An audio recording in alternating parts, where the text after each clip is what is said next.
At the farewell party on the eve of our divorce, less than greater than. After accidentally tearing that little umbrella, less than greater than. I've lived a wild and carefree life for the past 4 years, having no idea that my ex-wife had secretly given birth to my daughter. I thought I'd never have any connection with her again, but who could have guessed? She suddenly shows up and becomes my direct boss. The sudden ringing of the phone startled me. I fumbled for it with my eyes closed. My colleague Zhang Wei shouted on the other end, "Chen Bo, where are you?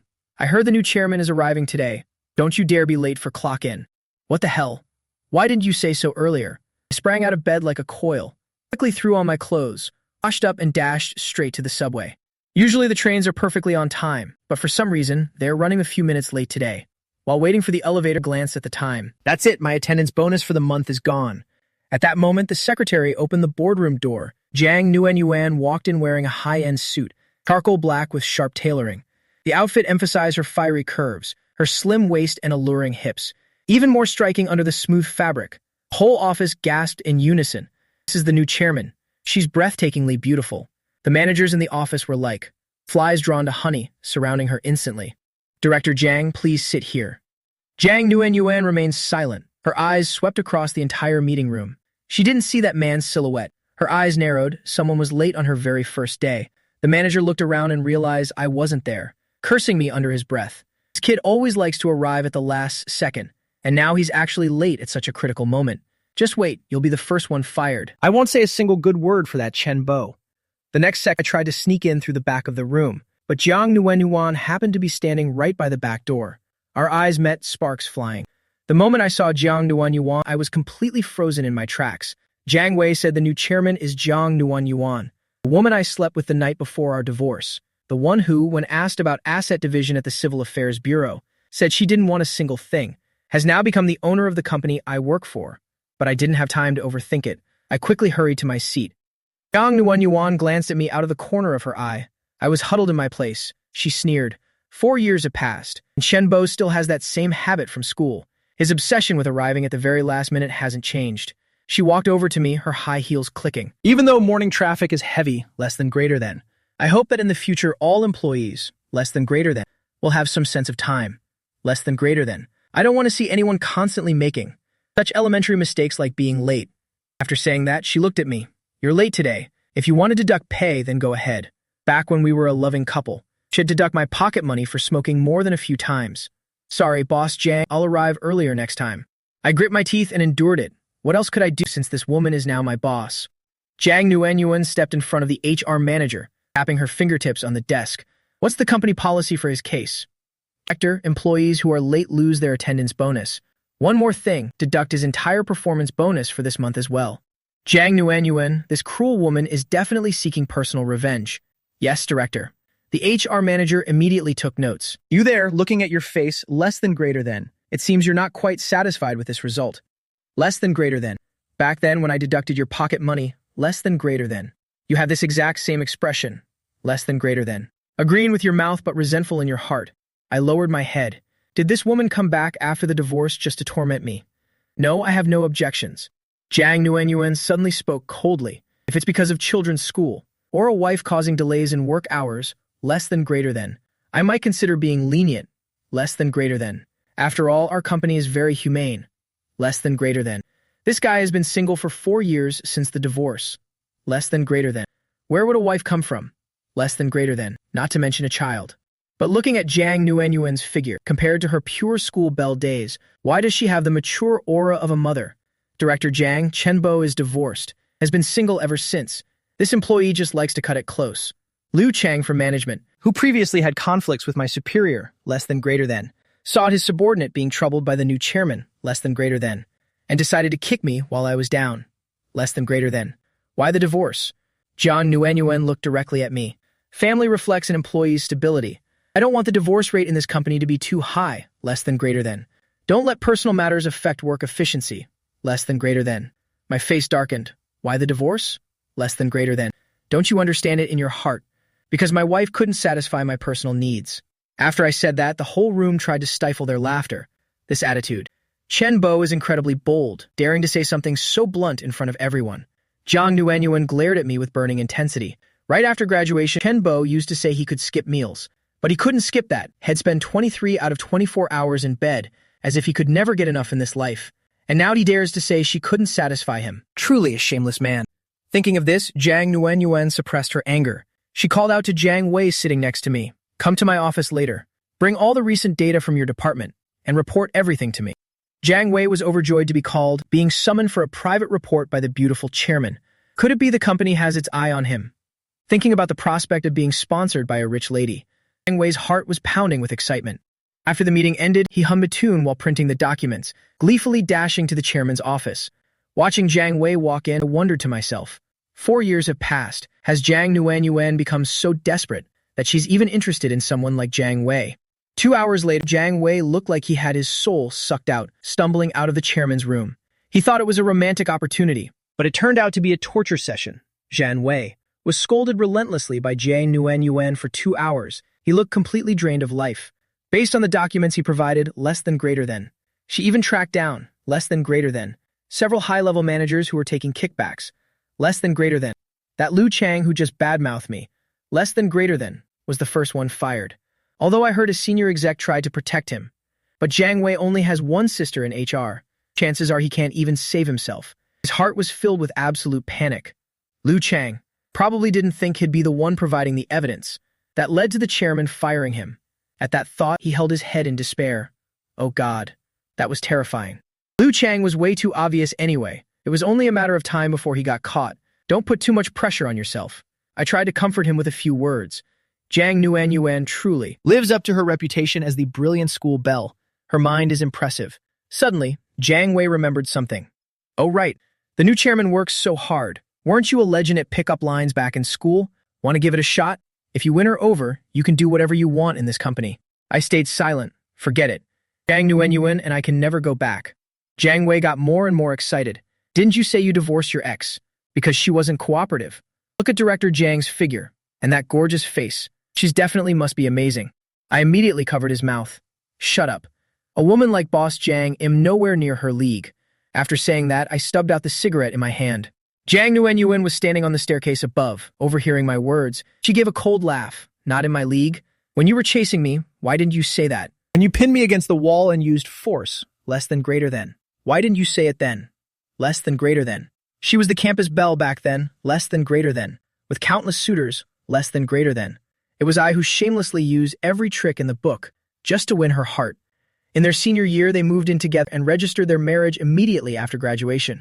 That happy life only lasted for a brief 2 years, before I demanded a divorce, claiming I was bored of her and calling her pretentious. Initially, Jiang Nuanyuan thought I was just stressed from work and saying those things out of anger. Not until I actually brought out the divorce papers and placed them right in front of her did Jiang Nuanyuan realize that I truly didn't want her anymore. Chen Bo, you scumbag trying to run away after getting what you wanted. You even left me pregnant with your child before the divorce. No matter how much money it takes, I'll make you obey me this time. Jiang Wei took a final drag of his cigarette, then tossed it on the ground and crushed it. Suddenly, he remembered. Yesterday afternoon after work, he saw me with a woman, entering a restaurant at the base of the office building. He grinned and leaned in close. I saw everything yesterday. You're late today. Was it because you worked too hard last night? I explained casually. Don't talk nonsense. It's just someone a friend introduced because they think I've been single too long. Hearing this, Jiang Nuanyuan felt a sudden pang in her heart. It seems that after divorcing her, Chen Bo has found plenty of women to satisfy his needs. Well, his silver tongue back in school already had so many girls swooning over him. Finding someone new probably wasn't hard at all. Chen Bo, get your report ready and come to my office. Jiang Nuanyuan took out her phone. After tagging me in the company group, she firmly closed the door upstairs. The sound made me and Jiang Wei jump. That wasn't Boss Jiang, was it? Jiang Wei shrank back in fear. I felt it didn't matter even if she heard, less than greater than. Everything I said was the truth. Less than greater than. I glanced at my phone. Less than greater than. Sure enough, Jiang Nuanyuan was tagging me in the large group. Less than greater than. Although I didn't want to face her alone at all, less than greater than. I still quickly printed the documents. Less than greater than. And headed toward the office. Less than greater than. Director, I knocked twice politely. Less than greater than. Stepped in and placed the folder on Jiang Nuanyuan's desk. Jiang Nuanyuan didn't even spare the papers a glance. She spoke indifferently. Chen Bo, I heard you were late today. Was it because you overexerted yourself last night? I froze for a moment. She heard everything just now. Jiang Nuanyuan gave a soft hum. without looking up. Oh, it's just that I dreamt of my ex-wife last night, less than greater than. I was haunted by a nightmare and didn't sleep well, less than greater than. That's why I was late this morning, less than greater than. A nightmare? Definitely a nightmare. Jiang Nuanwan in my dreams is truly terrifying, less than greater than. Constantly clinging to me, it really is a nightmare. Less than greater than. And I'm quite curious, what did you dream I was doing? Doing everything possible, but I'm not stupid enough to say that out loud. Director Jiang, did you call me to your office? Just to discuss this. I'm busy. I just want to know, what is your price right now? What do you mean, what's the price? Such a bizarre, out-of-context question. Made it hard for my brain to process for a second. I mean, how much money per year to sell your body?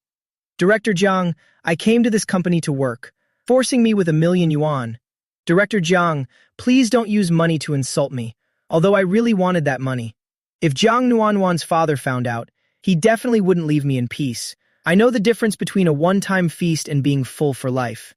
Jiang Nuanwan truly didn't expect this. She thought I'd not immediately at the figure of 2,000,000 yuan. Director Jiang, this isn't about money. Forget it, then go buy me a coffee.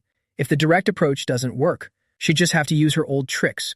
Less sugar, extra milk, and must be hot, right? Shenbo actually still remembered her preference. It seems the father of her child has a decent memory. By the time I returned with a coffee, bought according to Jiang Nuanwan's old taste, she glanced at the coffee bag. I don't want this brand, less than greater than. Go buy something else. Less than greater than. I was already swearing in my head. Less than greater than. May I ask, Director Jiang, less than greater than. Which brand's coffee do you prefer now? Less than greater than. I want a hand drip. Less than greater than. If you can't buy it, then go to the break room and brew a cup for me yourself. Jiang Nuanwan's tone was incredibly cold, still picking a fight because she heard about me sleeping with another woman. Resentment from before the divorce, didn't you call me pretentious back then? Now that I become Chen Ba's boss, I'll torment him as much as I want. If he's so tough, he can just quit. His 3-year contract was renewed 6 months ago. At the time of signing, they have the secretaries secretly add a transfer clause. A heartless person like Chen Bo would surely think the new contract was identical to the old one, so he signed it without checking a single word. Damn, how did she become? Even more difficult to please than when I was courting her after 4 years, even making me serve her personally. My expression wasn't pleasant. Jiang Nuanwan saw through me. What? Not willing? No, not at all. I'll go brew one for Boss Jiang right away. I went to the break room, made a cup following an online tutorial, brought it in, but she said it wasn't right. No milk, so it's not smooth enough. Go make it again. What the hell? I thought she was just being difficult. Less than greater than. But now I'm certain. Less than greater than. This woman is clearly getting revenge on me. Less than greater than. Seeing my face get darker and darker. Less than greater than. Jiang Nuanwan stroked the desk. Can't handle this already? Less than greater than.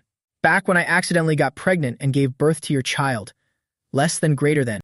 Which woman's bed were you rolling around in? I suppressed my anger, added more milk, put in some rock sugar and brought it in. Still not good enough. Jiang Nuanwan's seductive lips were about to open again. Less than greater than. I snapped. Jiang Nuanwan. Less than greater than. You're intentionally picking on me, aren't you? Less than greater than. Picking on you? Where do you see me picking on you? Less than greater than. If I really wanted to pick on you, do you think I'd just be nitpicking like this? Jiang Nuanwan leaned one hand on the desk, looking at me defiantly. I was speechless. This woman holds a serious grudge. Less than greater than. I learned that lesson well during our 4 years together. Less than greater than. Right now, it's best to stay quiet, so she can't find any more openings to attack. Tomorrow, drive my car to the villa to pick me up. Jiang Nuanwan took 2 sips of coffee and ordered. Be careful while driving. Less than greater than. If you damage the car, you couldn't pay for it even if you sold your body for the rest of your life. Less than greater than. I immediately refused. Director Jiang, your car is so expensive I wouldn't dare drive it. You'd better have your private chauffeur pick you up. Jiang Nuanwan seemed to remember something. She pulled out a set of documents. Oh, right. Forgot to inform you. HR has transferred you from the product department to the chairman's office. From now on, you are my personal assistant and driver. In the driver. I checked my phone. Sure enough, there was a message notification about the transfer. I glared at Jiang Nuanwan. This woman is definitely out for personal revenge. This is going to be a major headache. All right, if there's nothing else. As my personal assistant, .af. This coffee still isn't up to par. Go make another one. .af. I took the transfer documents from Jiang Nuanwan. .af. Notice the line about a salary increase. .af. And my burning anger from earlier softened a bit. Fine, I'll do it for the money.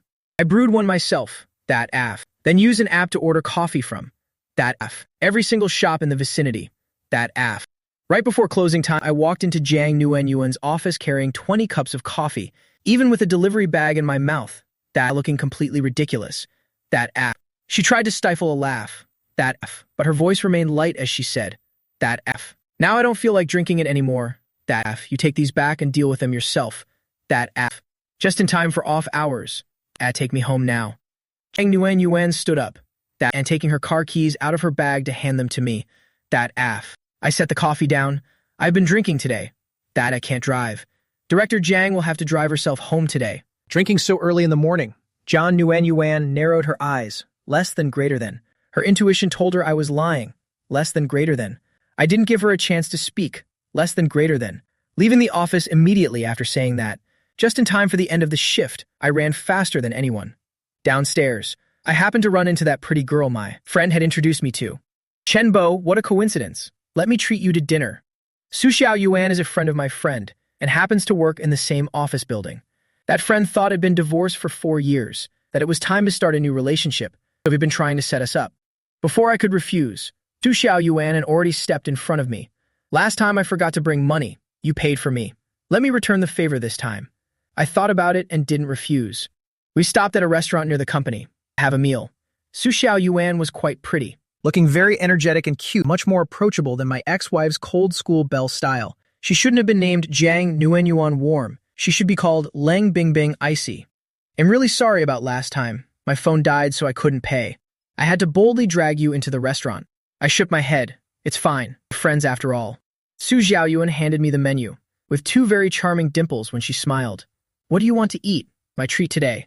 Jiang Nuenyuan's sudden appearance had left me with no appetite all day. Now that I was actually hungry, I ordered the 2 fastest dishes and handed the menu back to Su Xiaoyuan. Su Xiaoyuan ordered 2 more dishes, and then we just chatted idly. Chenbo, do I have a chance? I think you're the ideal husband type. Halfway through the meal, Su Xiaoyuan suddenly asked, her cheeks turning bright red with shyness. Actually, I had a pretty good impression of Su Xiaoyuan, less than greater than. A petite, cute type of girl, less than greater than. Having a wife like that, less than greater than, would surely make for a warm and lively home. Less than greater than. I was just about to answer, when the door behind us suddenly burst open, and the familiar sound of high heels echoed on the floor. Before I could even turn my head, I heard an angry voice, Chenbo. I shrank back a little, turning toward the door. Director Jiang? Why is Jiang Nuenyuan appearing here? Suddenly I felt a bit panicked, as if Jiang Nuenyuan were still my wife. Less than greater than. Catching me having a private dinner with another girl. Less than greater than. Instinctively, I wanted to explain, less than greater than. But as I opened my mouth, I suddenly snapped out of it. What the hell? Less than greater than. I'm already divorced from this woman. Why should I be afraid? Jiang Nuenyuan marched straight up to me. My eyes were fixed on those shoes, suddenly feeling they looked a bit familiar. It looked like the pair I bought with my first performance bonus. To give to Jiang Nuenyuan, red bottom heels. They cost 7 or 8,000 yuan, but Jiang Nuenyuan didn't seem to like wearing high heels back then. I thought it was because she didn't like them. I need to attend a party. Take me there immediately. She spoke in an almost commanding tone. I rolled up my sleeves, revealing a modest watch. Director Jiang, it's not within my contract working hours. Chenbo, did you forget you've been transferred? Do you think a boss personal assistant has a concept of off hours? She spoke coldly. Still that same cold, distant look from before. My face showed utter helplessness, and I looked apologetically at Su Xiaoyuan. Next time ill before I could finish, Jiang Nuenyuan stepped forward and planted a kiss on my cheek, leaving me so shocked I couldn't say a word. I stood there dazed as Jiang Nuenyuan took my hand and led me out of the restaurant. It took me a long while to regain my senses. A woman who was usually so cold in public and never showed affection in front of others, the campus belle of yesteryear, actually kissed me in the middle of a restaurant. Jiang Nuenyuan, have you gone crazy? I only managed to react once we were outside. Even someone as thick-skinned as me suddenly felt my cheeks burning hot. Jiang Nuenyuan grabbed my collar with one hand, leaned in, and said spitefully, "Insulting your boss? That's a 200 yuan fine." She kept a firm grip on my hand and pulled me along, all the way to the elevator. After we both stepped inside the elevator, the atmosphere suddenly turned strange. Jiang Nuenyuan, you did that on purpose, didn't you? Who knew that after our divorce, your thirst for revenge would be so intense? After pressing the button for the basement, Jiang Nuenyuan returned to her usual cold and arrogant expression. That woman isn't marriage material at all.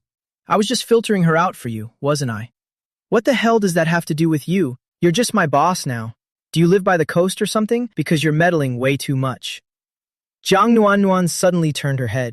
The elevator was already cramped as it was, and in her heels, she was only half a head shorter than me. She stopped right under my chin, and I felt that we were far too close. I took a step back, pinned against the wall.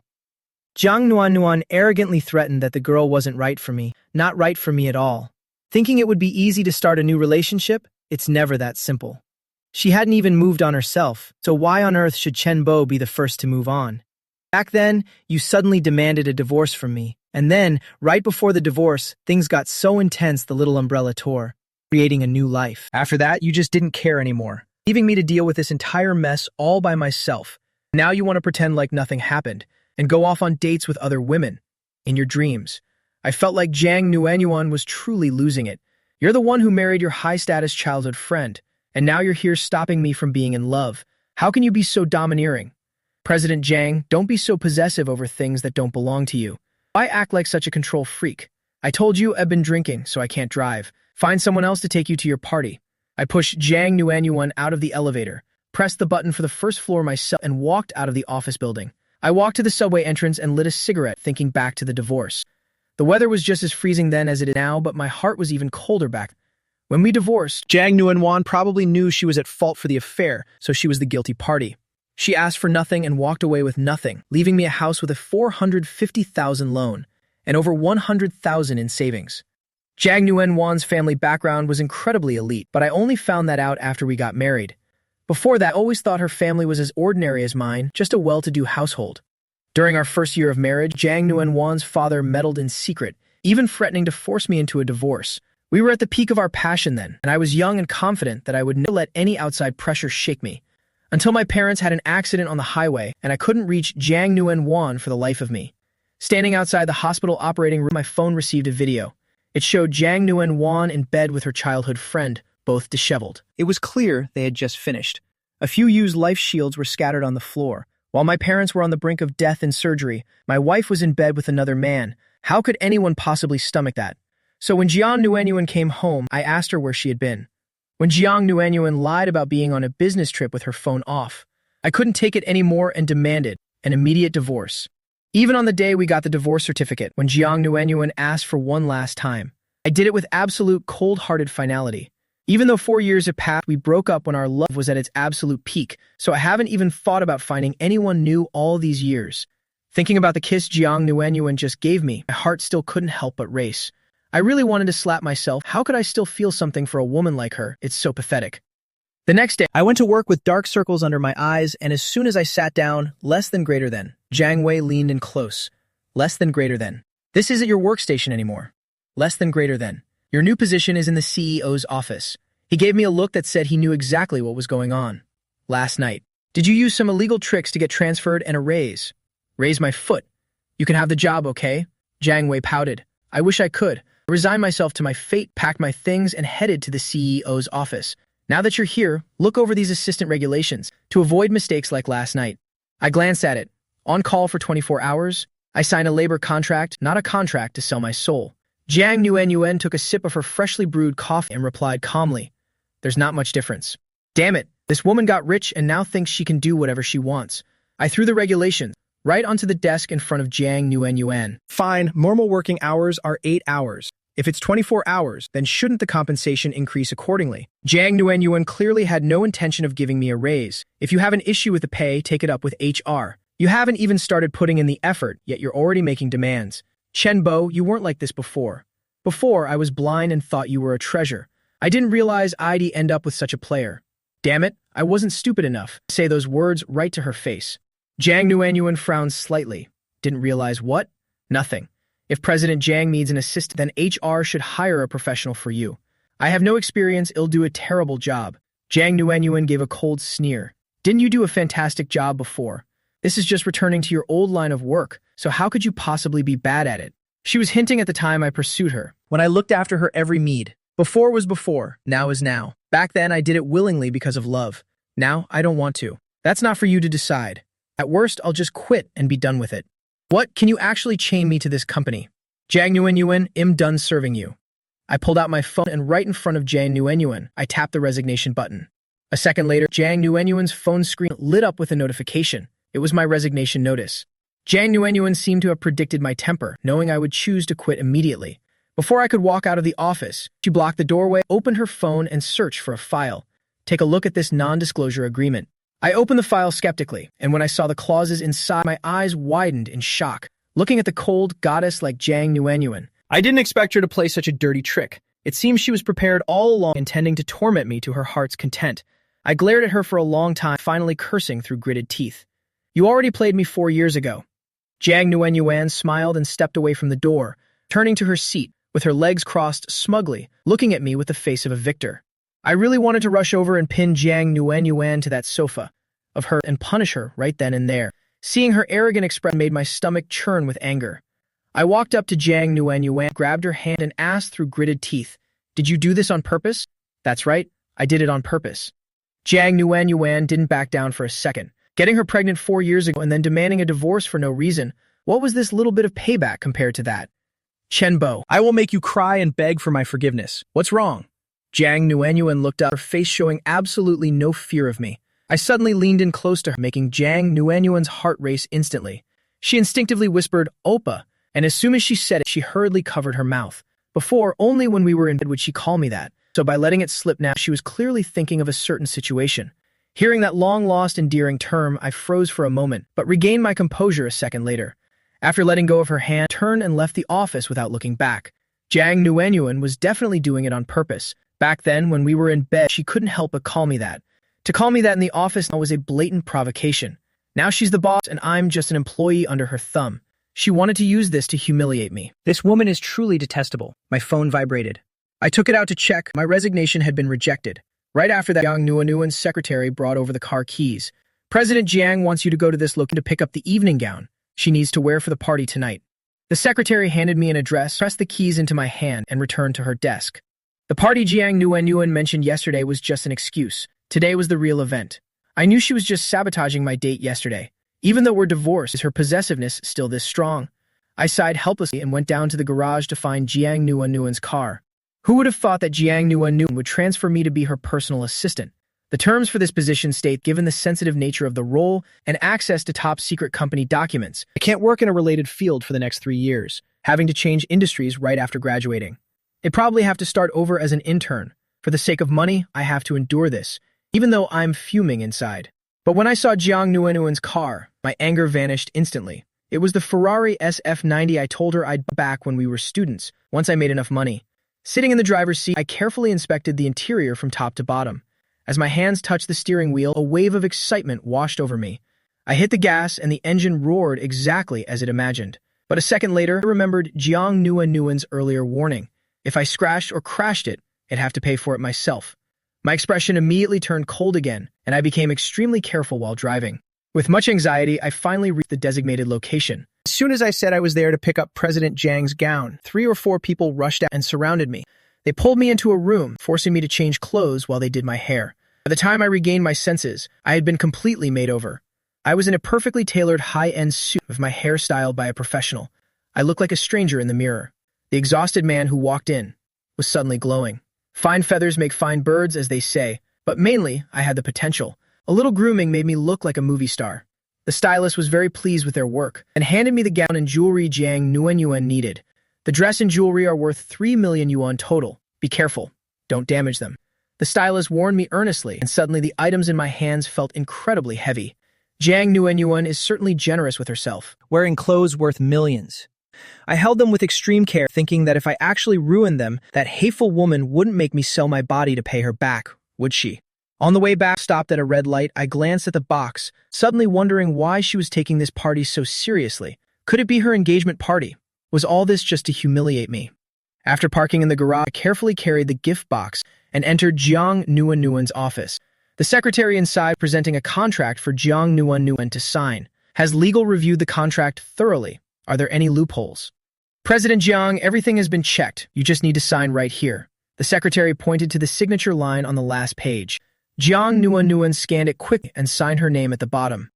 Speaking of loophole, I suddenly remembered how Jiang Nuenyuan trapped me in that contract extension.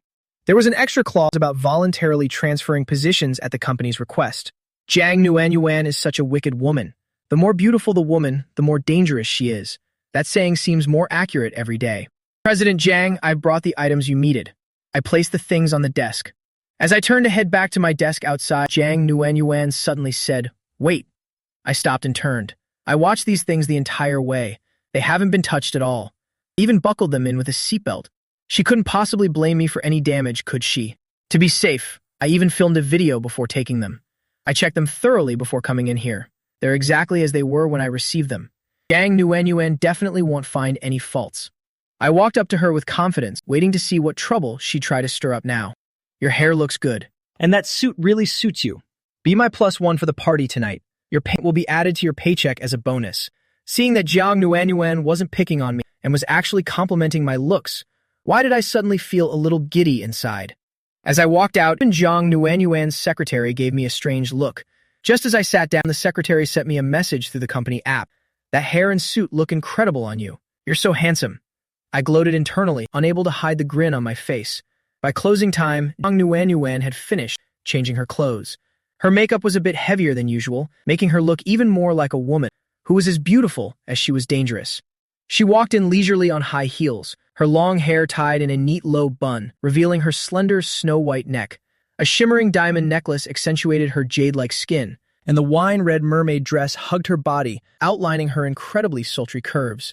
Jiang Nuanyuan walked up to me and smiled. "Chen Bu, have you stared enough? Go press the elevator button or we'll be late."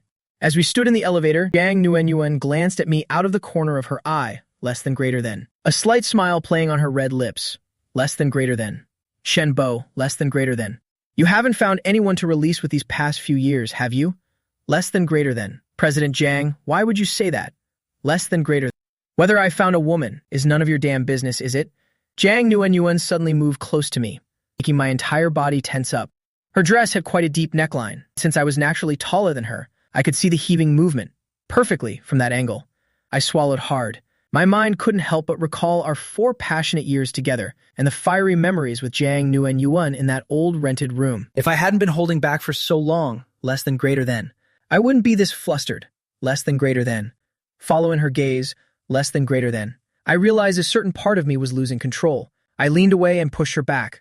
Why you care? It just proves I'm still young.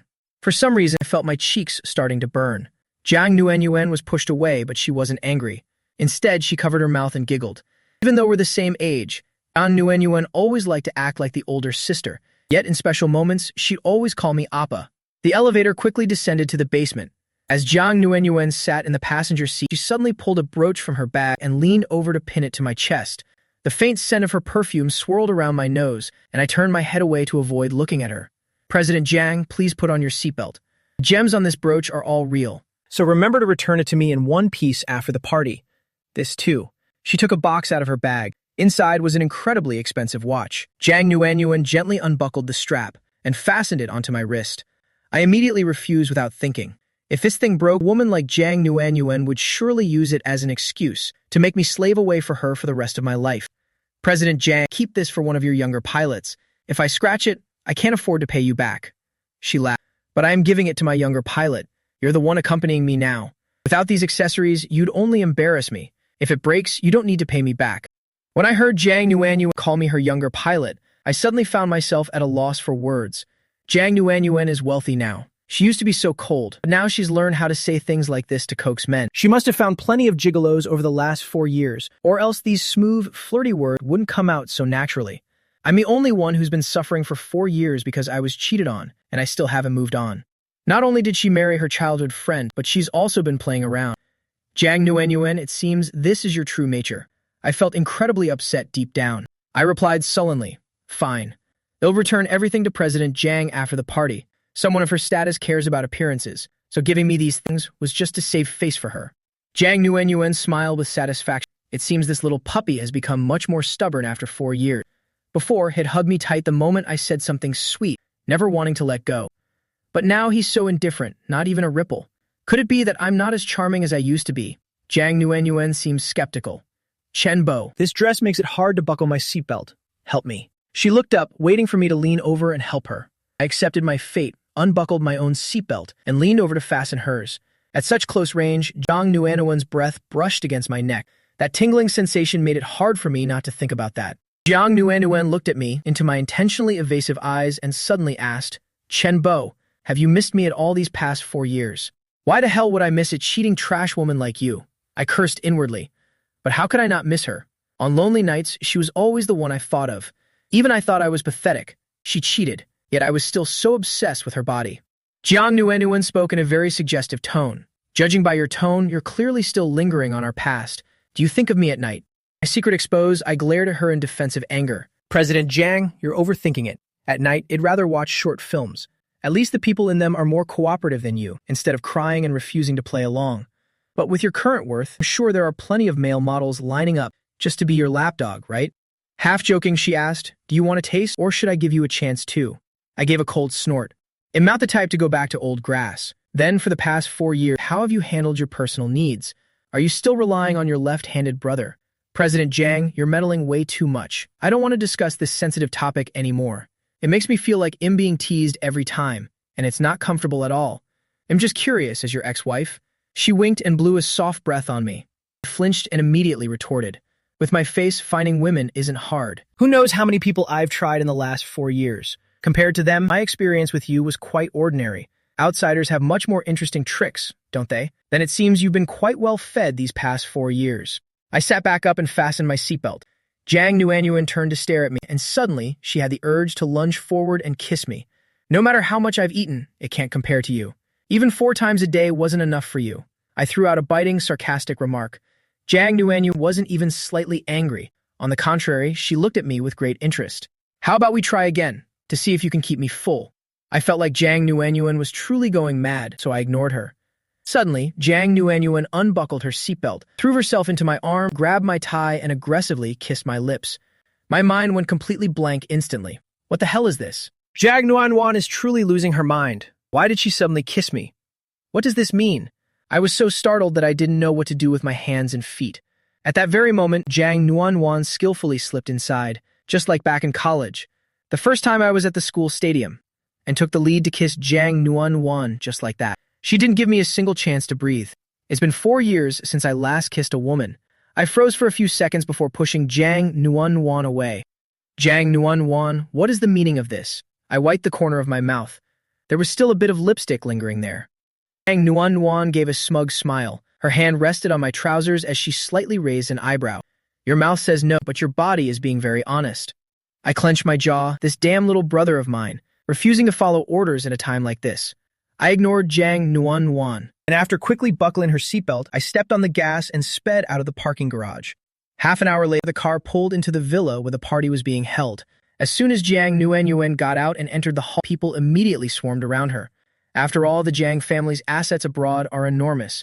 Word is Jiang Nuan is in charge of domestic expansion, and these businessmen come running as soon as they smell money. They had all done their homework, knowing that Jiang Nuan is currently single.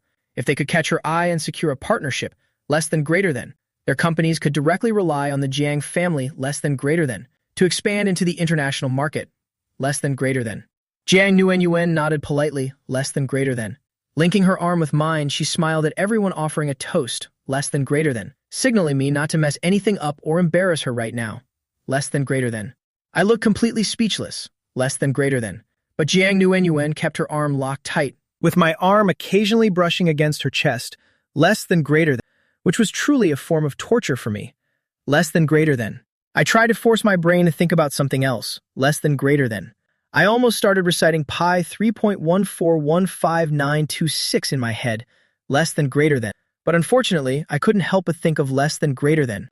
The scent of Jiang Nuan's perfume, less than greater than. Exactly the same as it was 4 years ago. Less than greater than.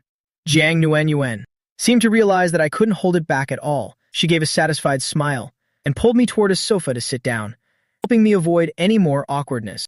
Right after we sat down, several men with slick-back, greasy hair approached us. Director Jiang, is there a chance for us to get acquainted? These guys look somewhat familiar. I thought for a moment.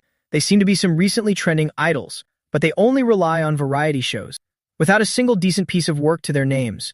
I couldn't stand this scene. It felt like I was at a scene for choosing male escorts. Taking advantage of the distraction, I sneaked out for some fresh air.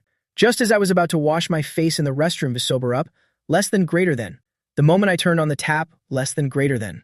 I saw two men push the door open and walk in. Less than greater than. I quickly straightened my clothes. Less than greater than. Hey man, what's your relationship with that director Jang? I want to get some information from you. He'll pay. Here is my business card. A very flamboyant-looking man spoke. If it weren't for his relatively normal speech, I would have thought he was hitting on me. I looked at him warily and lowered my head to look at the business card. CEO of Fuxing Finance, Fu Yuanzhang. I'd never heard of this name before. It must be just some small company. What kind of men does Director Jang like? Which apartment complex does she live in? Where does she usually eat? The more detailed, the better. It seems he plans to stage accidental meetings to flirt with Zhang Nuan Yuan, less than greater than. I used similar tricks myself, less than greater than. To win over Zhang Nuan Yuan back in college. She was only 20 then, naive enough to fall for it, but now she's 28. She probably won't be fooled by such cheap pursuit tactics. Anymore, right? Seeing my silence, Fu Yuanzhang assumed I was waiting for a payoff. He took out his phone and asked how many tens of thousands I wanted. As he spoke, he let me catch a glimpse of his multi-million balance. Money? I'm sorry. Company policy forbids disclosing the boss' private life, or I'll get sued. 800,000. Isn't this amount worth spending 2 years in prison for? He had already looked into my status, just a lowly employee in the company, whose normal salary is at most 20,000, and that's during the best sales months. 800,000 was enough to cover years of hard labor for me. I promise I won't let your secret out, so don't worry. I feigned a cough, less than greater than, and revealed the watch on my wrist. Less than greater than. Fu Yuanzhang recognized it at a single glance. Less than greater than. The watch I was wearing was a limited edition. Less than greater than. The kind that requires tens of millions in spending just to own. And immediately, he went dead silent. I'm so sorry. I didn't realize who I was dealing with. I looked at the forced smile on Fu Yuanzhang's face. Less than greater than. Feeling incredibly satisfied inside. Less than greater than. Turns out the feeling of slapping someone's face with money is quite exhilarating. Less than greater than. That Fu guy was full of confidence just a moment ago. The moment he saw the watch, his entire momentum completely deflated. Not long after, I returned to the banquet hall, less than greater than, while Fu Yuanzhang stared at me from a distance. Less than greater than. It seems less than greater than. This is the new toy Zhang Nuan found after returning home. Less than greater than. He's a bit older, already 28. Less than greater. But he indeed has a mature, attractive look. Less than greater than. No wonder less than greater than. Zhang Nuan was so quick to bring him to this party. Fu Yuanzhang gave a cold laugh. There's no wall I can't break through. Chenbo, right? Later, I'll make you lose face in front of everyone. Less than greater than. And see how long you can stay so smug. Less than greater than. I must snatch this delicious prize, Zhang Nuan, for myself. Less than greater than. When that time comes, less than greater than. The company can use the Zhang family name to list on the Hong Kong Stock Exchange, and my personal net worth will skyrocket. Chenbo, what took you so long in the restroom? Did you go in there to take care of some business? Zhang Nuan's seductive gaze drifted downward. That look made me incredibly uncomfortable, but at the same time I felt a surge of heat rising. We haven't met in 4 years. How did she become so bold? Wasn't she always so shy before? No wonder they say women in their 30s are like wolves and in their 40s like tigers, less than greater than. And Zhang Nuan is only 2 years away from 30, less than greater than. Every word she uttered, less than greater than, seemed to tease and captivate my very soul. What are you thinking? Director Zhang is getting old, less than greater than. She doesn't have any charm left for me, less than greater than. Zhang Nuan was clearly annoyed upon hearing this. This mouth of mine, it never used to say such harsh things. She really wanted to drag me into the restroom right now just to test whether she still held any attraction for me. Over the past few years, she raised a child alone, while shouldering the entire burden of the company. In the quiet of the night, she could only reminisce about the days in that old rented room and how tenderly Chenbo treated her then, less than greater than. How their passionate moments would begin, less than greater than, and wouldn't stop until the break of dawn, less than greater than. She relied on those memories to get through 4 long years, less than greater than. Yet Chenbo dared to say she had no charm left, less than greater than. She has no intention of letting me off the hook this time, less than greater than. Zhang Nuan suppressed the turmoil in her heart, less than greater than, and gave me a resentful side-eye. Just then, a local business representative holding a cooperation proposal approached Zhang Nuan. Director Zhang, here are some projects for potential deep cooperation. With your company in the near future, we hope you will take the time to review them. Zhang Nuan nodded slightly, took the documents and handed them to me. All the cooperation proposals from today, please help me categorize them by type so I can review them when I get back. Yes, Director Jiang. In front of outsiders, I still gave her enough face, answering in an extremely respectful manner. Took the stack of documents and walked toward a server. Please help me find a suitable bag for these documents. Thank you. Yes, sir. The server nodded and turned to head toward the back to look for a folder. A moment later, the server returned.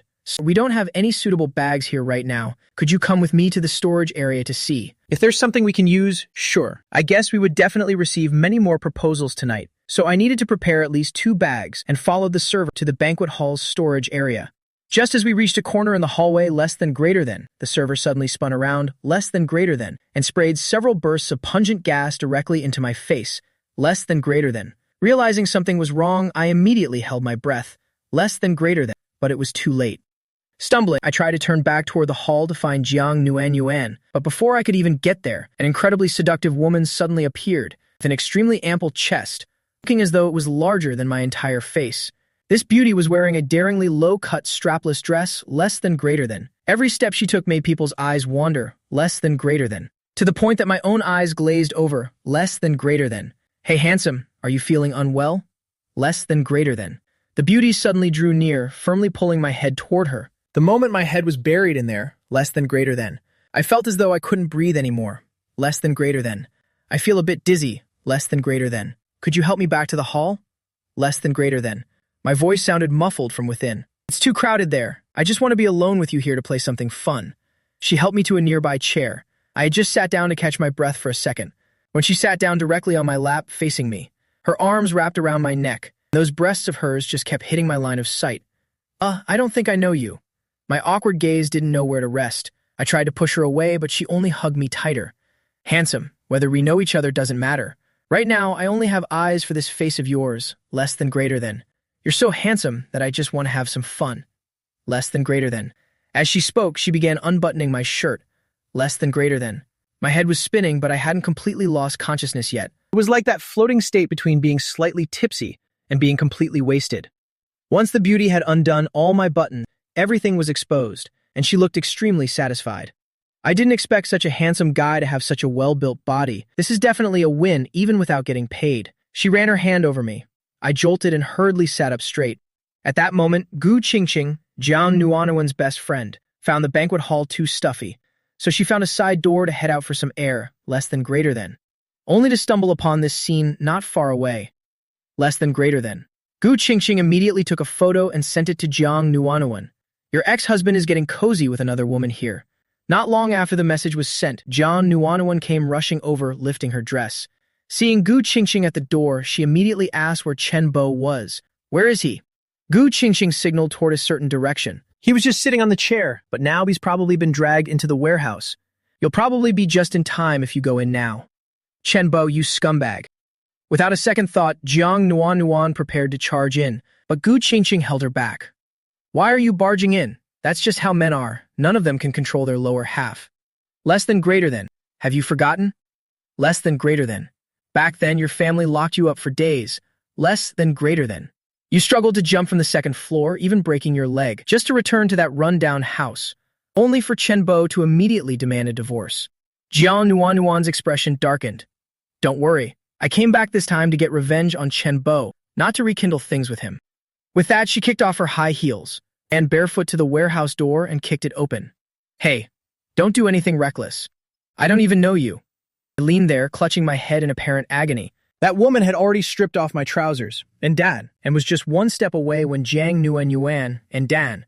Nuanuan grabbed something near the door, and Dan, finding a stick, less than greater than. She stepped forward and dealt a decisive blow to the woman's head. Less than greater than. The woman clutched her head, moaning in pain on the floor. Less than greater than. In the end, less than greater than. Gu Qingqing called the party's security personnel, and Dan, to throw the woman out, and Chen Bo.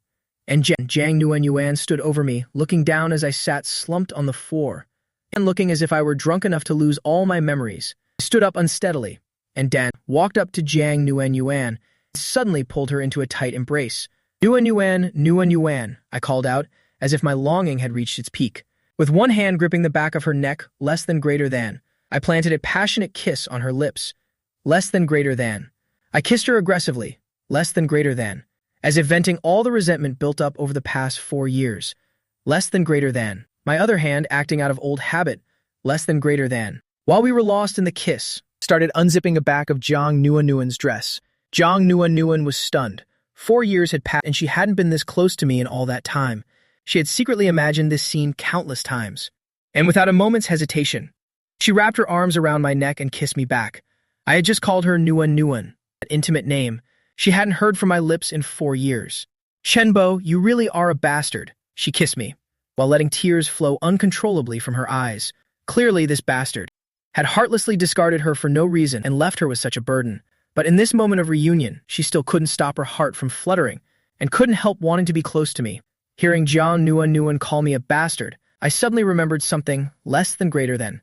Becoming angrier, I pulled her even tighter into my embrace, less than greater than, and intentionally bit down hard less than greater than on Jiang Nuan's soft shoulder. I said with suppressed rage, "I'm a bastard.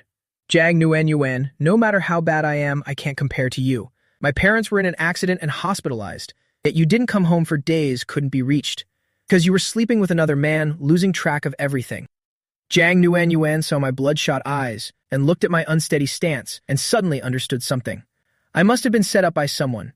Chenbo has to drive, so he absolutely never drinks. She turned to look at Gu Qingqing, who was watching the drama from the door. "Find a driver to take me and Chenbo to the villa immediately." Gu Qingqing nodded and took out her phone to make a call. Not long after, a middle-aged man came rushing in. While Jang Nuan was helping me up to leave, Fu Yuanzhang, who had just started filming on his phone, ran in frantically and then suddenly froze. This scene was completely different from the script he had planned, less than greater than. He had intended to use the video as blackmail, less than greater than, to force me into obedience and cooperation, less than greater than. But now he saw that the woman was already being restrained by security, with her clothes messy and torn. In Jiang Nuan's eyes, there wasn't a single trace of anger at seeing her man with another woman. Instead, she only looked at me with deep concern. "Director Fu, that woman has already confessed everything." Gu Qingqing stood with her arms crossed, looking at Fu Yuanzhang with a gloating smile. "The consequences of offending Director Jiang are likely more than you can handle." Fu Yuanzhang was so terrified that his limbs went weak, and he looked at Gu Qingqing with pleading eyes. "Miss Gu, we are in the same industry after all. Giving each other a way out. That's for people who know their place. Someone like you doesn't deserve it." Gu Qingqing glanced back toward Jiang Nuan. "Even I don't dare mess with Director Jiang's temper, so you're on your own." The driver proceeded to take Jiang Nuan and me back to her villa on the outskirts. After helping me upstairs, the servant withdrew, and as soon as Jiang Nuan drew near, I pinned her down beneath me. My hands began to wander out of old habit, reaching in to lift the hem of her dress. Jiang Nuan blushed furiously and tried to push me away, but she couldn't move me no matter how hard she tried, so she could only let me take whatever liberties I wanted. Just as it seemed she was about to completely give in, less than greater than, a small tender voice suddenly came from the doorway, less than greater than. "Mommy, who is that mister? Less than greater than. Is he daddy?" A little girl with large round eyes, less than greater than, clutching a stuffed bunny, about 3 years old, less than greater than, was standing right at the threshold, less than greater than. She looked at Jiang Nuan with a face full of innocence, and that clear, childish voice snapped my reason right back into place. Thinking of the infidelity from 4 years ago, I immediately sobered up. If I slept with Jiang Nuan today, less than greater than, wouldn't that mean I'd forgiven her for cheating back then? Less than greater than. Absolutely not. Less than greater than. I immediately let go and got off the bed, less than greater than. And just as I was about to walk straight out, a little girl grabbed the hem of my shirt and looked up. "Are you Yanyan's daddy?" Mommy had never brought any man back to the villa before, less than greater than. This was the first time she saw Mommy lead someone home, less and greater than. So this person must certainly be her daddy, less than greater than. It had to be, less than greater than. Xiao Muyan blinked her large, teary eyes, looking at me with a pitiful expression. The name Yanyan happened to sound like my own name. I turned to stare intensely at Jiang Nuan, hoping she could give me an explanation. To my surprise, Jiang Nuan just turned away, seemingly having no intention of saying a word. I finally understood. Jiang Nuan's vengefulness was indeed profound. People often name pets after those they hate, but I didn't expect her to name her dog after me like this. Are you trying to humiliate me this way? Jiang Nuan, what is the point of this? This child was born from you and that other man, and she's already this big. Turns out your rush for divorce back then wasn't early enough. You must have already been carrying someone else's seed. Hearing my spiteful accusation, Jiang Nuan also exploded in anger and snapped back in irritation. What does it matter to you who I have a child with? Have you forgotten we are divorced? With that said, the screech of tires sounded from downstairs. Gu Qingqing came up to the second floor, looking into the open door, less than greater than. Saw Xiao Muyan standing forlornly at the entrance, less than greater than. And picked her up, less than greater than. Then tossed something toward me, less than greater than. Inject this yourself. It'll help soothe those symptoms you're having. Otherwise, there might be lasting effects, and you won't be able to get it up for the rest of your life. At first, I was hesitant about whether to use it, but the moment I heard about not being able to get it up, I immediately ripped open the packaging without hesitation. Less than a minute later, my physical symptoms began to subside, and that previous dizziness gradually faded away. By the time I opened my eyes, I was in a dark room faded away. By the time I opened my eyes again, the little girl with the stuffed bunny had vanished. I looked around the room but saw no one. Where is that girl with the big eyes from before? I didn't turn to ask Jiang Nuanyuan, but instead asked Gu Qingqing. What child? There's no one else in this room. Maybe the drug kicked in, and you're having hallucinations. Gu Qingqing lied with complete composure, while Jiang Nuanyuan taunted me even further. I didn't realize your subconscious was so twisted. Do you actually have a thing for kids? No, there was clearly a girl at the door with a bunny, an adorable child with very large eyes. I tried desperately to explain, but Jiang Nuanyuan and Gu Qingqing just looked at me as if they were looking at a pervert. I chose to shut up and drop it. There was no point explaining to dark-hearted people like them. I only felt that the child truly had some resemblance to myself, though her facial features were more like Jiang Nuanyuan's. There's no child here like you're describing. If your body isn't uncomfortable anymore, then please get lost. You still have to work normally tomorrow, and you're not allowed to take leave. Jiang Nuanyuan gave a decisive order to leave. Even if you begged, I wouldn't stay here another minute. I gave a cold, annoyed huff, zipped up my pants, and sullenly walked downstairs. On the taxi ride back, I secretly felt lucky that I hadn't gone all the way with Jiang Nuanyuan, since after all, we were already divorced. Not to mention everything that had happened in the past 4 years. Ultimately, the two of them just didn't belong together. Even if some feelings still lingered deep down, my parents would absolutely never agree to me getting back together with her. Back then, while my parents were in emergency care after the accident, Jiang Nuanyuan's father came to find me. I originally thought he was there to help my family, but instead, he coldly said, "If you want money to save your parents, divorce Nuanyuan immediately, less than greater than. She's already with her childhood sweetheart, less than greater than. The two of them are very happy together, less than greater than. So please stop holding back her future, less than greater than." On the way home, my phone suddenly rang, less than greater than. I glanced at the screen and saw it was Jiang Wei. Hello? Less than greater than. Chenbo, have you seen the news? Less than greater than. That finance CEO I used to deal with. Turns out he was getting busy with some hot girl in a restroom, less than greater than. A bunch of videos got leaked, less than greater than. And now he's completely socially dead, less than greater than. That CEO used to be so arrogant. He stood me up several times, and even bossily demanded our superior come in person to negotiate. But now look, not only was the affair exposed, but his bribery and his use of paid services have all come to light too. Even if he doesn't end up in prison, he'll have to cough up every cent of that bribe money, less than greater than. I bet selling his house won't even be enough to pay it back, less than greater than. It's so satisfying. Jiang Wei continued to babble, less than greater than. I looked at the photo he sent and suddenly froze. Isn't this exactly the guy who offered to pay me in the restroom for information on Jiang Nuanyuan? Was he retaliated against that quickly? Could it be that Jiang Nuanyuan found out that the one who arranged for that woman to target me was this Fu Yuanzhang, and she dealt with him accordingly? I quickly decided I was overthinking it. Jiang Nuanyuan had said it herself. Whoever she has a child with has nothing to do with me. How could I possibly get so angry over this that it'd take action against Yuanzhang? Hey Chenbo, are you even listening to me? I am. I even saw him at the banquet today. He probably offended someone and got dealt with. Jiang Wei grew even more excited. Really? Who did he offend? Next time, I'll definitely go online and give a heart to support this big shot. That scumbag Yuanzhang should have been dealt with long ago. I smiled bitterly. I don't know either. But anyway, there's a high chance it wasn't Jiang Nuanyuan. Hanging up the phone, I stared blankly at my phone screen until the driver reminded me that we had arrived. Then I finally snapped out of it. Back home, I tossed and turned all night, unable to sleep.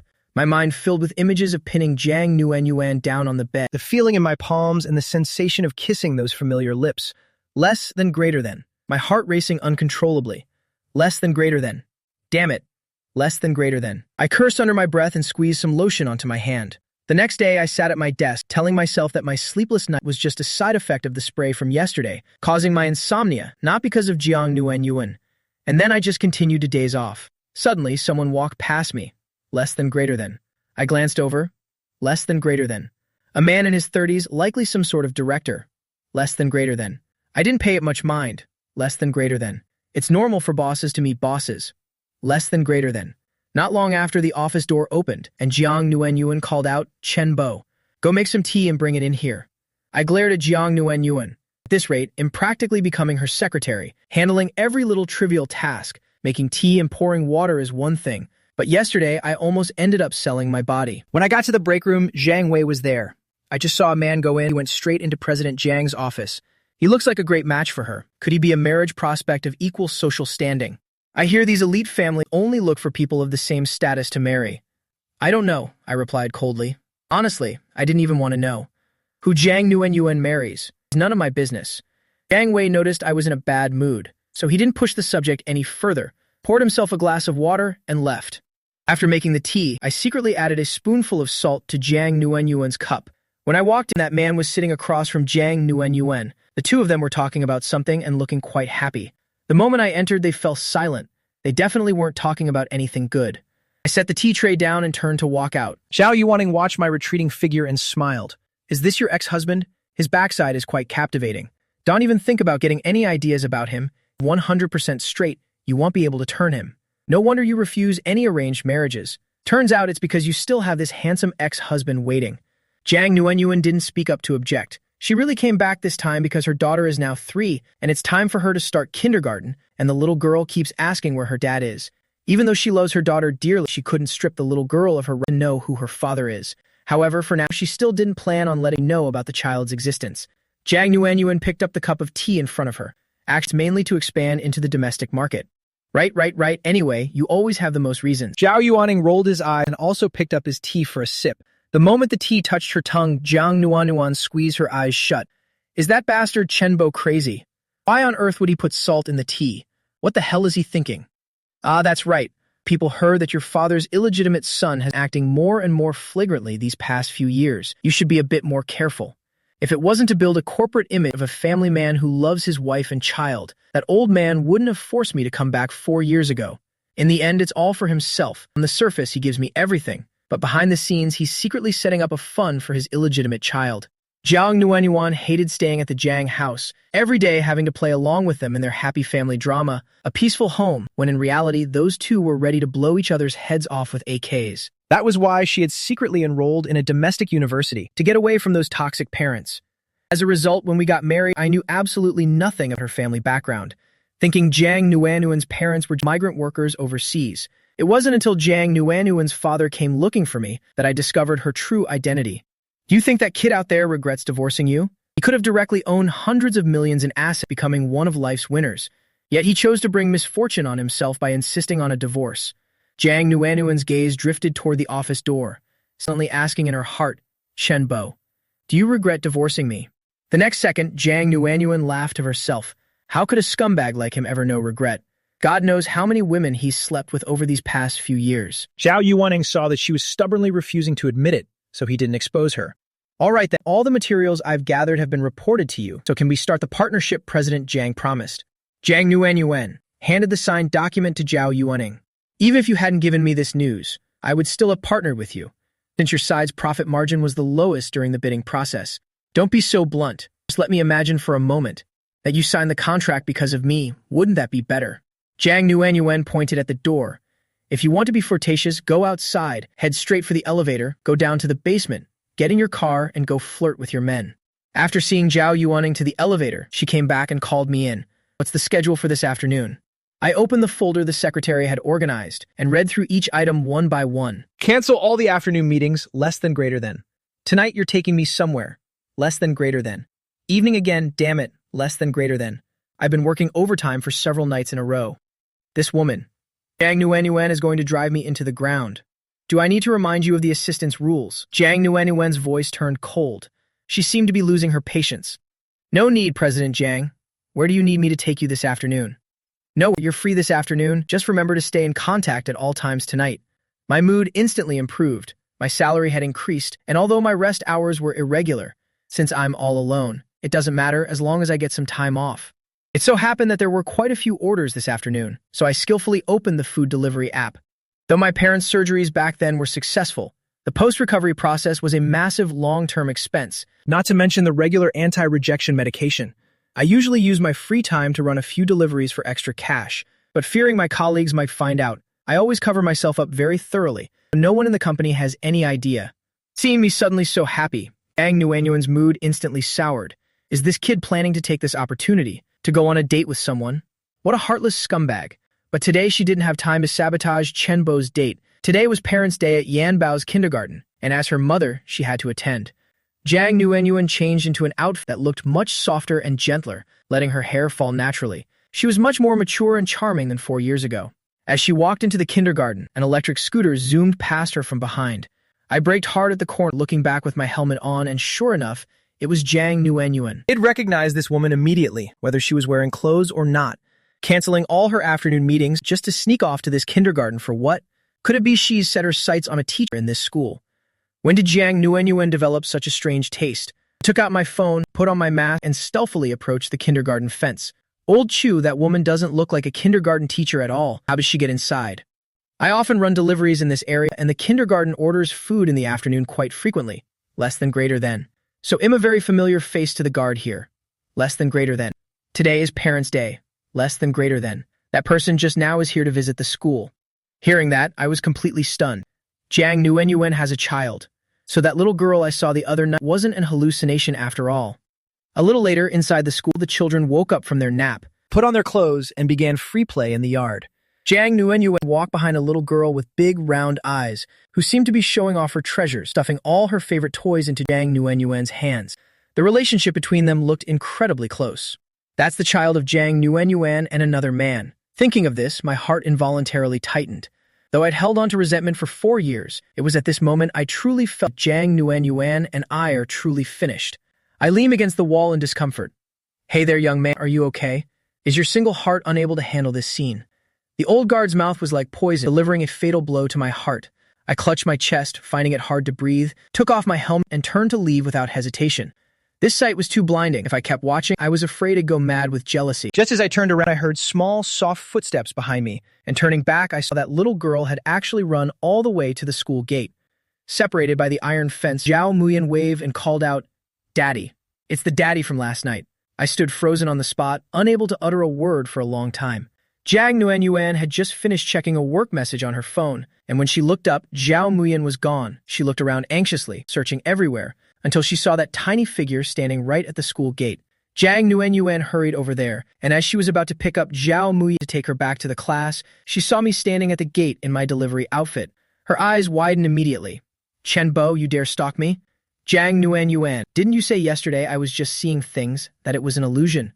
Then how do you explain this child? My voice, even I didn't recognize it, was trembling slightly. Last night I wasn't in the right state of mind, so I couldn't see clearly. But today in broad daylight, after looking closely at this little girl's face, I became even more panicked.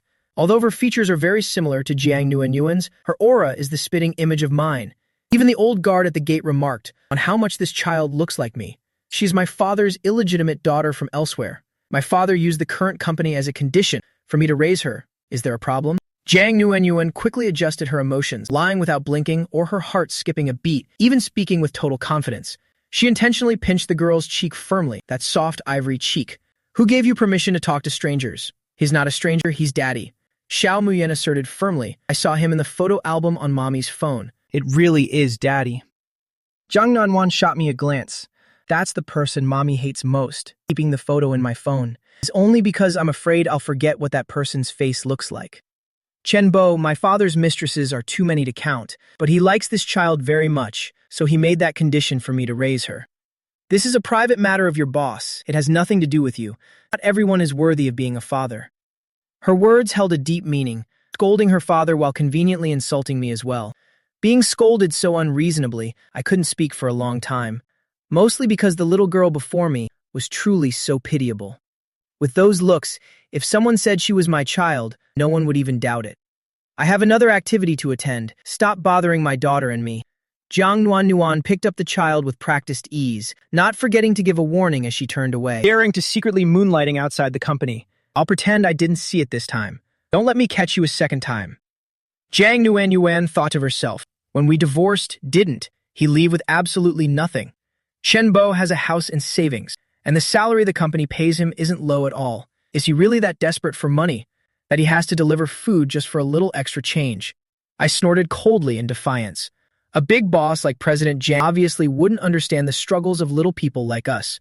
Damn it, next time I'll just change to another delivery zone, so I won't get caught, that's all.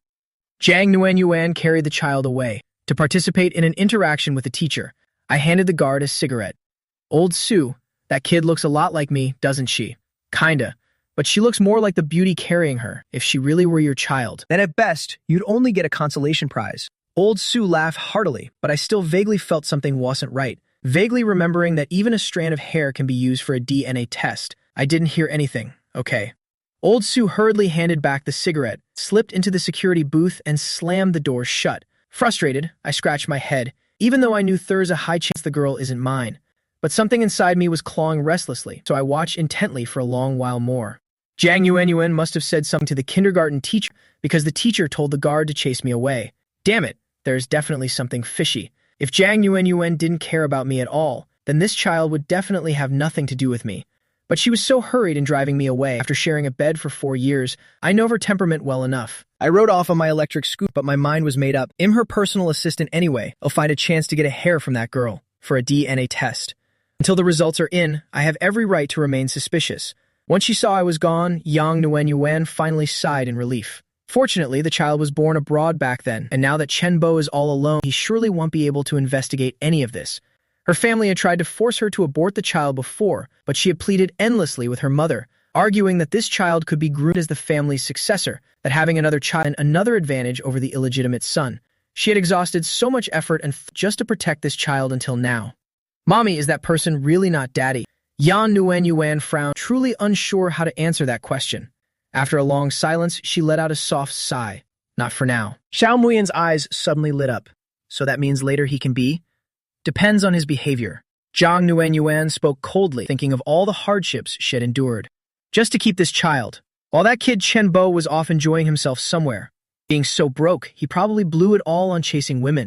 Xiao Muyan heard her mother's tone wasn't good and tears immediately welled up in her eyes. Do you hate him, Mommy? Then Yanbao doesn't need a daddy anymore. Mommy, please don't be angry, okay? Zhang Yuan's gaze softened instantly. She stroked Xiao Muyan's head. Mommy isn't angry with you. Less than greater than. I was just remembering some old things and felt a bit unhappy. Less than greater than. Xiao Muyan reached out to pat Zhang Yuan's head. Less than greater than. There, less than greater than. Don't think about those unhappy things anymore. Zhang Yuan laughed at her daughter's adorableness, gave her a loud, wet kiss on the cheek, and led those tiny hands away to play games with the teacher. On her way out, Zhang Yuan called Gu Qingqing. I just bumped into Chen Bo at the kindergarten. I told him Xiao Muyan is my father's illegitimate daughter. Make sure you don't let the secret slip. Don't worry, that idiot Chen Bo, if he could take the lead in divorcing you back then, less than greater than, then he'll definitely never believe this child is his, less than greater than. Even if you personally admitted it, he still wouldn't believe it. Less than greater than. Zhang Yuan hung up the phone, hearing Qingqing say those words, that even if she told Chen Bo herself that the child was his, he wouldn't believe it. Her chest suddenly felt constricted, a feeling of immense distress. Chen Bo, why did you insist on divorcing me so badly back then? Just because I was kept under house arrest by my parents for 2 days and couldn't be reached. You immediately assumed I was out fooling around with other men. After 4 years together, you wouldn't even give me a chance to explain. As she thought of this, Zhang Yuan's nose prickled, and her heart was filled with a sense of grievance. After returning to the company, I had changed back into my regular clothes. Seeing Zhang Yuan return, I narrowed my eyes to observe her from head to toe. She strode past in her high heels without sparing me even a glance. Zhang Yuan, what exactly are you so proud of? If I find out that child is mine, then I'll definitely drag you to bed and teach you a lesson 10 times over. Damn it, daring to play the runaway pregnancy game with me. Zhang Yuan, after changing in her office, grabbed her handbag and stepped out. Chen Bo, let's go. As we both stood in the elevator, less than greater than. I considered speaking up several times but hesitated. Less than greater than. I really wanted to demand to know whose child that was, less than greater than. But remembering Zhang Yuan's demeanor at the kindergarten, less than greater than. It was clear she didn't want anything to do with me. Forget it. It'll wait until I have the DNA result in my hand before I figure it out. The elevator doors opened. I stepped to the car door, this time very solicitously opening the door for Zhang Yuan. Jiang Nuanyuan gave me a strange look, secretly wondering if this kid was plotting something bad. After the car started moving, I didn't ask her a single thing the entire way. Suddenly, a hand from the passenger seat climbed onto my thigh. Jiang Nuanyuan, while gently stroking her hair, suddenly winked at me suggestively. She asked in a coy voice, "Chen Bo, I still remember this car as the exact model you loved most back then. You used to say that once you made money, you'd definitely buy one. Then drive it all the way to a mountaintop, so we could be passionate together right inside the car." Jiang Nuanyuan's suggestive words instantly threw my mind into a whirlwind. Having been celibate for 4 years, my little brother began to stir just from that one sentence. What exactly is Jiang Nuanyuan getting at? Is she hinting at wanting to go to a mountaintop tonight, right here in this very car, to do those fiery things that we never got around to doing before? Hell, am I a dog or something? Calling me over when you want and kicking me away when you don't? I replied coldly, "President Jiang, am not in the habit of returning to an old flame." Jiang Nuanyuan leaned back in her seat, her shirt unbuttoned slightly at the collar, and from my angle, I could catch a glimpse of pure white within. Even after 4 years, she still loves wearing that same color.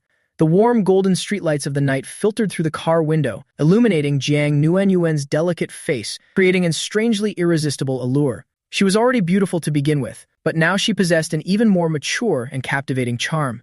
I swallowed hard, starting to chant a mantra in my head to stay focused. "Chenbo, if you had known 4 years ago that I was this powerful, would you still have intended to divorce me?" Jiang Nuanyuan's tone carried a hint of pride, and the urge that had just risen in my heart was immediately and mercilessly extinguished. If it hadn't been for Jiang Nuanyuan's family being so wealthy, then her father would have had no right to threaten me into divorcing her. If you hadn't divorced me, right now, I could have handed this entire company over to you. You wouldn't have to work so hard delivering food just to earn those few copper coins. Whatever car you wanted, you could buy instantly. Your life could be as lavish as you wished. What a shame since you insisted so stubbornly on that divorce. After speaking, Jiang Nuanyuan let out a cold laugh. It seemed that humiliating me like this gave her a great sense of satisfaction, no matter how foolish I was. I could tell Jiang Nuanyuan was mocking me for being poor. My face turned expressionless, and I turned my head to look directly at Jiang Nuanyuan. "Jiang Nuanyuan, I truly do regret it. Less than greater than. I regret ever knowing you. Less than greater than. And I regret even more that I ever married you. Less than greater than. If I could go back in time, less than greater than. I would rather have never pursued you in the first place. If it hadn't been for Jiang Nuanyuan, perhaps I would have found myself a gentle, lovely wife by now. My parents, even if they'd met with misfortune, would have been treated immediately, and even if I'd had to borrow money, the financial burden would have soon been lifted after receiving the insurance. By now, I should have had a very adorable young child, less than greater than, instead of being a lonely soul like I am now. Less than greater than." Hearing this, Jiang Nuanyuan was completely stunned. Less than greater than. "Chen Bo, you're something else. Less than greater than." Jiang Nuanyuan wanted to burst into tears right then and there, but she struggled to hold them back in front of me. This hateful man, she's done so many terrible things to me. Why am I still letting him hurt me like this? After that, both were silent the whole way, each harboring their own resentment, until we finally arrived. Jiang Nuanyuan didn't wait for me to open the car door. Less than greater than. But stepped out on her own first. Less than greater than. This place was a villa on a mountaintop. Less than greater than. The night temperature here was much colder than in the city. Less than greater than. Jiang Nuanyuan had anticipated this. Less than greater than. So when she left, less than greater than, she brought along a fairly thick coat. Less than greater than. As for me, I wasn't so lucky. Less than greater than. Who knew Jiang Nuanyuan would go up a mountain to talk business in the middle of the night? The moment I stepped out, the cold made me shiver uncontrollably. Jiang Nuanyuan walked straight toward the pool. In that area, everyone had already started the BBQ party. Today, they were grilling outdoors while discussing business. The nature of the work was the plan to bring foreign retail supermarket chains into the domestic market. I originally intended to go back to the car to stay warm but Jiang Nuanyuan deliberately called out, "Right, you used to be in charge of foreign projects before. Sit down and read through this carefully. Then mark the parts you find valuable. I'll come over and check it later." Having said that, she went with a few wealthy mobiles to watch the chef grilling meat over there. I held the project file in my hand, checking every bit of information on it. That damn Jiang Nuanyuan. This man knew perfectly well she did it on purpose. She didn't even bother to warn me it was this cold on the mountain, leaving me to freeze to the bone like this. On top of that, she's making me focus on this pile of documents. If I happen to miss anything, Jiang Nuanyuan will surely use it as an excuse to dock my pay. After reading for about half an hour, I rubbed my hands together and blew on my palms. My hands were so frozen they wouldn't obey me anymore. When I needed to circle content, I couldn't even hold a pen. Feeling like someone was watching me, I picked up the pen again and glanced toward the pool. Jiang Nuanyuan was holding a plate in her hand. It was pre-cut lamb. She elegantly put a piece of lamb into her mouth. After chewing, she lightly licked her crimson lips, exuding an irresistible charm. I swear this Jiang Nuanyuan is like a total vixen. Time after time, she keeps trying to seduce me. I've had to fend for myself for 4 years. One little tease from her, and I'm about to lose control. Sometimes I really hate how my little brother lacks willpower. Jiang Nuanyuan stared at my hands, which were red from the cold. After placing the plate on the table in front of me, she immediately turned and walked away. Damn it, does she think I'm a dog? Throwing some food and then just leaving. Even though I was furious, I had to admit this lamb was really fragrant. I hadn't eaten all night, so I was starving and freezing. The moment a piece of succulent lamb entered my mouth, my whole body felt like it was warming up. In less than 2 minutes, the entire plate of lamb was devoured by me. Jiang Nuanyuan returned to find the plate empty, then looked at my mouth about to say something. President Jiang, even with overtime, you have to let the employees eat. I spoke up boldly. I ate it, so what are you going to do about it? Jiang Nuanyuan gave a cold, haughty snort and threw a coat at my feet. Don't freeze to death and then expect me to pay compensation. With that, she picked up the empty plate and left. I stared at the coat on the ground. Jiang Nuanyuan, this toxic woman, is she actually caring for me? After putting on the coat, my body felt warm instantly. Jiang Nuanyuan approached, less than greater than, picked up the documents I had marked, less than greater than, and casually flipped through a few pages, less than greater than. And quite interested in this project too. We'll take these documents back first. Then someone in charge of the company's specialty will contact you guys. After speaking, she beckoned with her hand, signaling me to go drive. The mountain road had many bends. I was still driving quite slowly on the way up, less than greater than. But thinking about how Jiang Nuanyuan purposefully let me freeze, less than greater than, I stepped on the gas harder and harder, less than greater than. Chen Bo slowed down. Jiang Nuanyuan was a bit scared, her voice starting to tremble. Rich people like President Jiang must be the most afraid of dying. I had just flashed a sly smile, intending to give Jiang Nuanyuan a good scare. As a result, the next second, a slap landed squarely. It wasn't very heavy, actually, when a woman slaps you. The first thing that hits you is her scent, followed by the slap. The moment her scent filled my nose, less than greater than. The burning sensation on my face didn't feel like pain anymore, less than greater than, but pleasure. I rubbed my cheek, less than greater than, gently tapped the brakes, and the speed gradually decreased. President Jiang, how much are you going to pay me for this slap? I chuckled, not caring at all, not even a bit angry. The next second, my phone chimed with a payment notification. I took a glance. Damn it, Jiang Nuanyuan. You have a fortune of tens of billions of yuan, and you only send 100 yuan for slapping me. Are you even human? I immediately lost it. I thought, Jiang Nuanyuan would be generous and send me at least 10,000 yuan. Chen Bo, to me, you're only worth that much. How dare you try to scare me with your drive? If anything had happened, Zhao Muyan wouldn't just lose her mother, but her father as well. After being slapped, they obediently drove all the way back to the villa, planning to find a chance to sneak inside. Unexpectedly, as soon as Jiang Nuanyuan got out of the car, less than greater than, she kicked me out immediately. Less than greater than. What are you still standing there for? Less than greater than. Call a cab and go home. Or are you waiting for me to invite you in for a drink? Even if you invited me, President Jiang, I wouldn't go in. I took out my phone and walked to the villa gate, opening the ride-hailing app. Jiang Nuanyuan slammed the door shut without mercy, and it was an electronic door at that.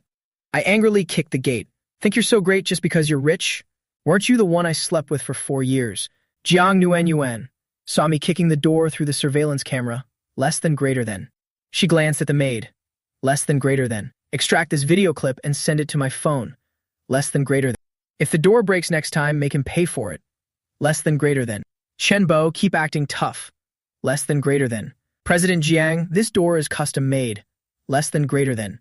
It costs quite a lot, less than greater than. Maybe we should warn the employee. After all, it's not easy for young people to make money for their families, less than greater than.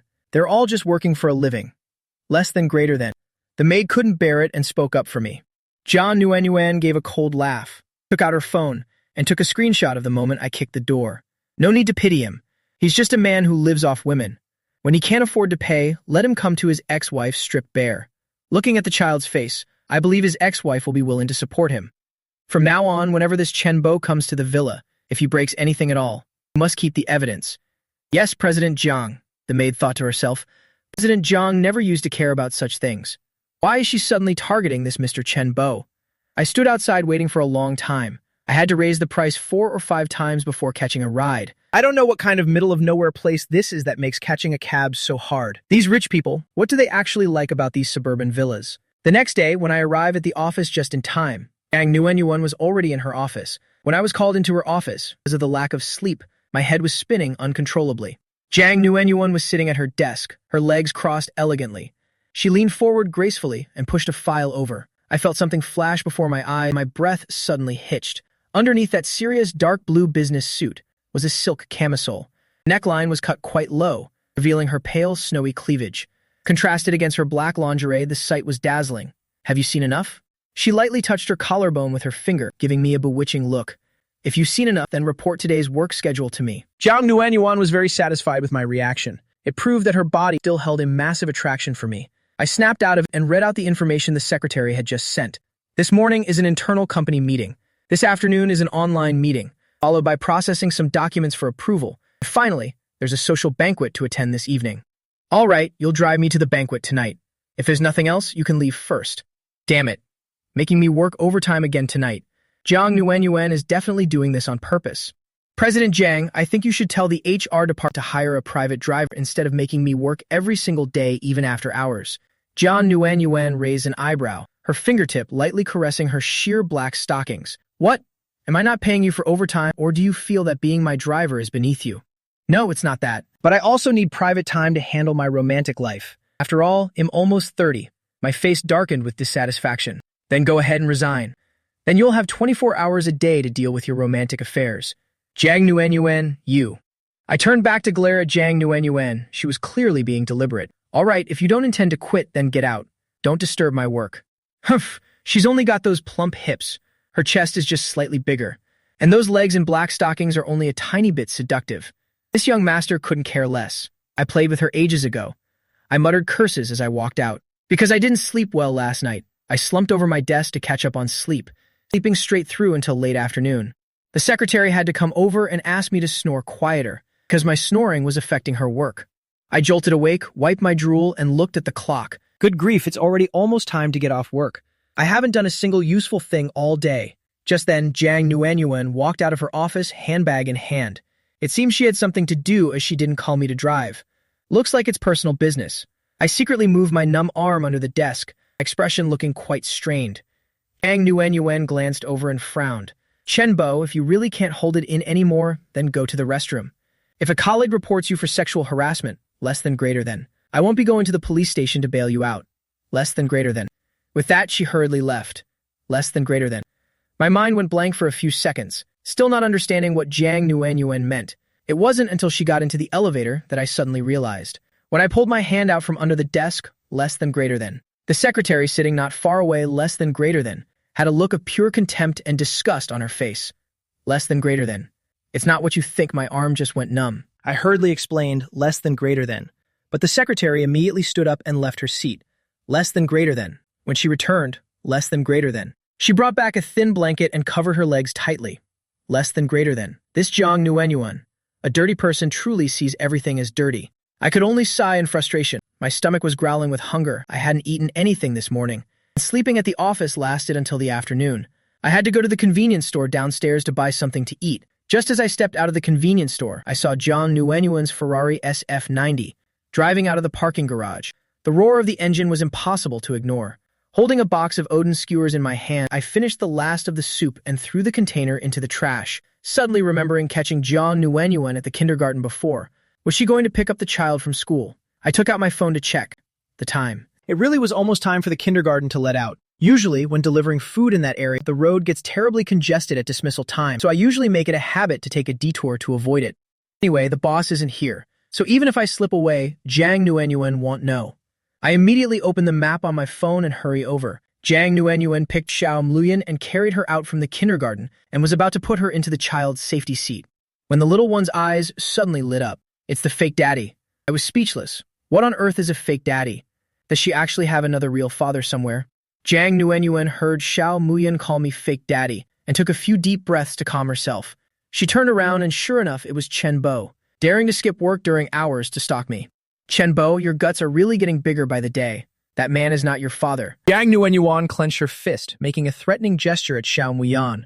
Xiao Muyan pretended to be scared and covered her face, knowing full well her mother would never actually scold her. Mommy is the person who loves her most in the world. Shenbo, do you feel like your salary is too high? Was the deduction from last time not enough? It's working hours, and you're trying to sneak out for a side job again, aren't you? The whole time my eyes were glued to Xiao Muyan. After Jiang Nuenyuan finished scolding, she instinctively shifted her body a bit to shield Xiao Muyan behind her back. The more I looked, the more I felt that she was my daughter. Jiang Nuenyuan rolled her eyes with contempt. Stop daydreaming. I never want to have a child with you. Sleeping with me for 4 years, and then demanding a divorce for no reason like the scumbag you are. I already told you, this is my father's illegitimate child. She's just been put under my name. Look at my figure. Does any part of it look like someone who's given birth? I scanned her from top to bottom. Not really, but compared to 4 years ago. She has the mature, savory charm of a woman. She truly has the aura of a young matron. Chen Bo, think you've truly gone mad with thirst for women. Jiang Nuenyuan got into the car, not wanting to waste another word on me. If Jiang Nuenyuan refuses to admit it, then I'll just have to use my own methods. I have to get a strand of this little girl's hair. I rushed to the side of the car, preparing to pluck a hair for a DNA test, but I was immediately pinned down by Lao Shu, who had been watching from the gate and was ready to strike, grabbing and holding me tight. Damn it, Lao Shu, what are you pinning me down for? I'm sorry. Ensuring the safety of the children at this kindergarten is my responsibility. Lao Shu used a specialized fork to keep me pinned to the ground. I tried to struggle, but Lao Shu immediately warned me, you better not move. I'll treat this as just a misunderstanding. If you dare to resist, the police nearby will be here in an instant. I had no other choice, and could only watch blankly as Jiang Nuenyuan drove away. Once Jiang Nuenyuan's car was far out of sight, Lao Shu released the fork and pulled me up. You can't just assume a child is yours, simply because she looks like you. That woman is beautiful and drives such a luxury car. She and you belong to completely different worlds. Hurry up and uninstall that garbage app on your phone. Less than greater than. Just delete it already. Less than greater than. It's not what you think. Less than greater than. On the day of my divorce proceedings with Jiang Nuenyuan 4 years ago, less than greater than. We went at it in the bedroom 4 or 5 times. Less than greater than. I remember clearly that when we finished, less than greater than, there was a condom on the floor that had torn because of the force. I was 24 and at my peak back then. Who knows, maybe my quality was so good that I hit the jackpot in one go. While driving, Jiang Nuenyuan called Gu Qingqing, today, Shenbo, actually tried to take Yan Bao's hair for a DNA test. I feel like he's starting to get very suspicious. Help me investigate a bit, information on the heads of the nearby appraisal agencies. Find a way to falsify the report results. Gu Qingqing chuckled over the phone. Seems like that Chen Bo guy has some brains after all. This won't be a problem. Don't worry, it takes a few days to get the test results. Even if he gets the hair during the waiting period, less than greater than, we'll have plenty of time to tamper with the results. Less than greater than. Did you just see him and run away immediately? Less than greater than. Gu Qingqing blurted out the question. Less than greater than. Yeah, I panicked. I only had time to grab Yan Bao, get in the car, and speed off. Thankfully. Security guard at your friend's kindergarten reacted quickly and managed to catch and pin Chen Bo down on the spot. Gu Qingqing, imagine the scene of me being pinned to the ground, and she burst out laughing over the phone for a long time. I suggest you just let him have his way. The more you hide, the more hell thinks something is wrong. After Gu Qingqing spoke, Jiang Nuenyuan realized it too. If the child really wasn't Chen Bo's, then her reaction just now was clearly an overreaction. Are you sure the appraisal agency can swap the results? Are you doubting your best friend's ability? If I can't even handle a small thing like this, then forget it. All right then, I'll bring Yan Bao to the office and create an opportunity for Chen Bo to get a sample. When that happens, remember to help me swap everything. After hanging up, Jiang Nuenyuan's heart was still pounding incessantly. Just thinking about the scene of me rushing forward earlier actually left a trace of fear in her heart. Terrified that I would only want the child less than greater than, and wouldn't care about her at all. So Jiang Nuenyuan carried less than greater than Xiao Muyan into the company. Less than greater than. Many employees stared at the child curiously, secretly whispering and gossiping. What's that child's relationship with President Jiang? I've never heard of President Jiang being married. Isn't she still single? Maybe it's her younger sister. After all, plenty of people in their 40s are having second children these days. President Jiang's mother is still young and maintains her looks well. I also think it's President Jiang's sister. That kid looks about 3 years old, less than greater than. There's no way President Jiang could have married so early, less than greater than. A group of them gathered in the break room and whispered, less than greater than. I had just returned to the office by subway, less than greater than, and hearing them gossip, less than greater than. My eyes suddenly lit up. Less than greater than. So Jiang Nuanyuan brought that kid into the office. Less than greater than. Then, there are plenty of chances to get a hair sample. Kids usually like rolling around on the sofa, less than greater than. If I look around in a bit, I'm sure I'll find a few strands. Less than greater than. Jiang Nuanyuan knew full well that I hadn't given up. Less than greater than. So she intentionally called me into her office. Less than greater than. Tell me how much should be deducted for skipping work? Less than greater than. I asked back cautiously. Less than greater than. 200 yuan. Jiang Nuanyuan didn't even look up. Triple it. I blurted out in agreement. Only then did Jiang Nuanyuan look up. Why isn't this guy complaining today? Before, just deducting a little money would have him screaming like he was dying, insisting that I was mistreating him. But today he's fined 600 yuan and doesn't even blink. Jiang Nuanyuan gave a cold laugh. Your eyes are darting all over. What are you looking for? Where's the child from earlier? I heard you brought her to the office.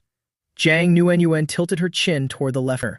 The little girl was hugging a rag doll, sitting quietly on the sofa, engrossed in cartoons on an iPad. Chenbo, you didn't actually think I'd have a child for you, did you? Jiang Nuanyuan's voice was full of arrogance. Feeling insulted, I remained silent for a long time. But I also knew that a great opportunity like today, less than greater than, if missed, would never come again. Less than greater than. No matter how angry I was, I had to endure it. Less than greater than. Jiang Nuanyuan saw me seething but unable to do anything. Less than greater than. And suddenly, for a moment, she found me a bit cute. She stood up and went to Xiao Muyen, picked up the little one who was glued to the iPad screen, and walked straight to me, thrusting her into my arms. I told you this is my father's illegitimate daughter. If you don't believe it, take a good look for yourself.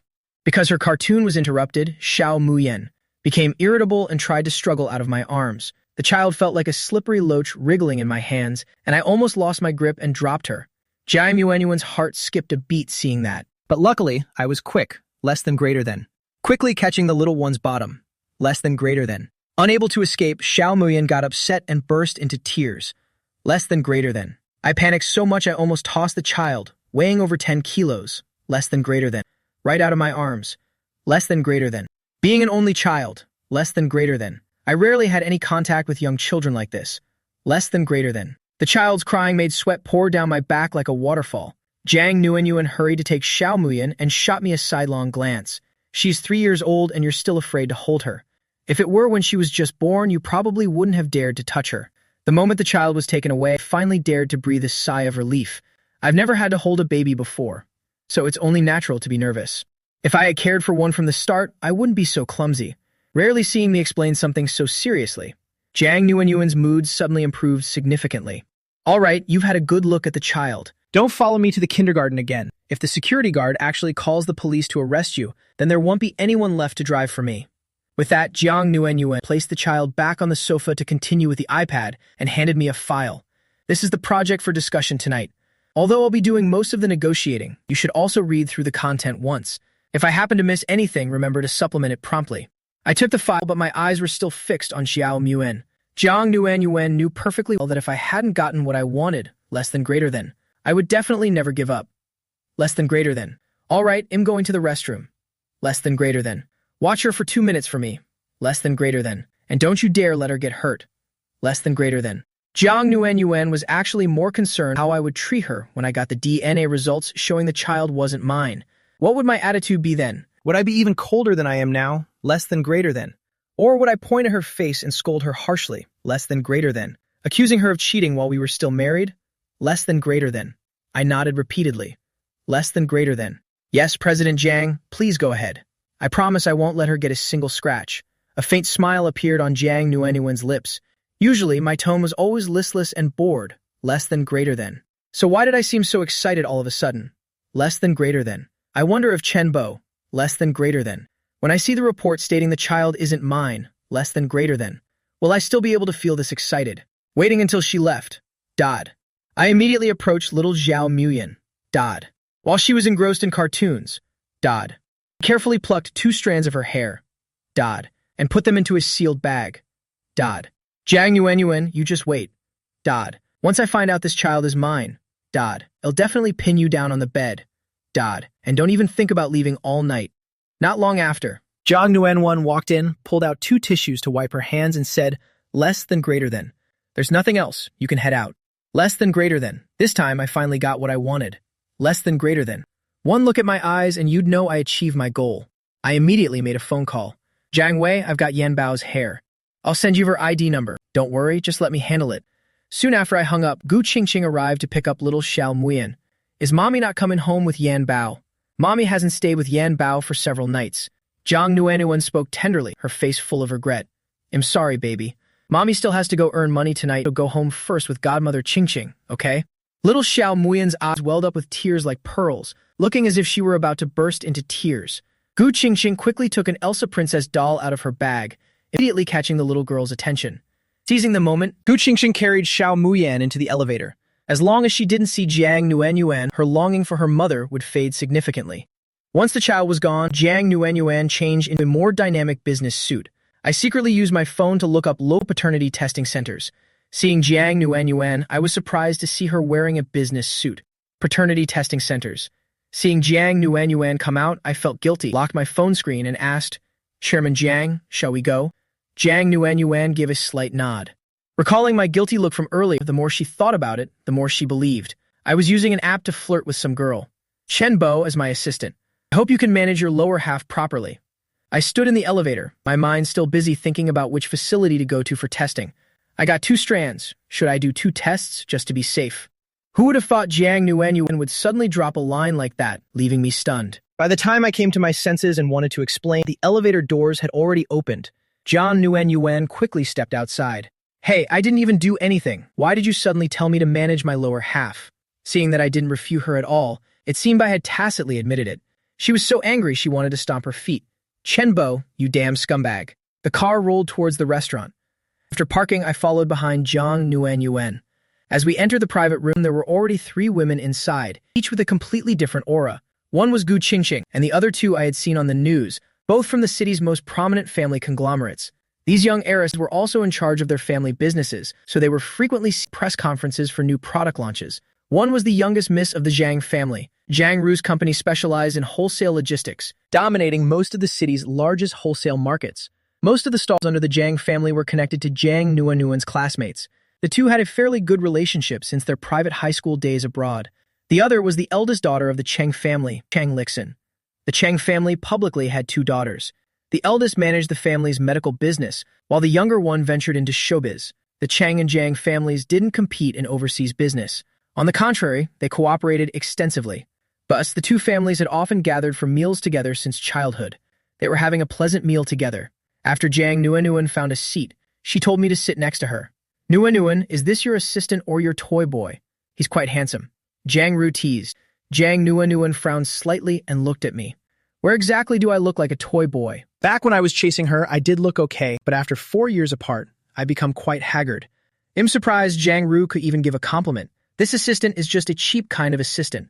Who would have expected that as soon as Jiang Nuanuan finished speaking, Jiang Ru shifted her seat to be right next to me? How cheap exactly? If Chairman Jiang finds him inconvenient to use, why not just give him to me? Over at my wholesale market, every day I have to deal with a bunch of traders, less than greater than. All middle-aged uncles, less than greater than. I'm lacking a companion here, less than greater than. This Jiang Ru, less than greater than, was wearing a somewhat sheer black lace outfit. As she leaned in close, I didn't know where to look. I felt like a little duck being fully kept by a rich lady, utterly helpless. President Jiang, why don't we just discuss this project? Men aren't as important as making money. Jiang Nuanuan pulled the conversation back to the main focus. After taking out the proposal, she highlighted several key points. When it came to serious business, Jiang Ru was no longer in the mood for joking. She picked it up, glanced through the red highlighted parts, and said, we can discuss this profit share later. First, I'll go back and contact some suppliers with stable quality and ask if they are willing to supply the mid to high-end supermarket market segment. The price is a bit high, but they will only end up earning more. Jiang Nuanuan felt that. The suppliers had absolutely no reason to refuse. Once Cheng Lixin took hold of the project plan, she reviewed it once. There are no major issues on my side. We've always been partners overseas before. So let's just proceed according to the old contract. What do you think? Good. Cheng Lixin has agreed. Now we just need to see what Jiang Ru thinks. Jiang Ru tilted her head and considered for a while, then set the plan down. If President Cheng has agreed, less than greater than. That I don't have many issues either. Less than greater than. But since the suppliers haven't signed the contracts yet, less than greater than. No one can guarantee anything for sure, so it can only be a verbal promise for now. Afterward, she stood up, went out to make a few calls, and then returned. Why not let your toy boy give us a presentation on the project contents, Anyway, he's almost full from eating. I only gave it a cursory look earlier and haven't examined it closely. I had been focused on eating until now, thinking, what the hell? Why tease me all of a sudden? It's hard enough to get a taste of high-end food, and yet they won't let me eat my fill. All right, let me explain. He's been running around several places with me today and hasn't had a single grain of rice in his stomach yet. Jang Nuenuan's sudden concern made me feel for a moment as if I'd gone back 4 years. Because whenever I get busy, I completely forget about eating. For example, when I bury myself in studying, I forget to eat. When I'm intensely gaming, I won't even touch a chopstick all day. Even after starting work, that habit persisted, leading to frequent stomach pains, starting from my very first year of work. Out of pity, Jang Nuenuan would always wake up early to make lunch boxes for me to take to the office. At lunchtime, she would video call me, forcing me to go heat up the meal in the microwave, only feeling relieved once she saw me finish it with her own eyes. Seeing that Jang Nuenuan had spoken up, Jang Ru didn't press further. The group of friends, having not seen each other for a long time, called for some wine to drink.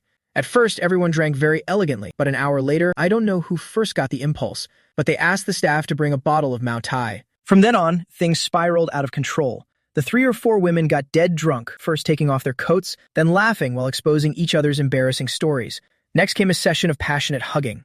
When the bottle of white liquor was empty, Jang Ru's husband drove over to pick her up. The other 2 followed suit and left one by one. In the entire private room now, only Jang Nuenuan remained, slumped over the table, looking very uncomfortable. This woman, honestly, she usually doesn't even like drinking, yet today she mixed both wine and white liquor. It would be strange if she wasn't exhausted. I helplessly went over to help her up. Jang Nuenuan's usually elegant and cold face now flushed from the alcohol, turning as rosy as a ripe fruit, making one want to take a bite. Because she drank too much, her legs went soft and she slumped to the floor. I had no choice but to lean down and scoop her up princess style. "Shenbo, why did you abandon us?" She was so drunk she was incoherent, muttering incessantly in my arms.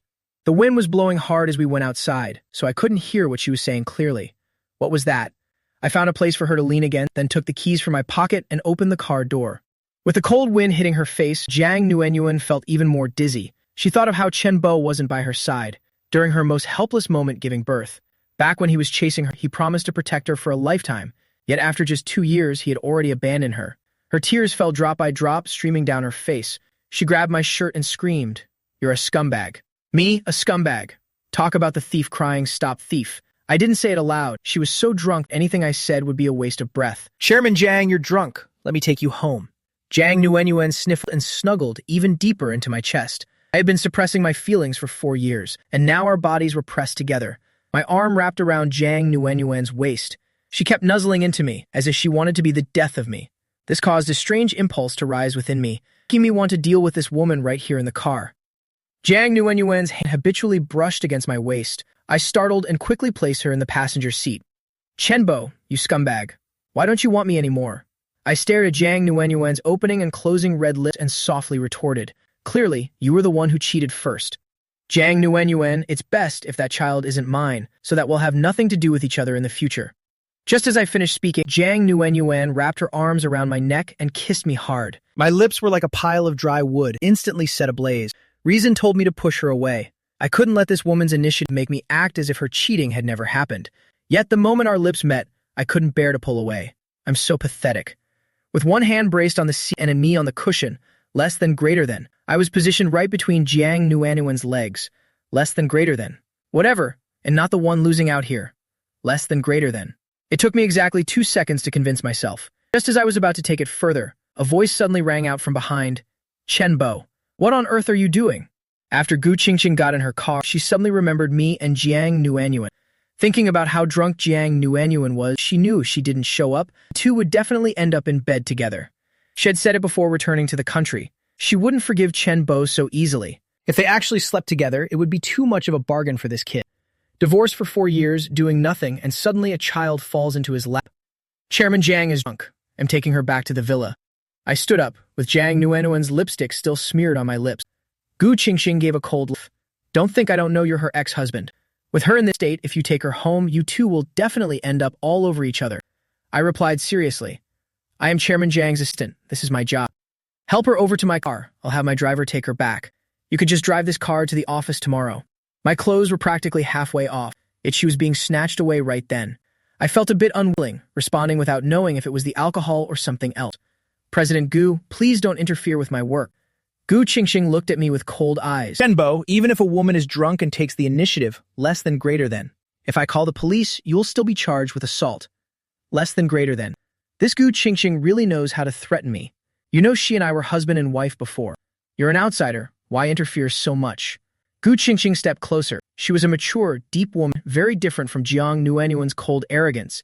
Wearing a long black velvet dress with a black blazer over it, a woman's cigarette held between her fingers, she laughed coldly. So you know that's in the past?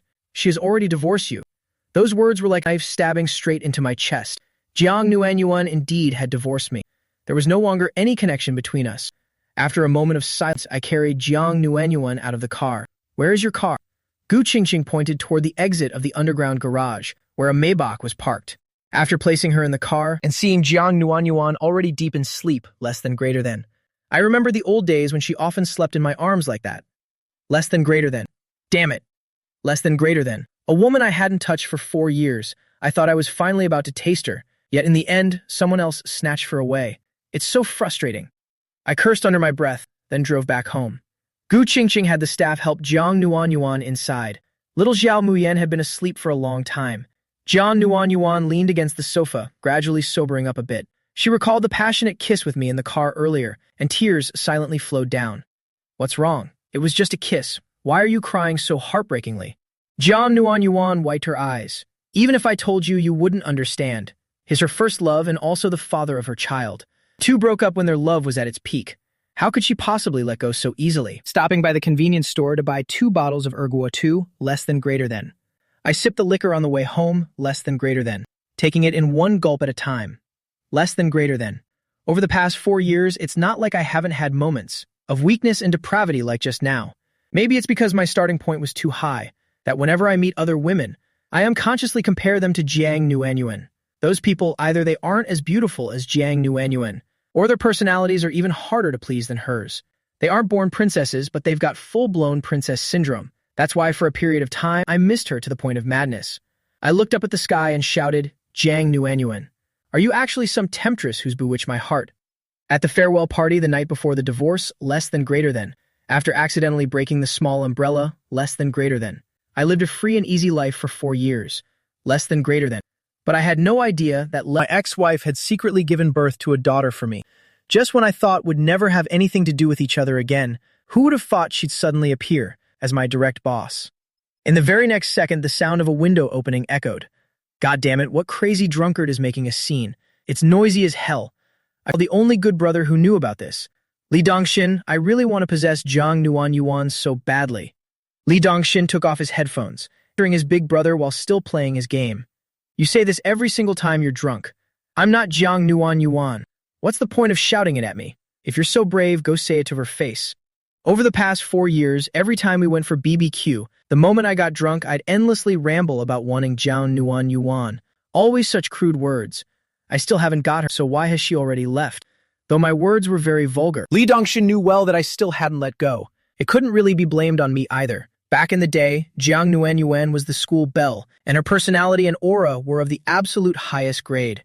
Li Dongxin, Jiang Nuanyuan is my boss now.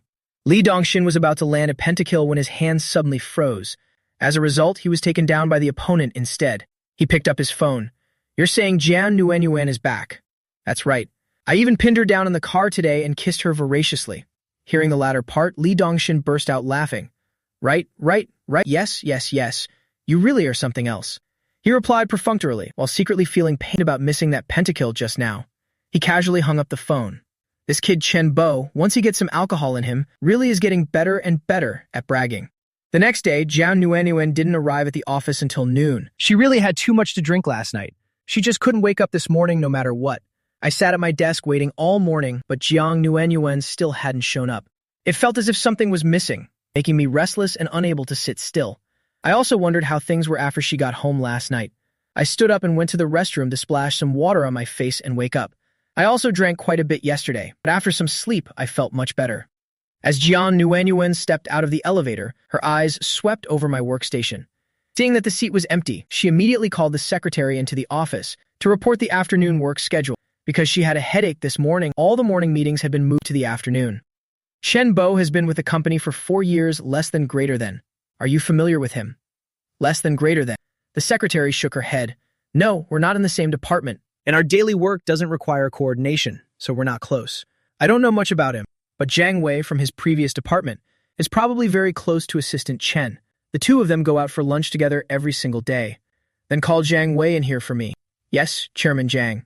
Jiang Wei knocked and entered. Before coming, he had already reviewed all his work mistakes from the past few days. Chairman Jiang, you wanted to see me. Jiang Nuanyuan leaned back on the sofa, her head still slightly spinning from the lingering effects of the alcohol. You and Shen Bo have a fairly good relationship, don't you? Jiang Wei replied cautiously. Yes, within the company, we consider ourselves close. At his age, even if he's not married, he must have a girlfriend by now, right? Jiang Nuanyuan asked about personal matters outside of work. It took Jiang Wei a moment to regain his composure.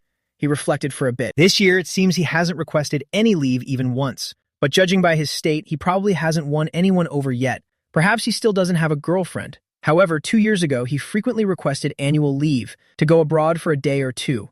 He was likely chasing some girl over there, but it seems it didn't work out, so he gave up. Jiang Wei didn't think much of it. Matters like this weren't exactly big secrets.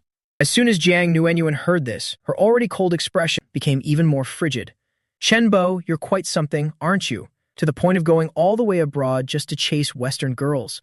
She thought of the feeling when I pinned her in the car last night. That passionate kiss still made her heart skip a beat. And yet, hearing this now, her heart suddenly tightened, not wanting to beat anymore. I understand. You may leave now. As Jiang Wei walked out, I happened to be returning. Seeing him emerge from Jiang Nuanyuan's office, I narrowed my eyes in suspicion. Perhaps feeling as if he had just betrayed a brother, Jiang Wei felt extremely guilty, immediately avoiding my gaze, before scurrying back to his seat. Inside the office, Jiang Nuanyuan, whether out of anger or because the air conditioning was too high, irritably took off her coat and threw it hard onto the sofa. She suddenly recalled back when I was chasing her, how I also had designs on an exchange student. It was during a gathering, everyone was drunk and started teasing together. Dee said that I thought that Western girl looked pretty, with big eyes and fair skin, looking just like a doll. I had chased her for a whole week, then for some reason turned around to chase her instead. Because they were officially dating at the time, their love was very deep. Jiang Nuanyuan didn't bother to take it seriously. Only at night, when tucked into the warm blanket, did she hint. While things are so passionate between us, is your mind fantasizing about that Western girl? No way.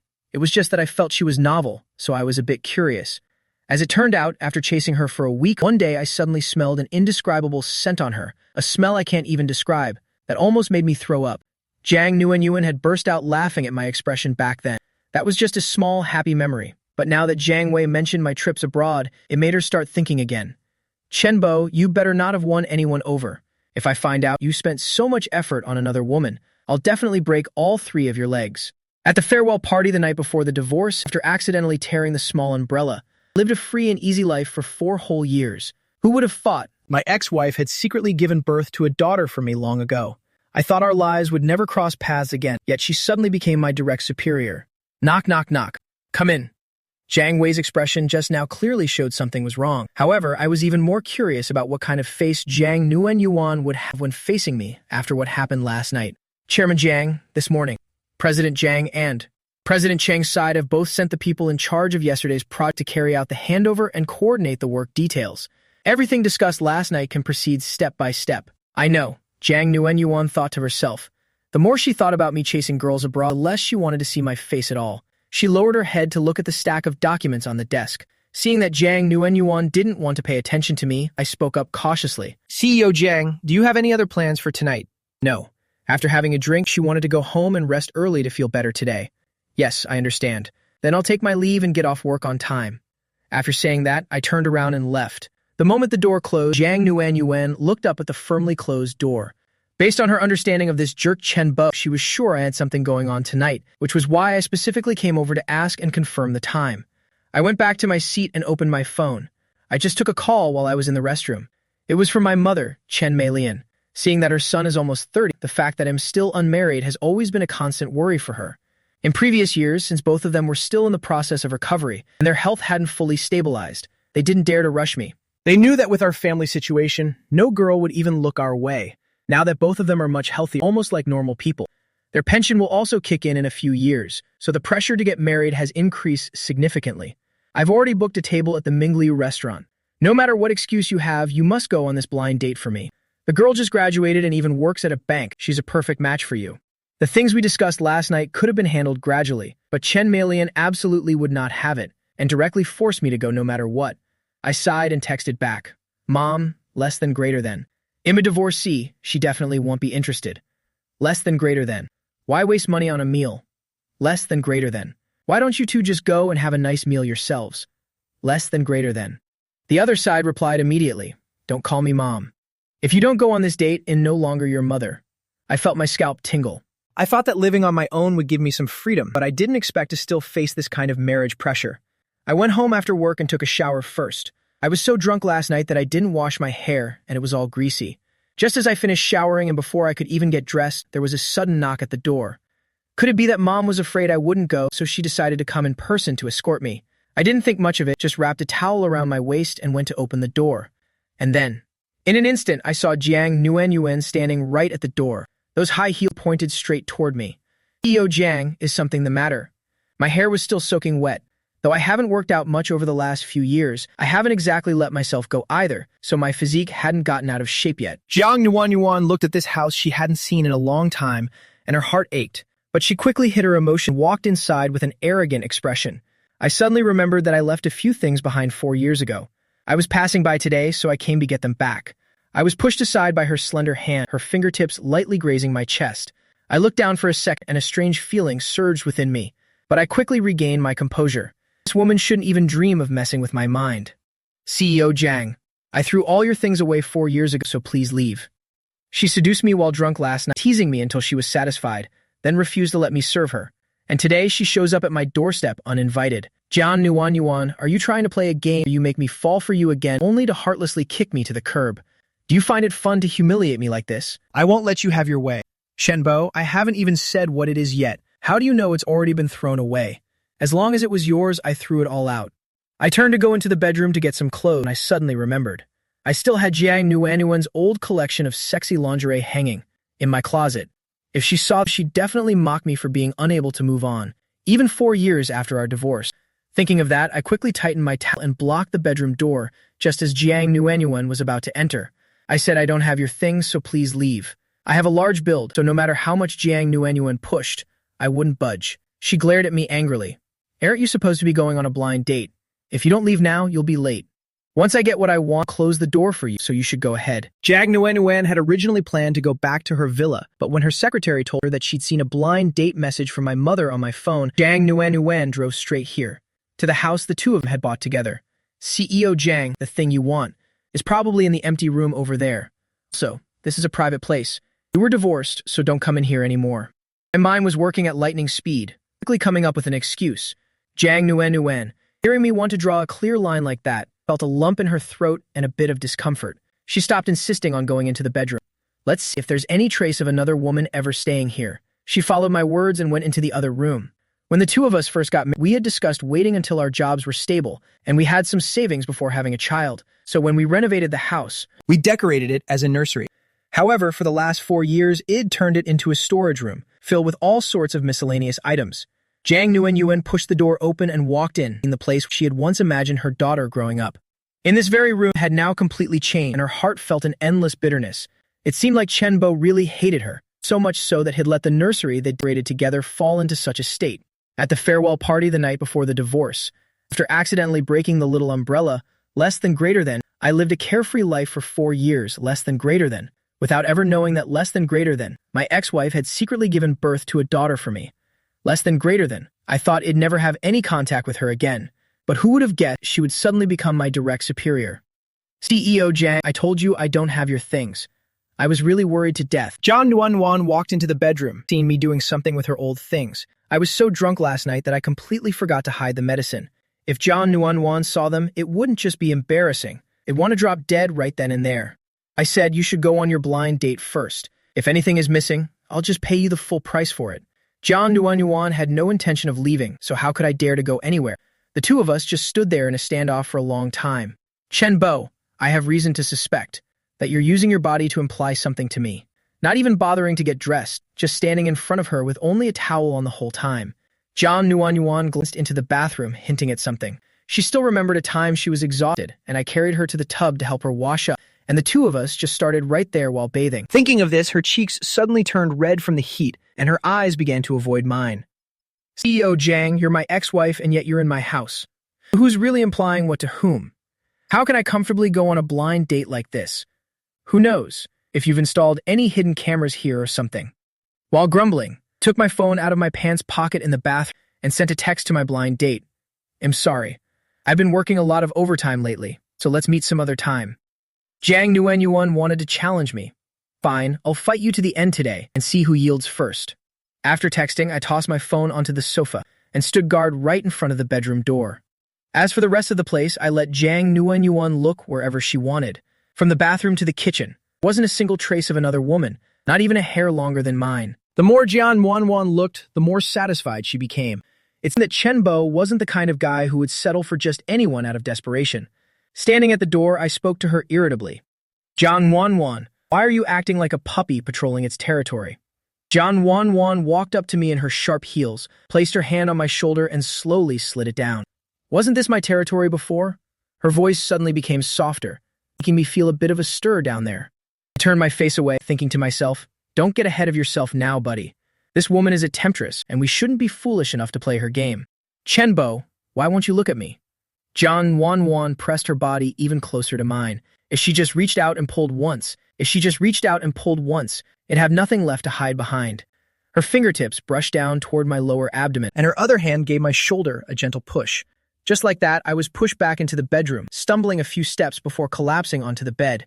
Jang Nuenyuan sat on top of me, squeezed my chin, and leaned down low. Chen Bo, I told you, you're a 24/24 assistant, and an assistant's principle is to serve the boss. Understand? You have to serve me. Her voice was very soft, breathing into my ear and making my whole body feel weak. Jang Nuenyuan, I turned my face away, refusing to look at her. Wasn't she always so shy before? I hadn't seen her for 4 years, and now she's become this proactive. Is this still the cold beauty queen I once knew? Just as I thought, Jang Nuenyuan was about to do something to me, and was ready to give up since I had no strength left to resist. She suddenly sat up and moved away from me, turning to open the closet and taking out her collection of sexy lingerie. Unhooking them from the hangers. I knew you'd have them hanging here. After gathering everything and putting it in her bag, she walked away without hesitation, leaving me alone and dazed on the bed. Jang Nuenyuan, are you even human? Teasing me like that only to just up and leave. I grabbed the blanket and punched the wall hard. This woman is truly too wicked. But if I were to chase after her now, pin her against the wall and do it, then Jang Nuenyuan would surely say smugly, Chen Bo, I didn't expect that even after 4 years you still couldn't forget me. Just thinking about that scene made me feel extremely uncomfortable. In the end, the moment the front door closed, less than greater than, I had to go to the bathroom to contemplate my life. Less than greater than. Jang Nuenyuan left the apartment complex less than greater than, and sat alone in her car less than greater than, clutching her heart which was racing. Less than greater than. Almost, just a little bit more, and she wouldn't have been able to hold back from doing it with me right there in the bedroom. In that house were too many memories of the two of them, in the kitchen, the living room, on the bathroom, and in the bathroom. Those images flashed through Jian Nuenyuan's mind like lightning. The weather had clearly turned cold, yet she still felt a tingling sensation of heat. After opening the car window, the cold wind blew for a long time before she finally calmed down. It's just that late at night, in the silence, her mind couldn't help but remember those passionate moments she'd shared with me before. She placed her hand on her chest, right there, thinking about me kissing her in the car yesterday, thinking about what happened in that familiar house today. In 4 years, this was the first time she found it so hard to control herself. Several times she intended to pick up the phone and call me, telling me to come and find her, to help her solve a little personal problem. The next morning, as soon as I arrived at the company, Jiang Wei blocked my way. Chen Bo, Supervisor Wei is looking for you. Jiang Wei nudged my shoulder after saying that. Supervisor Wei used to care about you a lot. Aren't you going to consider it at least a little? They say a wife 3 years older is worth a pot of gold. Wei Xiaoyuan was the department supervisor for Jiang Wei and me. Last time, when the two of them went to entertain clients, less than greater than. Wei Xiaoyuan got drunk and even proactively hugged me.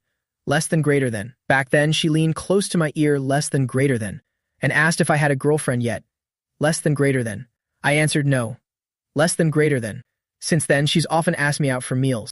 Naturally, a beautiful female manager like Wei Xiaoyuan was desired by many single guys in the company, especially that guy Liu Chang from before, who, after getting drunk a few times, tried to take advantage of Wei Xiaoyuan. But as it turned out, Wei Xiaoyuan seemed to be interested only in me. Zhang Wei stopped talking nonsense, it'll bother her. Zhang Wei smiled mischievously. Who's talking nonsense? Last time, Supervisor Wei was practically glued to you. And I even saw you hugging her. Come on, spill it. Did you secretly score with her already? At the farewell party the night before the divorce, after accidentally breaking the little umbrella, I lived a carefree life for 4 years, without ever knowing the ex-wife had secretly given birth to a daughter for me. I thought I'd never have any contact with her again, but who would have guessed she would suddenly become my direct superior? No, I just saw she was so drunk she couldn't stand, so I was just being nice and helped her up. After giving my helpless explanation, I headed toward the supervisor's office. Jang Nuenyuan walked out of the break room, Coffee in hand, and she gave a cold laugh. Chen Bo, less than greater than. Your luck with women is quite something, isn't it? Less than greater than. Truly, all men are just as promiscuous. Less than greater than. Wanting to sleep with anyone they meet.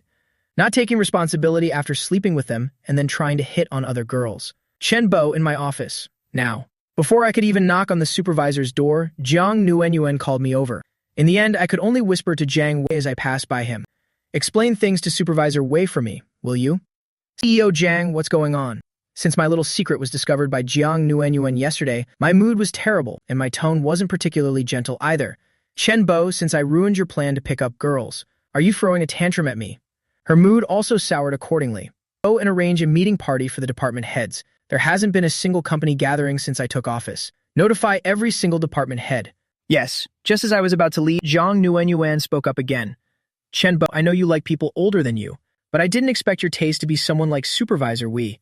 It's really hard to understand. I gave Jiang Nuenyuan a strange look. Who said I like Supervisor Wei? Is that so? That I must have misunderstood. Go and call Supervisor Wei into my office for me.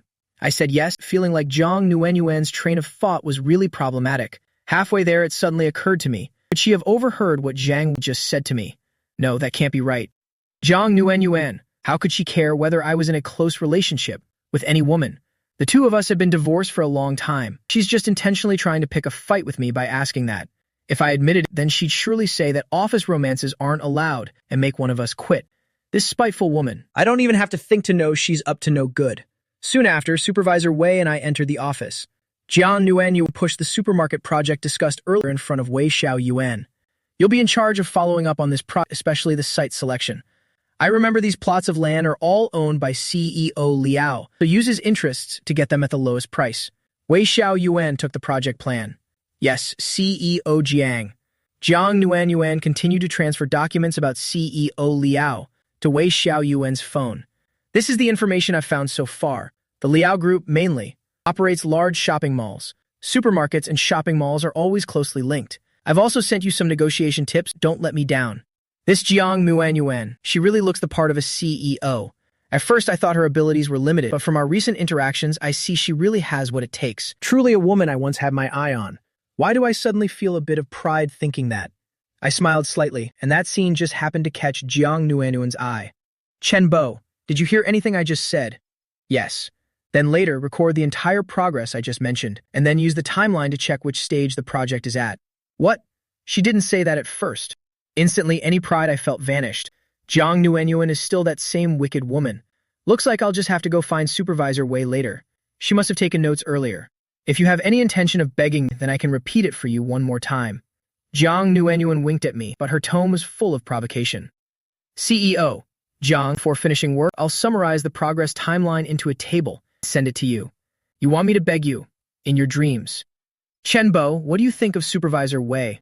What do you mean, what? She's definitely a lot better than a woman like you. My expression remained calm. Even though Supervisor Wei is 3 years older than me, she's very gentle and forgiving. As a leader, she always knows how to protect her subordinates. Compared to women who have no self-respect, she's truly the model of an ideal wife. After saying that, I chuckled inwardly with delight. Let's see if your eyes burst with rage. Jiang Nuenyuan, did you really think I was going to praise you? As expected, Jiang Nuenyuan's expression changed noticeably. From what I know of her, she was clearly getting angry. So, how does she compare to me? Jiang Nuenyuan fixed her eyes on me. Is Jiang Nuenyuan crazy? Why would she even compare herself to her? You're just a wicked woman who cheated. But then I thought, if I said Supervisor Wei was better, she might end up targeting Wei Xiaoyuan. To avoid that consequence, smiled and said, of course, CEO Jiang is far more attractive. Not just in terms of face and figure, but also intelligence and social status. Everything is far superior to Supervisor Wei. How could she even compete with you? Jiang Nuenyuan was indeed very pleased to hear that. She rested her chin on her hand and tilted her head to look at me.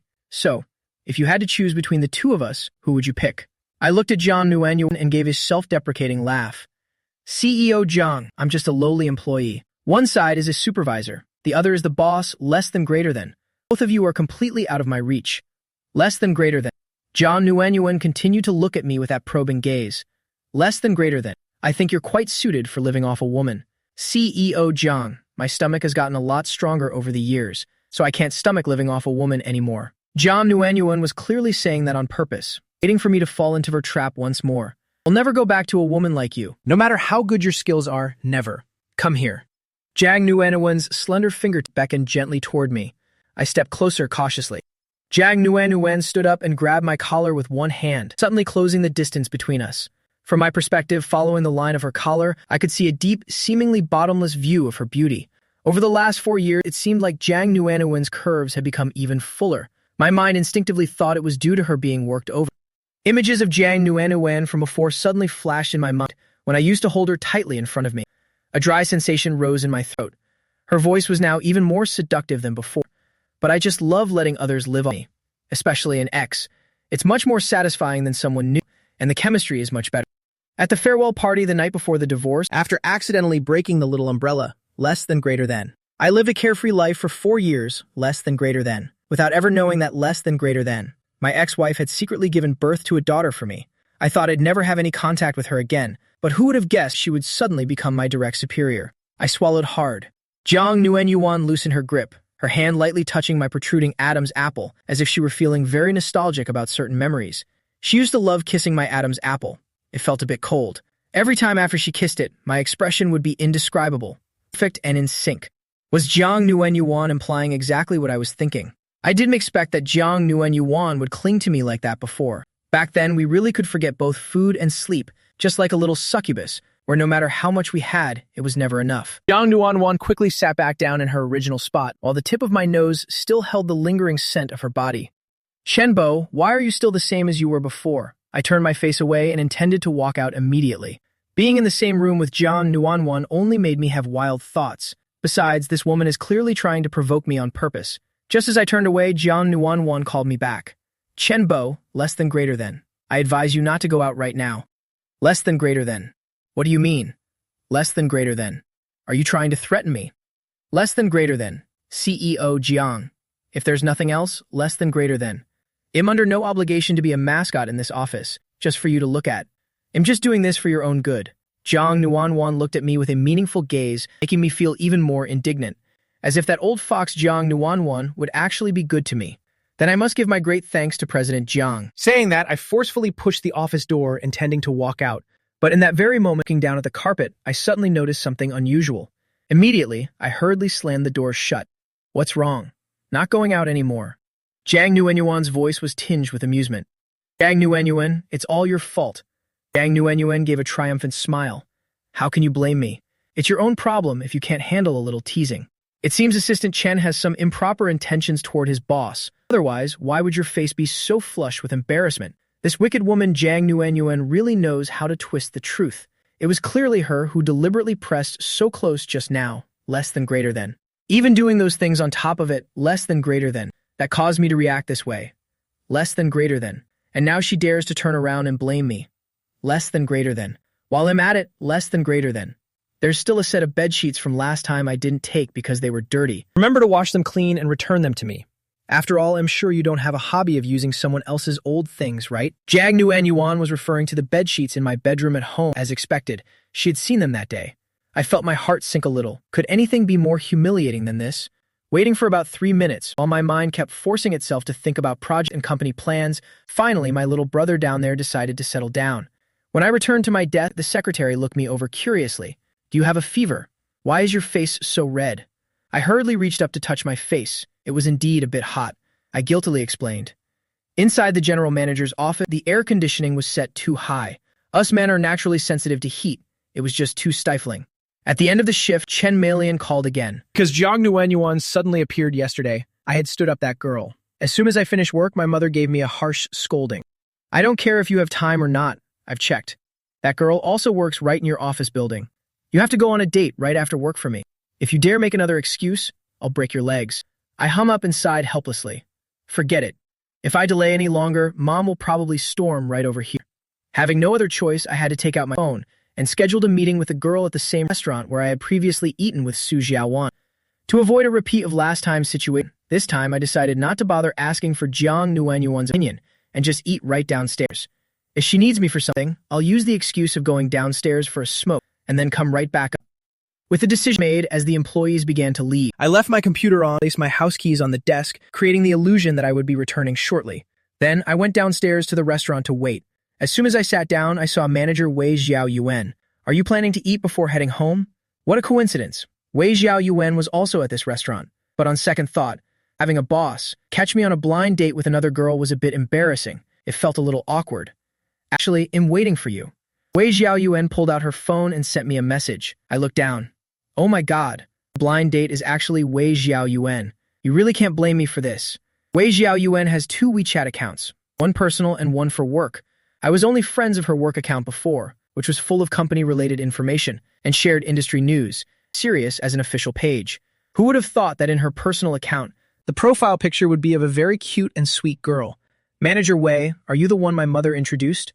Wei Xiaoyuan gently tucked a strand of hair behind her ear. I bet you think I'm too old, don't you? I hurriedly waved my hands in explanation. No, absolutely not, and just a bit surprised. After all, a great beauty like Manager Wei must have plenty of suitors, so why would you need to go on a blind date? Wei Xiaoyuan patiently replied, I've put all my focus into work these past few years, having no time for romance. It's only in these last 2 years that things have stabilized, but most suitable men have already gone looking for young girls in their mid-20s. I was a bit astonished. No way. Could it be that a gentle lady like Wei Xiaoyuan has no one interested in her?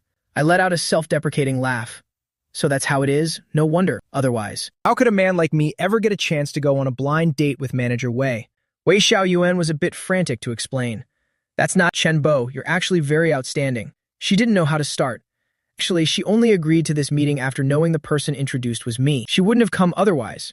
Previously at the company, she always felt that being 3 years older than me, and being my superior as well.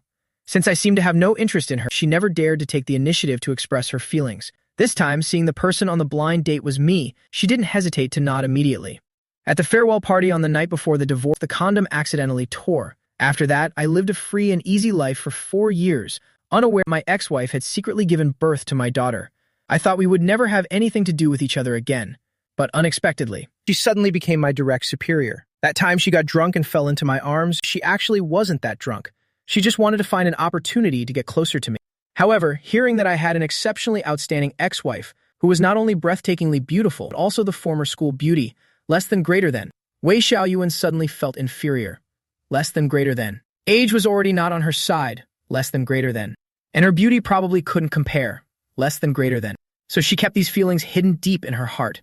Manager, you're so good at comforting people, but I know exactly how much capability I have. Chen Bo, we're not at the office right now. You can just call me by my name. Wei Xiaoyuan's voice was much softer now than at the office. That gentle and delicate demeanor made me feel incredibly comfortable.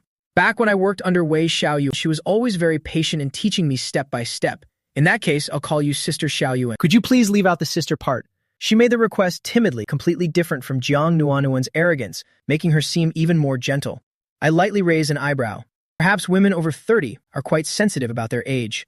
Without much thought, I immediately changed the way I addressed her.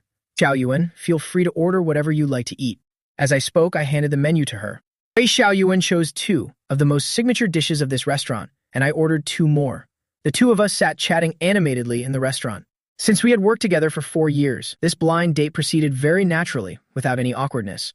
Are you getting used to working at the general manager's office? Wei Xiaoyuan thought to herself. I didn't have any prior experience in this area, so she couldn't understand why I was suddenly reassigned like that. Recently, she had constantly been recruiting new people to fill my old position. As soon as she mentioned it, I began to sigh and groan. That job is truly not meant for humans. Jiang Nuanyuan is really too hard to please. I think although President Jiang looks a bit cold, she probably isn't too harsh with her subordinates, is she? Wei Xiaoyuan still tried to speak up for Jiang Nuanyuan.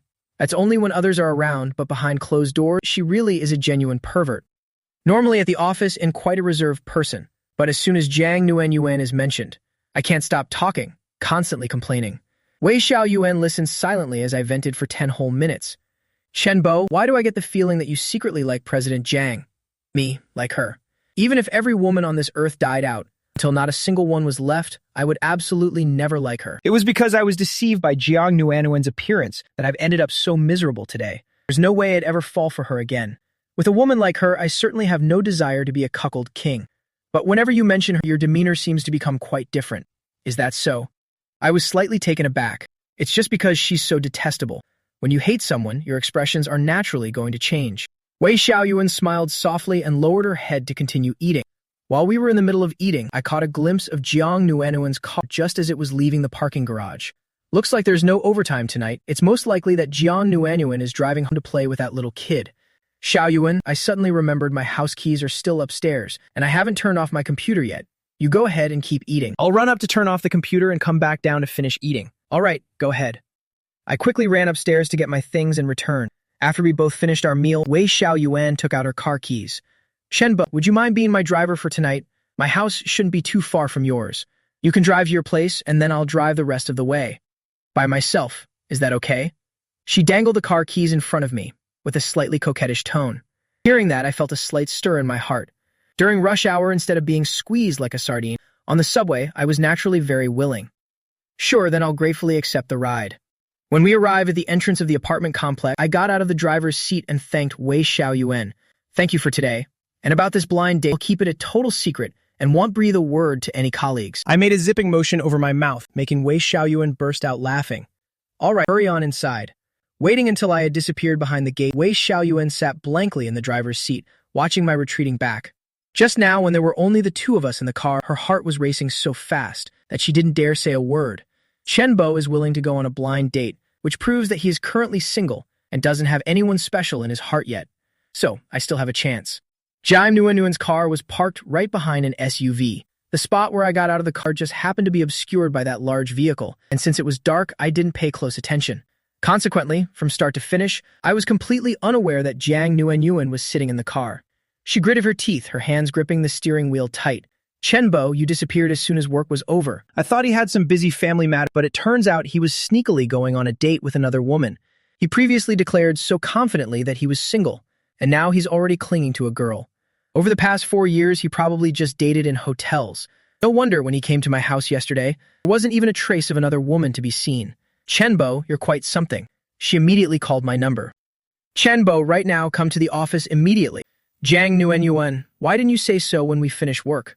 I'm just about to go to sleep now. You're making me come over this instant. Do you think I've sold my soul to you or something? Having just experienced that lady's gentleness, now having to face Jiang Nuanuan again, I immediately noticed a world of difference. I added irritably, that's right, going back to that farewell party on the night before the divorce. After the condom accidentally tore, less than greater than. I lived happy days for 4 long years, less than greater than. Without any clue, less than greater than. That my ex-wife had secretly borne me a daughter, less than greater than.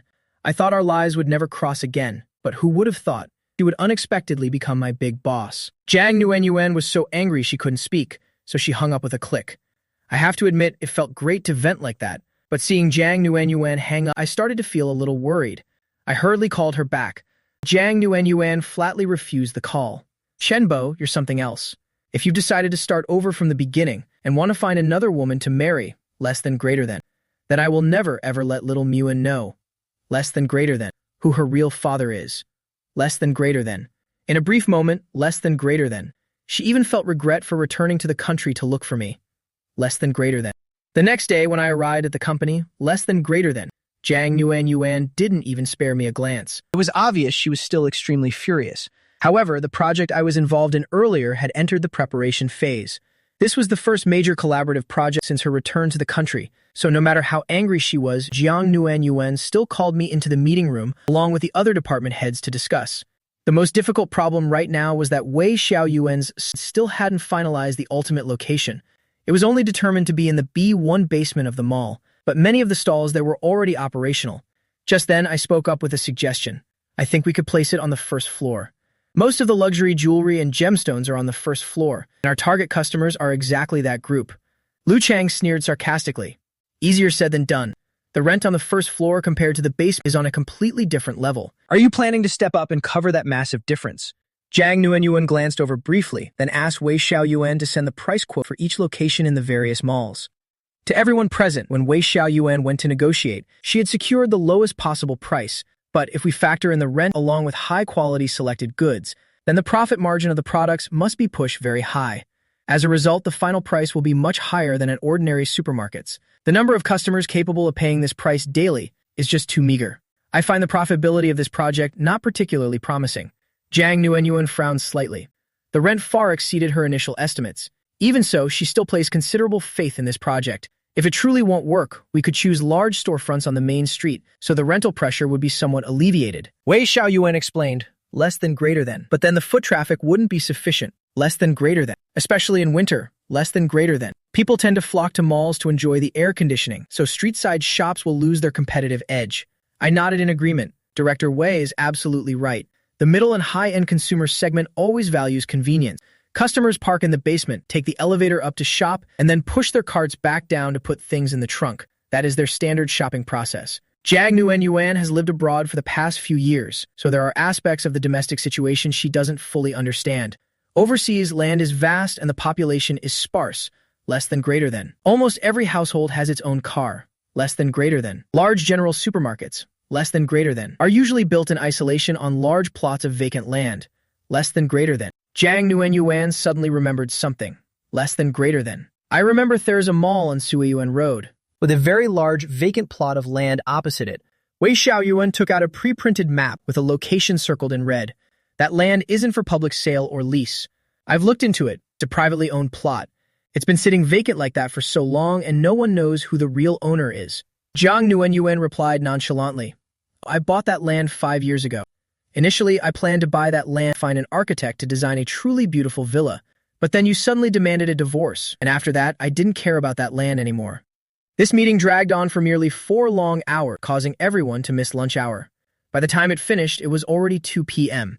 The various directors all walked out of the meeting room looking utterly exhausted. Damn it, my stomach is about to turn inside out from hunger. After returning to my desk, I quickly organized the meeting notes, then printed them out to take to Jiang Nuenyuan's office. When I entered, I saw her slumped over her desk. It seemed that even during the meeting, she had already been looking a bit unwell. Except for the projects that needed a green light, she bluntly rejected everything else, speaking visibly less as well. I thought it was just her usual cold habit, so I didn't pay much attention. But now that I've entered once more, the way she slumped over the desk clearly indicates something's wrong. Having lived together for 4 years, I immediately thought of one thing. President Jiang, are you not feeling well? You don't need to worry. This wretched guy, she snapped irritably. Because she was exhausted, her rebuke sounded much weaker than usual. Is it your period pain again? Back in college, this condition seemed mild, but 2 years into our marriage, her symptoms became increasingly pronounced. I still remember before the divorce, every time her period came, Jiang Nuenyuan had to use painkillers. I didn't expect that after 4 years, this condition would have worsened even further. I had no way of knowing that after giving birth to little Muyin, Jiang Nuenyuan didn't get enough rest, but immediately returned to the grind of work, leaving her with these lingering effects today. I stepped forward and swept her up. Stop lying here like this. Shenbo, what do you think you're doing? Taking you home to lie down. I've checked this afternoon's schedule. There's nothing urgent. In your state, it's best to go rest in bed, take a painkiller, and get some deep sleep. If I recall correctly, it'll get much better after the second day. The first day is always the most agonizing for you, right? Jiang Nuenyuan looked up at me, a flicker of emotion in her eyes. You still remember. Shenbo. She hadn't expected him to realize she was unwell for this private reason. Less than greater than. Let alone remember that the first day was when she suffered most. An indescribable, bittersweet feeling welled up in her heart. On the night of that divorce party, after the condom accidentally tore, I lived a carefree life for 4 long years without ever knowing that my ex-wife had secretly given birth to my daughter. I thought we'd go our separate ways and never meet again. Yet unexpectedly, she suddenly appeared as my superior. I curled my lip. I wish I could forget it too. In the past, I had to buy brown sugar water and heating pads for you every time. I still have some of those things left unused at home. Jiang Nuenyuan suddenly felt a strange surge of emotion in her heart, but she still asked me to put her down. Let me walk to the elevator myself. It won't look good if the employees see you carrying me around like this. I curled my lip. You worry about bad impressions, less than greater than, while I'm worried you'll ruin my romantic prospects. Less than greater than. With that, I quickly set Jiang Nuenyuan down. She struggled to walk into the elevator. The moment the elevator doors closed, her legs buckled, and she nearly collapsed. Very quickly, I managed to reach out and catch her, holding Jiang Nuenyuan tight in my arms. I let her lean on me for support until we reached the parking garage. Seeing this, I decisively picked her up and placed her in the passenger seat. It's been 4 years. With all your money, do you still not know how to take care of your body? Back when I was still by your side, Jian Nguyen Nguyen never suffered this badly. Or did you overindulge in partying with some other man, to the point of ruining your own health? I didn't say another word throughout the journey. Arriving at the villa, I carried her up to her room, leaving the housekeepers staring in wide-eyed amazement. After carefully covering her with a blanket, less than greater than, I glanced at Jiang Nguyen Nguyen's pale face and scolded softly, less than greater than. Look at yourself over these past 4 years. What kind of state have you let yourself get into? Hearing those words tinged with concern, Jiang Nguyen Nguyen turned her head away and remained silent. What about me? Raising a child alone and reaching this position today. As far as I'm concerned, that's good enough. It's all thanks to my own tireless efforts, just so my father could recognize my ability. If I hadn't risked everything, how could I have ever had the chance to return? Bo, what happens to me has nothing to do with you, does it? Her voice choked full of grievance. I also began to feel annoyed. I really shouldn't have bothered caring about you. I was kind enough to worry about you, only to be spoken to like this. Fine, do whatever you want. If I ever waste my time caring about you again, I truly am a fool. Saying that, I stood up and left. At that moment, the DNA test results were finally ready. Time to see if that little girl is actually my biological daughter or not. I placed the car keys on the living room table, less than greater than. Then went outside to catch a taxi. Less than greater than. This villa district is truly difficult for catching a ride. My heart felt restless and uneasy. I took a cigarette from my pocket and lit it. When I turned my head, I suddenly saw Jiang Nguyen Nguyen standing by the window watching me. For some reason, I felt a pang of guilt and immediately threw the cigarette to the ground, stomping it out. Once I came to my senses, I cursed myself. Damn it, what on earth am I afraid of? We're already divorced. What right does Jiang Nguyen Nguyen have to care whether I smoke or not? Jiang Nguyen Nguyen was also momentarily stunned by my unconscious action. She had originally walked to the window to take painkillers from the drawer. But then, as if compelled, she pulled back the curtain, searching for the figure trying to hail a car downstairs. In truth, from the moment I walked down the stairs, she already felt regret. She shouldn't have said those heartless words just now. Shen Bo had no idea about the child. He simply thought she had gone abroad after the divorce. But now, any regret was already too late. Not long after, I got into a taxi. All through the next day, Jiang Nguyen Nguyen didn't come to the office.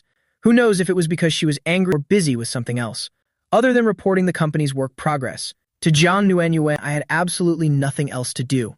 Just as it was time to clock out, I suddenly saw Wei Xiaoyuan walking out of the office.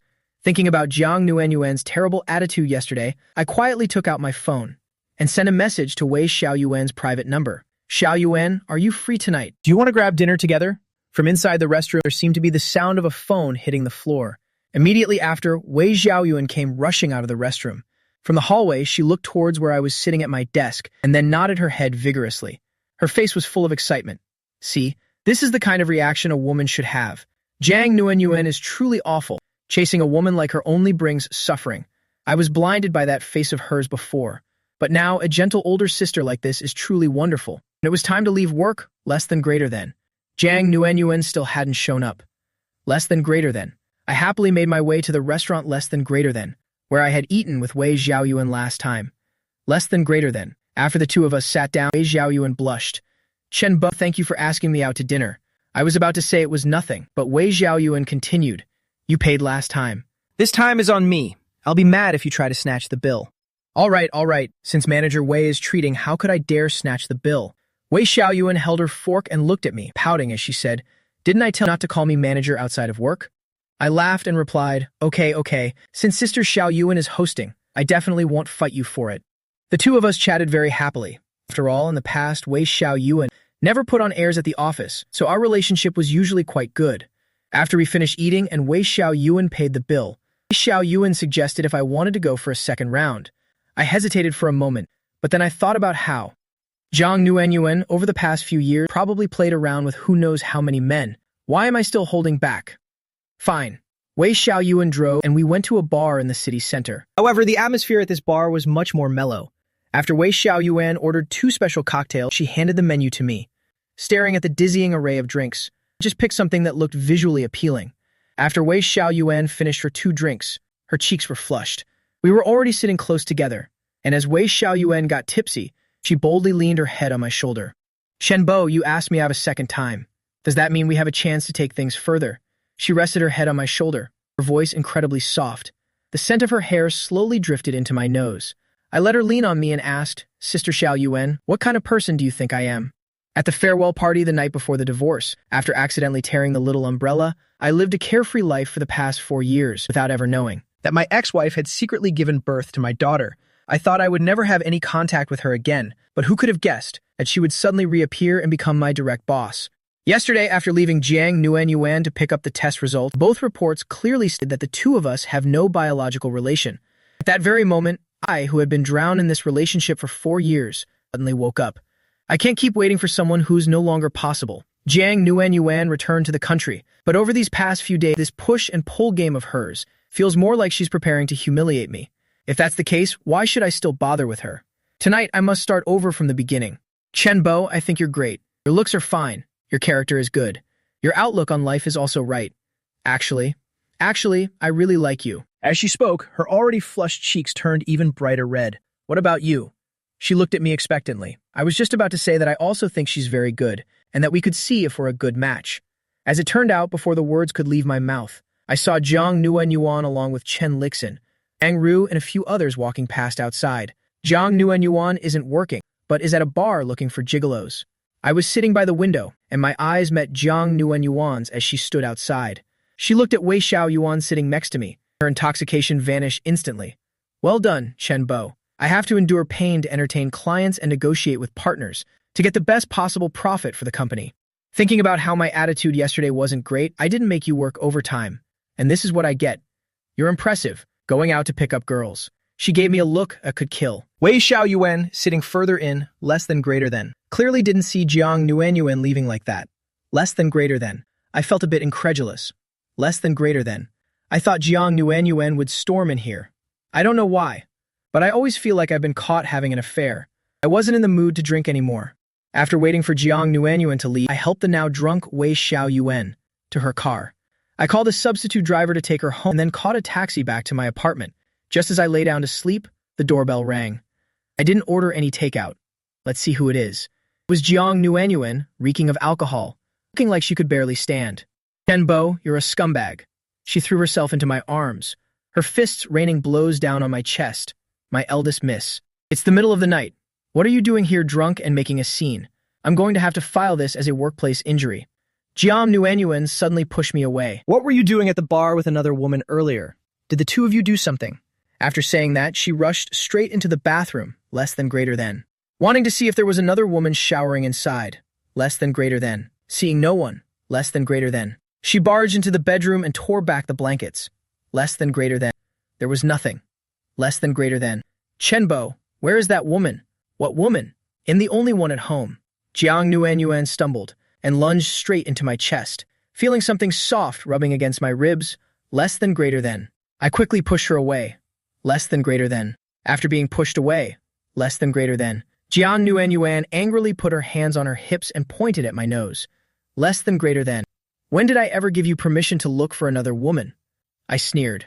Eldest miss, we're divorced. We have no relationship anymore. Even if I find 10 women, it has nothing to do with you. You think you can control me?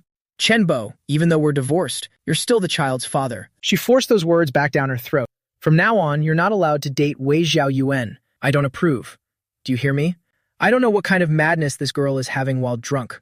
I grabbed her, intending to push her out the door. Jiang Nuanyuan, we divorced 4 years ago. You have no right to interfere with who I date. I have no right? You were the one who demanded a divorce for no reason. What did I do wrong? What did you do wrong? I thought about the DNA test results that showed the child had no relation to me whatsoever. Looking at the child's age, the timing of the pregnancy can be calculated. Jiang Nuanyuan, immediately after the divorce, went and had a child with another man. Was I not good enough? In our 2 years of marriage, you never even mentioned wanting a child. Thinking about how I naively thought, if this child were mine, then for the child's sake, I should speak properly with Jiang Nuanyuan, less than greater than. And maybe there'd still be a chance for us, less than greater than. But now there's no possibility at all, less than greater than. Chen Bo, you. Jiang Nuanyuan looked at me, less than greater than. So angry she couldn't speak for a long moment. What about me? You ran off with another man and cuckolded me, and you think I can't talk about it. You didn't expect this, did you? I even took your hair for testing. That child was definitely born of you. Jiang Nuanyuan was stunned. Back then, she was only worried about me finding out, knowing full well it was my child. So after the center discovered my identity, she found someone to swap the results. Chen Bo, you're truly a beast. That child. At that time, everyone pressured her to terminate the pregnancy, but she couldn't bear to because it was your child, your firstborn. She refused no matter what and worked her hardest to prove her worth. Even through the morning sickness of the first trimester, she still went to work. And yet, this is what Chen Bo has to say. I'm a beast. I chuckled dryly. In this day and age, awful women don't bother with logic anymore, do they? Fine. Let me show you what a real beast looks like. I took off my coat, threw it on the ground, and grabbed Jiang Nuanyuan, dragging her into the bedroom. At the farewell party the night before the divorce, less than greater than, after accidentally tearing the little umbrella, less than greater than. I lived a carefree life for 4 years, less than greater than, without ever knowing, less than greater than, that my ex-wife had secretly given birth to my daughter. I thought we'd never have any contact again, but unexpectedly, she suddenly reappeared and became my direct boss. Jiang Nuanyuan looked at me in horror. The way I looked now was so unfamiliar, nothing like the Chen Bo she used to know. Chen Bo, what are you doing? What am I doing? Jiang Nuanyuan. You spent so long setting all of this up. Wasn't it just to prove something? To see me kneeling at your feet, to make me lose my self-respect and forgive you. Saying that, I gave her a hard push, knocking Jiang Nuanyuan onto the bed, and then I locked the bedroom door. Jiang Nuanyuan backed away, with a bit of anticipation but mostly anger. Chen Bo, you were the one who said you were tired of sleeping with me, and now you're acting like the one who did everything wrong. I pinned both her hands above her head, staring deep into her tear-filled eyes. Jiang Nuanyuan, even if I sleep with you, I won't take responsibility. I said that on purpose, and as expected, a look of humiliation appeared on her face. What do you take me for? A free call girl. Chen Bo, let me go. I slowly moved my hand down from her waist and then pushed back up. Jiang Nuanyuan's heart tightened, her breath catching in her throat. She looked at me with red eyes. Chen Bo, less than greater than. Do you actually still have me in your heart? Less than greater than. Is there any feeling left? Less than greater than. I thought of the DNA report and coldly replied, no. To me, you're limited to this kind of free relationship. Jiang Nuanyuan bit her lip hard, and finally she couldn't stop herself from bursting into tears. She brought her knee up and struck me in the stomach. Chen Bo, I hate you. I let go and sat up, pulled a cigarette from the nightstand and lit it. Don't worry, I won't sleep with you. I find it dirty. My voice was calm, as if my attempt to force Jiang Nuanyuan now was only to scare her. Hearing the word dirty, Jiang Nuanyuan trembled all over, her chest heaving violently. Chen Bo called her dirty, but from beginning to end, the only man she had a physical relationship with was me, Chen Bo. In 4 years, countless men wanted to get close to her, but in her heart, there was only ever me. And yet now I find her dirty. Jiang Nuanyuan laughed in sheer frustration. Chen Bo, what nonsense are you talking? Jiang Nuanyuan, you know best what you've done yourself. I can't be bothered to talk nonsense anymore. I stood up shirtless, looking at Jiang Nuanyuan. I'll give you 3 seconds to think. Either you leave right now, or you stay. But I've said it, no responsibility after, consider it free. She left. No matter how much she loved me, she couldn't be that thick-skinned. Watching Jiang Nuanyuan leave, my tense nerves finally relaxed. Looks like I have to find a way to quit. Thinking about starting over, less than greater than. I stayed up all night researching which specialization in my field, less than greater than, was easiest to switch to as a beginner, less than greater than. I got so engrossed in the research, less than greater than, that I still hadn't decided by dawn. In the morning, took the last of Jiang Nuanyuan's clothes into the bathroom to wash them, dried them with a hairdryer, and went to the office early. I placed the clothes on her seat, packed inside a black plastic bag. This way, Jiang Nuanyuan will have no more reason to come looking for me. As I was about to leave, I heard footsteps outside. I paused for a moment, intending to wait for the person outside, to sit down at their desk before going out. I want to sleep with him. It was Jiang Nuanyuan's voice. Who does Jiang Nuanyuan want to sleep with? Gu Qingqing's voice followed. You said it so many times, but in the end, you never do it. Jiang Nuanyuan stamped her foot in frustration, letting out a helpless sigh. Sometimes I think I'm really crazy. I already have the child. Can it just be for the child? In the office, I heard this and let out a cold laugh. It seems Jiang Nuanyuan returned this time, for her daughter's biological father, and I'm just a tool, or nothing more than a passerby. Immediately after, Gu Qingqing continued. Hasn't that childhood friend of yours come to see you lately? I remember him being so proactive before, pursuing you so eagerly. Now he's nowhere to be seen. Jiang Nuanyuan spoke as she walked toward the office. He's probably just busy. The moment the door opened, she saw me standing inside. Gu Qingqing saw me and squinted her eyes at me. Jiang Nuanyuan froze like a statue, then made an excuse. My poodle is about to take the grad school entrance exam, less than greater than. I have to go find a test prep center for it. Less than greater than. Saying that, she slipped away toward the elevator. Jiang Nuanyuan, thinking about last night, looked at me with a cold expression. First thing in the morning, what are you doing sneaking around in my office? Chenbo, do you happen to have a hobby of installing hidden cameras in my office? I let out a scoff. I'd rather watch the goddesses on my computer than look at you. I'm fed up with you, President Jiang. Having said that, I prepared to walk out and return to my desk. Once a person has decided to quit, they no longer fear heaven or earth. Jiang Nuanyuan grabbed my arm tightly, and in the next second, she was pulled by a strong force, lunging straight into my chest. I looked at her. President Jiang, have you forgotten about last night? Jiang Nuanyuan lowered her head, tucking a strand of hair behind her ear. I drank a bit too much yesterday. Sorry. Just pretend you never heard those words. I'll also pretend to forget everything you said. At the farewell party the night before the divorce, less than greater than. After accidentally tearing the little umbrella, less than greater than. I lived freely for 4 years, less than greater than. Without ever knowing, less than greater than, that my ex-wife had silently given birth to my daughter. I thought we'd never meet again, but who could have guessed? She would suddenly reappear and become my direct superior. Last night, I almost ripped her stockings, and yet she says to act as if nothing happened. Jiang Nuanyuan, when did you become so generous? Or were you always such a liberal woman? It's just that before you were just pretending to be a cold goddess in front of me. Chenbo, are you still bothered by the fact that after your parents' accident, you couldn't get in touch with me? Actually, I can. We're divorced. Whatever happened back then, I don't want to know about it anymore. I let go of Jiang Nuanyuan and walked straight back to my workspace. Just as the elevator doors opened, 4 or 5 employees from the company stepped in. Jiang Nuanyuan could only helplessly close her office door. She wanted to say that she was locked in the villa at the time, less than greater than, and had risked climbing out of a window to escape. Less than greater than. It wasn't that she intentionally disappeared, less than greater than, but that they had confiscated her phone, less than greater than. After hearing the news about my parents, she immediately contacted Chen Lixin, asking him to mobilize top industry experts to the hospital where my parents were being treated. But when she returned home, all she received was my coldness and that heartless divorce notice. I didn't even give her a chance to explain, simply declaring I was tired of her and wanted a divorce. Throughout that entire day, I intentionally or unintentionally avoided any opportunity to be alone with Jiang Nuanyuan. When it was time to clock out, I didn't see any overtime notice, so I didn't bother asking Jiang Nuanyuan and just went downstairs on my own. Since I planned to quit, I considered several jobs yesterday, but none seemed right. In the end, I decided to try some low-cost creative ideas first to test my skills. As I entered the subway station, I felt like someone was following me. Looking back, I saw no one. It's definitely because Jiang Nuanyuan has been bothering me too much lately. Less than greater than. That I've become so paranoid. Less than greater than. As I exited the subway station, less than greater than. Jiang Nuanyuan had already parked her car, less than greater than, on the curb right at the entrance of my apartment complex. When she saw me get off work, she didn't say anything. Just took her car keys and headed into the parking garage. As I returned, I bought a takeout box by the road to eat at home, observing the foot traffic in the area at the same time. While walking back near the apartment complex, a strange feeling from the subway station earlier washed over me once again.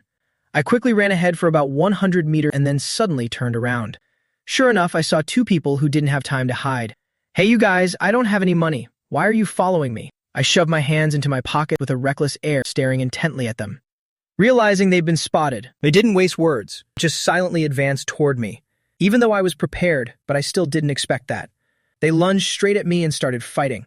After parrying a few blows, I landed a kick on one guy's stomach, but then the other one elbowed me in the back so hard I coughed. Chenbo, someone said you took money 4 years ago, but didn't do the job. This is just a little warning lesson for you. Next time, we'll take your life. The man finished speaking and was about to strike my face. As it happened, Jiang Nuanyuan appeared from nowhere, having taken a baseball bat from her trunk.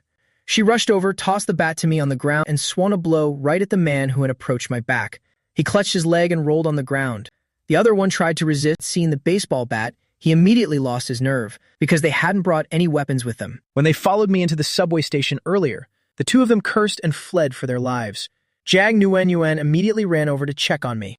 Chenbo, are you okay? She was extremely worried, her face filled with anxiety. This instinctive reaction definitely couldn't be faked. In this moment, my mind was also a bit blurred. However, once the adrenaline faded, the intense pain in my back made me collapse to the ground again. It hurts. It hurts so much. Jiang Nuanyuan immediately helped my injured self into the car and took me to the nearest hospital for a checkup. We went to the hospital for an x-ray. Luckily, my spine was fine. Jiang Nuan let out a sigh of relief. After paying the bill, she came over to me, intending to help me to the car. President Jiang, really, it's fine. I can walk on my own. Chen Bo, if that part is damaged, it will affect your happiness for the rest of your life. Think about it carefully. I thought it over. At this moment, my own health was clearly the most important, so I chose to let Jiang Nuan support me. As we got to the door, I pushed it open. Pen. And the person walking in at that exact moment was Wei Xiaoyuan. Pen. I was stunned. Oh my god, Pen. What an incredible coincidence. Pen. Wei Xiaoyuan was also dazed. Pen. I was being supported by President Jiang and looking quite injured too. Jiang Nuan greeted her generously. Manager Wei, less than greater than. It's so late. Why are you at the hospital? Less than greater than. Wei Xiaoyuan forced a smile. I'm here to get medicine for my mother. Less than greater than. Her eyes were fixed on me. Less than greater than. Shenbo, how did you get hurt like this? It looks quite serious. I gave a bitter smile. Just ran into a couple of punks with colored hair. They just attacked my hip without saying a word. Thinking about Wei Xiaoyuan's feelings for me, I intended to push Jiang Nuan away. As a result, this woman clung even closer to me. Shenbo, Lembo. The doctor said you shouldn't be walking on your own yet. Manager Wei, Lembo. I'll take Shenbo home first. Oh. Having said that, she helped me straight out the door. Wei Xiaoyuan stood silently in the hospital, watching the receding figures. A sudden wave of sorrow surged within her heart. It seems Chen Bo and President Jiang are very close to one another. At the farewell party on the night before our divorce, an unexpected accident with a small umbrella occurred, and since then, I lived a carefree life for 4 years, completely unaware that my ex-wife had secretly given birth to my daughter. I thought I would never have any connection with her again, but who could have guessed she suddenly reappeared as my direct boss. Jiang Nuan, after helping me into the passenger seat, she took the wheel herself. I buckled my seatbelt. President Jiang, please take me home. Jiang Nuan didn't say a word. After driving for a while, she finally spoke. Who did you offend? Why did those 2 men attack you so directly? I don't know. Maybe they were just jealous because Im's so handsome. And that's where the envy came from. Fine. Let me make a few calls and use my connections to find out the identities of those 2, and then I'll throw them in prison to enjoy a feast of jail food. Sorry for the trouble. I remained silent for a moment. What exactly is Jiang Nuan's intention? She was so worried when she saw me injured earlier, and now she's taking the initiative to use her influence to get those 2 men locked up. It's certainly for the best if President Jiang has the right connections. People like that deserve to be locked away for good. I have a faint suspicion of who is behind this. Years ago, Jiang Nuan's father also used these same despicable and shady tactics. Now that she's back in the country, is he trying to pull the same tricks? Jiang Nuan did not drive me back to the apartment complex where I live, but instead drove straight to her own villa. As we entered the house, little Muyan was sitting obediently at the table eating. The nanny was coaxing and feeding her. Seeing this, Jiang Nuan told her to eat by herself. You're already this big and still letting others feed you. How shameful.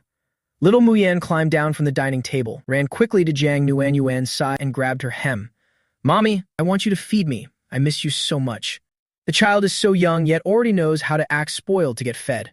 Relying on her adorable looks, she even coaxes the teachers at kindergarten so that everyone willingly feeds her. You can't really blame the people at home either.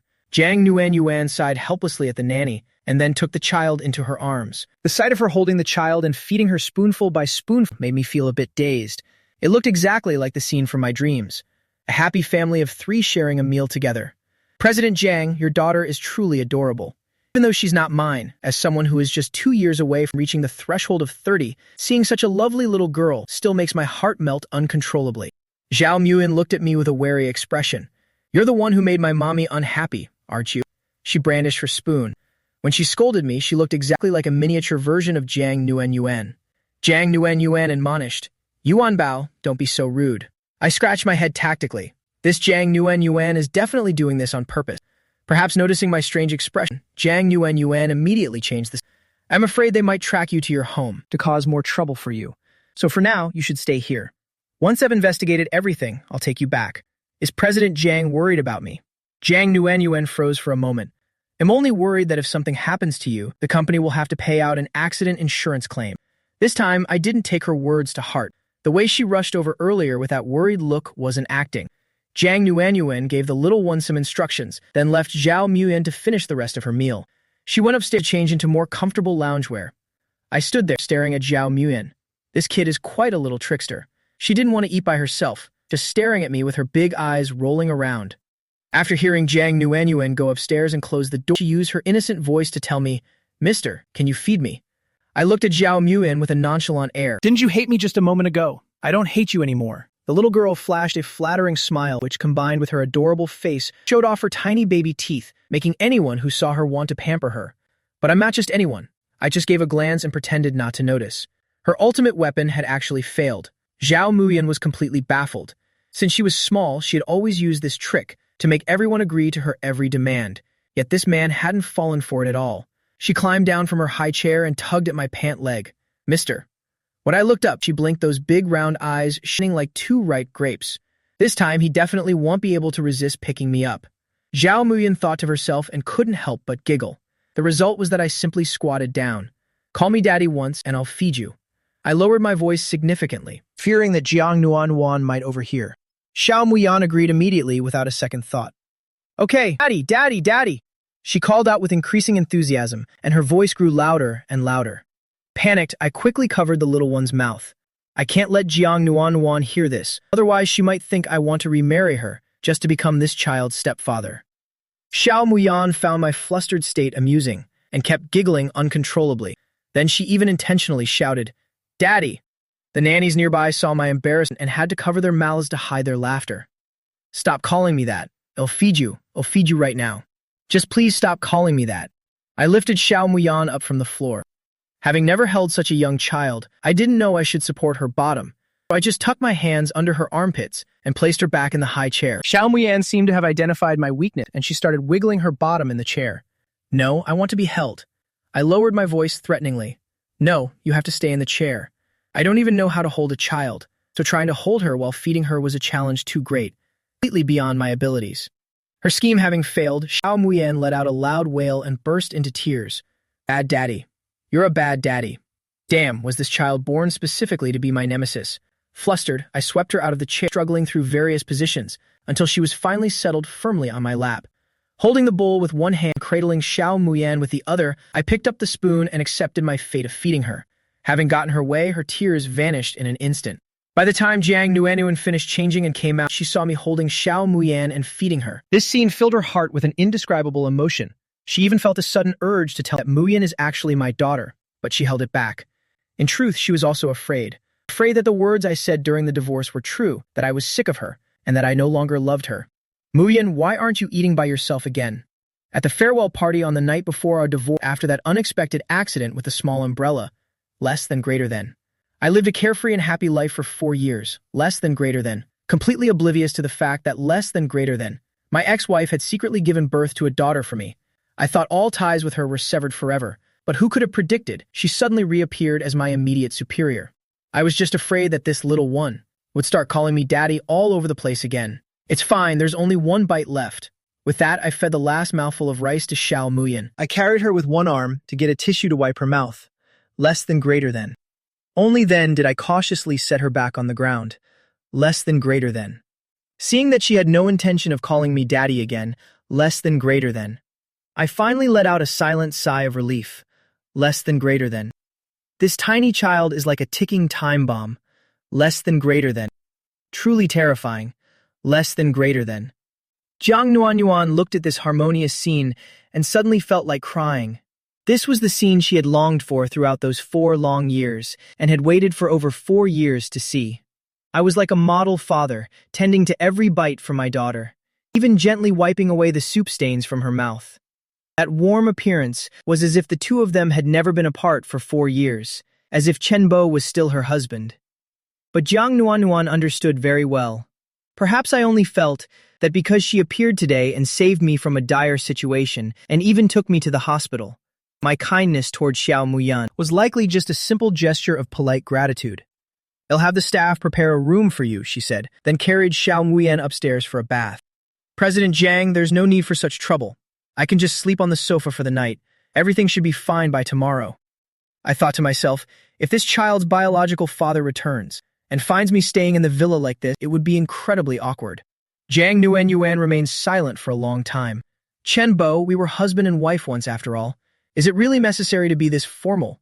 She suddenly recalled the image of Wei Xiaoyuan at the hospital and thought about the fact that the two of them had dated. Shenbo, if Wei Xiaoyuan invited you to her place, I bet you wouldn't be sleeping on the sofa, would you? You'd probably be heading straight for her bed. If it were Wei Xiaoyuan, it's true that I would likely agree immediately. Since we were blind date partners, after all, progressing to that level would be perfectly normal. I didn't even know why I was feeling guilty, so I avoided the question. President Jiang, since when did you enjoy interfering in my private life? This is not within the scope of employee regulations. Jiang Nuanyuan grit her teeth in anger. What about what I told you on your first day at the company?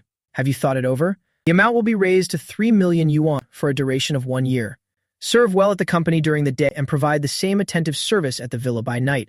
You can earn 2 salaries. I frowned slightly. Internally, I was tempted, but Jiang Nuanyuan's father would certainly never allow it. I'm afraid I'd have the life to receive that money, but not to spend it. Jiang Nuanyuan, you want to use this to humiliate me, to show me how foolish my decision to divorce was. Let me tell you, I don't need it. In reality, I was desperate for money, but this money is too hot to handle and won't be easily taken. So I plan to refuse first, waiting until Jiang Nuanyuan continued to increase the offer before bringing up the matter of her father. Having already said those cold words, there was obviously no reason left for me to stay in this villa. I decisively turned and headed straight for the main gate. Jiang Nuanyuan realized that her words had deeply wounded my pride. Filled with regret, she rushed after me, trying to call me back. By chance, a taxi was just pulling up at the gate. Usually taxis are very rare in this area. I signaled at the gate and drove away immediately. Jiang Nuanyuan silently watched me leave, and a profound sense of emptiness suddenly filled her heart. She shouldn't have said those things earlier, just when the atmosphere between them had begun to thaw. She returned to the villa and made a phone call. Have you investigated who attacked Chenbo today? What? He really hired them himself. I see. Find a way to keep those 2 locked up in prison. As for him, I'll investigate personally. And get 2 more people to keep watch near Chenbo's house. Report immediately if you see anyone suspicious. After hanging up, Jiang Nuanyuan sat dazed on the sofa, lost in thought. Regarding my sudden demand for a divorce back then, she suddenly felt a surge of doubt. Could someone have intervened to make Chenbo suddenly want to break up with her? I took a taxi back to my apartment complex. Just as I got out and was about to enter the gate, I happened to run into Wei Xiaoyuan waiting there. Xiaoyuan, why are you here? I was worried, so I wanted to stop by and see how you were doing. A colleague sent me your location. I knocked on your door for quite a while, but there was no answer. I thought you had already gone. She lowered her head slightly in disappointment. She assumed that Jiang Nuanyuan and I had already taken that step. On the other side, Jiang Nuanyuan had just lulled Xiao Muyan to sleep when her phone rang again. President Jiang, we see Chenbo with a woman. They're standing in front of the apartment gate. It's unclear what they're talking about. Jealousy blazed fiercely within Jiang Nuanyuan. Is it a woman who looks very gentle with a good figure, wearing office attire? Yes, that's her. She looks like the department manager at your company. Jiang Nuanyuan's expression immediately darkened. Of course, it's her. Keep a close watch and see what they're up to. Understood, President Jiang. I felt a bit awkward and apologized. I just went to President Jiang's place to pick up some things, so I'm late. Next time, just call my phone directly. I did call, but it said your phone was powered off. I took out my phone to check. Less than greater than. Only to find the screen was completely shattered. Less than greater than. I must have dropped it earlier without realizing. Less than greater than. Seeing the phone was totally broken and unusable. Less than greater than. Wei Xiaoyuan took a spare phone out of her bag. Less than greater than. This is an old phone I don't use anymore. Less than greater than. Please use it for now. Less than greater than. And return it once you get a new one tomorrow. Otherwise, you won't even be able to pay for the subway. Thank you. Since it's late, would you like to come up and sit for a bit? I took the initiative to invite her. After all, she went through the trouble of coming all this way. Less than greater than. I couldn't just let her leave after a few words downstairs. Less than greater than. At the farewell party on the night before our divorce, less than greater than. After the unexpected accident with the small umbrella, unaware my ex-wife had secretly given birth to a daughter. I thought we were done forever, but to my surprise, she suddenly reappeared and became my boss. Wei Xiaoyuan nodded shyly. Would I be bothering you? Not at all, not in the least. All those suggestive clothes from before have already been returned to Jiang Nuanyuan. There's nothing left in this room that others shouldn't see. Ting. A message notification pinged. Jiang Nuanyuan opened it to look. It was a photo of Chenbo and Wei Xiaoyuan entering the apartment complex. Chenbo, you're truly something. Right after rejecting me, you immediately bring another woman home for the night. With you acting like this, don't dream of ever having peace. Sitting in her study, the more Jiang Nuanyuan thought, the angrier she got, until she finally grabbed her keys and headed straight downstairs. Before leaving, she instructed the housekeeper. Aunt Jiang, I have to go out for a while. Please look after the baby for me. Wei Xiaoyuan entered and sat on the sofa. She noticed the home furnishings were very simple, clearly indicating that only one person lived there. Wei Xiaoyuan breathed a secret sigh of relief. It seemed Chen Bo was still a man of character, not the type to fool around. Wei Xiaoyuan glanced to the kitchen and asked, "Chen Bo, are you hungry? Do you want me to cook something for you?" Hearing her say that, I suddenly remembered the dinner I had bought was knocked to the ground by those two idiots. After everything, my stomach was indeed growling with hunger. I haven't eaten. But don't cook. I'll do it myself. Can't possibly let a guest go into the kitchen. I went to wash my hands, planning to see what was left in the fridge. Wei Xiaoyuan stopped me. "Chen Bo, you're injured. You should rest. Let me do it."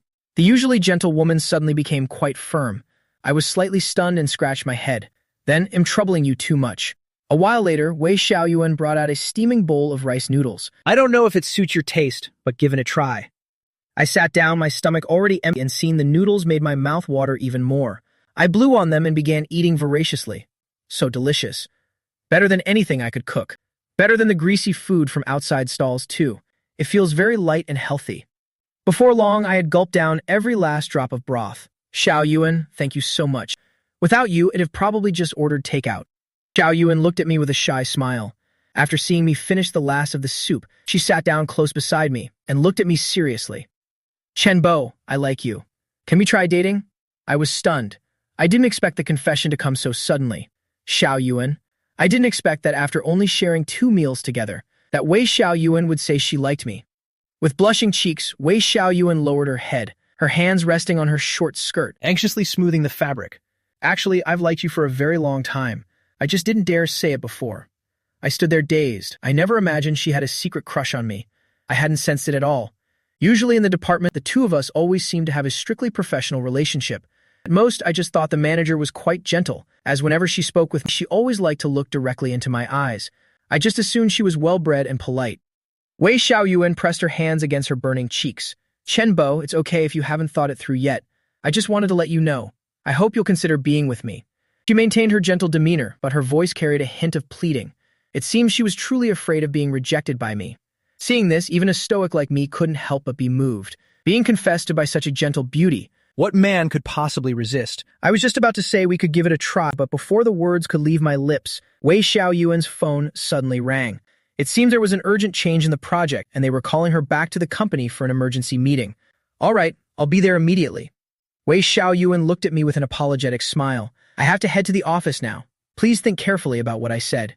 Jian Yuanyuan sat in her car witnessing Wei Xiaoyuan leave the apartment complex, and then she stepped out of her own vehicle. Wei Xiaoyuan had been up there for half an hour. She calculated the time in her head. Adding in time for a shower and changing clothes, Chen Bo couldn't have finished that quickly. Moreover, when Wei Xiaoyuan came down, her hair was still completely dry. Perhaps nothing cross-boundary had happened between them yet. Regardless, as she entered the elevator, her heart was still pounding. She was afraid of seeing me coming out fresh from the shower. It's possible that after 4 years, this kid's stamina isn't what it used to be. Maybe 15 minutes is all it takes now. So adding shower and travel time, wouldn't that perfectly match the timeline? Ding dong. I had just finished washing the dishes and pans. When I opened the door, I was stunned to see Jiang Yuanyuan standing there. I thought it was Wei Xiaoyuan returning for something she forgot. "Jiang Yuanyuan, why are you here?" She poked her head into pique. "Chen Bo, did you just cook for Wei Xiaoyuan? The old Chen Bo only ever cooked for me. Yet now you're cooking for another woman." I shook the water off my hand, not bothering much with an explanation. She came all this way just to see me, so it's only natural to cook something for her. Besides, even if I hadn't cooked for her, I still had to eat myself. Hearing this, Jian Yuanyuan finally felt a little more at ease. So it wasn't that I intentionally cooked for Wei Xiaoyuan, but just that since I was cooking for myself, I just made an extra portion for her. "So, Jian Yuanyuan, is there a reason you're here at this hour?" Jian Yuanyuan's gaze flickered, and she hastily avoided my eyes. Just moments ago, she had been so afraid that the two of us would ignite like dry tinder that she rushed here to intervene, completely forgetting to come up with a valid excuse. She stammered for a while before finally speaking. "I have a social function tonight. You are my assistant. At the farewell party on the night before our divorce, the unexpected accident with a small umbrella happened.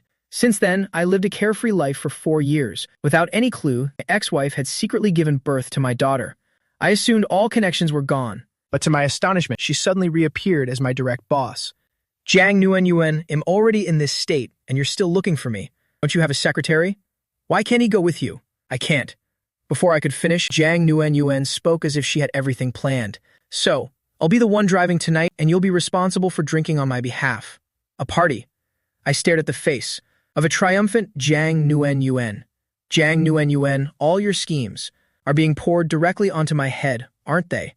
At least let me go inside and change my clothes first. Jiang Nguyen Yuan nodded with satisfaction. Fine. I went into the room and chose some casual clothes. This outfit was originally bought for me by Jiang Nguyen Yuan years ago. I had actually worn this very set to win her over back then. When I finished changing and stepped out, Jiang Nguyen Yuan's hand, which was tucking her hair, froze in mid-air. She stared at me intently for a long moment. Shenbo, you still kept this outfit. What choice do I have? And not rich like you, President Jiang. I'm so poor that this 8-year-old outfit is all I have left to wear. Jiang Nguyen Yuan finally understood. Whenever this man wanted to mock or needle her, he loved to call her President Jiang. I didn't pay her any mind at all. I turned around and headed straight downstairs. Getting into the car, I instinctively took the driver's seat, leaving the passenger seat for her. Originally, I had no intention of attending this gathering at all. But to cover up my lie, I had to hurriedly message the group to ask for the details. The location was Gu Qingqing's birthday party, held on the rooftop of a 5-star hotel. At the end of the shift, Gu Qingqing told Jiang Nguyen Yuan to come over, having invited many influential people to help her build connections. After all, she just returned to the country and needed to network. But at that time, Jiang Nguyen Yuan was seething with anger at me, so she flatly refused, claiming she wasn't feeling well. When Gu Qingqing saw that Jiang Nguyen Yuan was actually coming, she immediately broke into a smile. She sent a text asking, "So your ex-husband is coming too?" Jiang Nguyen Yuan replied, "He is." While stopped at a red light, she even took the phone off the to type out a message. "Find a way to get Chen Bo drunk for me. By my calculations, her period should be ending today. Before Wei Xiao Yuan can snatch Chen Bo away, I have to sleep with him first. My God, you're using your ultimate move right at the start." Gu Qingqing didn't expect the long-repressed Jiang Nguyen Yuan to want to get straight to the point like this. It seems she's truly terrified of her man running away. Don't ask so many questions. Can you do it or not? Jiang Nguyen Yuan was feeling a bit irritable. After hitting send, she put the phone back on the map and went back to following the GPS. Gu Qingqing replied, "Mission guaranteed to be accomplished." I caught a glimpse in the mirror, feeling a bit curious. I wondered what kind of massive deal they were discussing to warrant such a solemn vow to finish the mission. Jiang Nguyen Yuan and I took the elevator to the rooftop. The party was in full swing, and someone with a glass approached us. "Director Jiang, is this your kept boy toy? And you're introducing him as an assistant. Why do you bring him along every single time?" I quickly tried to clarify our professional status. "Director Cheng, I really am just Director Jiang's assistant." Inside, Jiang Nguyen Yuan felt a surge of annoyance. "Chen Bo, what is wrong with you? Is being associated with me really that embarrassing?" She dragged me straight toward the other side of the room. As we walked, she interrogated me. "Do you despise being linked to me that much?" I blurted out without missing a beat. "Yes, I do." "Chen Bo, I brought you here to help with business, not to sabotage everything. Besides, help me fend off these annoying men. You can pretend we're involved." Hardly had Jiang Nguyen Yuan finished when a man in a deep V-neck suit, shirtless underneath, approached us with a glass. "Director Jiang, care for a drink?" This guy seemed to have gained some fame lately through some reality show. He looked okay, but a bit too effeminate for my taste. Jiang Nguyen Yuan slightly tilted her chin, signaling me to block him. "Hello, Director Jiang isn't feeling up to it today. She won't be drinking." "It's fine if she doesn't drink. We can just sit and chat for a while." That pretty boy still had the gall to keep hitting on her. I rolled my eyes and remarked, "Director Jiang isn't into old cows grazing on young grass." Jiang Nguyen Yuan shot me a lethal glare. Wasn't I just basically calling her an old cow? Once the minor celebrity left, Jiang Nguyen Yuan gritted her teeth. "Chen Bo, since when did I not like eating young grass?" I raised an eyebrow. "I recall you being younger than me, aren't you?" Just another mature-looking man, probably in his 30s, walked up. Jiang Nguyen Yuan's expression made it crystal clear that she wanted nothing to do with him either. This time, I switched my approach. "Forgive us, but our director Jiang only likes young grass. She's not interested in older men." After I said that, the man gave Jiang Nguyen Yuan a look of pure disdain. Jiang Nguyen Yuan's face darkened instantly. "Chen Bo, you even know how to speak properly? Or are you just jealous, and that's why you don't want me near any of these men?" After saying that, she suddenly became quite cheerful. I replied, "Director Jiang, less than greater than. Am merely following your orders. Less than greater than. If you find my words distasteful, less than greater than, then feel free to fire me and hire a professional." Jiang Nguyen Yuan turned away and took a while to compose herself. She stared intently at me. "Chen Bo, I think that there's another way. You won't have to say a single word, and yet no one will dare approach me." I frowned slightly, sensing that whatever way Jiang Nguyen Yuan had in mind would definitely not be a good one. "What way?" The moment I asked, Jiang Nuenyuan, in her high heels, pressed herself against my chest, less than greater than, practically glued to my body, less than greater than. If I just lowered my head, I could have kissed her lips. Less than greater than. The railing was right behind me. Less than greater than. There was nowhere to retreat. Less than greater than. Jiang Nuenyuan's hand, starting at my chin, slowly slid downward. Chen Bo, it's been 4 years. I've almost forgotten the feeling of you pinning against the wall. As she spoke, Jiang Nuenyuan lightly licked her red lips, an action that instantly triggered a flood of memories within me. At the farewell party the night before the divorce, right before the divorce, after accidentally tearing the little umbrella, I lived a life of freedom for 4 years. Little did I know that my ex-wife had secretly given birth to my daughter.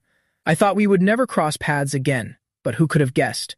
She would suddenly reappear as my direct boss. On that graduation party night, everyone in the class drank themselves into oblivion at the KTV. Jiang Nuenyuan spent the whole time sitting in cold silence, less than greater than, only taking occasional sips of her drink. Less than greater than.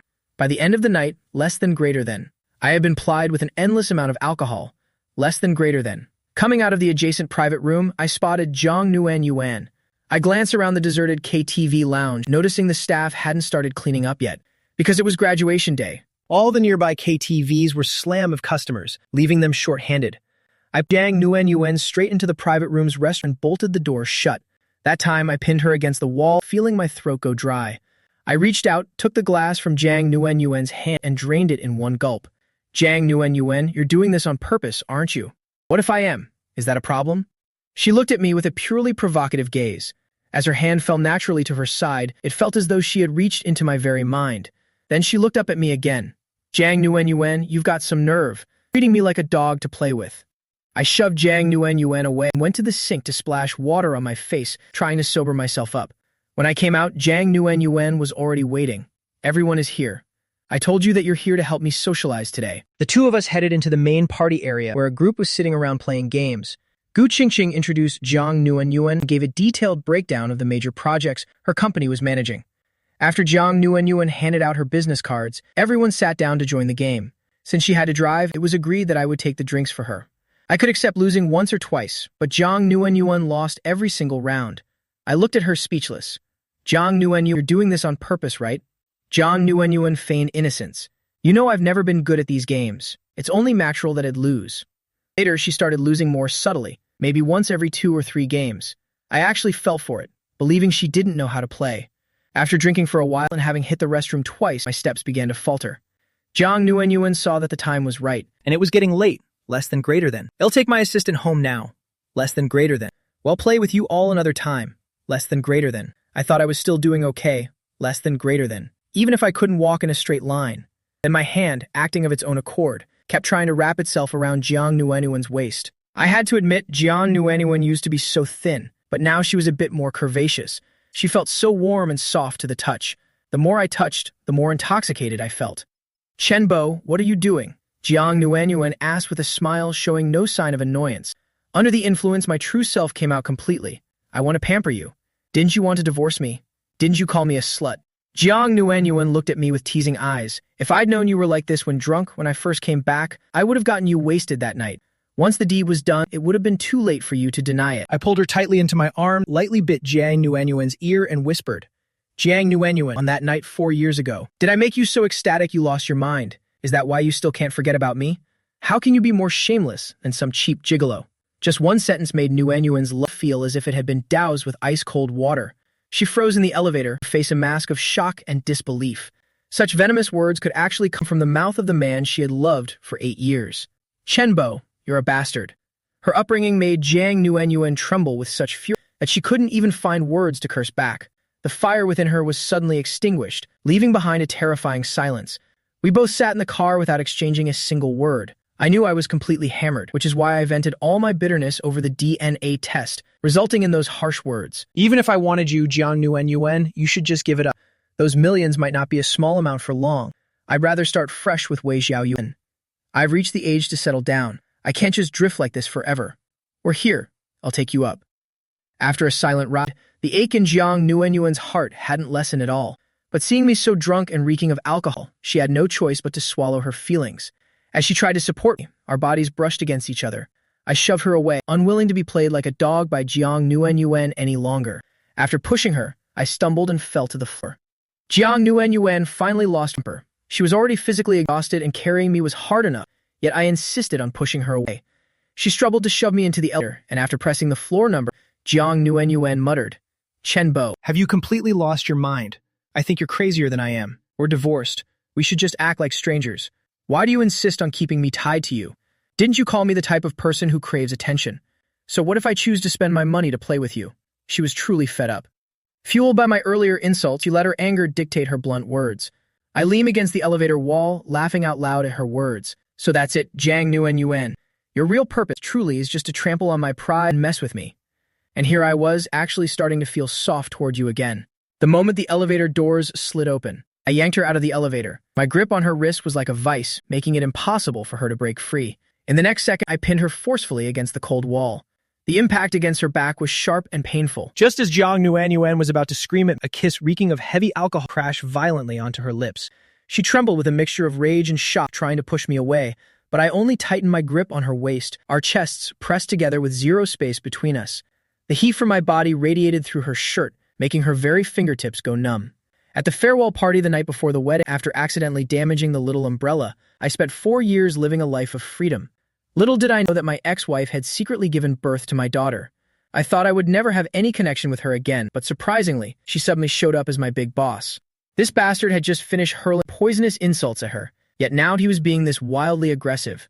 But ironically, a kiss held a destructive obsession and made her heart skip a beat in an instant. A strange tingling sensation surged up from the base of her spine, choking back all her insults in her throat. Her eyes began to redden, humiliation mixing with an uncontrollable spark of arousal, making her nose sting with sharp pain. All her pent-up resentment finally exploded. She jerked her head away, pushed me away with every ounce of her strength. She choked out through her sobs. "Get out." Her tears splashed onto the back of my hand, so searingly hot that I immediately froze in my tracks. I wiped my mouth and stormed into my room, leaning against the door, panting for breath. My fingertips still tingled with the soft warmth from the elevator, and my mind was completely filled with the image of her tear-filled eyes as she pushed me away. No way. I have to quit this job immediately. If this keeps up, something bad is bound to happen. I pulled out the spare phone that Wei Xiaoyuan had given me. Drunk as I was, I kept fumbling with the keys, swearing under my breath in frustration. Just then, there was another knock at the door. "Jiang Yuan, I already let you go once. It's your own fault for staying. So from here on out, whatever happened, don't expect me to take any responsibility." I let out a cold laugh, the rage in my heart reigniting instantly. My palms slammed against the handle, and I yanked the door wide open. Before the figure outside could even react, less than greater than, I seized their wrist in a tight grip, less than greater than. Hauling them into the room, less than greater than. Like a predator with its prey, less than greater than. I slammed the door shut with my other hand. A loud click followed as I locked it tight. Without giving them a chance to speak, I pinned them hard against the freezing wall. My kiss, burning with alcohol and fury, descended upon them, as I roughly forced their lips open, claiming every breath they had. My other hand began tearing at their clothes, ripping off 2 shirt buttons that hit the floor with a dry, hollow sound. I tossed the jacket carelessly to the ground. The moment our warm skins touched, I hesitated for a split second, but the surging desire quickly overwhelmed everything else. My hand slid further down, until it reached the edge of the delicate lace lingerie. Suddenly, it hit me that something was very wrong. This felt way too soft, completely different from the texture I remembered. I sobered up slightly in an instant. Panting, I fumbled to switch on the wall lamp. A warm yellow light flooded the room, clearly revealing the face in front of me. It was Wei Xiaoyuan. What on earth was she doing here? Wei Xiaoyuan's shirt was torn and disheveled, her collar gaping open to show her delicate collarbones and the lace of her bra. Her cheeks were flushed a deep, burning crimson. Her wide, teary eyes were filled with shyness and a hint of sheer panic. Her lips were swollen from the intense kissing. She was biting her lower lip hard, not daring to utter a sound.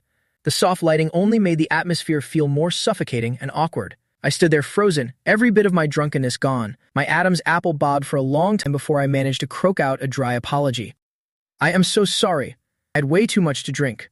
Wei Xiaoyuan's face was so red it looked ready to catch fire, as she clutched her chest with both hands. She bit her lip, the corners of her eyes tinted pink. Her embarrassment was so deep her ears were burning, and she couldn't string together a full sentence. She just shook her head slightly, making a tiny sound like a mosquito. Watching her, I felt a numbness crawl over my scalp, so I quickly turned around and scrambled into the bedroom. I pulled out an unworn, oversized hoodie and handed it to her without meeting her eyes. Please change into this." When Wei Xiaoyuan finally emerged in the new clothes, the baggy hoodie swallowed her whole, making her appear even more fragile and slender. However, the deep flush on her face still hadn't faded. I moved quickly to open the door. "Let me walk you downstairs. It's already so late." "No, it's fine," Wei Xiaoyuan interrupted softly, her voice barely a whisper. She clutched the hoodie collar tight, avoiding my gaze. "You should get some rest. I can find my own way home." With that, she practically fled the door and disappeared into the hallway, leaving me standing there completely dazed.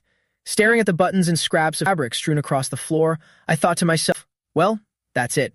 I probably scared Wei Xiaoyuan away, for good this time. Wei Xiaoyuan sat in a trance in her car, her back pressed hard against the seat, yet her heart was still thumping wildly against her chest. She reached up to touch her swollen lip, and the heat at her fingertip instantly brought back that breathless feeling of being pinned. Recalling my panicked expression when the light came on and my clumsy haste to give her that hoodie, that flustered look on my face, made Xiaoyuan's ears burn uncontrollably all over again. She had been completely violated. Somehow, a strange sense of sweetness was starting to creep into her heart. At the farewell party the night before the divorce, after accidentally damaging that little umbrella, I lived 4 years of pure freedom. Little did I know that my ex-wife had secretly given birth to my daughter. I thought we'd never cross paths again, but somehow she suddenly reappeared as my direct boss.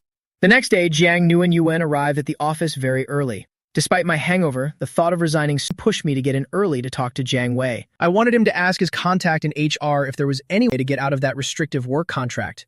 But before I could even find Jiang Wei, Jiang Nuanyuan sent out a message to several departments, calling everyone to the meeting room for a discussion. Once everyone was seated, she announced that the plans for the new high-end supermarket had been officially approved. The architectural firm had submitted 20 designs. Everyone was to review them and pick the best one. Jiang Nuanyuan instructed the secretary to hand out the printed draft to each of the managers. I sat right next to Jiang Nuanyuan and looked over them with her. A quick glance was all I needed to understand the designs. After all, both Jiang Nuanyuan and I were once architecture students. It was just that the job market was so brutal back then. Graduating basically meant becoming unemployed. So right after finishing school, we both made a synchronized decision to change careers.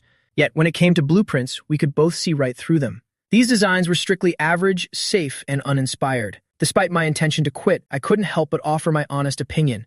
If we've hired a firm to give us options, then the design really should be more innovative and bold. We could even take inspiration from some truly iconic and unique architecture. We could then use our networks to invite celebrities for promotional visits and photos. With that kind of celebrity endorsement, shopping here would quickly become the latest fashion trend. As soon as I finished, I planned to zone out, but then I noticed Jiang Nuanyuan looking at me with pure admiration. I glanced her way, felt a wave of awkwardness, and quickly looked away. It's all because of this woman. If it weren't for her, I wouldn't have almost crossed the line with Wei Xiaoyuan last night. Now, seeing her at the office today, I can't even bring myself to look her in the eye. Jiang Nuanyuan cleared her throat softly. I think Chen Bao's point is spot on. It's an absolutely brilliant idea. Since we've decided to handle this ourselves, we have much more freedom. Everyone, don't be afraid to propose even bolder concepts. The other managers nodded in agreement. The power of social media these days is truly formidable. In that case, I'll set aside these 2 design drafts for now.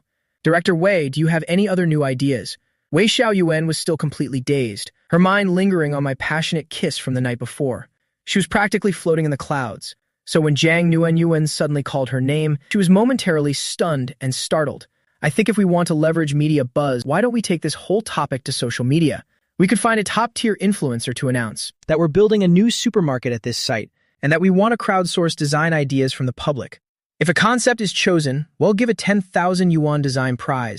It's way cheaper than hiring an architectural firm, and medicines can often be much more creative anyway. The moment Wei Xiaoyuan finished, both Jiang Nuanyuan and I nodded in unison.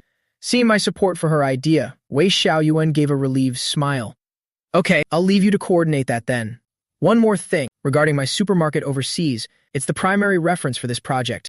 Tomorrow, you and Manager Zhao should go to conduct a comprehensive survey, as well as suitable imported goods. Please do a good job in product selection. Wei Xiaoyuan nodded. Yes, President Jiang.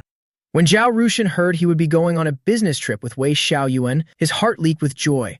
Isn't this the perfect chance to get close to her? I finally have a shot this time. Seeing Zhao Rushan's smug face made me feel sick. As one man to another, how could I not see through his little schemes? I took out my phone and texted Wei Xiaoyuan. Be careful with that old man Zhao Rushan on the trip. Wei Xiaoyuan looked down at her phone and couldn't help but smile. Is Chenbo worrying about me? She sent back an obedient nodding sticker. After the meeting ended, I went to find Jiang Wei to ask about the previous resignation issue.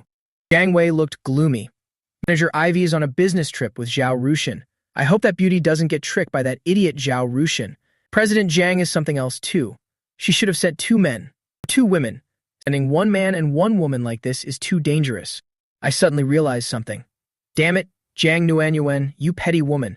Just because I'm a bit close to Wei Xiaoyuan. Are you trying to push her toward Zhao Rushin? Jiang Wei sighed. You're not at the director's office. Why did you come here to find me? I want to ask you about Chen Bo. Come to my office. Before I could finish my sentence, Jiang Nuanyuan intentionally mentioned my name in the main group. I'll talk to you when I get out later. I braced myself and knocked on the door to enter. President Jiang, did you need me for something?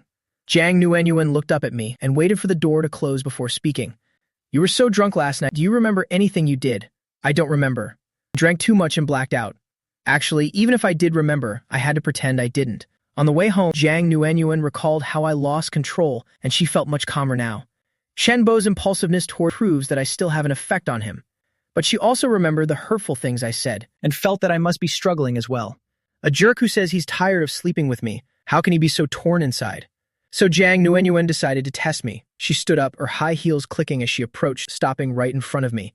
She leaned down, her soft hair falling, bringing a faint scent of perfume.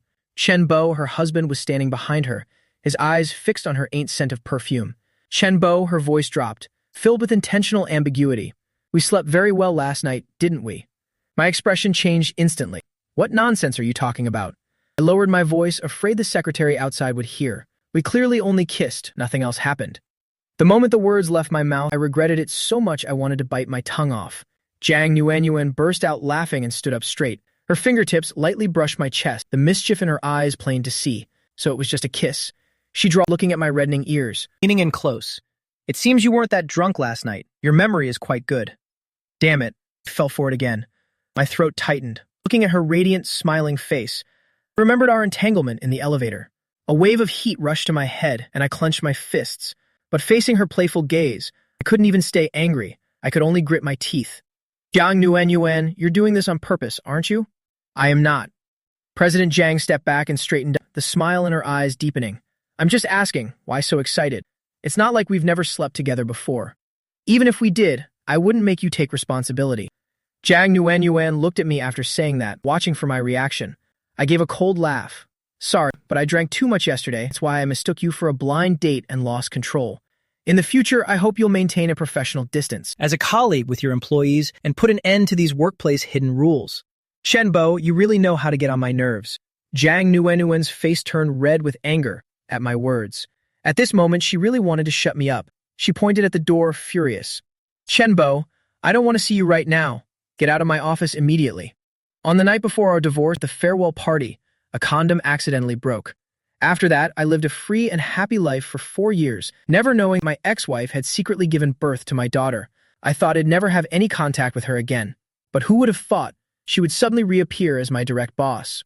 Late in the afternoon, near closing time, Jiang Nuanyuan walked toward my desk, the click-clack of her high heels announcing her arrival. Chen Bo, come to a dinner party with me. Jiang Nuanyuan didn't give me any chance to refuse. When you drive me there later, help me host the guests as well. These people are in sensitive positions. It's not appropriate for me to deal with them alone. Yes, President Jiang. I took the car keys.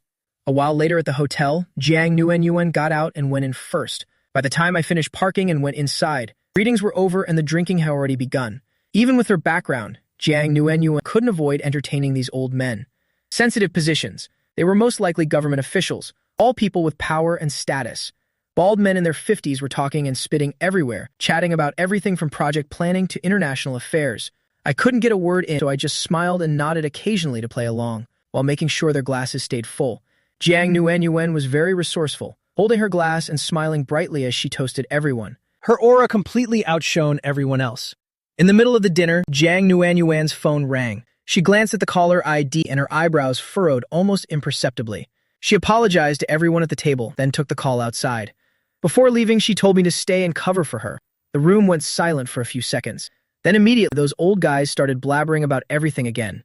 Old Wang, sitting at the head, ate appetizers, while lecturing us for 20 minutes, saying things like, young people need to eat their fill. I had to adjust my facial muscles constantly to make sure I looked enlightened and appropriately grateful.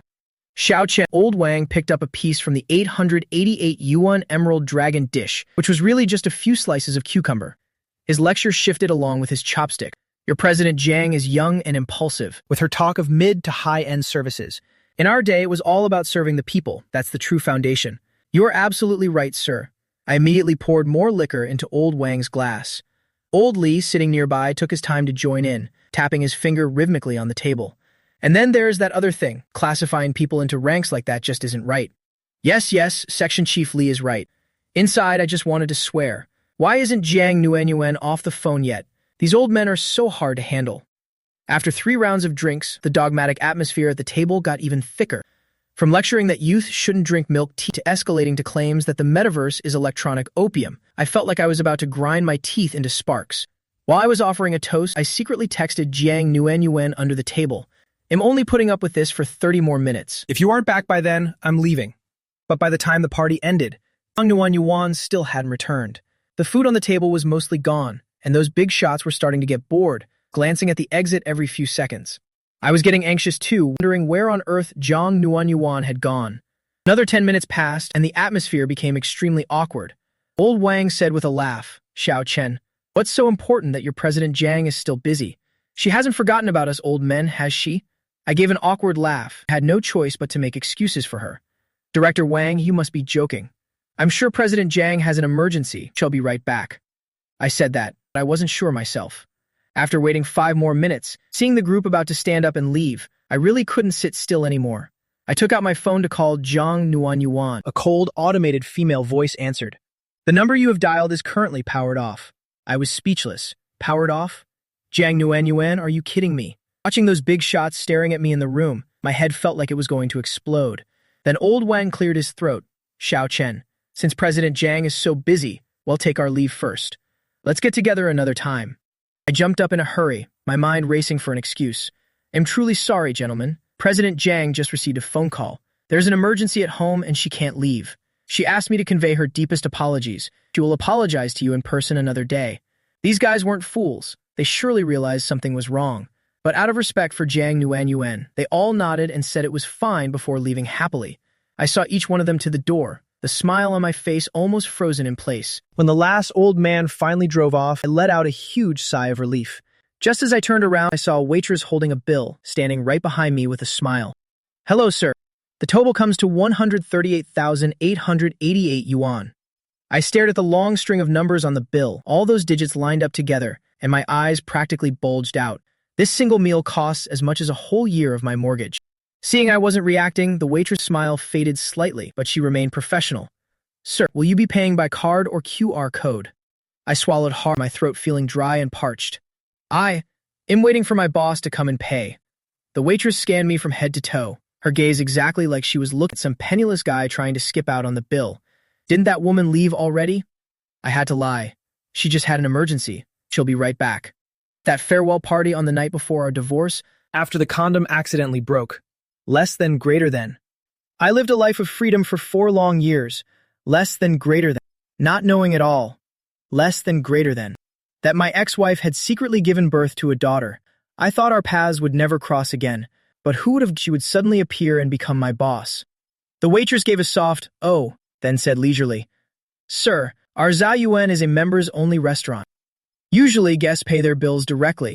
As for waiting for a boss to come pay like you, well, this is the first time I've ever seen that." Her words sounded polite, but the sarcasm in her tone was unmistakable.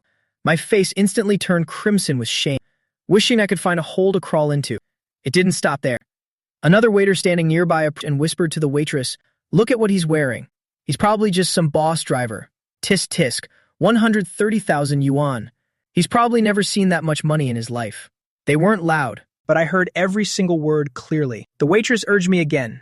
"Sir, are you sure you want to keep waiting? We have other guests to attend to." My face darkened. Jiang Nuanyuan, oh Jiang Nuanyuan. Is this woman intentionally messing with me? Seeing I still wasn't saying anything, the waitress snapped. "If you don't have money, don't act like a big shot. Can't even pay for a meal, yet you want to play boss driver. Just swipe your card." I was fuming. Under the mocking stares of the staff, I had to swipe several of my credit cards just to finish paying the bill for this meal. Hu Qingxing happened to be there as well, hosting guests at Zayuan. Coming out and seeing the staff gossiping, she heard their jeers directed at me, and roughly figured out what was going on. Wasn't Jiang Nuanyuan trying to get back with Chen Bo? Why did she leave him in such an embarrassing situation? Jiang Nuanyuan's phone had died because the battery ran out. After she charged it and turned it back on, she saw a string of texts and missed calls from me. It all started when she stepped out to take that call. Little Xiao Muyan had gone missing. The driver picking her up had been in a car accident, trapped in the driver's seat. Xiao Muyan had crawled out through the shattered window. When she got the notification, police said there was no child in the back seat. Jiang Nuanyuan was scared out of her mind. Her mind went completely blank. Everything happened so fast. She didn't have the presence of mind to explain to me. She immediately drove straight to the accident scene. Luckily, someone saw Xiao Muyan standing alone by the road with no adults around, so they reported it to the nearest police station to take her there safely. After the driver was taken to the emergency room, Jiang Nuanyuan finally breathed a sigh of relief. Once Xiao Muyan was safely back home, Jiang Nuanyuan called me right away, but I hung up on her immediately. Wei Xiaoyuan, calling our kiss from last night, came to find me after work. We ran into each other in the apartment complex, and though I was in a terrible mood, I still politely invited Wei Xiaoyuan up. Wei Xiaoyuan instinctively asked, "Have you eaten yet?" I thought of that 130,000 yuan and my heart ached. I have. "Xiaoyuan, you haven't eaten yet, right? Tell me what you want and I'll cook for you." No, that's okay. You don't seem like you're in a very good mood today." Wei Xiaoyuan had subtly noticed something was off with me. Losing 130,000 yuan out of nowhere, less than greater than. How could I possibly be happy? Less than greater than. But since I'm an adult, less than greater than. I would never take my anger out on uninvolved people. Less than greater than. It's nothing. I'm just a bit tired. Less than greater than. Wei Xiaoyuan heard the sheer exhaustion in my voice. Then please get some rest. I'll come find you again another time. I stood up to walk Wei Xiaoyuan down. No need to walk me out, go lay down and rest. She thoughtfully closed the door softly behind her. Only then could I drop my forced mask, lying helplessly before collapsing onto the bed. Gu Qingqing heard about Xiao Muyan's disappearance and rescue and immediately rushed to find Jiang Nuanyuan. She was relieved to see the child was safe. "You have to be more careful from now on. Your father has so many illegitimate children. It's hard to guarantee no one is trying to harm you and your child."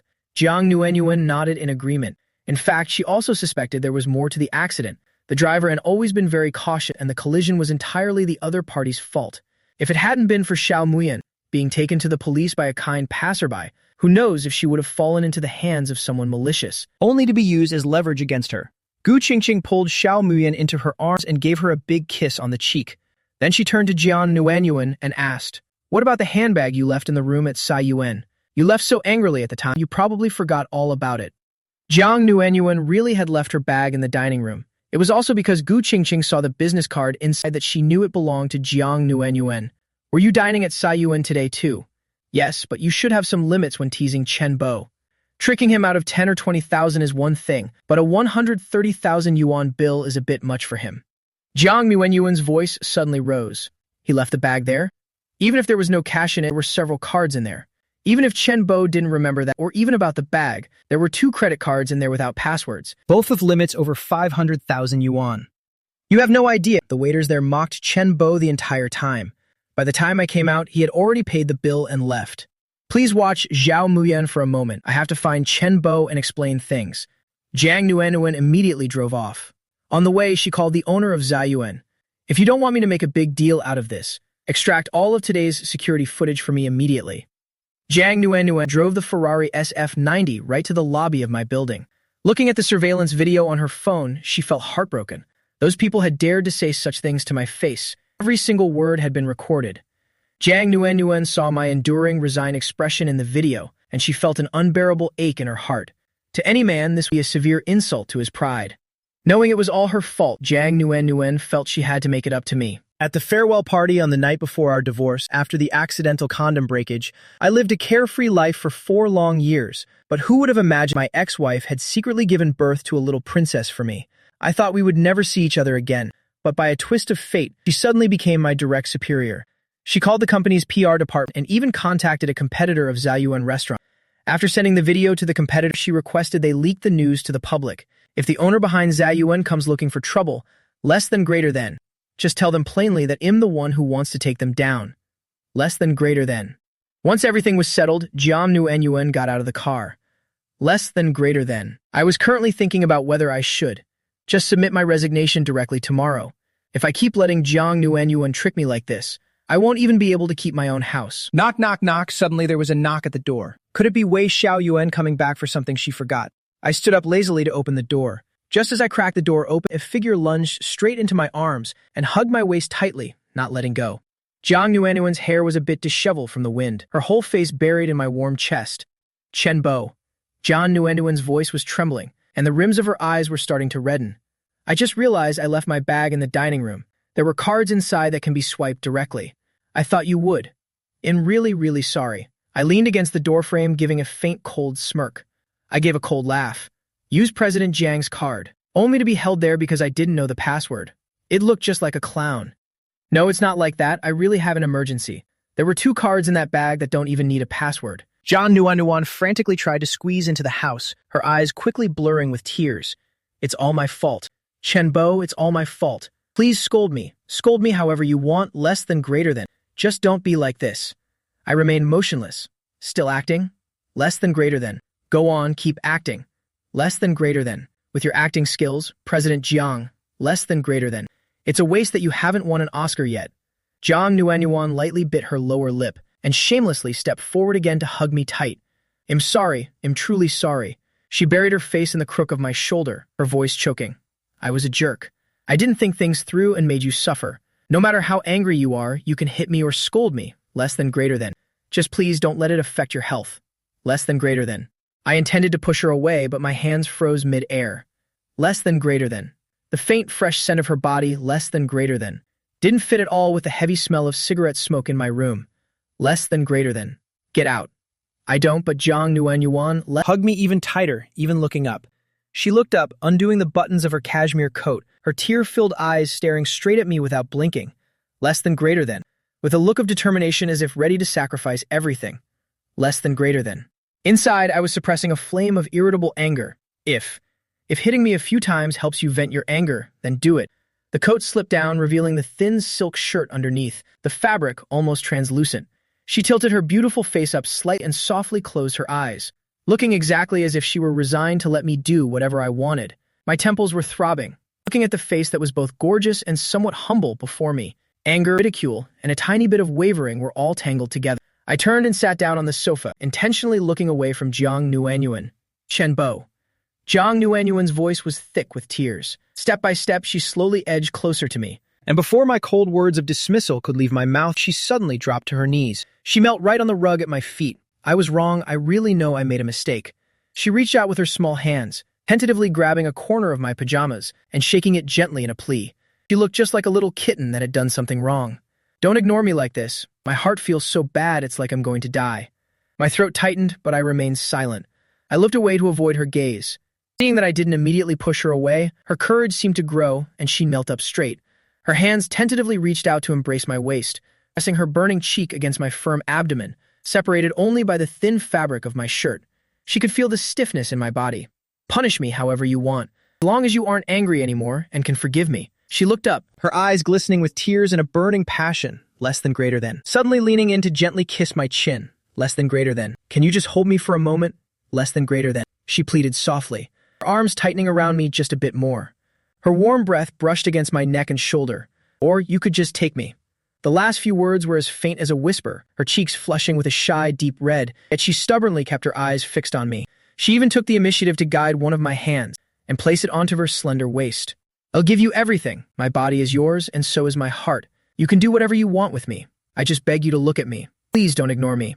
My entire body was as tense as a drawn bowstring. I could feel beneath my palm that her skin was both warm and silky smooth. She was opening herself up completely, offering herself like a sacred sacrifice. I took a deep breath, my chest heaving violently. But in the end, I only used my other hand to somewhat roughly wipe the tears from her face. Movements were still laced with a trace of lingering anger. Jiang Nuanyuan, this self-indulgent drama of yours, who exactly is it for? Do you really think he'll touch you? Jiang Nuanyuan's body trembled slightly, but she didn't back down. Instead, she leaned into the hand wiping her tears, pressing her cheek closer against my warm palm. I know I was wrong. 130 million. I'll transfer it to you tomorrow morning. No, I'll transfer it right now. She scrambled to find her phone, her fingertips shaking uncontrollably. In her panic, she nearly dropped the phone on the floor. Watching her like this, the frustration bottled up in my chest felt as if it had been pricked by a needle, slowly leaking away bit by bit. But it was soon blocked by even more complex emotions. I firmly grabbed her frantic hand. Who cares about your money? My tone remained harsh, but the hand holding hers didn't exert any force. She took the chance to toss her phone aside, using both hands to tightly cling to my arm instead, her whole body practically trying to climb onto me. Then what do you want? Bo, tell me, as long as I have it, as long as it's within my power. It's my fault I made you lose face. I put you in a difficult position. I'll do whatever you need to restore your pride. During the farewell party on the night before our divorce, after accidentally breaking the protection, I lived a carefree life for 4 years. Who would have thought that my ex-wife had secretly given birth to my daughter? I thought we would never cross paths again, but to my surprise, she suddenly reappeared as my direct boss. It was as if she had made a final decision, suddenly bracing her hands on the edge of the sofa, her knees pressing into the cushion beside me, leaning in to whisper right into my ear. Less than greater than. Her voice hushed to the lowest level. Less than greater than. Yet every single word was crystal clear. Less than greater than. Carrying the provocative tone of someone betting everything. Or you can just collect your debt from me right here, just like you said you wanted to do in the office before our divorce. Whatever makes you happy, I promise I'll obey you completely this time. This suggestion was so powerful, it instantly dragged us both back to the memories of 4 years ago. My body visibly stiffened, my breathing growing heavy. Jiang Nuenyuan. I hissed, suddenly turning my head, my nose nearly touching hers, my eyes swirling with intense emotions that she couldn't possibly fathom. You think it's over just like this? Then how should it end? She met my fiery gaze without flinching, leaning in until she was almost touching me. Tell me, hubby. She drawled the last word intentionally. Jiang Nuenyuan knew exactly how to stir my interest. She was being so proactive that if I were the person I used to be, I would have thrown her onto the bed long ago. But this time, before my reason could fully collapse, Jiang Nuenyuan's phone suddenly rang. Instantly, I regained my composure. She had a child with another man, yet now she's acting all entangled with me. Is she trying to turn me into the third wheel? Thinking about today's humiliation, maybe this is just a test of submission, and Jiang Nuenyuan is just testing my boundaries. The more I thought about it, the anger that had just subsided flared up again. Bo, I want. Her cheeks were flushed. Her slender fingertips were gently undoing my belt buckle. But before she could pull it down, I suddenly pushed her away. I stood up and pointed at the door. Jiang Nuenyuan, a loose woman like you. Touching you makes me feel dirty. Get out of my house this instant. The force of my push sent Jiang Nuenyuan staggering, and she hurriedly picked up her coat from the floor, clutching it to her chest. Her face turned pale, but she managed to steady herself, her voice pitifully weak. All right, I'm going. I'll leave right now. Bo, please don't be angry anymore. I'll just leave, okay?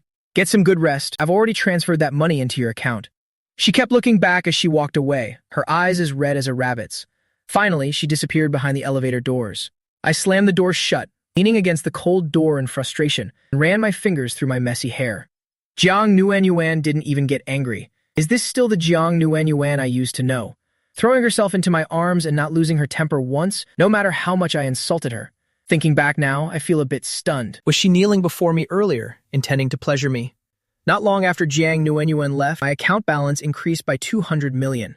The extra 60 million or so, I'll just consider it compensation for mental distress. While riding the subway this morning, I scrolled through my phone and saw that Xavian restaurant was trending on the hot search. Serves them right. Anyone with half a brain would know Jiang Nuenyuan was a VIP guest, yet even as a lowly employee, he still dared to give me trouble. Going bankrupt was only a matter of time. Feeling quite vindicated, I arrived at the company entrance in a good mood, only to see 3 employees in Xavian uniform, standing at the gate with their heads bowed. I froze, wondering what was going on. As soon as the owner of Xavian saw me, he rushed over to flatter me. Mr. Chen, I am so sorry. It was because my staff were blind and ignorant yesterday. They caused you such trouble. After saying that, the owner waved his hand, and the ones who were mocking me yesterday immediately scurried over and bowed 90 degrees. We apologize. Seeing this, the owner waved his hand again, and the 3 of them went thump, kneeling right in front of me. We're sorry. This time, their voices were loud, their attitude extremely sincere. We are not human. We violated your privacy. We beg for your forgiveness. Zhang Wei, drawn by the repeated apologies, slipped over to my side. This restaurant was exposed today for having a filthy kitchen, taking bribes, inflating ingredient prices way beyond standards, tax evasion, and even helping people launder money. The authorities have targeted them for a major investigation. It's likely at least a few of them will end up inside, serving time for a few years. The owner bowed tremblingly. It's because our service was flawed, and we caused Mr. Chen to suffer. As long as Mr. Chen can forgive us, we will accept any conditions you set. But before I could even speak, Jiang Nuenyuan stepped out of the elevator. Your restaurant has its own issues, so don't come to my company and harass my staff. Otherwise, I'll call security up here immediately."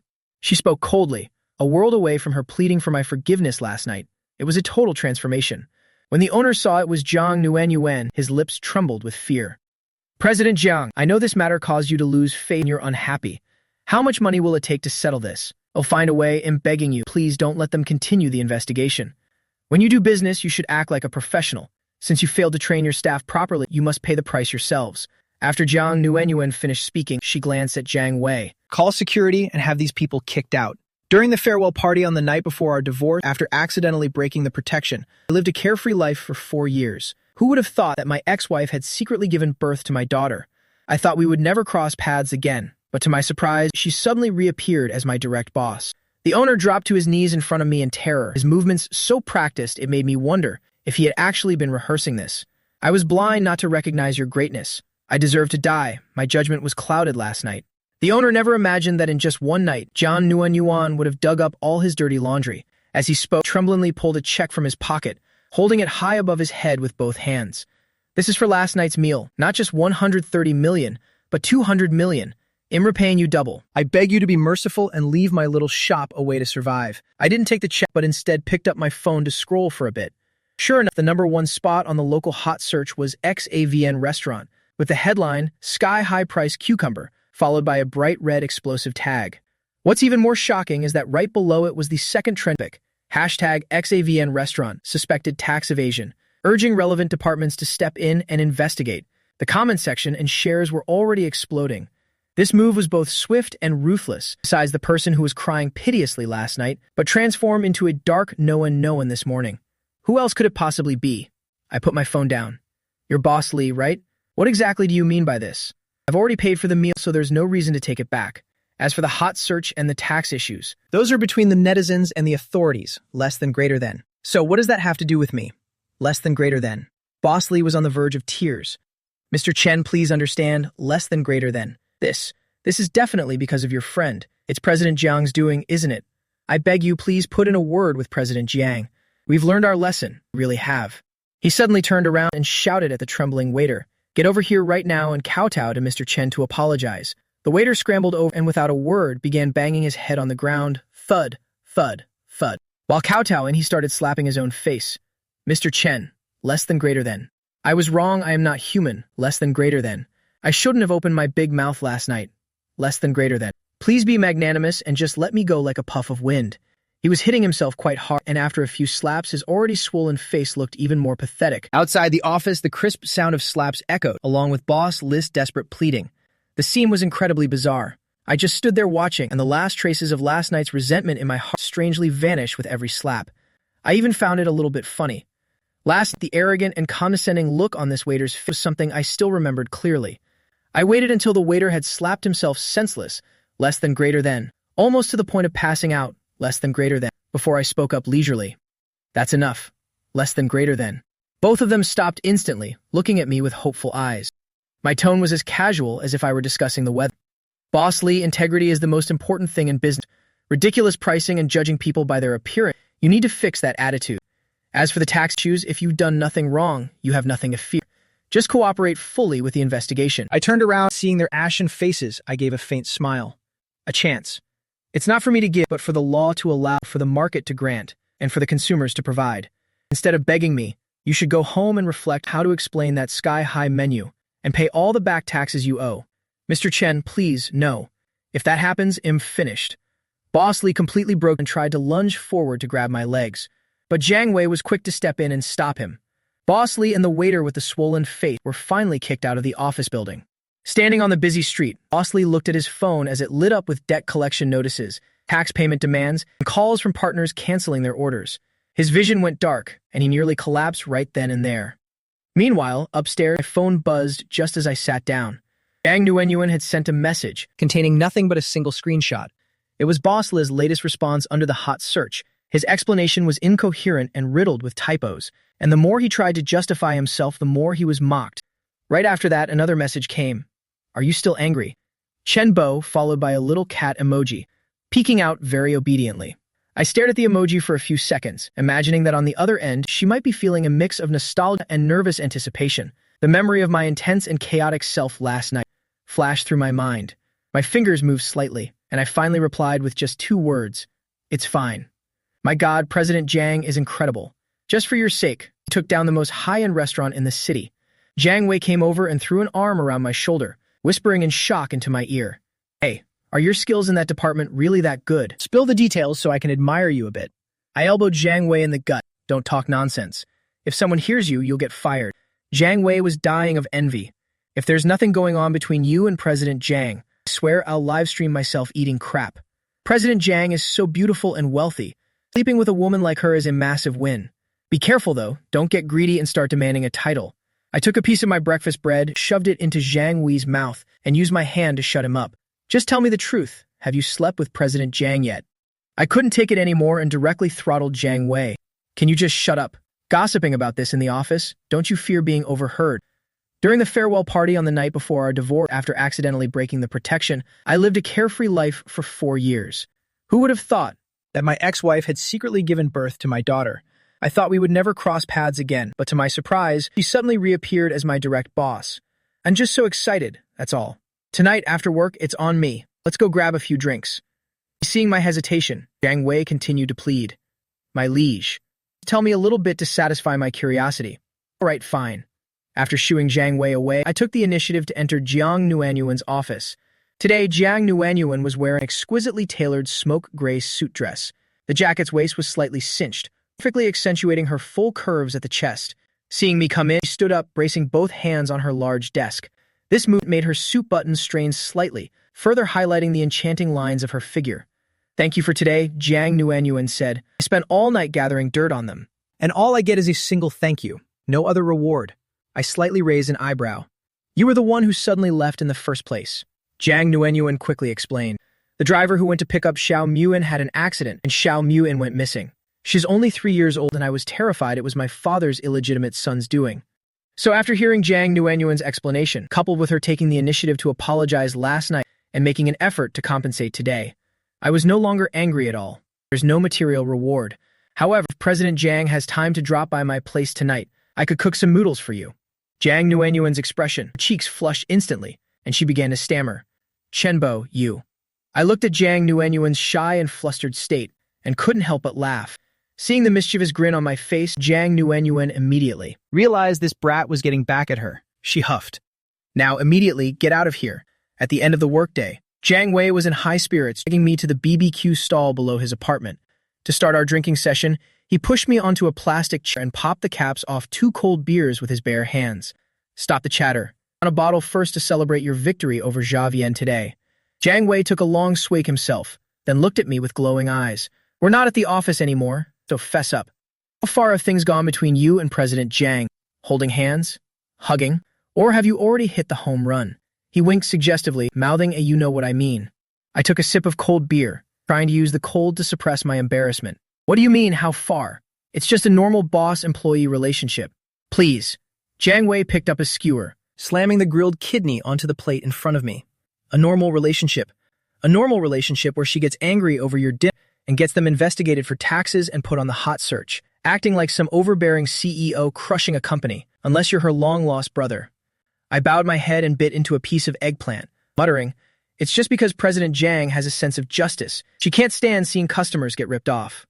Jiang Wei dug into his ear dramatically. You know President Jiang's nickname in the business world is Ice Queen, right? In her eyes, there are only contracts and profits. Since when does she take up a side job in urban management? Don't try to play me. He clinked his beer bottle hard against mine. Not telling the truth? Fine, today I'm going to make sure the truth comes out with the alcohol. Over the next hour, Jiang Wei pulled out all the stops, from the emotional brotherhood card, to the bottoms up or you don't respect me drinking games. Every possible excuse to force a drink was used. We barely touched the BBQ skewers, but empty bottles were already piling up around our feet. I had really been pressured into a state of dizziness, less than greater than. My vision starting to glaze over. Less than greater than. Seeing this, Jiang Wei leaned in quickly. Brother, less than greater than. Tell your brother the truth, less than greater than. Looking like that is President Jiang. You know, great in bed. Have the two of you already. My mind was a bit muddled. By the alcohol and seeing Jiang Wei's winking face, I instinctively opened my mouth to speak, my tongue stumbling over 3 syllables from the office in a daze. Right at the critical moment, a wave of intense nausea suddenly surged up my throat like a tide. My expression changed, and I instantly pushed back my chair to stand up, sprinting like a 100-meter dasher toward the roadside bushes, leaning against a small tree and retching until the world began to spin. Jiang Wei was still holding up his beer bottle, stuck in a listening pose, frozen as he watched my miserable back, and slapped his thigh in frustration. "Damn it! You didn't puke earlier or later, but had to do it right at the most important part." I waved my hand. "I'm done for. I have work tomorrow. I have to go home." After saying that, I groggily opened the ride-hailing app. But before I could tap anything, my phone suddenly rang. My hand shook, and I nearly dropped the phone into the mess on the ground. "Hello? Where are you?" It was Jiang Nuanuan's voice. She had been knocking on my door for ages, but no one answered. If I hadn't changed the smart lock code, she would have gone right inside to wait. "Out eating BBQ. My head was spinning, so I just told her everything. "Get home this instant. I'm standing right in front of your door." I walked back toward Jiang Wei, intending to tell him I had to go, but I saw that Jiang Wei was already completely wasted. I struggled to send a location pin to the HR department, reporting that Jiang Wei was too drunk to move and asking them to come down and pick him up. As for myself, I went to the counter to pay the bill, then caught a taxi home. When I arrived at my front door, I saw Jiang Nuanuan, and to my surprise, she was wearing a seductive wine-red velvet slip dress. The fabric was as soft as if it were her second skin, clinging tightly to every line of her body. It accentuated her exquisite and undulating curves. From her delicate collarbones, the softness stretched all the way down. Then they converged at her chest into a curve so full it was breathtaking. At the farewell party on the night before signing the divorce papers. After that time, I accidentally tore that little umbrella. I lived a free and unrestrained life for the past 4 years. But I had no idea at all that my ex-wife had secretly given birth to a daughter for me long ago. I thought there would be no connection left between us. But who would have thought she would suddenly reappear and parachute in to become my direct boss? My mind felt like it was exploding, a surge of heat rushing straight to my brain. My blood boiled, echoing loudly against my eardrums. My heart pounded at a maddening pace. She took a small, gentle step forward. That intoxicating scent, mingling with the warmth radiating from her body, blew directly into my face, overwhelming me. The high-slit hem of her skirt swayed with her steps, less than greater than. Her slender legs teased from behind mysterious black stockings, less than greater than. Almost brushing against my waist, less than greater than. I didn't know if it was the alcohol taking over, less than greater than. But at this moment, I had only one single thought in my head. I desperately wanted to pin Jiang Nuanuan against the wall and possess her with wild passion. The lock gave a soft click, sounding clearly in the silent entryway. Jiang Nuanuan had to exert all her strength, less than greater than, both holding and guiding me through the doorway. Less than greater than. The majority of my body weight pressed heavily upon her. A scorching heat mingled with the pungent smell of alcohol. My rapid breath fanned continuously against the hollow of her neck, making her skin burn and go numb. She fumbled around to turn on the light. My voice was deep and husky, carrying a heavy drunken intensity, less than greater than, and a domineering aura she hadn't seen in so long. Less than greater than. In the next second, the world seemed to turn upside down. Less than greater than. I pinned her tightly against the cold door. Less than greater than. Behind her was the sturdy wood. Less than greater than. And before her was my firm and burning chest, erasing the very last bit of distance between us. Jiang Nuanuan froze for just a heartbeat. Then, the longing and desire suppressed for 4 years, like a torrential flood breaking through a dam, instantly washed away all barriers of reason. She didn't resist or push me away at all. Instead, she proactively wrapped her arms around, softly yet firmly clutching my neck, pulling me even closer to her body. It's been 4 years of full 1,000 long days and nights. There had been absolutely no one by her side. Her soul seemed to be missing a piece. At this very moment, less than greater than. That void was being filled by me in a domineering way. Less than greater than. Shen Bo, seizing the moment our lips briefly parted. Less than greater than. Nuanuan's panting was so gentle it seemed ready to melt into, exuding a charm that had surprised even herself over these 4 years. "Did you ever miss me, even just once?" Having asked, she was the one who held her breath in anticipation. Her heart felt suspended in midair. My movements seemed to freeze for a split second. Then I kissed her even more fiercely. "What about you, President Jiang? Have you ever thought about me?" My tone became blurred in the heavy haze of intoxication. It was the scar left by 4 long years of separation. Nuanuan's heart felt as if it were being squeezed painfully. Less than greater than. A piercing ache that reached her very soul. Less than greater than. Yet, at the same time, an indescribable sweetness surged. Less than greater than. She didn't hesitate for another second. Less than greater than. Even the darkness gave her extra courage. She pressed her lips close to my ear. Shyly, she answered clearly with her breath, I did miss you. I miss you every single day. Hearing that confession, I suddenly took a deep breath. All actions came to a sudden halt for a moment, and then an even more intense wave of emotion followed. I decisively picked her up in a bridal carry. The sudden sensation of being lifted made Jiang Nuenyuan let out a small gasp of surprise. Instinctively, she wrapped her arms tightly around my neck and wouldn't let go. In the quiet darkness, I carried her in my arms, heading toward the bedroom along a path that was all too familiar. And that bed, which had once witnessed our most passionate and intimate moments, less than greater than, had remained cold for 4 long years. Less than greater than. I laid her gently down on the soft mattress, less than greater than. Cool silk sheets beneath her, less than greater than. And my hot, heavy body above her. The window curtains weren't fully closed, allowing a faint sliver of moonlight to creep into the room, dimly illuminating Jiang Nuenyuan's enchanting curves. Jiang Nuenyuan could no longer hold back. It was so familiar, every spot my hand touched, the exact pressure of every gesture. All struck the deepest chords of vibration within her. The 4-year void was suddenly and completely filled, even more intensely than what remained in her memory. This place. Do you still remember it? My low voice whispered in her ear, carrying a fiery intoxication and an enchanting seduction. I remember. I remember. Nuenyuan's voice was now broken, less than greater than. Her fingers dug into the muscles on my back, less than greater than, leaving behind faint red marks, less than greater than. And what about here? Less than greater than. I kissed down the length of her neck. Less than greater than. Her trembling response echoed in the room. When I was fully immersed in her world, we both let out a satisfied sigh at the same time. A seamless blending without a single gap banished the last of the chill and loneliness. And then what followed was, the desire suppressed for 4 years completely exploded. Jiang Nuenyuan no longer held back any reserve. She passionately responded to my every move, in a hazy, dreamlike stupor. It felt like returning to that fateful day 4 years ago. Chen Bo closed his eyes in the room as if losing control, ignoring every inhibition and barrier. She bit down hard on my steady shoulder, less than greater than, and I tensed every muscle at that exact moment. Less than greater than.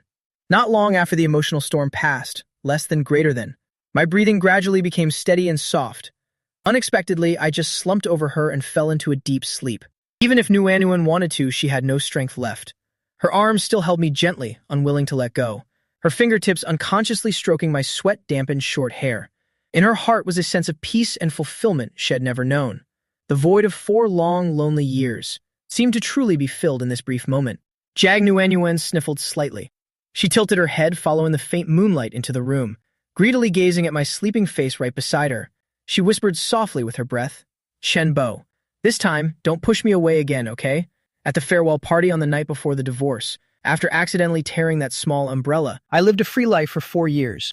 But I had no idea at all that my ex-wife had secretly given birth to a daughter for me long ago. I thought we'd have nothing left to do with each other.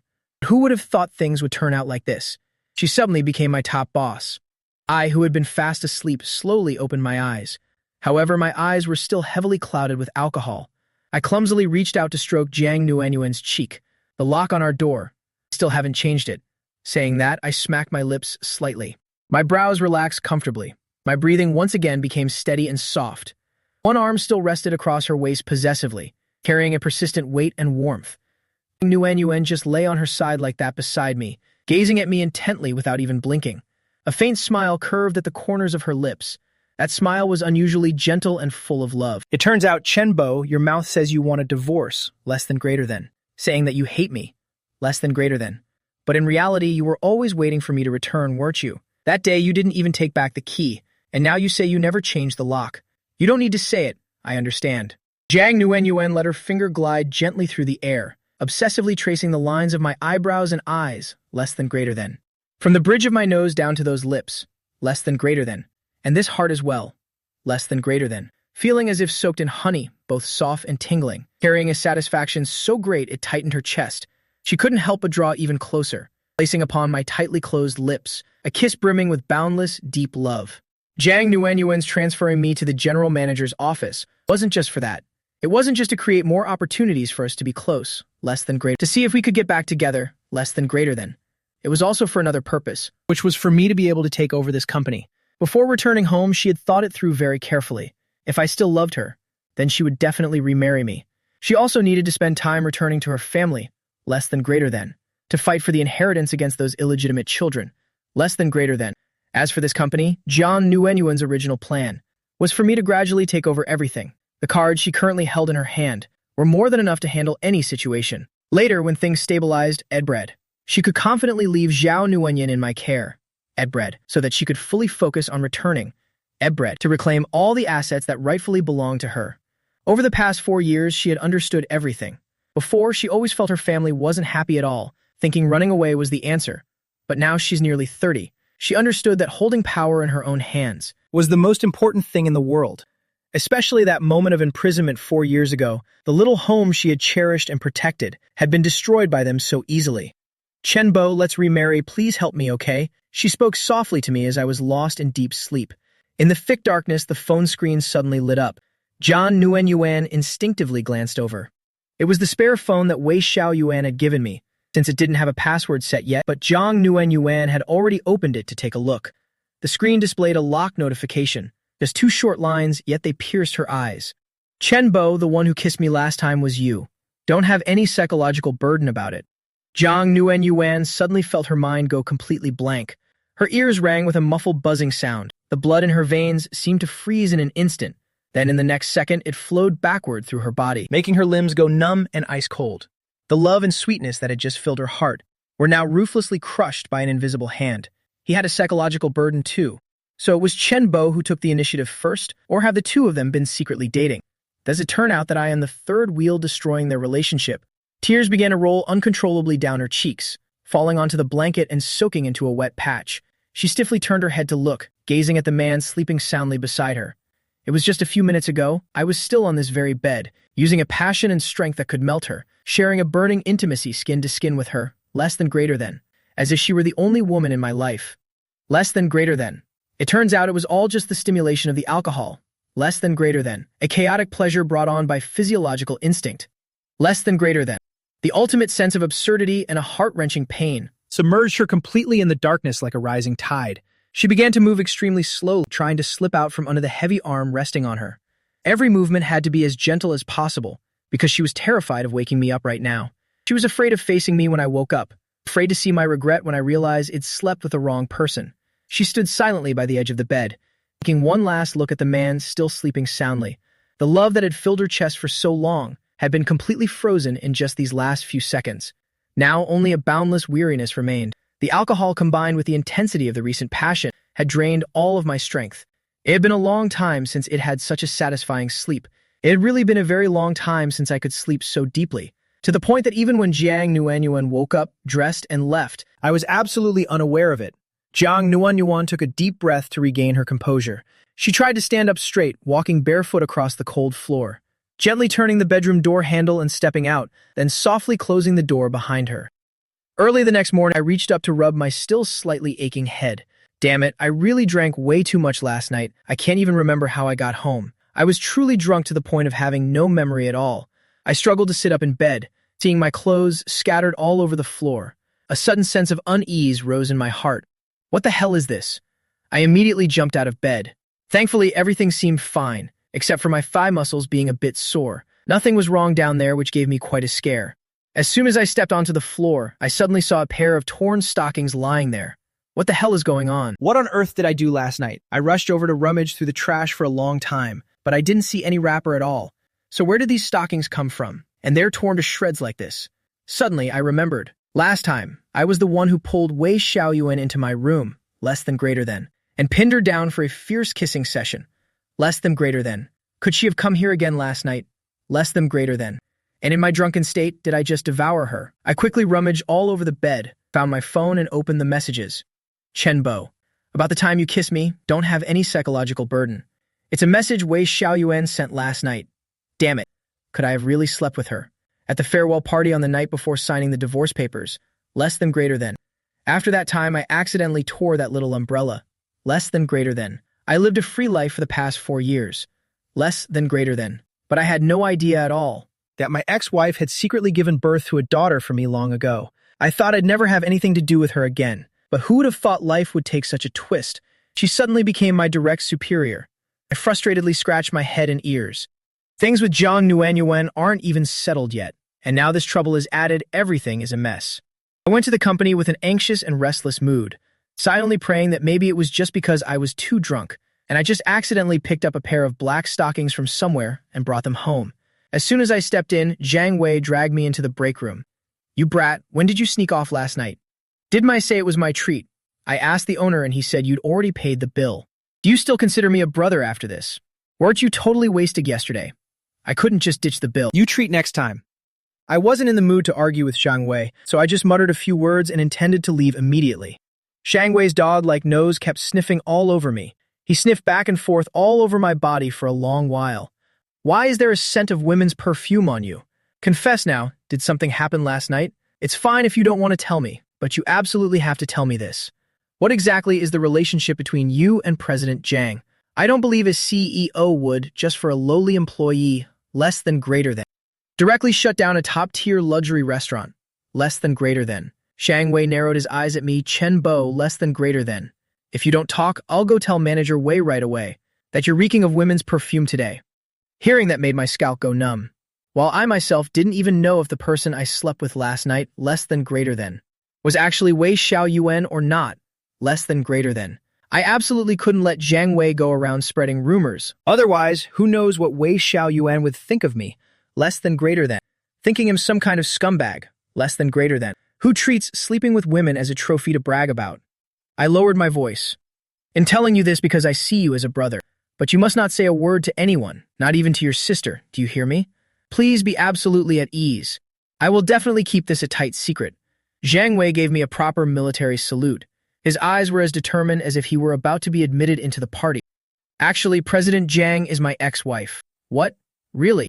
Jiang Wei hurried to cover his mouth tightly.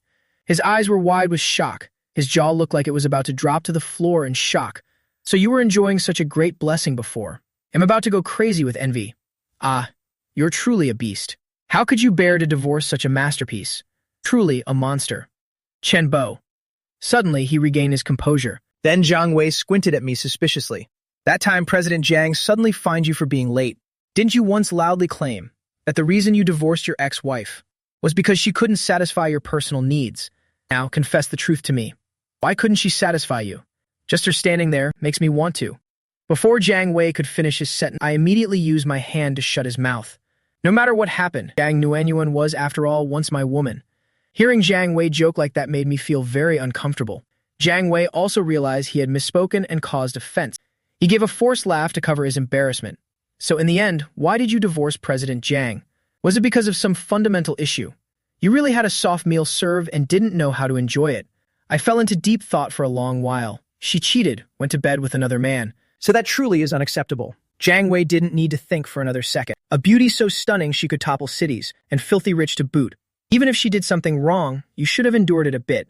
But upon hearing the words cheating, he immediately changed his tune. "True, this is something impossible to endure. Less than greater than. No wonder you were so determined to get a divorce. Less than greater than. But I remember on the day President Jiang took office. Less than greater than. My sister said she heard a rumor. Less than greater than.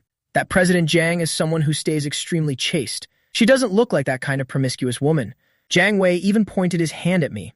"Could it be because your performance in bed has an issue, so you couldn't satisfy her, and that's why she had to go find another man, just to handle her personal needs?" I punched Jiang Wei hard in the chest to warn him. "Damn it, stop talking nonsense for my sake. I can still go 4 or 5 rounds a night and be perfectly fine." I almost said I was a human jackhammer. The atmosphere suddenly became suggestive. Jiang Wei suddenly let out a lewd and bizarre smile. He leaned close to my ear. "President Jiang's matter is done. Now tell me the truth. You hit the jackpot with some lady last night, didn't you? Your vibe today is completely different from usual. You seem incredibly refreshed, like you've just been fully relieved. Was it that girl Su Xiaoyuan from the other day? Or our beautiful manager Wei? Or could it possibly be President Jiang herself?" His eyes kept winking at me with curiosity. Saliva looked like it was about to drip out from his greedy gossip-seeking. I replied, "Forget about President Jiang for my sake. And just afraid that by then someone will come looking for me to beat me up. Getting involved with other women costs money. But getting involved with Zhang Wanwan costs your life." Yet I still couldn't help but remember. The moment Zhang Wanwan gently admitted her mistake, the words she spoke while looking up into my eyes, I suddenly unconsciously swallowed with thirst. "Shenbo, come to my office for a moment." Zhang Wanwan from the direction. The restroom behind the break room suddenly appeared. Her sudden appearance made Jiang Wei so scared his hands shook. He hurried to turn around and run away out of sight, leaving me standing alone in the break room. Did you not hear what I said? I told you to come to my office right now. Jiang Wanwan's voice was now manifold colder. I didn't dare delay and hurried after her. Looking at her from behind, I suddenly realized Jiang Wanwan's gait was a bit strange, as if she had just been injured somewhere. The moment the office door closed, Jiang Wanwan suddenly whirled around to face me. I didn't even have time to avert my gaze. Have you seen enough yet? I felt like Jiang Nuan had eaten gunpowder today. But thinking about her lashing out for me last night, less than greater than, I automatically overlooked her short temper. Less than greater than. President Jiang, did you call me into the office for something important? Step by step, she approached and pressed in close to me. Who gave you permission to go telling people in the company about our relationship? My heart suddenly skipped an anxious beat. Damn, did Jiang Nuan hear all those words from earlier? Jiang Nuan irritably undid the top 2 buttons of her shirt. By what right do you dare talk about me like that? You say I cheated and went to sleep with other men. I instinctively thought about it. Surely Jiang Nuan feels that the matter of her having cheated is truly not a very glorious thing for colleagues to know. I told myself not to ramble, but clearly that was the truth. In any case, I've already decided to quit this job, so I have nothing left to fear, and immediately retorted sharply. Isn't what I just said the truth? At the farewell party on the night before signing the divorce papers, right at the time I accidentally tore that small umbrella, to then live a life of freedom for 4 whole years. I never suspected that my ex-wife had secretly given birth to a lovely daughter for me long ago. I thought I'd never have any contact with her again. Nhưng ai mà ngờ được chuyện đời lại trái ngang đến thế, cô ấy lại đột ngột xuất hiện và trở thành sếp trực tiếp của tôi. Clearly, you were the one who said you were tired of playing. You didn't need me anymore. Jiang Nuan bit her lip and looked at me resentfully. She looked as if she was about to burst into tears. Looking at this expression, it was as if I was the one who misunderstood everything, making her suffer such extreme injustice. Could I have actually been mistaken about something? But clearly in that video clip, that woman was truly Jiang Nuan without a doubt. She was on the bed with another man. My gaze drifted from Jiang Nuan's neck downward. The distance between the two of us was now extremely close, less than greater than. So I saw right above her chest area, less than greater than. There was a very prominent dark red hickey, less than greater than. I grabbed Jiang Nuan's wrist and forcefully pulled her shirt open, making Jiang Nuan cry out in shock. What kind of madness is this? I stared at the red mark on her chest and questioned her sternly. What on earth is this? My heart suddenly gave a heavy thud. Some passionate images from last night suddenly flashed through my mind. It seems I was the one who carried Jiang Nuan to the bedroom windowsill, less than greater than, forcing her hands to press hard against the cold glass, less than greater than, so she could gaze at the magical night scenery outside. And then I was the one who hugged her tightly from behind. Jiang Nuan was flustered and deliberately turned away to avoid my gaze. But if she actually did that right now, then Chen Bo would surely become suspicious, so she looked up. Her face at this moment revealed absolutely no emotion, less than greater than. She even looked colder and more distant than usual. Less than greater than. She gave me a calm, ripple-less look, less than greater than. Then, following the position my fingertip was pointing at, she slightly bowed her head to look toward her own collar. Then she reached out naturally, extremely calmly pulling up her collar a bit to cover herself. Less than greater than. Just enough to hide that suggestive red mark. Less than greater than. She answered nonchalantly. Oh, less than greater than. This is for my daughter. She's in her teething phase lately. Every night she cries and won't stop. Must have happened like that when I fell asleep. The corner of my lip twitched with pure shock. I almost choked on my own spit because of that excuse. What kind of phase leaves a mark with such a strange shape and location? Less than greater than. It matches perfectly with what remains in my memory. Less than greater than. Of the crime scene that I was likely the one to cause. The correspondence was truly 100%. You're saying a child could make this mark? Jiang Nuan, lying so blatantly is an insult to my intelligence. I curled my lip into a sarcastic smile. I suddenly felt my post-hangover head throb even more violently. Your daughter is quite mischievous. Jiang Nuan returned to her chair and sat down. Review the documents. Nuan only let out a soft that was barely audible. It seems she didn't want to say another word. If she said something that triggered a memory for him, then she wouldn't be able to hide it anymore. Seeing her like this, less than greater than. I clicked my tongue and gritted my teeth in deep thought. Less than greater than. I suddenly remembered the item I found in my trouser pocket. Less than greater than. Early this morning. Less than greater than. I reached into my pocket and pulled out a soft object. It was black and felt a bit frayed. I didn't even unfold it, just held it between 2 fingers and dangled it right in front of Jiang Nuan. So, what about this? Jiang Nuan's eyes finally drifted from the documents, landing on that all-too-familiar black item. Her pupils constricted. and her fingertips gripping the fountain pen turned white. Nu mege sao mot lung hoi nam men chom bok lin mako. Bo. She suddenly stood up. Because she moves so fast, the chair legs scraped against the floor, making a piercing sound. Are you some kind of pervert? You actually stuffed this in your pocket and brought it to the office. Is there something wrong with you? I found it on the floor while getting changed this morning. I casually tossed the torn stocking onto her polished desk. That black object looked incredibly out of place on the cream-colored documents. And just asking if it's yours. I was so drunk last night, I don't remember a thing. Jiang Nuenyuan stared at the eyesore on her desk, then looked up at me. Recalling the message she saw on my phone last night, a sense of despair immediately rushed back to her. I stand here questioning the hickey on her body, questioning this stocking. Could it be because I can't tell if the one I spent the night with was her, or Wei Xiaoyuan? She admits she was the one last night. And how will the relationship between Chen Bo and Wei Xiaoyuan be resolved? And what would that make her? Just a rebound after a sudden drunken night. Jiang Nuenyuan suddenly smiled. Why would you think it's me? She tilted her chin slightly, her gaze sweeping over the torn stocking before resting on my face. Her voice was airy. You're so popular. I'm surely not the only guest you've had over. Who knows, maybe Manager Wei left it behind. Hearing the possibility that it belonged to Wei Xiaoyuan, my expression shifted slightly. What on earth? It couldn't be, right? But on second thought, it wasn't entirely impossible. Last time, when I pinned her against the wall in anger, that kiss was so deep it almost crossed the line, and Wei Xiaoyuan didn't refuse at all. If I was completely wasted last night, given her personality, she might have actually gone along with it. I felt silent, my mind becoming extremely complicated. My silence at this moment seemed like a confession to Jiang Nuenyuan. It seemed Chen Bo really is secretly dating Wei Xiaoyuan. No wonder I saw Wei Xiaoyuan dropping Chen Bo off at home several times. Turns out, I'm the third wheel. It seems you figured out who you slept with last night. Jiang Nuenyuan's voice grew even colder. She held up a document to hide her eyes and to conceal her eyes, which were already turning red. Chen Bo, how colorful your private life is, Less than greater than. I have no right to interfere. Less than greater than. But this thing. Less than greater than. She used the tip of her pen. Less than greater than. Pointing at the black stocking on the desk with utter disgust. Please take it and dispose of it. Furthermore, if there's nothing else, take this folder to the legal department. I need to work. At the farewell party before the night of the divorce, after accidentally tearing the small umbrella, I've lived a free and easy life for 4 years. Little did I know, my ex-wife had secretly given birth to my daughter. I thought I'd never cross paths with her again, but who would have guessed she suddenly appeared and became my direct boss. I looked at her tense profile and tightly pursed lips, then back at the evidence on the desk. My eyes caught the marks hidden beneath her collar.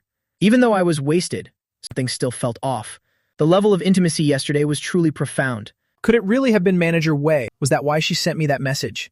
After she left, the more I thought about it, the more my head throbbed. As I was about to leave the legal department, Wei Xiaoyuan blocked my path. Chen Bo, why haven't you replied to my message? Ever since Chen Bo kissed her, she felt like I was intentionally avoiding her.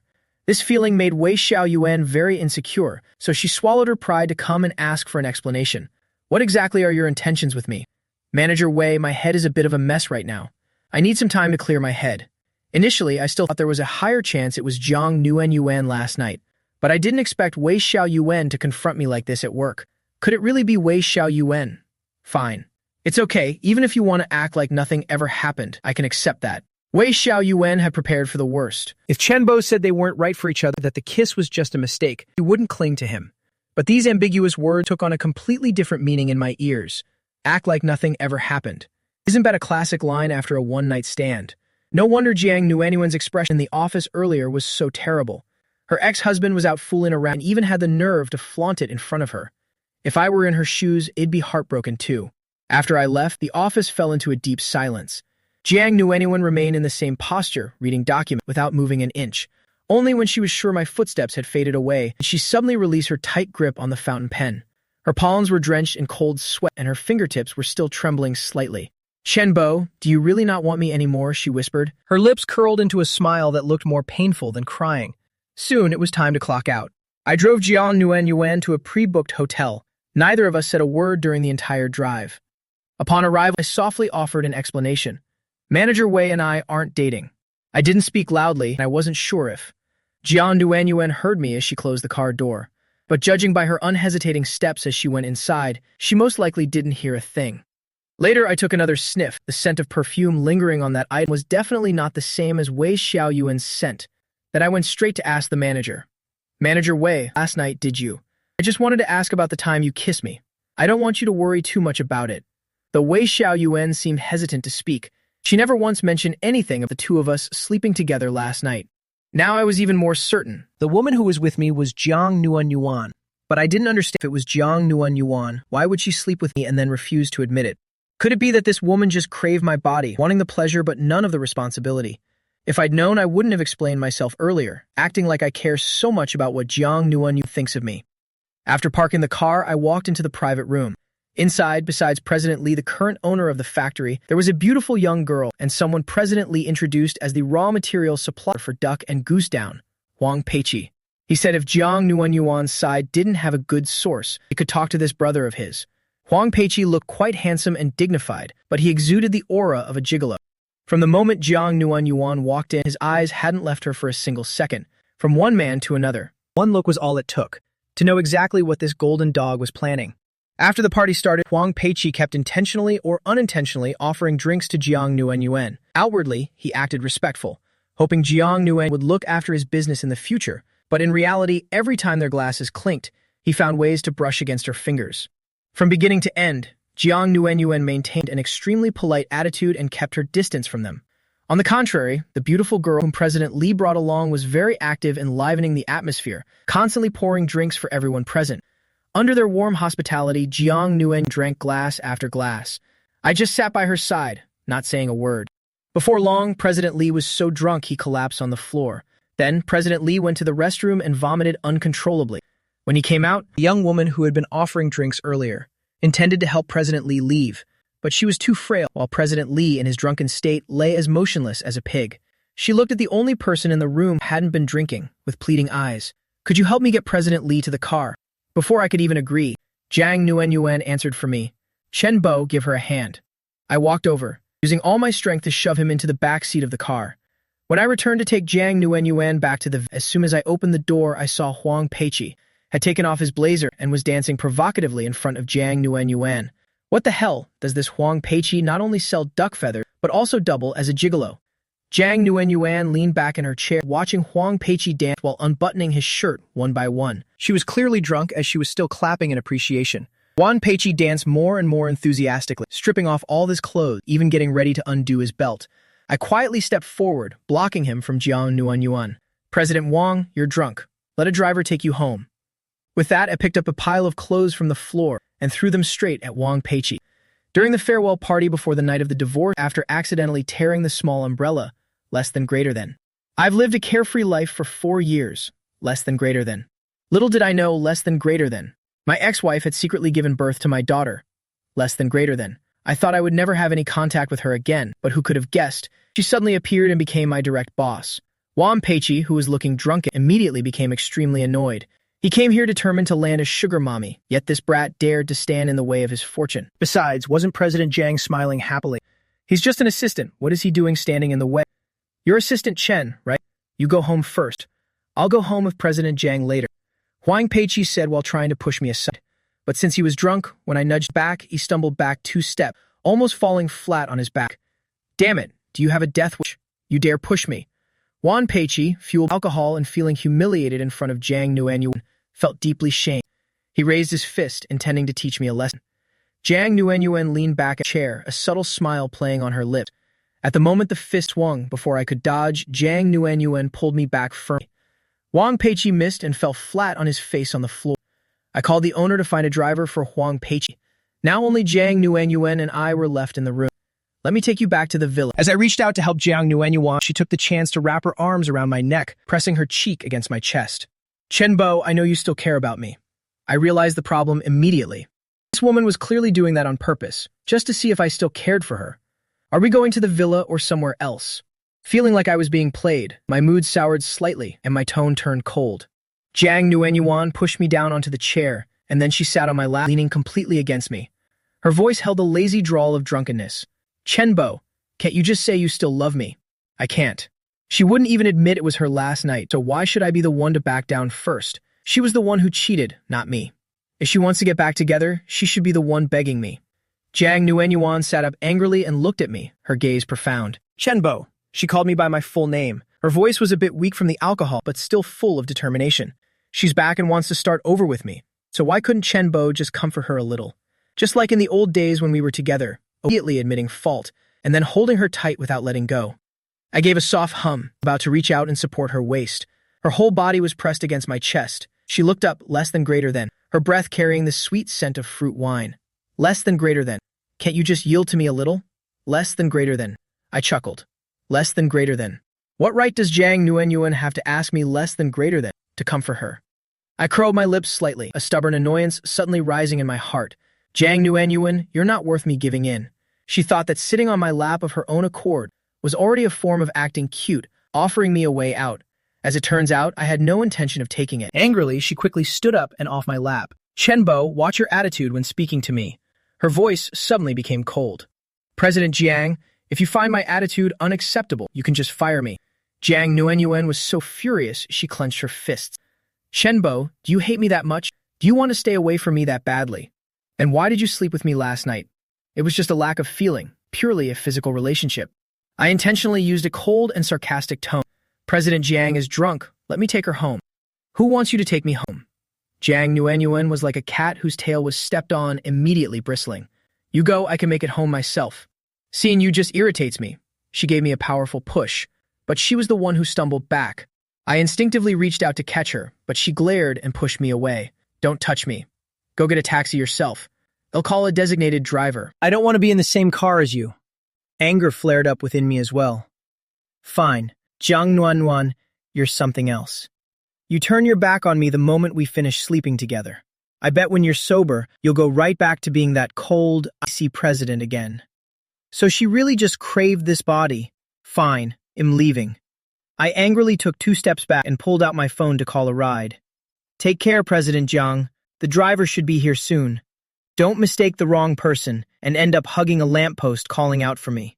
I was recalling the time when Jiang Nuanyuan first graduated. She got so drunk at the company year-end party that she clung to a lamppost, saying she wanted me to take care of her. Jiang Nuanyuan's eyes turned red with anger, turning away and refusing to look at the approaching car.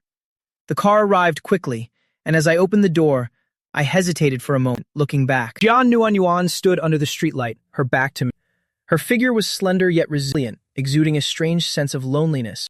My heart softened for 0.1 seconds. But when I thought of her recent attitude and the mess between us before the divorce, that tiny bit of sympathy was immediately replaced by frustration. Forget it, let it be. I leaned down and got into the car. The car pulled away. In the rear mirror, the figure standing under the streetlight grew smaller and smaller. I leaned back and massaged my throbbing temples. And she still wants me to swallow my pride and apologize? Apologize my foot. Jiang Nuanyuan, you can stay there and be difficult. I'm done with this. On the other side, Jiang Nuanyuan watched my car fade away, seeing that I really left without even a glance back, and her tears finally began to fall uncontrollably. You jerk, you coward. You said you were leaving and you actually left. You really have no chivalry at all. During the farewell party before the night of the divorce, after accidentally tearing the small umbrella, I've lived a carefree life for 4 years. Little did I know my ex-wife had secretly given birth to my daughter. I thought I would never have any contact with her again. But who could have guessed? She suddenly appeared and became my direct boss. Hello, miss. Did you just call for a designated driver? Jiang Nuanyuan quickly wiped the tears from her face, her voice thick with emotion as she gave the address. To the Camjiang apartment complex. That was exactly where I lived. The car drove off smoothly. Jiang Nuanyuan rested her head against the car window, watching the streetlights flash by, feeling empty, bitter, and hurt all at once. She didn't even know why she wanted to go to my place. Maybe she just couldn't let go. Or maybe a tiny spark of humble illusion still flickered within her. Arriving at the entrance of the Camjiang apartments, the driver came to a full stop. Jiang Nuanyuan opened the door and stepped out. The night breeze blew past, making her a bit more alert, but her head throbbed even more. As she was about to head inside, her gaze unintentionally shifted, and she froze in place as if nailed to the spot. Beside the greenery at the foot of the building, 2 people stood under the yellowish glow of the streetlight. One was me, and the other was Wei Xiaoyuan wearing a cream-colored dress with a light coffee-colored trench coat over it. She was looking up and talking to me. And then Jiang Nuanyuan saw Wei Xiaoyuan suddenly take a step forward, putting her arms and gently hugging me. My body seemed to stiffen for a moment, my arms about to lift as if to push her away, but in the end I didn't resist, simply letting them hang limp at my sides. That embrace burned into Jiang Nuanyuan's eyes with absolute clarity. She stood frozen, her limbs cold, less than greater than, even forgetting to breathe. less than greater than. The feelings of weakness and unwillingness, less than greater than. Born from intoxication and self-pity earlier, less than greater than, were now crushed into pieces by the scene before her eyes.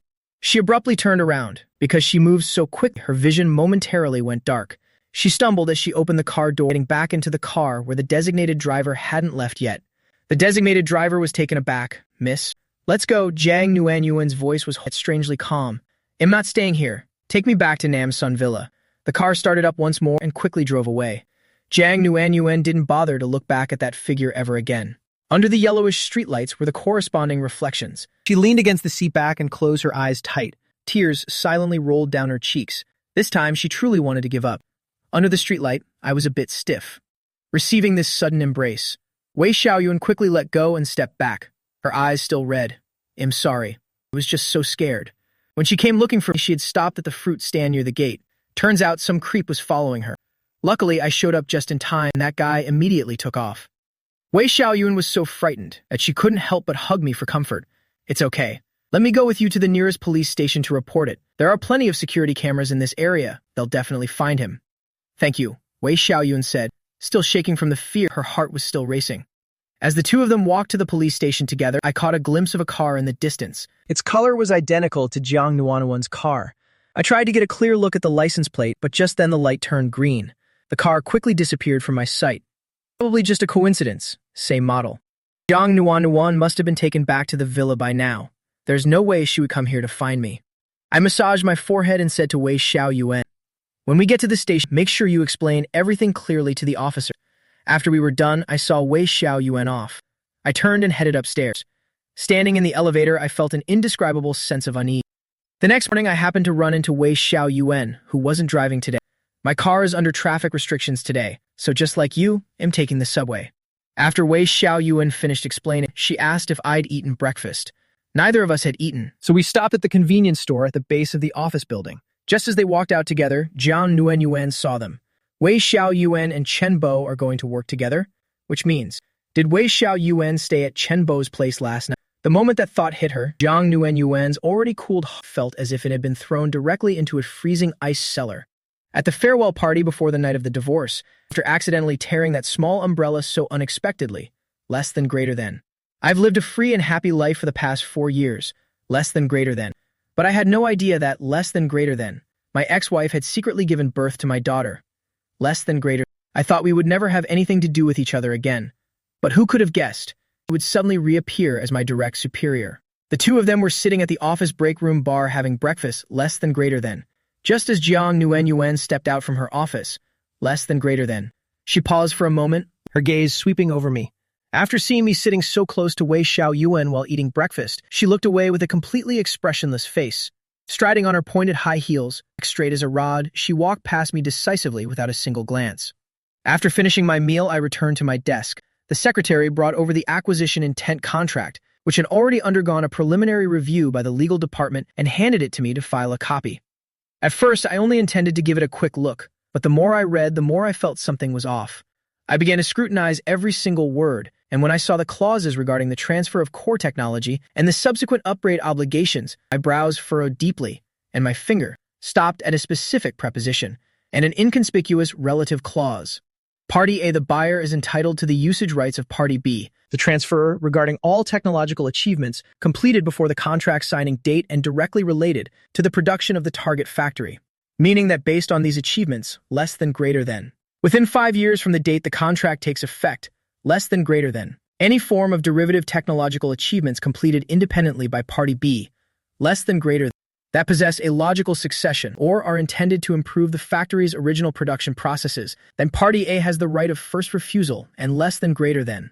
The right of first refusal for transfer under equivalent conditions, less than greater than. I read it over and over twice, less than greater than, and a cold sweat broke out down my spine. Less than greater than. This wordplay is truly insidious. Based on these achievements independently completed, logical succession or intent to improve, these vague and expansive traps have practically laid siege to all development of the partner factory for the next 5 years. Anything related to the old technology, less than greater than, even just conceptual optimizations, is all sucked in. Less than greater. Furthermore, it grants them the right of first refusal and, less than greater than, the right of first refusal for transfer. Less than greater than. This is equivalent to using the current tech purchase price, less than greater than, to lock down the other party's technological growth, less than greater than, for the next 5 years. Less than greater than. But the buyer, which is us, less than greater than, would have to shoulder the extremely expensive priority transfer costs, less than greater than, that might arise in the future, less than greater than, or face the risk of being technologically strangled, less than greater than. I stood up instantly and rushed out with the contract. I have to report this to Jiang Nguyen Yuan immediately. Racing to the door of the CEO's office, I was just about to knock when I heard Jiang Nguyen Yuan's faint voice on a phone call inside. Her voice was ice cold. I understand.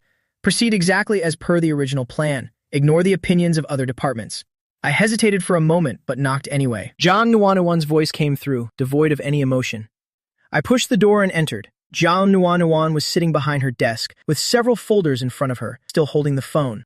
Seeing it was me, her eyes swept over indifferently. She told the other side, "Wait a moment," and covered the mouthpiece and looked at me. "What is it?" "CEO Jiang, there's an issue with this factory acquisition contract. There's a landmine buried in the technical clauses." I foot the contract directly to that page, pointing at the paragraph to explain. But Jiang Nguyen Yuan just frowned slightly, glanced at the time in the bottom right corner of her computer screen, and interrupted me. "I have an important international video conference about to start. Discuss the contract issue with the legal department first, prepare a written opinion, and then report back to me." I panicked. But this issue is very subtle. The legal department might not catch it. We need to immediately, less than greater than, Chenbo. Jiang Nguyen Yuan's voice grew heavier, less than greater than, carrying an unquestionable distance. "I already told you, less than greater than.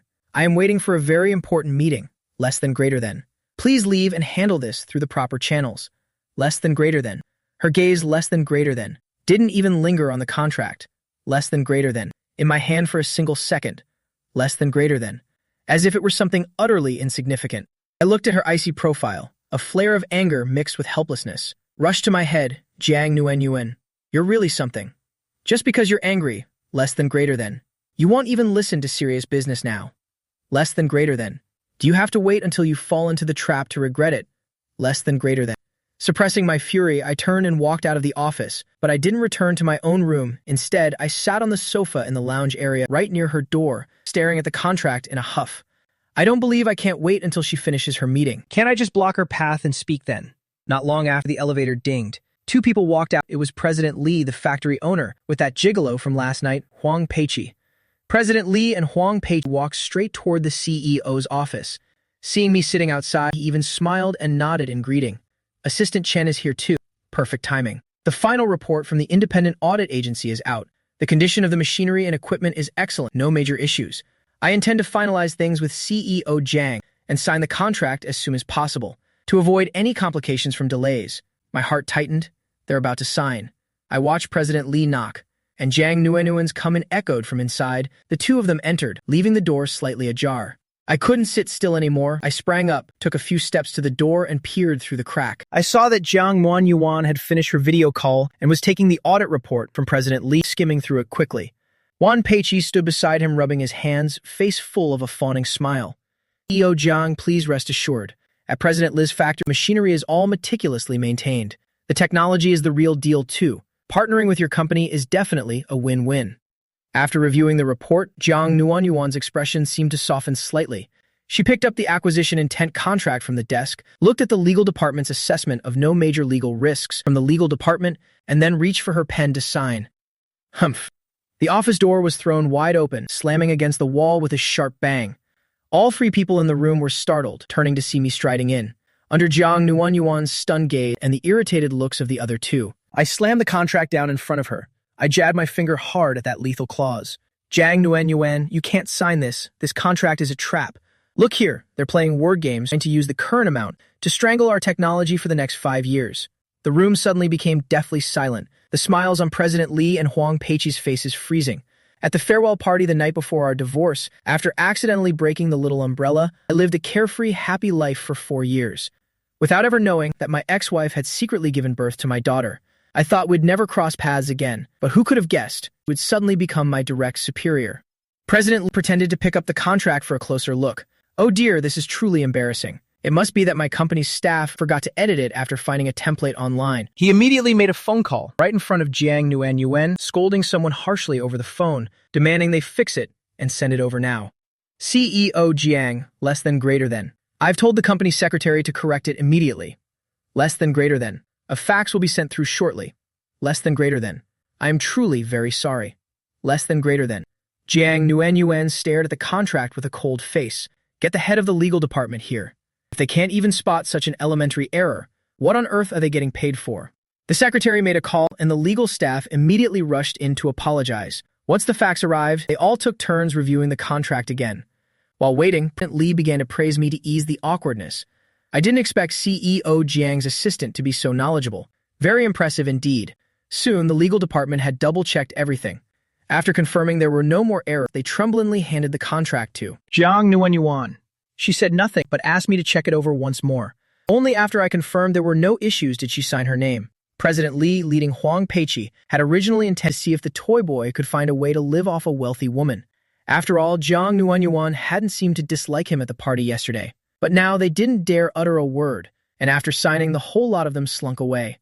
I also planned to follow them out of the room, but Jiang Nuanyuan suddenly called me back. Regarding the factory contract issue this time, you handled it very promptly. You saved the company from a massive potential loss. According to company policy and my authority, besides raising your performance review to S+ this month, less than greater than. I have applied for a special contribution bonus for you. Less than greater than. It's not much, 500 million, less than greater than. And it will be paid with next month's salary. Less than greater than. 500 million. My eyebrows shot up. Whoa, has the sun risen in the west today? CEO Jiang is being surprisingly generous today. Throughout those 2 years of marriage, Jiang Nuanyuan only gave me 500,000 for allowance each month. Thank you, CEO Jiang. I didn't put on airs. I'll take what I've earned. With business finished, the office fell silent for a few seconds. I thought there was nothing else and was about to head for the door. Chenbo. Jiang Nuanyuan finally couldn't help but ask, "Did you sleep with Manager Wei yesterday?"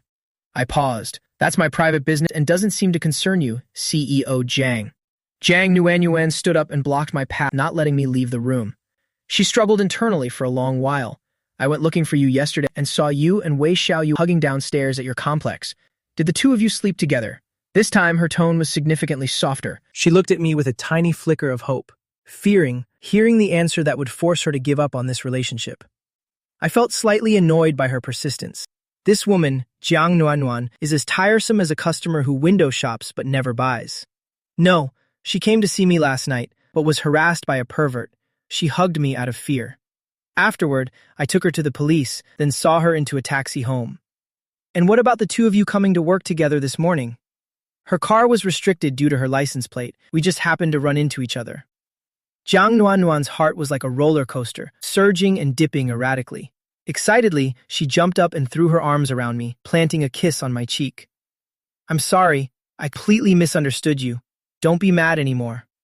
Chenbo, Jiang Nuanyuan, is this what you're doing? Is this how you thank me for saving you from such a huge loss? Secretly, I was overjoyed, but fearing I wouldn't be able to control myself, quickly pushed Jiang Nuanyuan away. If there's nothing else, and going back to work.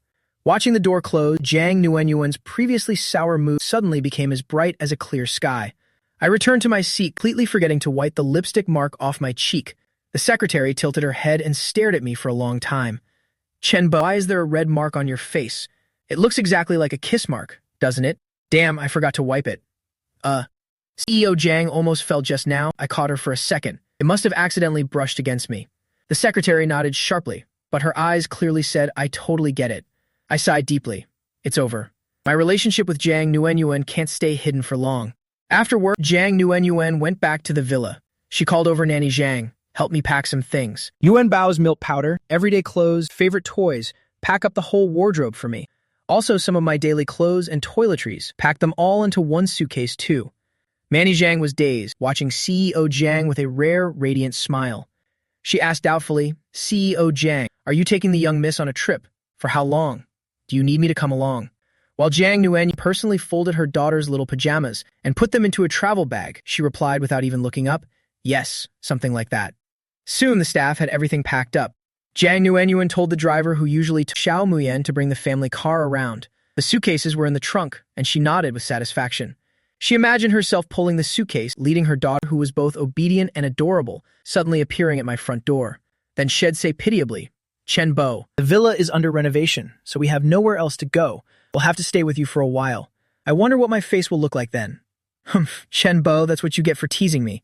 This time, I'll bring this little tail and walk right into your house. Let's see how you try to kick us out then. Mother and daughter, less than greater than. At the farewell party the night before our divorce, less than greater than. After accidentally breaking the little umbrella, less than greater than. I lived a carefree, happy life for 4 years, without ever knowing that my ex-wife had secretly given birth to my daughter. I thought we'd never cross paths again, but who could have guessed she would suddenly become my direct superior. Jiang Nuanyuan got into the car in a great mood, placing Xiao Muyan into the child's safety seat. Let's go. And at this moment, the man at home, fighting hard with a game controller, suddenly gave a loud sneeze. Was talking about me? Could it be Jiang Nuanyuan? Is that woman cursing me under her breath again? Just then the doorbell rang. Who is it? If it's a delivery, just leave it at the door. I thought my gaming accessories had arrived, but the doorbell kept ringing persistently, accompanied by a light knocking. I slipped on my slippers and walked irritably to the door, peering through the peephole. Holy crap! I hurried to open the door thinking it was a stranger, only to see Jiang Nuanyuan lead that kid standing right in front of my door. Hold her! Xiao Muyan reached out her arms for me to carry her inside, as Jiang Nuanyuan's hands were full pulling a suitcase. Since getting out of the car, Xiao Muyan had been walking the whole way. My lip twitched. Xiao Jiang, what's the meaning of bringing your whole family here? I leaned down to pick up the child, letting Jiang Nuanyuan in first. Once Jiang Nuanyuan was inside, she looked at me with a serious tone. My villa needs some renovations, so I'm bringing my daughter here to stay for a while. You're my assistant. Won't this make it easier to coordinate with your boss? Without a second thought, I refused. I decline. Shenbo, is it because you're hiding a woman in here and you're feeling guilty? If there were a woman here, why would I hide her? Take your daughter and leave now. One hand on the suitcase, the other holding the child, I tried to show them out. The moment Xiao Muyan heard me kicking her out, she clung to my neck like an octopus and wouldn't let go no matter how hard I tried. Just consider me a boarder. I'll pay market rent. Besides, those empty rooms would just go to waste. A boarder?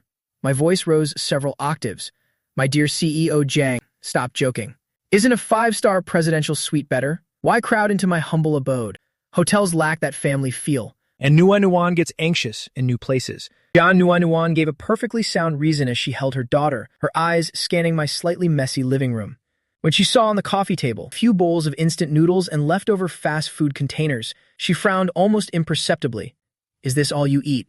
None of your business. Anyway, I don't agree. A single man and a woman, no, you even have a child with you. Regardless, it's not happening. Jiang Nuanyuan set Xiao Muyan down on the sofa and gave her a picture book to look at. And she turned, took 2 steps toward me, and looked up into my face. Her gaze was provocative. Shenbo, why are you so tense? And just staying over, I won't eat you. Unless. She trailed off intentionally, her eyes sweeping over my figure, old t-shirt and gym shorts. Are you thinking I'm finding an excuse to move in, just so I can do something to you? I was so taken aback by her reverse psychology that I was speechless. Stop talking nonsense. Who's the one who can't control themselves? Rest assured, even if I move in, our relationship will remain strictly professional. However, if you feel you can use your real strength to prove that you have abilities in other areas, then I might give you a chance to demonstrate them.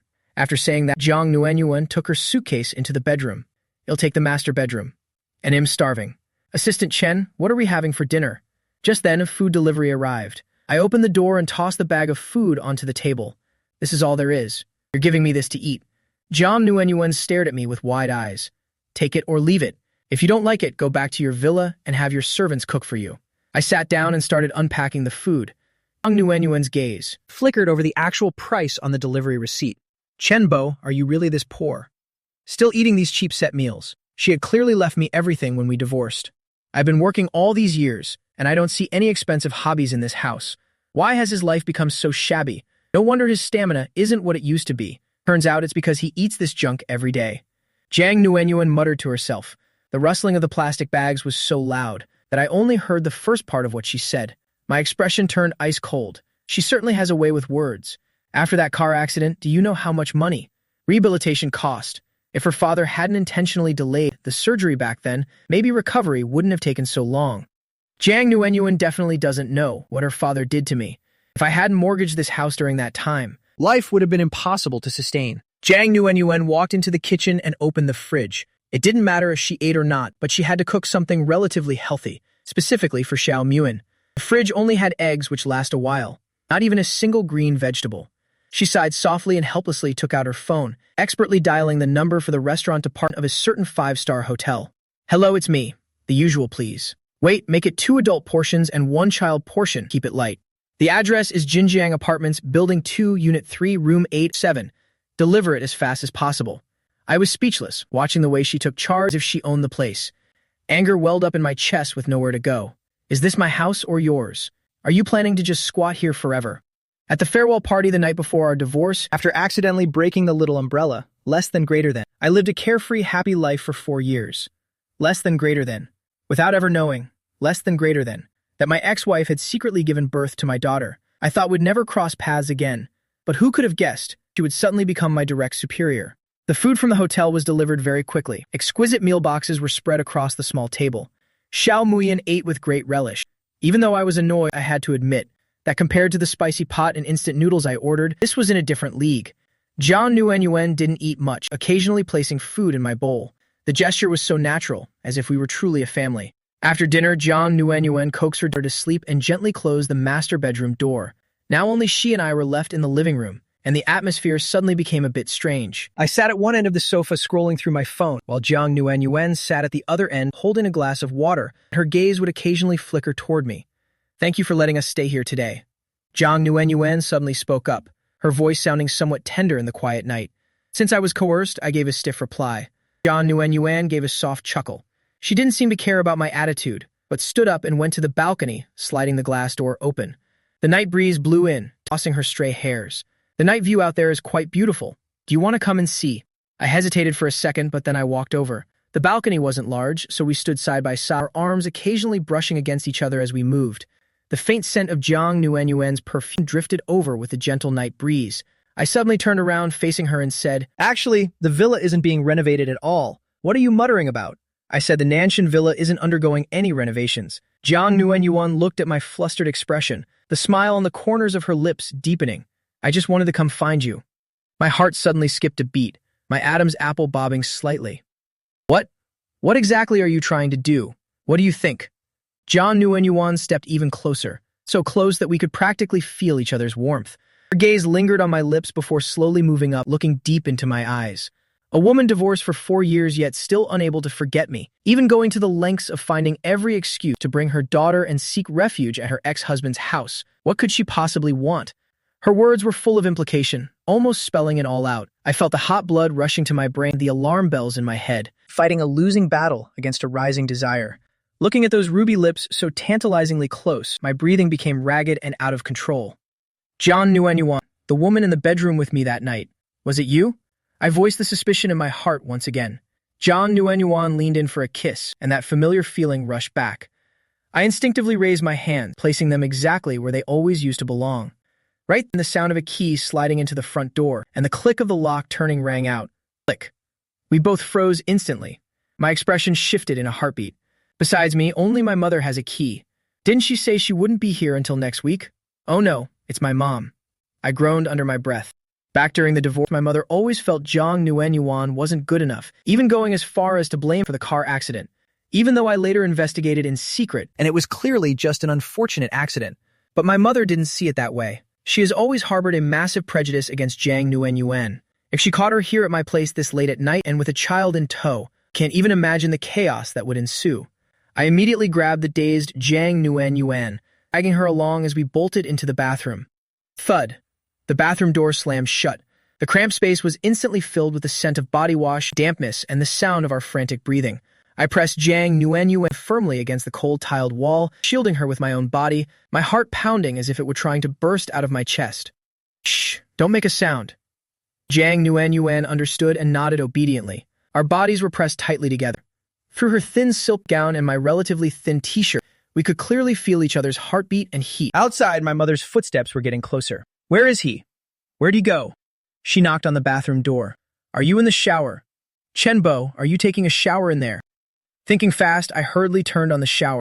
The rushing water immediately drowned out everything else. Oh, you really are showering? My mother's voice drifted through the door. Well, hurry it up then. I left some soup on the table for you.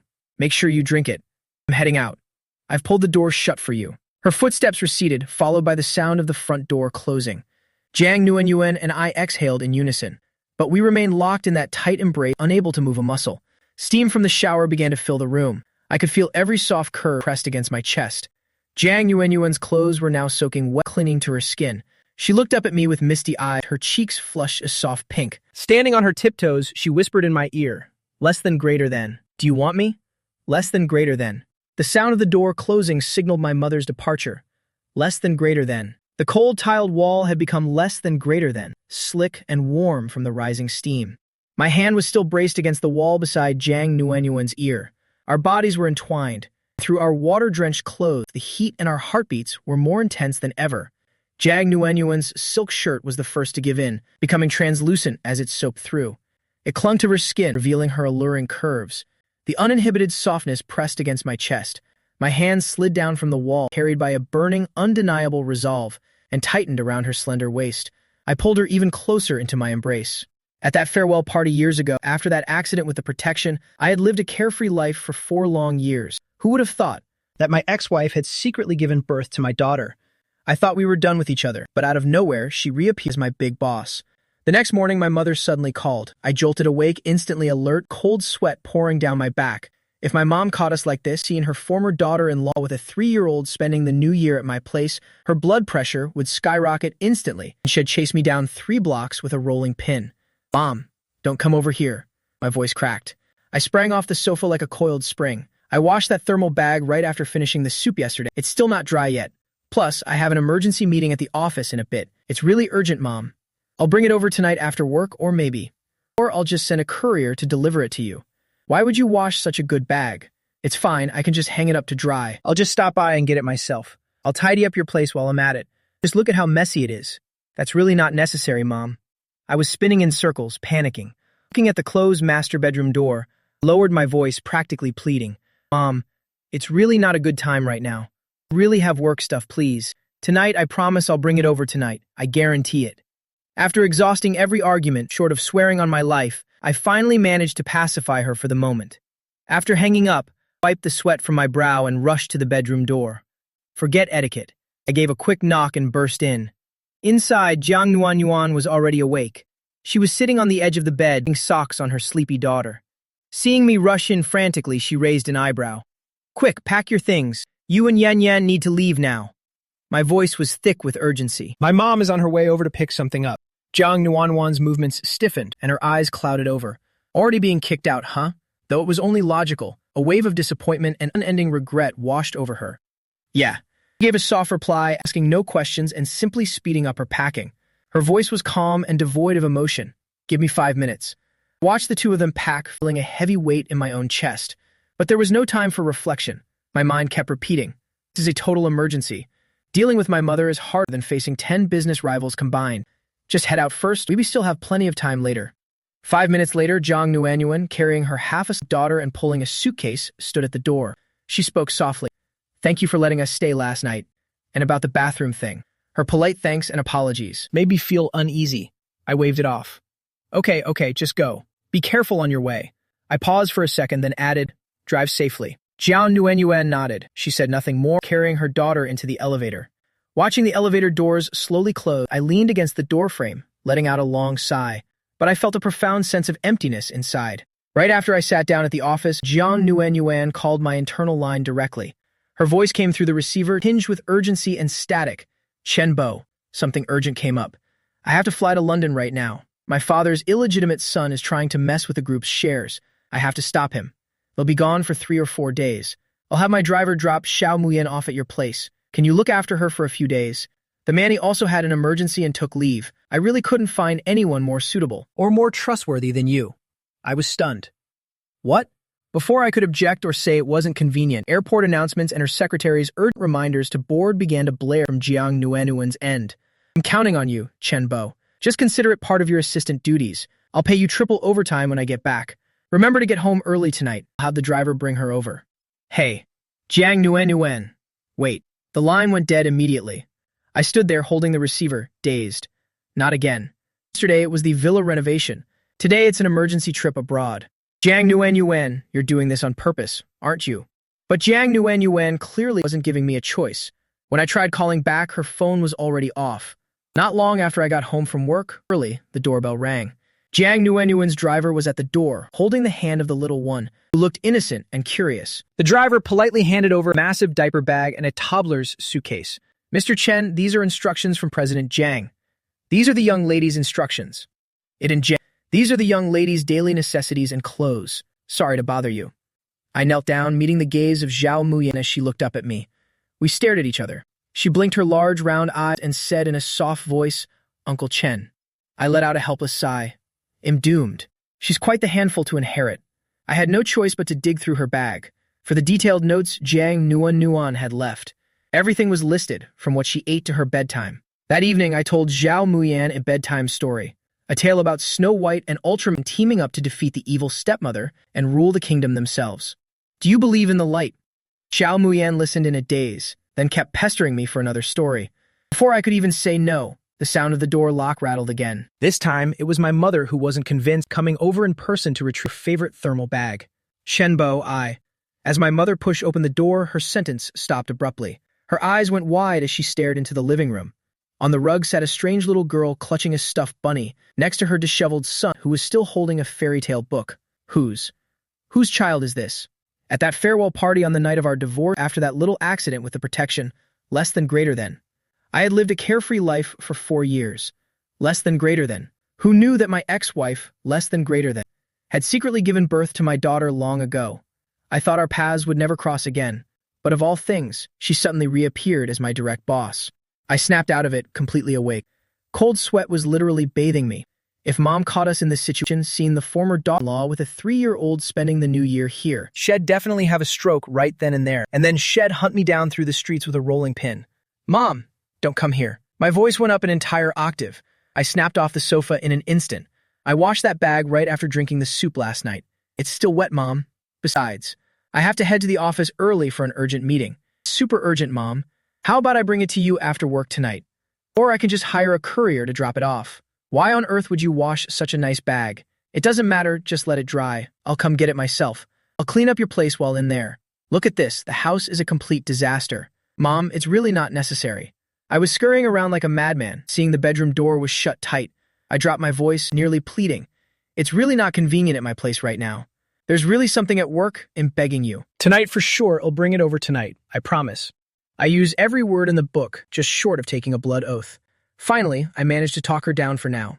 I hung up, wiped my forehead, and charged toward the bedroom.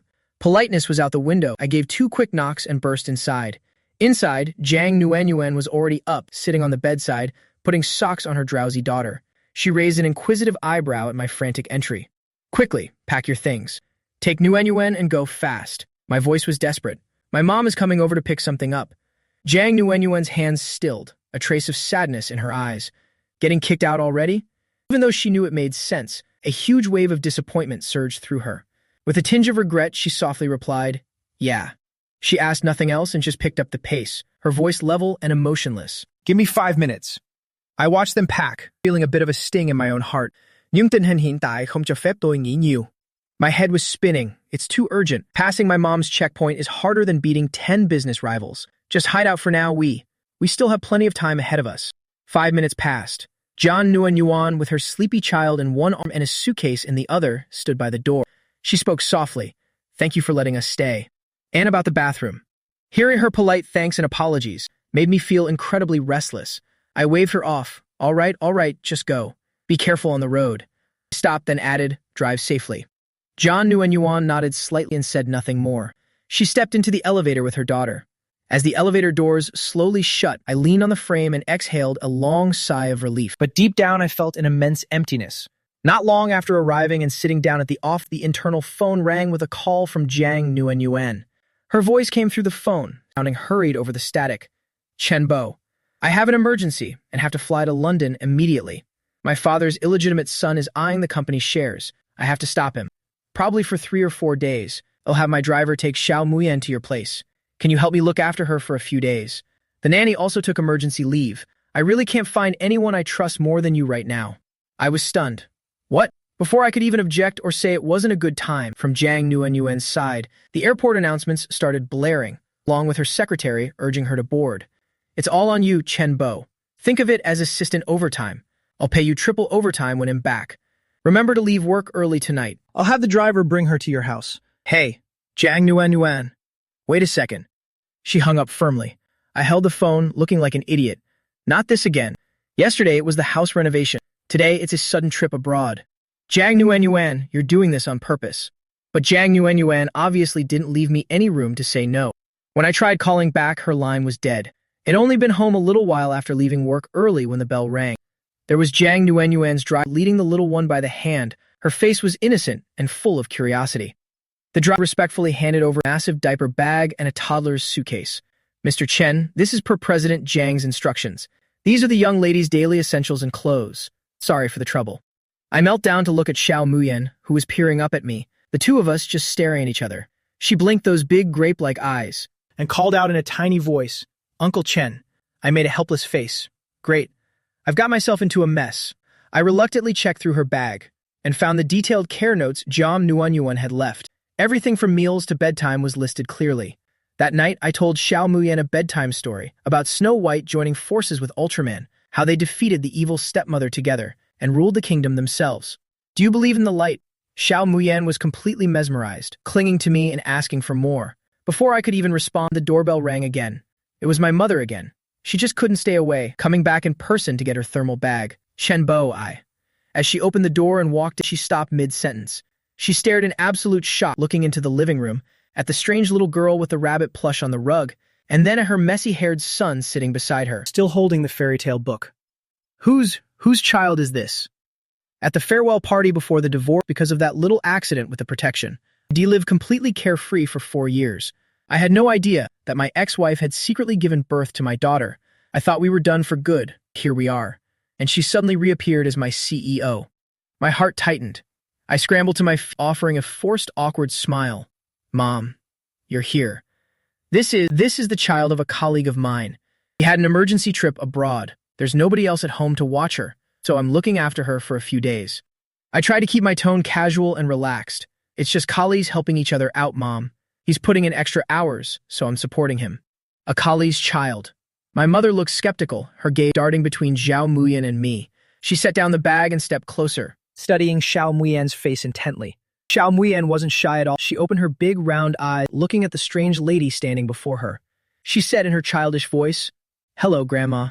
That sweet, melodious greeting instantly melted my mother's heart. The doubt on her face significantly diminished, and she broke into a bright smile. "Hello there. What a good little girl." She couldn't help but lean down, gently patting Xiao Muyan's soft hair. "How old are you?" "I'm 3 years old." She held up 3 chubby little fingers. "Free already? How precious." My mother grew more fond the longer she looked, chatting happily with the little one for a bit. But for some reason, as she looked at each of the child's features, and then back at her anxious-looking son standing nearby, she suddenly frowned slightly. She muttered, "This is so strange." "What is it, Mom?" My heart skipped a beat. My mother stood up and took an even closer look at Xiao Muyan, staring at the child's eyes and nose for a long time.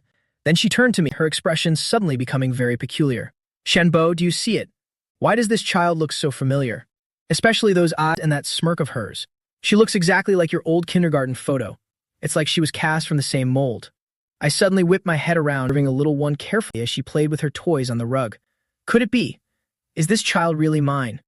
No, that's impossible. I personally had 2 DNA tests done. But thinking back, divorce for 4 years, a 3-year-old child. The timing actually seems to match up. My mother didn't notice the internal turmoil in her son. She had already been imagining a scenario where her son had secretly married and had a child, keeping it hidden from his poor old mother. Or an unexpected consequence of a past flame had arrived. She began to nag. "Chenbo, tell me the truth. Is this child actually? If it's true, you absolutely cannot shirk your responsibilities. This child is so incredibly adorable. You're not getting any younger either, less than greater than. It's time you settle down and have kids of your own. Less than greater than. Look at how close she is with you. Less than greater than." I raised my hand to rub my temples. Less than greater than. Looking utterly exhausted from her constant nagging, I said, "Mom, you must be dying to have a grandchild so badly. Is that why everyone looks like your grandchild to you now? Take Mr. Wang's poodle downstairs, for example. Do you think it looks elegant too, and resembles one of our relatives? You rascal." My mother burst into laughter at my teasing, lightly slapping my arm, but her eyes still couldn't help glancing toward little Xiao Muyan, and the more she looked, the more exquisite those eyes seemed. I counted on my fingers, presenting the facts to reason with her. "Mom, think about the timing carefully. This child is 3 years old, right? Let's count backward. She must have been conceived about 3 years ago, or maybe 4. At that time, Jiang Nuenyuan and I had just divorced. Everything was a complete mess. Besides, did you forget, during that exact period, didn't you and Dad get into that car accident? I paused for a moment, observing my mother's expression. Back then, I was so busy at the office during the day my feet barely touched the ground. At night, I was constantly running between the hospital and home, less than greater than. Just to look after both of you, less than greater than. I was exhausted, living like a dog, less than greater than. The second I got home, it'd collapse and fall fast asleep. I didn't even have time to breathe. In that state, Mom, where would I find the time? Where would I find the energy to father a child? I'm not Superman. The doubt on my mother's face slowly faded, replaced by a look of deep sympathy for her son. What you say is true. She let out a sigh, looking at Xiao Muyan once more, her eyes filled with more affection, but also with even more disappointment. You really did look haggard back then. I just think this little one is so adorable, and she looks so familiar. If she really were my granddaughter, it would be wonderful. As she spoke, she couldn't help but reach out and pat Xiao Muyan's head. The girl's hair was so soft. Xiao Muyan looked up with a radiant smile, feeling her cute baby teeth. That smile made my mother's heart melt. What a good girl, so well-behaved and pretty. She looks so bright. If she were of our Chen family blood, I'd wake up laughing from my dreams. Seeing she believed me, I quickly pushed my advantage. Mom, I found your thermal bag. Here it is. It's getting late. You should head home before Dad starts worrying. He's home all alone. Since there's a child here, I need to focus on taking good care of her so nothing goes wrong. My mother took the bag, still reluctant to leave, her gaze lingering on Xiao Muyan. This child was so good, not a single fuss. When will her mother be back? Just a few days. She'll pick her up right after the business trip, I said evasively, nudging her toward the door. Come on, Mom. You really should go. Be careful on your way back. At the door, I remembered something and lowered my voice, using a half-joking tone to remind her. Oh, by the way, Mom, in the future, if you want to drop by, make sure to call me first, just in case I bring a girlfriend home. If we're busy doing something, it would be so awkward if you just barged in. What? A girlfriend? Her voice suddenly went up an octave as she grabbed my arm excitedly, unable to contain herself. Less than greater than. You have a girlfriend? Less than greater than. Is that for real? Less than greater than. What's she like? Less than greater than. What does she do? Less than greater than. How old is she? Less than greater than. When can you bring her home for me to meet? I had to grit my teeth and keep up the act. Oh, come on, it's just an early stage. Nothing is official yet. Don't make such a big deal out of it. That's why I'm saying, remember to call me before you come over. Give me a little privacy, okay? Fine. Of course. My mother beamed, nodding her head vigorously. I get it. I won't come and disturb you. You're a young man, don't worry about it. I'll definitely call first from now on. Absolutely won't catch you off guard. Just focus on your relationship. Try to make it official soon, so I can finally rest easy. She couldn't help but look back once more, watching Xiao Muyan sitting obediently in the living room, letting out a sigh and murmuring softly, if only I could have such an adorable granddaughter. How wonderful that would be. Nuan, are you really sure about leaving Xiao Muyan with Chen Bo? He still doesn't know Xiao Muyan is his daughter. What if something happens? Gu Qingqing asked over the phone, sounding worried. I trust Chen Bo, he's not that kind of person. I also want to take this opportunity to see how he handles things at the company and how well he looks after Xiao Muyan. My father has already sent someone to deal with Chen Bo. If I don't handle this myself and let him suffer, my father will only push harder later on. Gu Qingqing sighed, her voice still filled with concern. I hope you haven't misjudged him. Don't worry. I know the man I chose very well. Jiang Nuenyuan spoke with absolute confidence. It was early morning when my phone started vibrating violently on the nightstand. I groggily reached for it to see. It was an international number, showing the call was coming from abroad. Who could it be at this ungodly hour? Ruining someone's sleep in the middle of the night is practically a criminal offense. Oh wait, from abroad? I jolted awake, suddenly fully alert. As soon as I answered, before I could say a word, Jiang Nuenyuan's slightly weary voice came through from the other end. Chen Bo, it's me. I sat up and rubbed my eyes. President Jiang, it must be the middle of the night where you are. Is everything okay?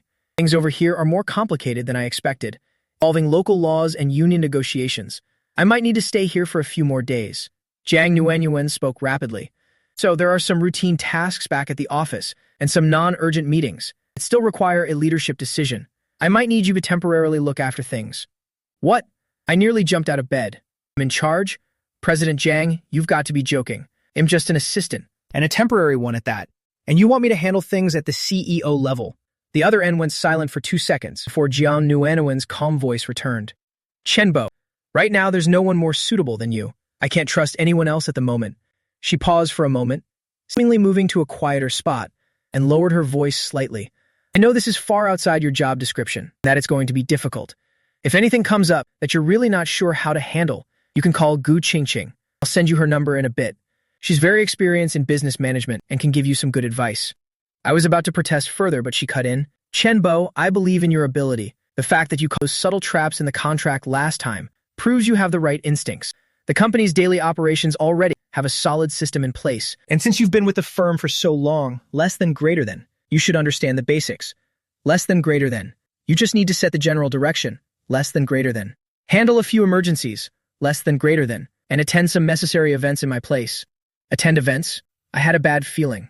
Yeah, tomorrow at 3 p.m., Director Liu from Xinghui Technology has a preliminary meeting regarding data service cooperation. I was supposed to go, but you'll take my place now. I'll have my secretary email the documents to you. It's not a formal negotiation yet, mostly just to test the waters, to show our good faith and professionalism. Jiang Nuenyuan spoke so casually, while I felt like my world was going dark. Nuenyuan, I really can't do this. Jiang Nuenyuan's voice carried a hint of fatigue. Chen Bo, just consider it a favor for me. And please keep looking after Muyin too. There will be a bonus and time off when I return. Or if you have any other requests, feel free to ask. I trust you. Having said that, before I could object, Jiang Nuenyuan decisively added one last thing. The materials will be sent shortly. Stay in touch. Then she hung up. I listened to the long dial tone, stunned like a statue as the dawn slowly broke. Bonuses, vacations, any request I want. Does that mean I could ask for the thing she always refused to do back when we were married? During that farewell party the night before our divorce, less than greater than.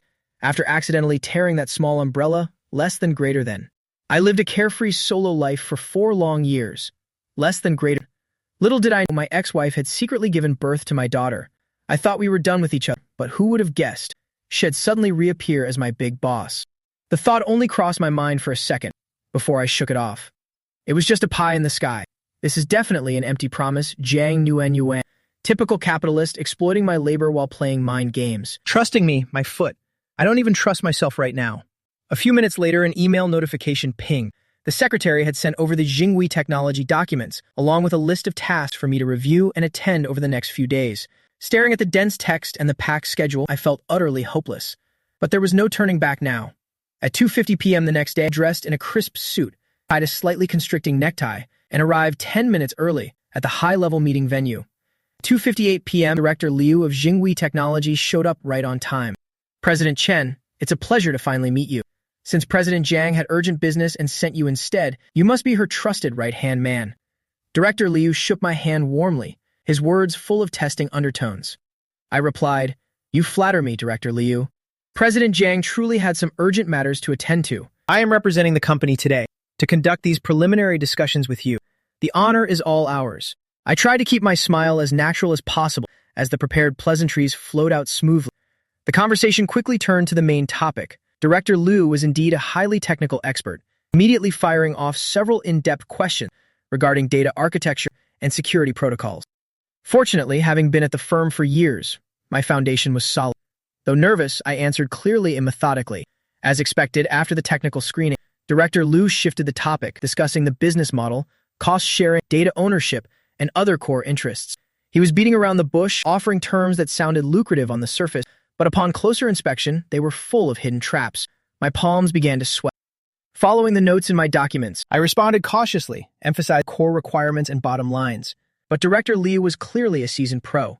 Within a few sentences, he had me cornered. The new proposal he offered sounded fine, but something just felt off.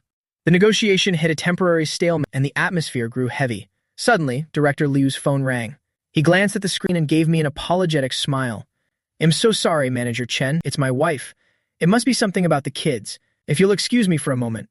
I quickly nodded in understanding. Director Liu walked over to the window to take the call. He wasn't loud, but the room was so quiet that I could catch snippets of the conversation. Fever again. What's the temperature? She took the medicine, and it still didn't. Lowering it. God, I know, but I'm in a meeting right now. Okay, don't panic. Let me see what I can do. Director Liu hung up and walked back with a worried frown, his face showing a mix of guilt and anxiety. President Chen, I am truly sorry. My child suddenly has a very high fever. My wife is panicking a bit. I'm afraid I have to head home immediately. My mind raced, and I put on a concerned look as I said, child's fever is no laughing matter. Director Liu, please go ahead. The business deal. Doesn't have to be settled this very second. I paused, then pivoted the conversation. By the way, I have a friend who's a specialist at the children's hospital. He's very experienced with childhood fevers. If you trust me, I can call them right now to see if he can give any emergency advice. Or I can even help you secure a hospital bed. That might give you and your wife some peace of mind. As I spoke, I pulled out my phone, pretending to look for this specialist friend's number. Truth be told, I didn't have any Specialist friends at a children's hospital. But during a previous negotiation with Jiang Nuan, I met a President Cheng who worked in the medical field. I was just using that to save face. I'd figure out the details later. No need, no need. Director Liu waved his hand dismissively. I troubled you enough, President Chen. I'll head home and take her to the hospital myself. But you are truly a kind-hearted man. The atmosphere shifted from a tense corporate battle to something much more human and warmer. Director Liu packed his things to leave, and before going, he patted my shoulder, the smile on his face much more sincere now. President Chen, you're quite impressive. Not only do you know your tech, but you're a man of character. Even though we didn't finish today, I have even more confidence in working with your company now. How about this, regarding the specific terms? I'll have my legal and technical directors Work directly with your team. As for the framework, let's go with the third option we discussed earlier. You guys handle the details. As long as it's not unreasonable, I'm on board. Let's speed things up. Talk about a blessing in disguise. I suppressed my inner excitement and saw Director Liu to the door. Safe travels, Director Liu. Your child's health comes first. We'll talk more later. Returning to the empty private room, I closed the door, leaned against it, and let out a massive sigh of relief. Then my lips couldn't help but curl into a wide grin. Done. It was finally done. A powerful sense of accomplishment mixed with delayed excitement, like a fizzy soda bubbling up, surged through my chest. I checked my watch. It was nearly 5 p.m. Suddenly, I remembered something even more important. Crap. Preschool ended at 4:30. As I dashed toward the parking lot, I tried calling the driver, but no one picked up. I got stuck in traffic, staring at the endless sea of red brake lights stretching ahead, my heart racing with anxiety. During that farewell party the night before our divorce, after accidentally tearing that small umbrella, less than greater than, I lived a carefree solo life for 4 long years. Less than greater than. Little did I know, less than greater than. My ex-wife had secretly given birth to my daughter. Less than greater than. I thought we were done with each other, but who would have guessed? She had suddenly reappear as my big boss. By the time I finally made it back to the apartment complex, it was already dark. Right there, under the street lamp in front of the building, I saw Xiao Muyan in her princess dress, wearing her little dinosaur backpack, being held by the driver. Her tiny face was buried in his shoulder, her shoulders shaking. She was clearly crying. The driver, looking utterly helpless, was trying to comfort her, but it obviously wasn't working. My heart clenched, and I rushed over. Muyan.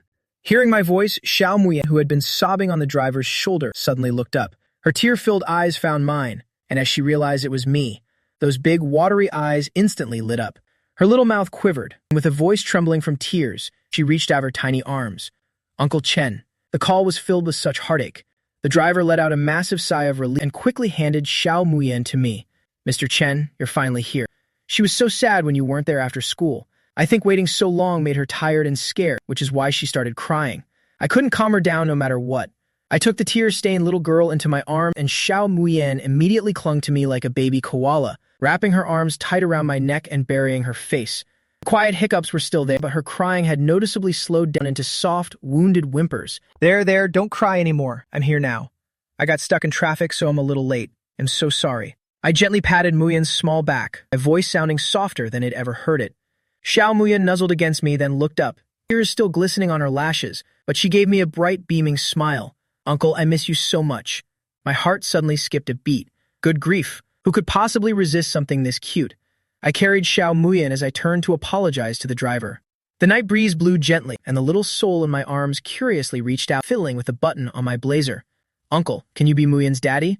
Xiao Muyan tugged on my sleeve again, adding, I really like you. My hands froze mid-motion, my fingers still holding a crumpled cartoon sock. Damn, can she just say something like that so easily? Jiang Nuan, what on earth are you teaching your daughter? I opened my mouth to speak, feeling my throat go a bit dry. The refusal almost tumbled out, but looking into the child's eyes full of hope, my heart strangely softened in an instant. Being liked by such an adorable angel actually didn't feel bad at all. Stop it, Chenbo, get a grip. This is a matter of principle. I gently kissed her forehead, trying to make my expression look a bit more serious. But that's not possible. Muyan, not just anyone can simply be a dad. You already have your mommy, and Uncle Chen is only looking after you for a little while. 3 days later, Jiang Nuan finally returned. At the same time, I breathed a sigh of relief, saw that my salary bank account had increased by 700,000. Immediately after, Jang Nuenyuan sent a text. This is your pay for the 3 days acting as CEO, plus an extra half day off as a bonus. Come to the office this afternoon.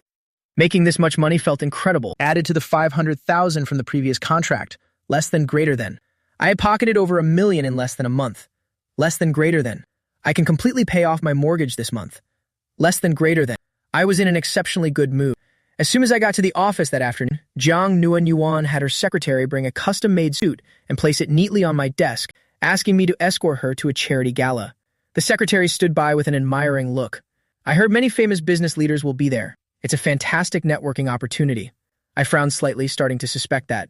Jiang Nuan didn't seem to have any intention of seeking revenge on me. However, just as I grabbed a suit to go change in the restroom, Jiang Nuan's office door opened. That suit was custom-tailored to specific requirements.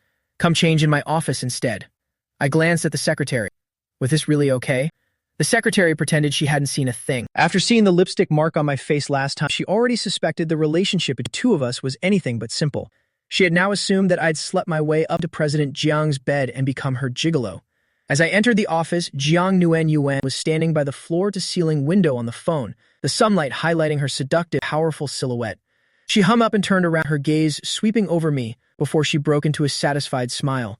It seems Assistant Chen has adapted quite well over the past few days. I've reviewed the preliminary framework agreement with Xingwei.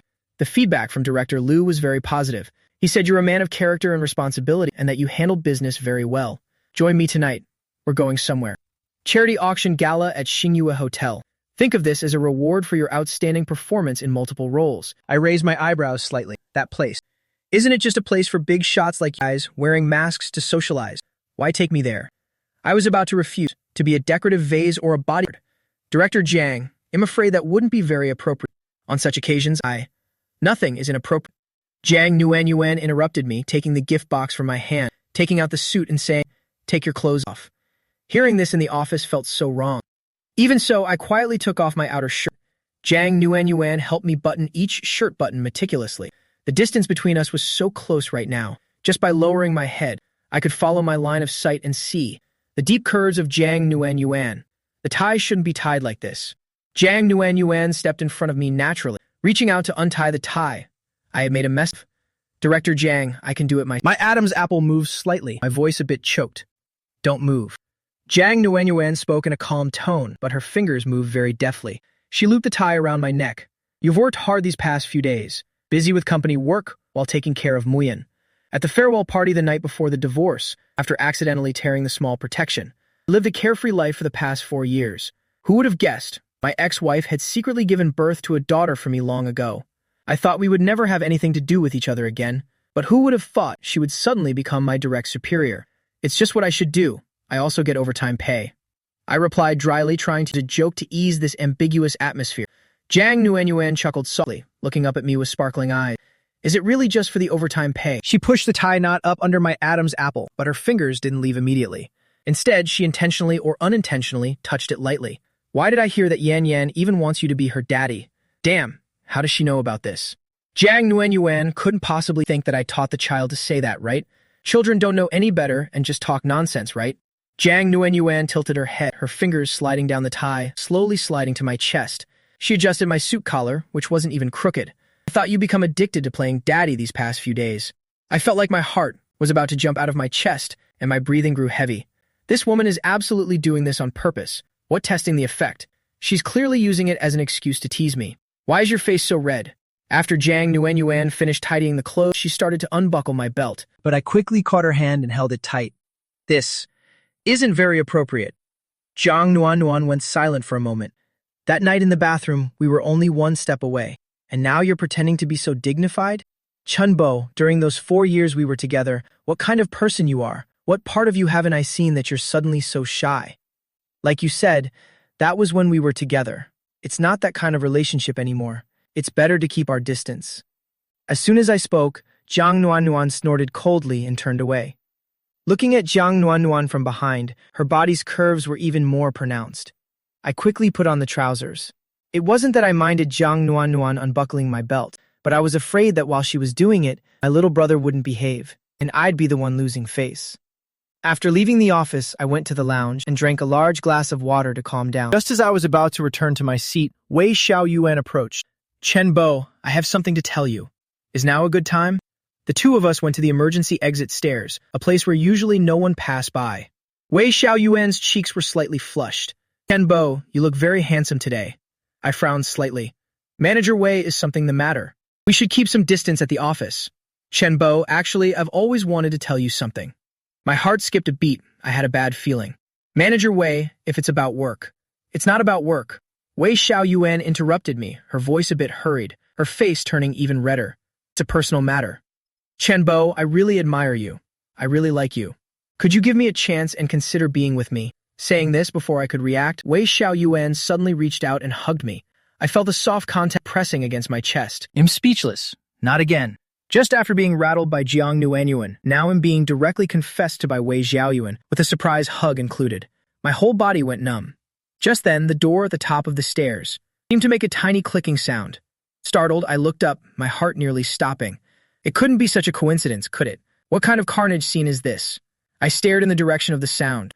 Looking at the figure, it wasn't the familiar tall silhouette of Jiang Nuanyuan, but Jiang Nuanyuan's secretary. She was carrying a black trash bag, clearly here to empty the large recycling bin behind the door.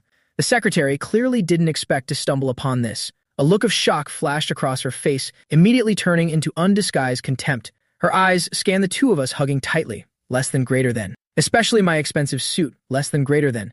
And she rolled her eyes exaggeratedly. She didn't expect Chen Bo was not only a soft rice eater, but also a two-timer playing two women in the same company. I thought Chen Bo was a decent man, but he turned out to be a master of time management. She didn't say a word, just threw the trash bag into the bin with a loud bang. Her movements so violent she seemed to want to smash the bin. Then she brushed her dust-free hand, giving me a meaningful glance. Then she emotionlessly turned away, slamming the emergency door shut with a boom. Her decisive footsteps faded away and the stairwell returned to its original silence. Only my breathing, frozen in embarrassment, remained, along with Wei Xiaoyuan's arms, which still refused to let go. "Manager Wei, please let go of me first." This time I used a bit of force, finally peeling Wei Xiaoyuan off of me. Wei Xiaoyuan's face was still bright. She took a step back and looked up at me. "Manager Wei." I weighed my words and lowered my voice. Can I ask you something?" Wei Xiaoyuan's eyes lit up and she nodded hurriedly. "Go ahead and ask." I finally cast aside my shame, no longer beating around the bush like last time, and asked directly. "It's like, a few nights ago I drank quite a bit. That night, did you come to my apartment building or come looking for me?" Hearing this question, Wei Xiaoyuan was clearly stunned for a moment, and her gaze began to flicker. She remembered that night. She really had gone to the base of my apartment complex. While hesitating whether to go up, she saw Director Jiang enter the building. Because she had waited so long, she had intentionally sent the message, "Don't take it too much to heart." Not long after, she saw Jiang Nuanyuan leaving the apartment complex. Hearing that I couldn't remember anything that happened that night, a bold idea began to grow wildly in her heart. If I admit it, will he think that he and I have an intimate relationship? Would he accept me because of that? In just a few short seconds, Wei Xiaoyuan's inner self fought a battle. She really didn't want to lose me. Finally, Wei Xiaoyuan bit her lower lip, a perfectly timed look of bashfulness appearing on her face, mixed with a bit of grievance. She nodded slowly, her voice as faint as a mosquito's buzz. "Yes. That day, I originally planned to act as if nothing happened. That's why I didn't say anything when you asked. But my heart has been tormented these past few days, so I took the initiative to find you today." My pupils constricted. "What did I do? Do you remember?" Wei Xiaoyuan lowered her head even further, her fingers twisting the hem of her skirt, and said in an even lower but still clear voice, You were so drunk. You pulled me into the house, and then we slept together." The last few words were so quiet they were almost inaudible, but in this quiet space, every single word reached my ears. What the hell? Did we really sleep together? With Wei Xiaoyuan? Why do I vaguely remember it being Jiang Nuanyuan? Could it really be Wei Xiaoyuan? So that's why she sent the message, telling me not to take it to heart. Oh no, I've really brought trouble upon myself this time. I really don't remember anything. I scratched my head in regret, feeling like the world was spinning. I was so drunk that night I blacked out. "Manager Wei, I'm sorry." Hearing it, I didn't remember. Xiaoyuan became even bolder. It's best if he doesn't remember. That way, he can say whatever she wants. She looked up, her face turning redder and redder, yet she still had the courage to look me in the eye, less than greater than. Her gaze a mix of glistening hope and a certain implication. Less than greater than. It's okay. Less than greater than. "Chen Bo, I know you didn't mean it. Even though you were drunk that day, but I really liked it. After saying this, she was overwhelmed with shyness and quickly lowered her head again. Clearly a lie, but Wei Xiaoyuan tried to act as remembering it made her extremely bashful. Those 3 words, really liked it, were like a knife stabbing into my heart, making me feel incredibly uncomfortable. My face also began to burn, embarrassment enough to make me want to vanish into thin air. What on earth is happening? Can we not have such detailed descriptions? Right now, I just want to have amnesia. Looking at the shy and affectionate Wei Xiaoyuan before me, less than greater than, then thinking of the mess that must have happened that night, less than greater than. A heavy sense of responsibility weighed on my shoulders, less than greater than. Whatever happened, it's already done. Less than greater than. She's a girl, and she even took the initiative to admit it. What else can I do? My heart was a tangled mess. The image of Jiang Nuanwan and that seductive moment in the office earlier flashed through my mind. But then there was the cute face of little Mu Yan, and her question, "Can you be my daddy?"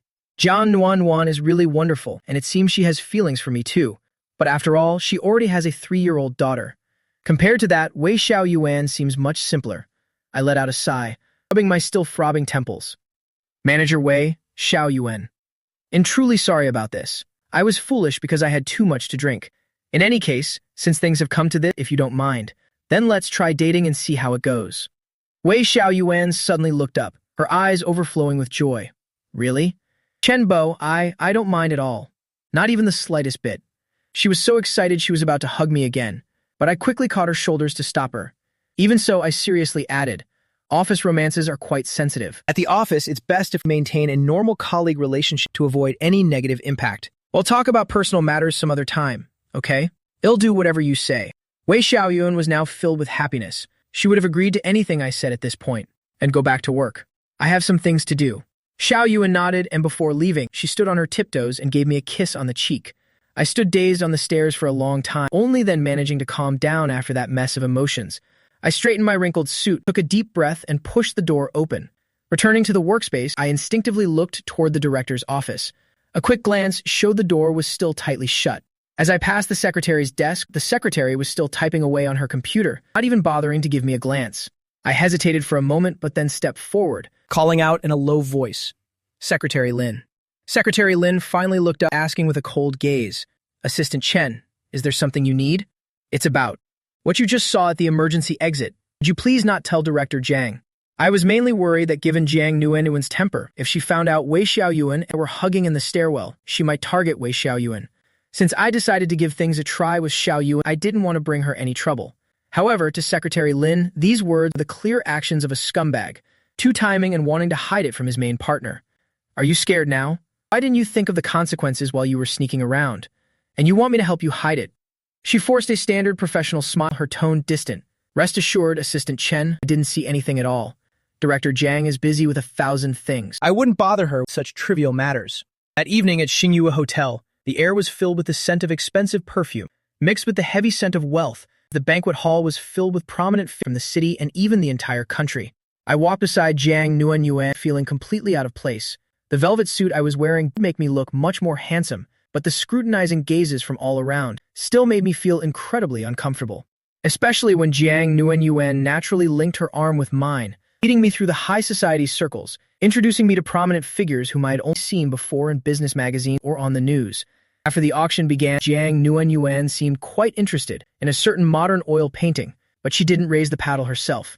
Instead, she leaned in and whispered in my ear, "Raise the paddle, 200,000. I braced myself and raised the number paddle high in my hand for all to see. Instantly, the spotlights and media cameras all turned toward me and Jiang Nuanyuan. I could clearly hear whispers around us. "Who is that? Is that Director Jiang's new man? He looks totally unfamiliar, not one of the usual heirs in this circle." Jiang Nuanyuan brought him personally and even let him bid. Their relationship is definitely not ordinary. My face started to burn, while Jiang Nuanyuan remained perfectly calm. She even continued to whisper instructions for me to raise the price a few more rounds. Finally, at a price that wasn't too astronomical, I successfully won the painting. Throughout the process, I felt my facial muscles stiffen from forcing a smile, and a thin layer of sweat soaked my back from the pressure. Tomorrow, my photo would probably be all over the tabloids. As the auction neared its end, I was planning to find an excuse to go outside for some fresh air. Unintentionally, my gaze swept toward the back corner of the hall, a relatively quiet lounge area. Several people were sitting there, including an old man in a Chinese silk shirt, his hair perfectly groomed. He was rotating two glossy walnuts in his hand. That sight made my blood freeze. That was Jiang Zhengshan, Jiang Nuanyuan's father. 4 years ago, this was the man who had blackmailed me into leaving Jiang Nuanyuan. I still remember this in that day as if it were yesterday. He seemed to have noticed me as well. His gaze cut through the noisy crowd and fixed right on me, containing a trace of disdain and a hard-to-miss loathing. My fingers instinctively clenched and a surge of hatred flared up in my chest. Just then, a man in a black suit with gold-rimmed glasses, looking dignified and cold, walked through the crowd straight toward me. That was Jiang Zhengshan's close assistant. Mr. Chen, may I have a moment of your time? Assistant's son flashed a standard professional smile, his voice not loud, carrying a tone that brooked no refusal. I glanced at Jiang Nuanyuan. She was still busy talking with another important guest, completely oblivious to this. I grit my teeth and followed Assistant's son, behind a large pillar, in a relatively deserted corner. The smile on Assistant's son's lips vanished in an instant, replaced by a cold, principled demeanor. He nudged his glasses slightly and lowered his voice. Mr. Chen, it's been a long time. It seems you've been living quite well lately, even managing to climb your way back to the eldest miss. I remained silent, staring coldly at him. Assistant's son really had a talent for acting. That snobbish look made me want to vomit. Chairman Jiang told me to give you a message. Assistant's son spoke in a calm tone, but every word was like salt on a wound. Less than greater than. Know your place. Less than greater than. 4 years ago you signed that agreement, less than greater than, because you still had things to fear. Although your parents have recovered now, they are getting on in years, and no longer have the strength to withstand any storms. Those thoughts you shouldn't be having. Better cast them aside as soon as possible. These words were almost identical to threats from 4 years ago. Even the tone was exactly the same. Damn it. Back then, my roommate, Zhao Ying, threatened me like this too, but now he's changed his name to Zhao Yan. Before Assistant's son could react, I lunged forward with lightning speed. The right fist packed with all my strength, and the resentment accumulated over the past 4 years as I landed a heavy punch straight onto Assistant's son's face. A dull thud echoed, followed by the faint crack of breaking bone. Assistant's son was caught off guard, his gold-rimmed glasses flying a meter away. His nose throbbed with pain, and a warm liquid gushed out immediately. He stumbled back, hitting the stone pillar hard and letting out a cry of intense pain. Try mentioning my parents one more time. I didn't give him a single second to breathe, rushing forward to grab Assistant's son's collar and delivering another punch to his stomach. Assistant's son never expected me to suddenly snap and strike so ruthlessly. For a moment he was beaten senseless, less than greater than, only able to pathetically try to evade. Less than greater than. The two of us immediately fell into a violent brawl, less than greater than, crashing into the tall decorative flower stands nearby as exquisite porcelain vases fell to the floor, shattering into 100 pieces with a loud crash. This massive commotion immediately drew everyone's attention. The music stopped abruptly, and the conversations fell silent. Everyone's eyes, filled with shock, turned toward that corner. What on earth is going on? Isn't that the man Director Jiang brought? Why is he fighting with Director Jiang's man? This is too dramatic. Tomorrow, this will definitely be front-page news. Jiang Nuanyuan also immediately noticed the chaos, and when she saw the two men wrestling, her expression changed. She hurried through the crowd toward them, with hotel security running behind her. Stop. Everyone, stop right now. Security rushed forward, forcibly separating me, my eyes bloodshot with rage from Assistant's son, who was bloody and in a pathetic state. I panted heavily, my lip torn and bleeding, and the elegant velvet suit now pulled into a rumpled mess. I glared at Assistant's son as he was helped up by security, the murderous intent in my eyes not yet fading. Jiang Nuanyuan glanced at Assistant's son's wretched condition. His nose was clearly broken, and blood was still flowing. She furrowed her brows deeply, then turned to me. Movin'. What the hell has gotten into you? Movin'. Do you know what occasion this is? Movin'. I reached up to wipe the blood from my lip. Movin'. Hearing Jiang Nuanyuan's questioning. Movin'. And seeing the clear blame in her eyes. Thinking back to her father's threat just a moment ago, along with those painful memories from 4 years ago, less than greater than, a deep, searing resentment and bitter self-mockery surged within me. Less than greater than. I suddenly let out a cold, sharp laugh. Less than greater than. Me? Going crazy? Less than greater than. Damn it, go ask that father of yours. Ask him how he ordered his dogs to threaten me, and then come back and ask me why I've lost my mind. With that, I didn't even bother to look at Jiang Nuanyuan's stunned expression, ripped the tie from my neck, and shed my suit jacket right then and there, without so much as a single glance back, throwing the jacket onto the floor. I turned away, determined not to look back, and strode straight toward the exit of the banquet hall. Jiang Nuanyuan stood frozen in place, staring blankly at the discarded suit on the floor, and then at my retreating figure as I disappeared through the door. Her face shifted through a myriad of emotions as she bit her lip. her eyes overflowing with a complex storm of feelings. Taking a deep breath, she quickly regained her composure and addressed the surrounding reporters about tonight's incident. It was merely a misunderstanding and an unfortunate accident. I do not wish to hear any baseless rumors. The storm seemed to have been quelled on the surface, but in truth, everyone was still whispering behind her back. I don't know how I even managed to leave the hotel, just wandering aimlessly through the night. Eventually, I ducked into a 24-hour convenience store under the startled gaze of the clerk and walked out with a pack of canned beers, sitting down on the steps outside. One by one, I chugged them all down. 4 years later, and it's still like this. In their eyes, I am still just a low-life pawn they can manipulate at will, a tiny chess piece, easily broken. When they threaten the ones I love, that look in Jiang Nuanwen's eyes, she probably feels like I've humiliated her. Assistant, my foot. Family, my foot. Nothing more than a plaything. For those rich people whenever they're in the mood. When they're bored or if I don't obey, they toss me aside without mercy, and then kick me while I am down for good measure. The alcohol began to take hold and my vision blurred. I staggered to my feet and hailed a taxi to head back to the apartment complex. Reaching the building, I leaned against the wall, barely managing to find the elevator entrance. Standing before my front door, I fumbled with my keys, unable to find the lock. Just as I was about to kick the door in frustration, a soft voice called out from beside me. Chenbo, you're back? I froze, my bleary, drunken eyes to see Wei Xiaoyuan standing right there at my doorstep. She was holding a thermal lunchbox, looking as though she'd been waiting for a while. Seeing my disheveled clothes and the blood on the corner of my lip, she gasped in panic. Manager Wei, what are you doing here? I mumbled slurringly, my mind still in a thick haze. I saw you out tonight, hosting guests with President Jiang, and I thought you might not have eaten yet, so I made some soup and brought it over for you. Wei Xiaoyuan explained. Seeing my wretched state, her eyes were filled with deep concern. What happened to you? Did you get into a fight? And why did you drink so much? Looking at the care in Wei Xiaoyuan's eyes, the last bit of resilience in my heart suddenly crumbled away completely.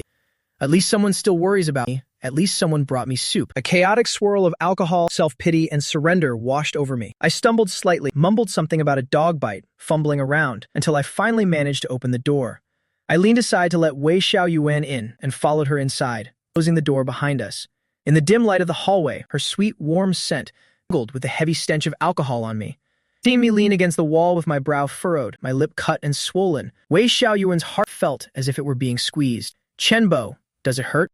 With that, she reached out her hand, carefully touching the wound on my lip. My body shivered. I didn't open my eyes, just letting out a faint, muddled groan. Wei Xiaoyuan suddenly grew bolder. She rose on her tiptoes and opened her arms, gently wrapping them around my waist, pressing her cheek against my heaving chest. It reeked of alcohol. Don't be sad anymore. Whatever happened, it will pass. I didn't hug her back, but I didn't push her away either. My chin instinctively rested on Wei Xiaoyuan's hair. Feeling my silent acceptance and surrender, an intense surge of emotion welled up within her. She looked up, searching for my lips in the dim shadows. Meanwhile, at Star Moon Hotel. What happened? What did Assistant Sun say to Chen Bo to make him explode with such rage? Jiang Nuanyuan turned to the manager, recalling the way I had looked at her earlier. The more she thought about it, the more she felt something was wrong. Star Moon Hotel was owned by Gu Qingqing, and knowing how close they were, she immediately went to pull the security footage. Inside the hotel's security room, Jiang Nuanyuan and Gu Qingqing stared intently at the monitors. The high-definition camera had clearly captured the moment Assistant Sun approached me, and after they moved toward the wall for a brief exchange, the entire process of me exploding with rage and throwing punches was all caught on tape. Though there was no sound, by reading Sun Jubin's lips as he spoke and seeing the immediate change in my expression, she could roughly piece together what had happened. Jiang Nuanyuan knew I wasn't an impulsive person. The other party must have done something truly excessive to push me past my limit, causing me to lose control and strike. Send this video to a lip-reading expert. I want to know exactly what they said. Jiang Nuanyuan's voice was as cold as ice as she commanded the manager beside her. Very quickly, through a remote connection, a lip-reading specialist meticulously analyzed Sun Jibin's every word. When the sentence, even if your parents recovered, but they are getting old, they won't survive the torment, was translated, Jiang Nuanyuan's face changed completely. Due to the camera angle, the red only showed that I had been shaken by something from 4 years ago. So the divorce 4 years ago. It was highly likely her father had pulled the strings from the shadows. A wave of intense guilt and fury immediately overwhelmed her. Jiang Nuanyuan thought of the look in my eyes earlier, and my retreating back after I threw down my coat. Where is Assistant Sun? Jiang Nuanyuan asked, her voice carrying an uncontrollable rage. The hotel manager wiped his sweat, hesitantly answering. President Jiang, Assistant Sun has a broken nose and a mild concussion. He's been taken to the city hospital's emergency room. Have someone watch over him. Jiang Nuanyuan looked at Gu Qingqing, her voice cold and ruthless. Once the hospital is done, call the police. For disturbing the peace and intentional injury, lock him up for a few days. Evidence? The surveillance camera is the evidence. He was the one who threatened and provoked first. Chen Bo was merely acting in self-defense, perhaps a bit excessively. The manager and Gu Qingqing were both stunned. Nuanyuan, assistant's son is your father's man after all. If you do this, isn't it? Gu Qingqing tried to caution her. Just handle it for me. If there is an investigation, say it was my order. A profound hatred simmered in Jiang Nuanyuan's eyes. As for my father, I will deal with him myself. She was using assistant's son to make an example, to warn Jiang Zhengshan never to use such despicable tactics again, to interfere with her life and her choices. She couldn't touch Jiang Zhengshan directly, but punishing one of his dogs was something she was more than capable of. Jiang Nuanyuan clenched her fists. Hasn't your manipulation of my life all these years been enough? Even my marriage. You used such filthy methods to tear apart. Was Chen Bo threatened like this back then too? A wave of intense regret washed over her. For some reason, in Jiang Nuanyuan's heart, a vague sense of unease began to rise, a feeling that if she didn't find me today, she would lose me forever. She didn't care about the chaos remaining at the banquet, didn't even bother to say goodbye to anyone, and went straight down to drive to Jinjiang Apartments. On the way, she called me several times, but no one answered, and finally my phone was turned off, which only made her more anxious. The car soon came to a halt in front of my building. Jiang Nuanyuan looked up, but that familiar window was dark. She bit her lip and went straight upstairs.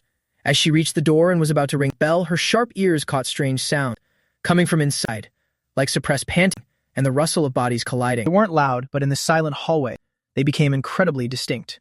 Jiang Nuanyuan's heart skipped a beat. She frowned and, instead of ringing the bell, tried the doorknob. The door wasn't locked, it was slightly ajar. She gently pushed the door open and stepped in. The entryway was pitch black with only a sliver of faint light from the living room, the glow of neon lights filtering through the window. And by that meager light, she saw a sight that made her blood nearly freeze on the spot. In the hallway between the living room and bedroom, two figures were pressed together in a passionate embrace. Jiang Nuanyuan froze at the door, feeling as if a blade had been plunged deep into her heart, the agony leaving her paralyzed in an instant. All sounds around her seemed to fade away, leaving only the hideous sight before her. I didn't mind turning against my own father, to get rid of that assistant's son for you. Yet in the blink of an eye, you're here at home with another woman. It seems assistant son's words today were exactly what you wanted, to give you an excuse to explode, and fall right into the arms of a new lover. An unspeakable disappointment, and a bone-chilling cold welled up to her head. She didn't speak immediately, nor did she rush in, but just stood there, watching silently, her gaze cold and devoid of any warmth. It wasn't until we both seemed to hear the door closing and realized something was wrong that our movements stiffened. Before I could even turn toward the door, I heard Jiang Nuanyuan's voice, speaking with terrifying calmness. It seems I've arrived at a bad time. Wei Xiaoyuan was the first to react, like an adulteress caught in the act. She trembled with fear, immediately letting go of my neck, frantically pulling up the shoulder strap that had slipped, her face flushing and paling with shame and terror. President Jiang. As for me, in my half-drunk, half-conscious state of passive acceptance, the moment I heard Jiang Nuanyuan's voice, my body froze, and I slowly turned my head. My drunken eyes struggled to focus, and when I finally recognized the woman at the door, my muddled brain was forced to sober up just a little.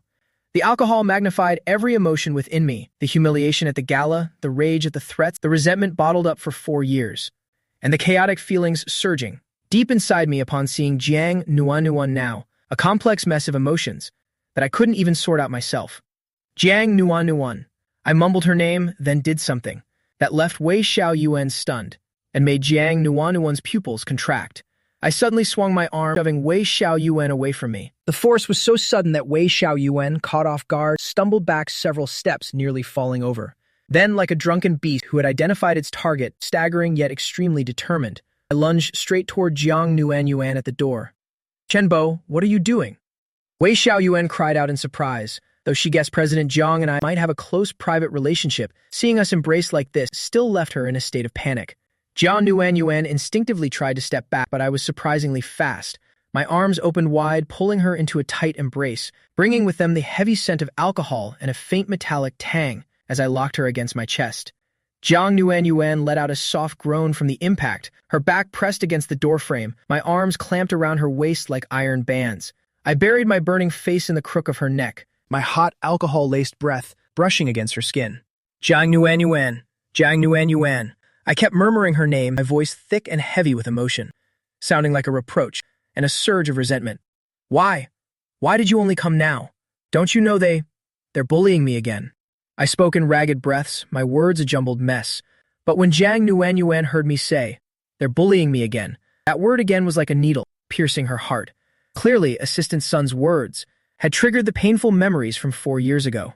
You're drunk. Let go of me. Jiang Nuanyuan tried to stay calm and pry my arms off her waist, but a drunk man's strength is extraordinary. She couldn't budge me at all. I won't. Instead, I held her even tighter. I nuzzled into her neck like a bruised puppy seeking comfort, still mumbling. Father, that old man, and that dog of his, none of them are any good. They only know how to threaten people, using my parents to scare me.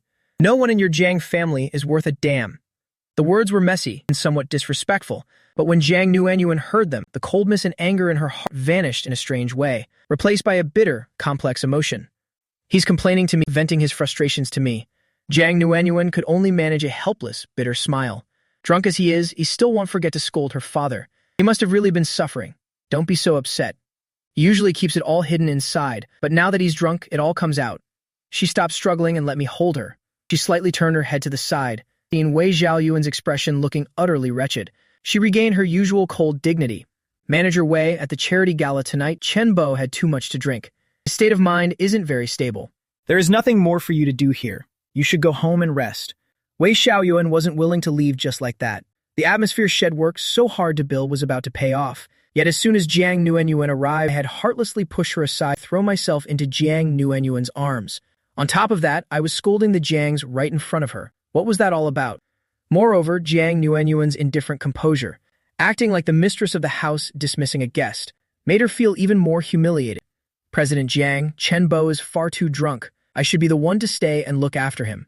Wei Xiaoyuan still didn't give up, still trying, but Jiang Nuanyuan cut her off. That won't be necessary. Her voice was calm but carried an invisible pressure. I've already contacted Chen Bo's mother. She'll be coming over to meet me soon. Matters regarding the CEO's office Are not for Manager Wei to worry about. Work starts tomorrow, please head home.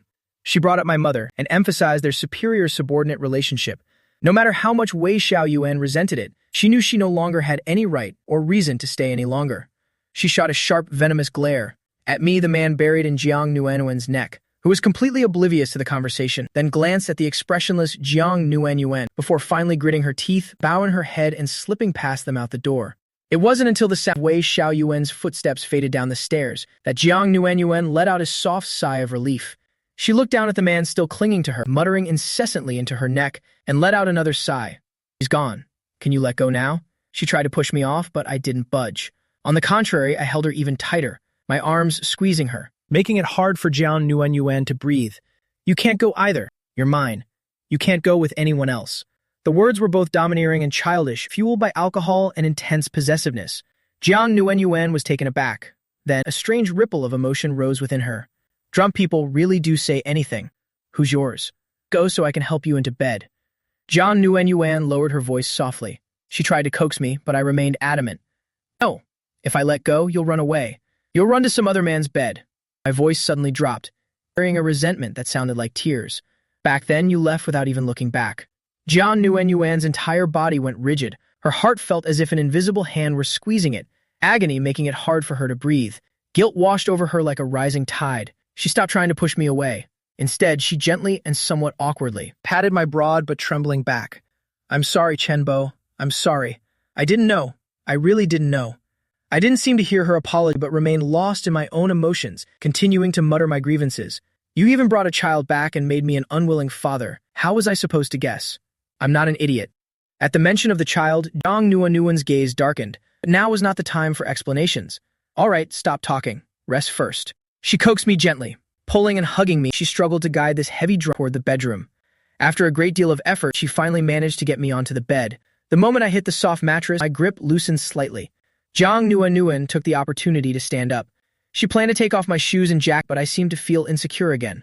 With eyes closed, my brow furrowed deeply. My hands fumbled through the air until they grabbed her wrist. I mumbled, "Don't go. I'm not going. Let me take off your jacket so you can sleep comfortably."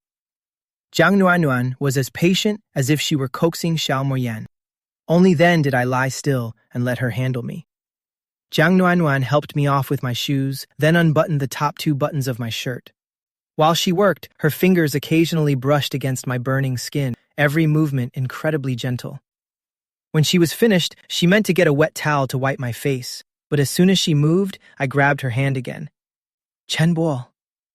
Jiang Nuan looked down. I still hadn't opened my eyes, but I held her hand tightly. My throat moved slightly, my voice terrifyingly raspy. My heart. It hurts so much. Jiang Nuan sat down on the edge of the bed. She didn't pull away. She used her other hand to gently brush aside the hair matted with sweat and the heavy scent of alcohol. She gazed at my closed lashes and tightly pressed lips. I know, she whispered, her tones so gentle that she didn't even realize it. Go to sleep. And right here, at the hospital, Jiang Jingshan's assistant, Sun Jibin, was lying in a hospital bed. A thick layer of gauze was wrapped around his nose, his face a patchwork of bruises, and one eye was swollen shut. He looked absolutely wretched. The door to the hospital room was slammed open, and a middle-aged woman walked in, dressed expensively but somewhat gaudily. Her outfit was costly yet lacked refinement, and her appearance was meticulously maintained. The moment she saw her son's bandaged face, her eyes instantly turned red. How did you get hurt so badly? Weren't you attending the charity gala with your father? Sun Jibin saw his biological mother and immediately began to tremble with stifled resentment. Mom. It was that ex-husband of Jiang Nuanyuan. He attacked me at the party today. Sun's mother sat by the bed, wiping her tears, weeping and cursing at the same time. Oh my God. Look at what he did to you. That wretched brat, less than greater than. I remember her ex-husband's name is Chen Bo, isn't it? Less than greater than. Who does he think he is, laying a hand on my son? Less than greater than. Jibin, don't you worry. Less than greater than. I definitely won't let him off. I'll have your father, Chairman Jiang, get justice for you. We must make him lose everything and rot in prison. Listening to his mother's words, the resentment and humiliation in his heart began to spread wildly like poisonous weeds. He touched the bridge of his intensely aching nose, thinking of that merciless punch I threw, and Jiang Nuanyuan's cold, heartless handling of the situation afterward, making his teeth grind together as he sat up. Mom, this matter cannot just be dropped. What is Chen Bo anyway? Just a man who clings to women's skirts to climb up. Jiang Nuanyuan is truly blind. This time, it'll definitely make him pay dearly. Losing his reputation would be too merciful. He was putting on a fierce front. A knock sounded at the hospital room door. Sun's mother wiped her tears and shouted irritably, "Who is it? Come in." The door was pushed open. The ones who entered weren't doctors or nurses, but two police officers in uniform. Sun Jibin and his mother were both stunned. Mrs. Sun was suspicious at first, but immediately after her face lit up with joy, and she hurriedly stood up. "Officers, you've come at the perfect time. It's that Chen Bo. He intentionally caused harm and beat my son into this state. Look, the evidence is clear. Go arrest him quickly." Sun Jibin also thought the police had come to investigate my intentional assault, and he immediately felt a sense of smug satisfaction, even a surge of pleasure. It seems Jiang Jingshan has already pulled some strings. They move fast. Even if I am an illegitimate son, less than greater than, I am still Jiang Jingshan's son. Less than greater than. Chen Bo, just you wait. Less than greater than. An older officer showed his badge. Less than greater than. Held it up for a moment and then spoke in an official tone. You are Sun Jibin, correct? We receive a report and have extracted the surveillance footage from the banquet hall at the Xingyu Hotel. It has been confirmed that at the charity gala tonight, you committed acts of physical intimidation against Mr. Chen Bo and used verbal provocations, seriously disturbing public order. While Mr. Chen Bo's actions might raise questions of excessive self-defense, less than greater than. Everything happened for a reason. Less than greater than. We are now legally summoning you. Less than greater than. Please cooperate and come with us to the station for investigation. The smug look on Sun Jibin's face instantly froze, turning into a look of unbelievable shock. What? Summoning me? You must be mistaken. In the victim here. Look at my injuries. Chen Bo did this. Sun's mother also panicked and shrieked. Officers, could there be some misunderstanding?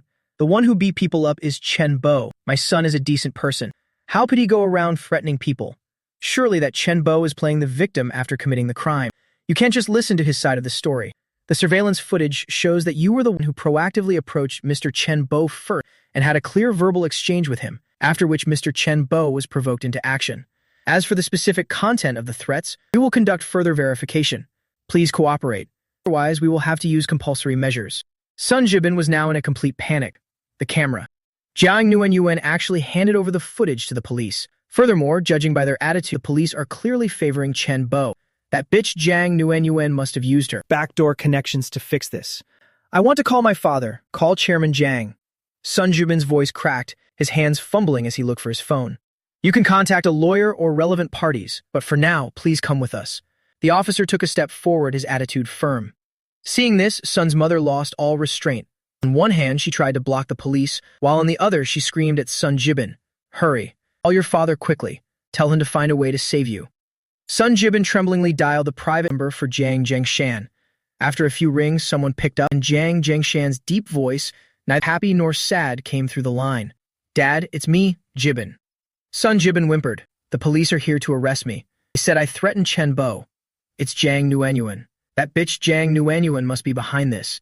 Dad, save me. I can't go in there." There was silence on the other end for a few seconds. Then Jiang Jiangshan's voice came through without any emotion. "I know. Just go with him for now. I will handle it. Dad, you must hurry." Sun Jubin wanted to say more, but the phone was already hung up. The two officers gave him no more time to stall, stepping up to either side to pull him off the bed. Sun Jubin struggled pathetically as he was led out of the hospital room. His mother followed, wailing miserably, but she was blocked out in the hallway.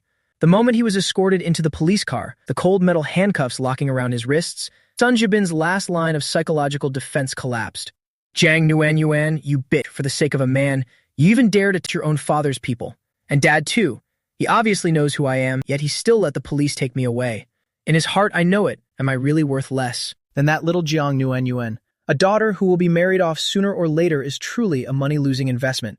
If it wasn't for the fact that an illegitimate son without a proper title, less than greater than, only able to hide under the guise less than greater than, of an assistant by his side to learn the ropes, less than greater than, then it wouldn't be Jiang Nuanyuan's turn, less than greater than, to pull the strings in the Jiang family.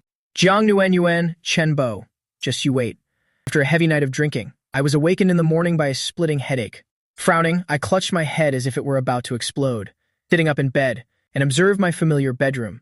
Everything was exactly as it was before I went out last night, except for the crumpled shirt reeking of alcohol on me, and a faint, delicate scent lingering in the air, a perfume that didn't belong to me. I vaguely remembered last night's charity gala, Jiang Nuanyuan introducing me to people, telling me to hold up the bidding paddle, remembering that assistant's son, less than greater than. Then the feeling of a fist hitting my face, less than greater than, along with boundless rage and humiliation. Afterward, it seemed I drank a lot, at a convenience store, then came home. Damn it, my head is killing me. What happened then? How did I even get back here? I tried to recall. A few fragmented images flashed through my mind. In front of my door, it seemed to be Manager Wei. She was carrying something. Then it seemed she hugged me, followed by a soft sensation in the dim light. She even seemed to be unbuttoning my shirt. I struggled to remember more, but my memory was completely cut off there, as if severed by a blade. What happened afterward was just a hollow blank space. My heart tightened, and my expression immediately became complicated. No way, right? Not again? Last time was already ambiguous, and now I'm caught up with Wei Xiaoyuan again. This time, I frustratedly scratched my head and looked down at myself. My clothes were still relatively tidy. Feeling my body for a moment, there didn't seem to be any particular exhaustion or the satisfaction that follows intimacy. Instead, it felt like I'd overindulged, a kind of unfulfilled longing, man's basic instinct. But it's hard to say for sure. After all, being that drunk, if something really happened, my body probably wouldn't feel a thing. Forget it. I won't think about it anymore. Luckily, we clarified our relationship in the stairwell yesterday. Otherwise, she'd think I just view her as a casual partner. I dragged my heavy body to wash up and looked into the mirror. The wound at the corner of my mouth had started to scab, and seeing the dark circles under my eyes, I felt another wave of annoyance. Changing into clean clothes, found a pack of painkillers that had expired 2 months ago, and headed to the company with my head still throbbing. As soon as I stepped into the company, I felt a bit uneasy, especially when I instinctively looked toward the marketing department, just as I locked eyes with Wei Xiaoyuan coming out of the break room. As our gazes met, seeing my bewildered expression, Wei Xiaoyuan betted that I had drunk too much again last night and lost my memory, so she deliberately put on a look to mislead me. When Wei Xiaoyuan saw me, her eyes lit up slightly, and 2 crimson clouds immediately flushed her face. There was a shy, hesitant look in her eyes, along with a glimmer of expectation. She even instinctively pursed her lips, gave me a slight nod, and then hurried back to her workstation. This expression, this reaction, it's over. It seems something really happened between me and Wei Xiaoyuan last night, but I have no memory of it at all. I immediately looked away, pretending not to see, and walked quickly to my desk. But my ears were burning a little. The tiny hope in my heart that perhaps nothing had happened completely vanished on Wei Xiaoyuan's shy gaze, shattered into dust. Jiang Wei, like a cat scenting fish, immediately leaned in and gave me a light nudge. "Hey buddy, something's up." My mind was in a mess, so I irritably brushed his hand away. Nothing is up. Don't talk nonsense. Me? Talking nonsense? Jiang Wei chuckled, gesturing with his chin toward Wei Xiaoyuan's office. That look, that atmosphere between you and Manager Wei. Tisk tisk. You think him blind? Spill it. How far along are you two? Is it? He made a vulgar face like, I know. Don't speak so carelessly. Just normal colleagues. I immediately denied it, but my voice clearly lacked confidence. Normal colleagues? Jiang Wei drew out his words, clearly unconvinced. Normal colleagues, yet you avoid her like you've seen a ghost. Normal colleagues, yet just one look from her, and your face turns redder than a monkey's butt.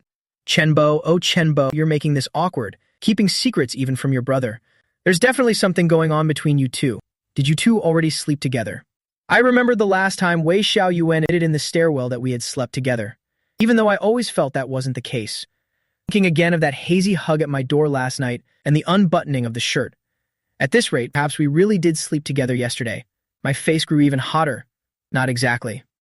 Well, I had too much to drink last time, less than greater than. And then yesterday I was in a bad mood, so I had a few more. Less than greater than. Damn, you really slept together, and more than once. Less than greater than. Drunk once before and then again last night. Less than greater than.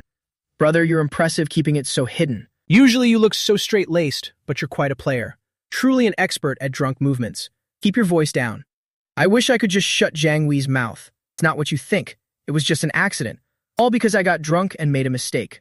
Once is an accident, but can you still call it an accident the second time? Jiang Wei smirked mischievously. I think you're both already into each other, but just acting shy. You're enjoying it, aren't you? Honestly, Manager Wei looks pretty good. She has a gentle personality. You two make a good match. It's just. He suddenly changed his tone, frowning deeply, his voice dropping even lower.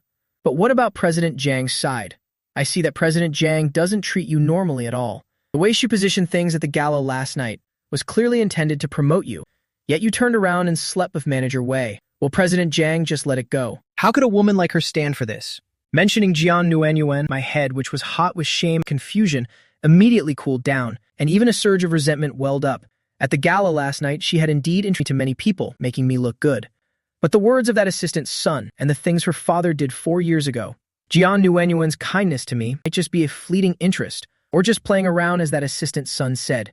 Once she's bored or her father applies more pressure, won't the outcome be just like it was 4 years ago? Yesterday when Sun threatened me, she clearly saw it, yet she still questioned why I was going crazy. In her eyes, I'm probably just an ill-mannered person, something that only brings trouble to her. Promoting me? Don't make me laugh. I let out a cold laugh, my voice carrying a bitterness and resentment that even I didn't realize was there. I didn't even try to lower my voice. President Jiang, Jiang Wei, you're overthinking it.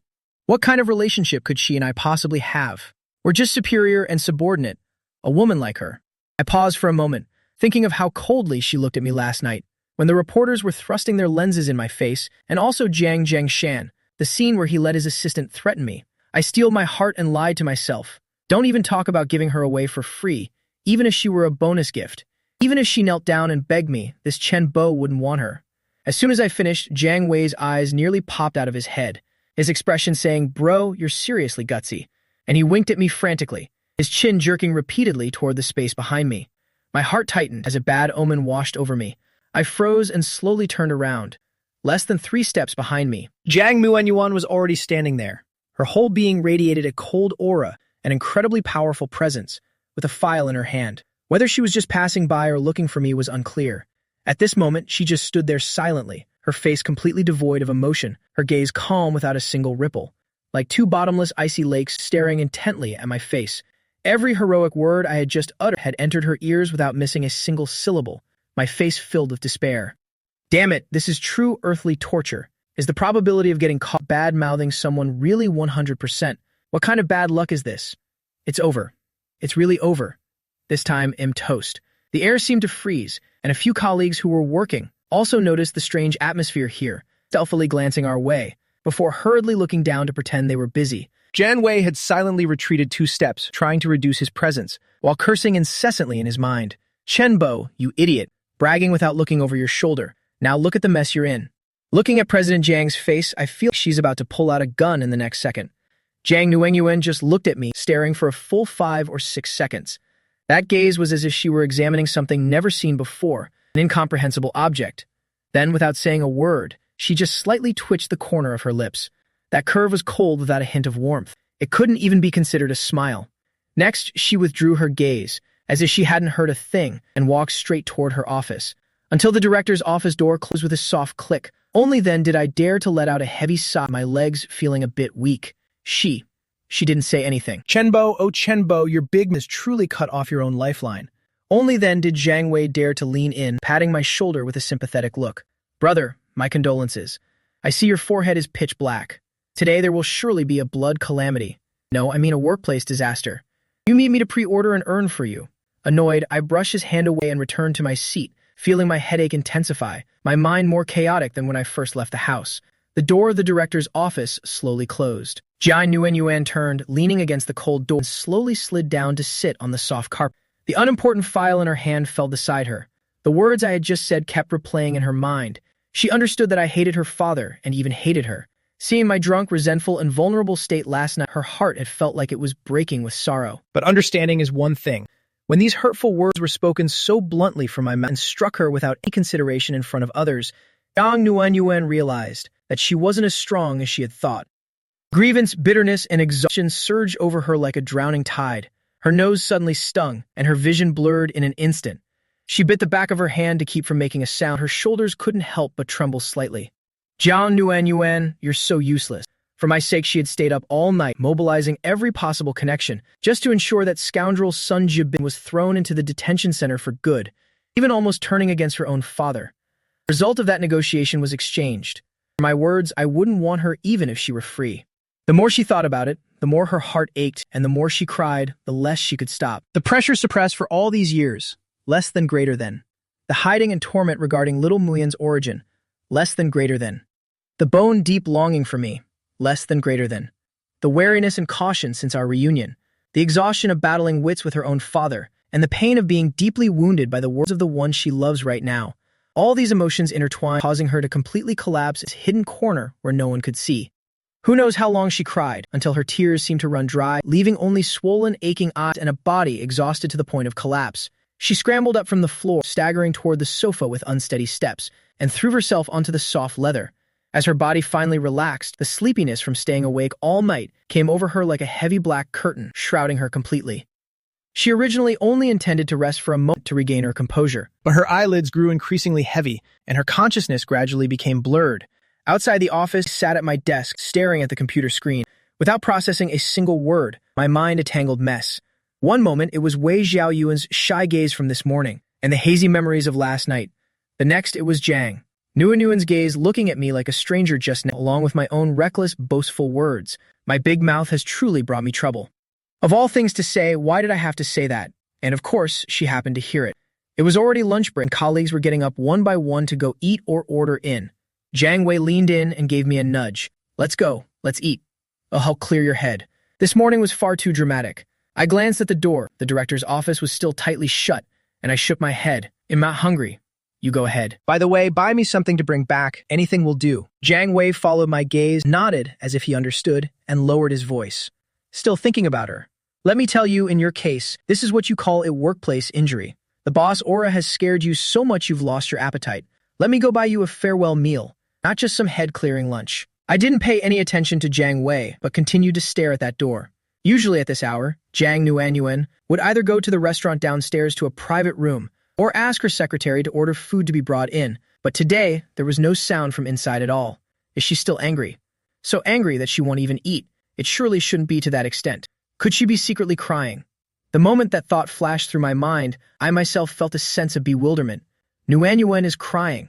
How could that be? After all, she's the ice-cold CEO. I shook my head, shaking those unrealistic thoughts out of my mind, forcing myself to focus back on the computer, starting to clear out the backlog of emails, and organizing the upcoming work schedule.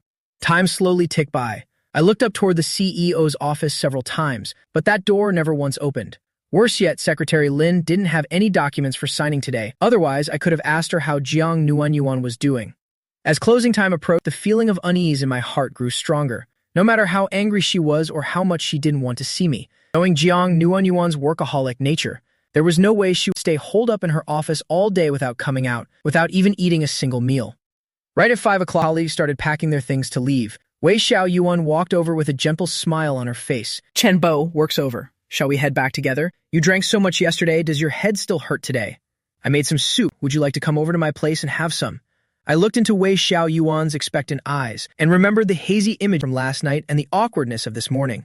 My mind becoming even more of a mess, so I instinctively made an excuse. No thanks. I probably have to drive President Jiang back to the villa later. She doesn't seem to be feeling very well today. Wei Xiao Yuan's face showed clear disappointment, but she quickly regained her smile. Oh, I see. Well, then you go ahead with your work. See you tomorrow. I felt a bit guilty, but at this moment, I couldn't worry about that. Very soon, everyone in the office area had left, leaving me all alone with the CEO's office door, still tightly shut. It was getting dark outside the window, and the surrounding silence made the sense of unease in my heart even more intense. I stood up abruptly and went to the office door, pressing my ear against it like some pervert trying to listen for any movement inside, but the result was complete silence. I knocked lightly twice. President Jiang. No response. I knocked harder twice more. President Jiang, are you in there? It's time to head home. Still, nothing but silence. My heart started racing. Something was definitely wrong. This is too unusual. Given Jiang Nuanyuan's personality, even if she didn't want to deal with me, she would have at least coldly replied with a get lost. She couldn't have fainted from anger, could she? I immediately pushed the door open and entered. The lights weren't on in the office, only the city's neon lights shining through, window in faint rays. With one glance, I saw Jiang Nuanyuan, lying on her side on the long sofa, her whole body curled up, not moving at all. Jiang Nuanyuan. I rushed over in worry, and only when I got close did I notice her face was unusually flushed, and her breathing was a bit heavy. I knelt down, reached out, carefully touched her forehead. Damn, why is it so hot? If she keeps running a fever like this, she'll burn up. No wonder there was no movement all day. Jiang Nuanyuan, wake up. I gently patted her cheek. Her eyelashes flickered slightly, forcing her eyes open just a crack, less than greater than. Her blurry, unfocused eyes looked at me for a moment, less than greater than. She murmured something unintelligible and fell back asleep. Less than greater than. I immediately leaned down, less than greater than. One hand sliding behind her neck, the other under her knees. Then with a bit of strength, I lifted her up in a princess carry. In the descending elevator, I held Jiang Nuanyuan tightly, clearly feeling the radiating heat from her body, along with the soft groans of discomfort she occasionally let out. My heart tightened into a knot, sweat breaking out on my forehead from worry. At the hospital's emergency observation room, Jiang Nuanyuan woke up with a parched throat and aches all over her body. Her eyelids were heavy as lead, and with great effort, she managed to open them slightly. The first thing she saw was the cold, stark white ceiling above, along with a rhythmic dripping of the IV bag. She blinked in confusion, her gaze shifting slightly, and saw me sitting on a folding chair right next to the hospital bed. My head was slightly bowed, looking very tired as well, the wound on the corner of my lip scabbed over but still visible. Why is he here? Did he bring me here? I seemed to realize she was awake, immediately looking up as our eyes met. When Jiang Nuanyuan saw me, a flash of relief crossed her eye, as if a weight had been lifted. But immediately after, that gaze became a bit awkward. You're awake. How are you feeling? Are you still in pain? Jiang Nuanyuan didn't answer, just silently staring at me, unable to help but recall the harsh words I had said earlier. She slightly moved her dry lips, her voice raspy from the fever and long silence, carrying a touch of grievance and sulkiness that even she didn't realize. Don't you hate me? You said you wouldn't want me even if I threw myself at you. So why are you still bothering with me? America stiffened, my expression flickering with embarrassment, and even my ears began to turn red. I avoided her gaze, staring at the IV stand next to the bed. Who wants to bother with you? I was just afraid that if you died in front of me, I wouldn't know how to explain it. Besides, if you die, who's going to pay us? Listening to my lame excuse, Jiang Nuanyuan grievance didn't disappear but grew stronger instead, less than greater than, even mixing with a bit of irritation. Less than greater than. It was becoming quite overwhelming. Less than greater than. She just stayed silent, looking at me with cold eyes. Less than greater than. Being stared at like that made me feel restless and uneasy. I stood up, somewhat roughly smoothing out the corner of my shirt that wasn't even wrinkled. The doctor said it's from overworking and worrying too much, plus a cold, which led to this high fever. The fever has gone down now, but you still need to be monitored. You probably haven't eaten all day, right? Are you hungry? As soon as I mentioned it, Jiang Nuanyuan realized her stomach was uncomfortably empty. But thinking about my not even if you threw yourself at me comment, she didn't want to show any weakness in front of me. She turned her face away, her voice cold. I'm not hungry, and don't bother with me. Didn't you want to stay as far away from me as possible? You can go now. I could tell this was clearly sulking, the awkwardness and guilt in my heart increasing even further. The doctor said you have to stay for observation, so where could I possibly go? I snapped back irritably, but my tone had softened significantly. Wait here. I'll go see if there's a porridge shop near the hospital and get you some plain porridge. You want to ruin your stomach by not eating all day. After saying that, I didn't wait for Jiang Nuanyuan's answer, but turned and walked straight out of the observation room. Chen Bo. Jiang Nuanyuan suddenly called me back. I stopped in my tracks but didn't turn around. What is it now? I told you, don't bother with me. Jiang Nuanyuan's voice came from behind, carrying the typical weakness of a patient, but also a great deal of stubbornness. Don't you think I am a nuisance? Don't you think I am the kind of woman you wouldn't want even if I threw myself at you? So what's the point of acting like you're taking care of me now? Those words were like daggers straight to my heart. I clenched my fists, took a deep breath, and suddenly turned around, walking right up to the bedside, looking down at her. Jiang Nuanyuan was stunned by my sudden move, looking up at me. Her eyes still a bit red from the lingering fever, but her gaze remained stubbornly unyielding. The two of us just stared at each other, the observation room, so silent we could hear each other's breathing and the faint, distant sounds of the hospital. A long while later, it seemed I was the one to give in, frustratedly running my hand through my hair, my voice carrying the helplessness of defeat. Jiang Nuanyuan, can you be a bit reasonable? I was just out of my mind this morning and said some nonsense. Do you really have to pick a fight with someone like me, drunk and sleep-deprived? You're a patient now. A patient needs to lie still for me and stop causing trouble. And going to buy porridge. If you say one more word, believe me, I'll just leave you here. Jiang Nuanyuan looked at my slightly flushed face, red from both impatience and embarrassment, along with those eyes of mine, which were glaring at her but couldn't hide the concern. The anger stifled in her heart suddenly vanished. By more than half, and she even felt like laughing. This man truly has a mouth as hard as rock. But on the outside, she still gave a cold hum, turning away to look out the window without another word, but she didn't try to chase me away anymore. Looking at her like this, secretly breathed a sigh of relief. Finally, she stopped being stubborn. She's sick and still so difficult to deal with. Wait here, let me find some food for you. Eat up and get well so I can settle the score with you later. I didn't hesitate any longer, quickly walking out of the observation room to serve this difficult CO. On the hospital, Jiang Nuanyuan heard my footsteps fading, and a faint smile touched the corner of her lip. Although her body was still very tired, something in her heart seemed to ache a bit less. I carried back the bag of hot porridge and snacks still wondering how to get that stubborn-mouthed but soft-hearted patient to obediently eat all of this. Approaching the door of the emergency observation room, just as my hand touched the door handle, a faint sound from inside made me buzz. It was Jiang Nuanyuan on the phone. It wasn't loud, but the door I could still hear her cold voice. Ching, stop trying to convince me. I'm about to die of anger here. Jiang Nuanyuan's voice was clearly nasal, certainly from just crying or holding back tears.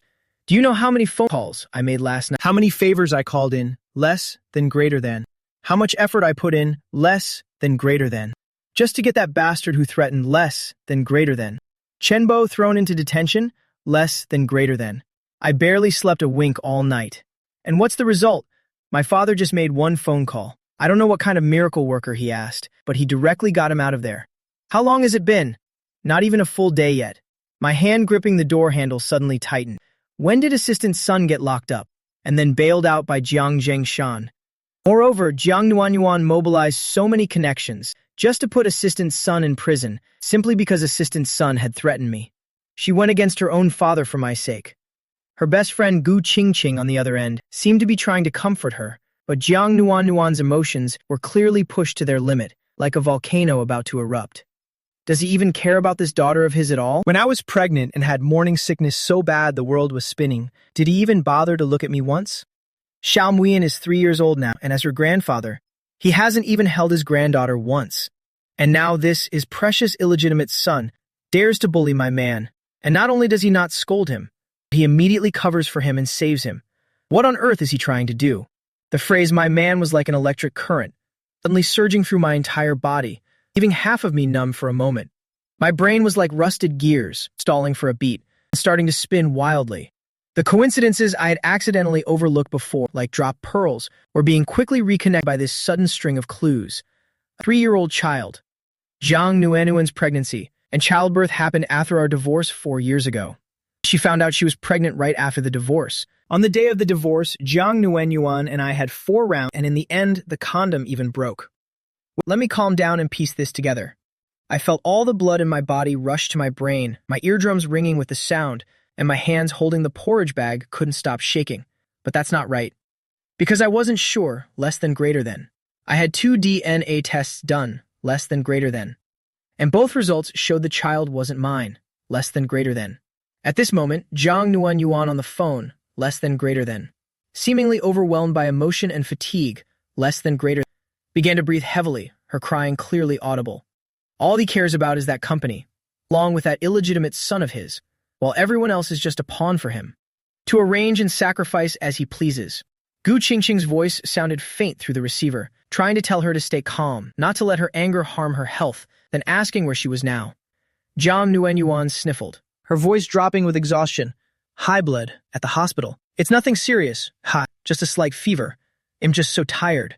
Hi. Gu Qingqing panicked. Hi, hospital. What happened to you? Which hospital?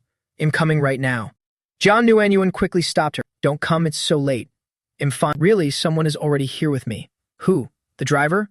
A servant? Or Secretary Lin? Gu Qingqing questioned worriedly. How can I be at ease with you at the hospital alone? Jiang Nuan Yuan was silent for a few seconds, seemingly hesitating. Finally, perhaps because illness makes one vulnerable, or perhaps because suppressed emotions needed release, she spoke into the phone in a voice that was almost a whisper, softly replying, It's the child's father. He's here now, so don't worry. My vision suddenly went dark and a buzzing filled my ears. My whole body turned to stone. I couldn't move. The father of the child. Is Xiao Muyan the daughter of Jiang Nuan Yuan and me? We have a daughter. Is she really mine? A massive shock hit me like a tsunami swallowing me whole, less than greater than. Followed by an extremely ridiculous and surreal feeling, less than greater than. Bewilderment, along with a frantic joy that even less than greater than. I couldn't handle in time, less than greater than. And a heart-wrenching sorrow. Joy that I had such an adorable daughter, a daughter who looked exactly like me. Pain because Jiang Nuan Yuan had to endure pregnancy and childbirth all alone. And over the last 4 years of raising her, how much had she gone through? And what have I been doing? Just constantly spitting out bastardly words to hurt her. I finally couldn't hold the plastic bag in my hand anymore, and it instinctively thudded to the ground. Fortunately, the items were packed well so they didn't break. But that small noise alerted Jiang Nuan Yuan inside the hospital room to something immediately. She hurriedly hung up. I stood dazed at the door, my brain completely blank, less than greater than. Almost having lost the ability to think, less than greater than. Needing time to digest this less than greater than shocking piece of information. Until the observation room door opened just a crack from the inside, and Jiang Nuan Yuan, her face pale, with one hand still pressing down the IV needle mark on her hand, peeked out with a bit of suspicion. When she saw that the person standing outside was me, with an extremely strange expression, eyes just staring at her, and the dropped food bag at my feet, she was also stunned. You're back? I looked at her fragile appearance as she tried to act strong, thinking of those choked-up accusations. On the phone just now, thinking of Zhao Muyan's sweet, smiling face, and my heart felt like it was being squeezed by a giant hand. All the embarrassment, the awkwardness, the anger and thoughtless words from before were completely shattered in this moment by a much more powerful and overwhelming wave of emotion. That phone call just now, I overheard a little bit. Jiang Nuan Yuan's expression immediately changed. Those words just now, especially that last sentence, did he hear it all? A flash of panic crossed her eyes. She hurriedly took a step back, about to close the door, but my movements were faster. I stepped forward, blocking the door with my foot, and reached out, not to push the door, but to gently take her hand, the one she was using to press down on her wound, gripping it along with that cold IV tube. Nuan Yuan, 4 years ago when my parents had the accident, less than greater than. During those years they were in the emergency room, less than greater than. Did you really sleep with another man? Less than greater than. And Xiao Muyan, is she my daughter? When that question came out, the air in front of the observation room seemed to freeze. Jiang Nuan Yuan's face went so pale it was almost transparent. She avoided my intense gaze by looking down at the floor, but she didn't immediately deny it either. Those few seconds of silence felt like a century to me. Finally, Jiang Nuan Yuan very slowly looked up. Chen Bo, if I tell you now Zhao Muyan is your daughter, that I didn't have an affair 4 years ago, and that I never had a shady relationship with anyone else, would you believe me? Her gaze was locked onto mine, not missing a single small expression on my face. I had just gotten off the plane and was about to find you, but before I could turn on my phone, they took it away, less than greater than. Then my father locked me straight in the villa. Less than greater than. I was afraid you'd worry, so I climbed out the less than greater than second-story window and jumped down to find you. Less than greater than. And yet the first thing you said when you saw me was to demand a divorce. As for that affair you mentioned, I have never done anything to wrong you. Her tears welled up again, rolling down her pale cheeks. I was stunned. She was locked up? on the exact day my parents had the accident. But when I was at the hospital, clearly saw her in that video with another man in a hotel room with my own eyes. My lips moved trying to say something. My logic told me all of this was too confusing. But emotionally, looking at the trembling woman crying before me and thinking of Xiao Muyan's face, which was a miniature version of my own, every range of emotion was clashing violently in my chest.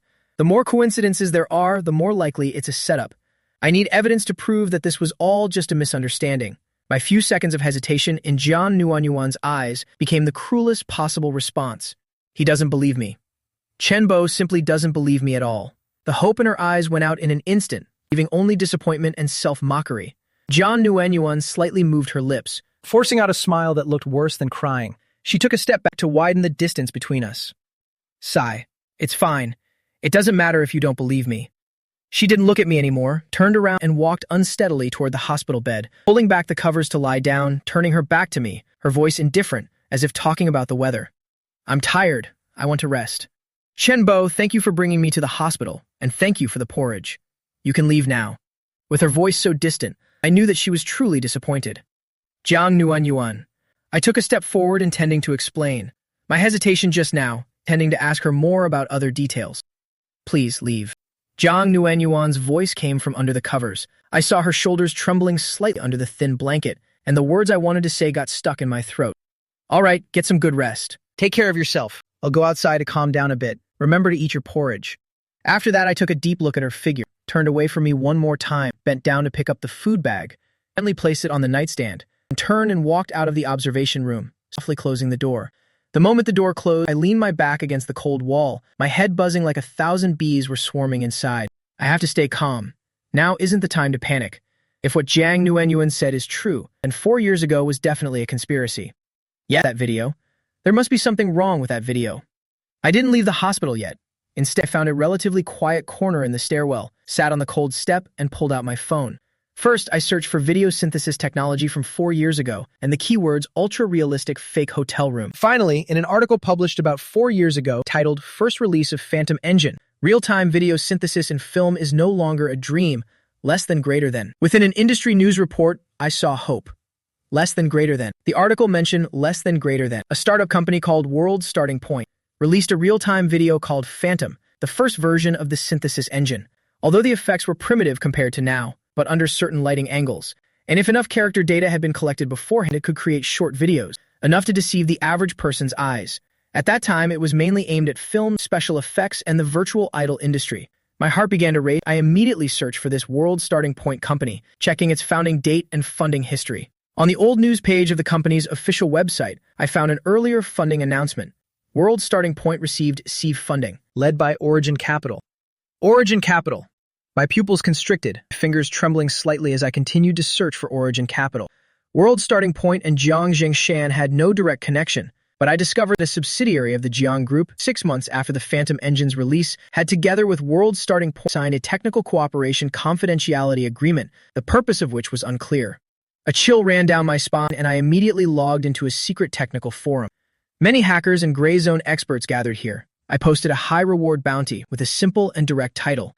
High reward offered. Decipher a deep fake from a hotel 4 years ago. Surveillance footage.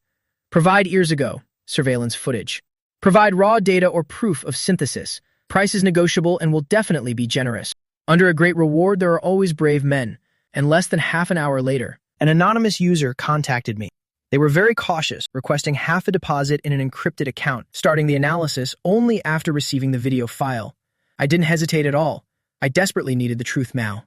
Money was no object. I followed their instructions and sent the footage. About an hour later, the anonymous hacker sent over the analysis results, along with several technical screenshots and a brief explanation. But this video is indeed synthesized. It likely used early Phantom Engine technology. The technique isn't top tier, but it was enough to fool laypeople at the time. What followed was an explanation of the synthesis evidence. I stared at the words on my phone screen along with several photos. The screenshots had red circles. My hands couldn't stop trembling violently. Is it really fake? Ha ha ha. I started with a soft chuckle. But while laughing, tears suddenly burst forth. The absurdity of it hit me, along with overwhelming regret. It's fake. All of it is fake. Jiang Nuanyuan never cheated. She's always loved me. It turns out the reason she couldn't be reached was that Jiang Zhengshan had locked her up. If the video could be fake, Could the DNA test report be fake as well? I clutched my head. Images kept flashing in my mind. Ang Nguyen pregnant all alone, giving birth alone, and raising our child alone. I punched my head hard. The pain and suspicion of the past 4 years, the self-torment, it all became a joke now.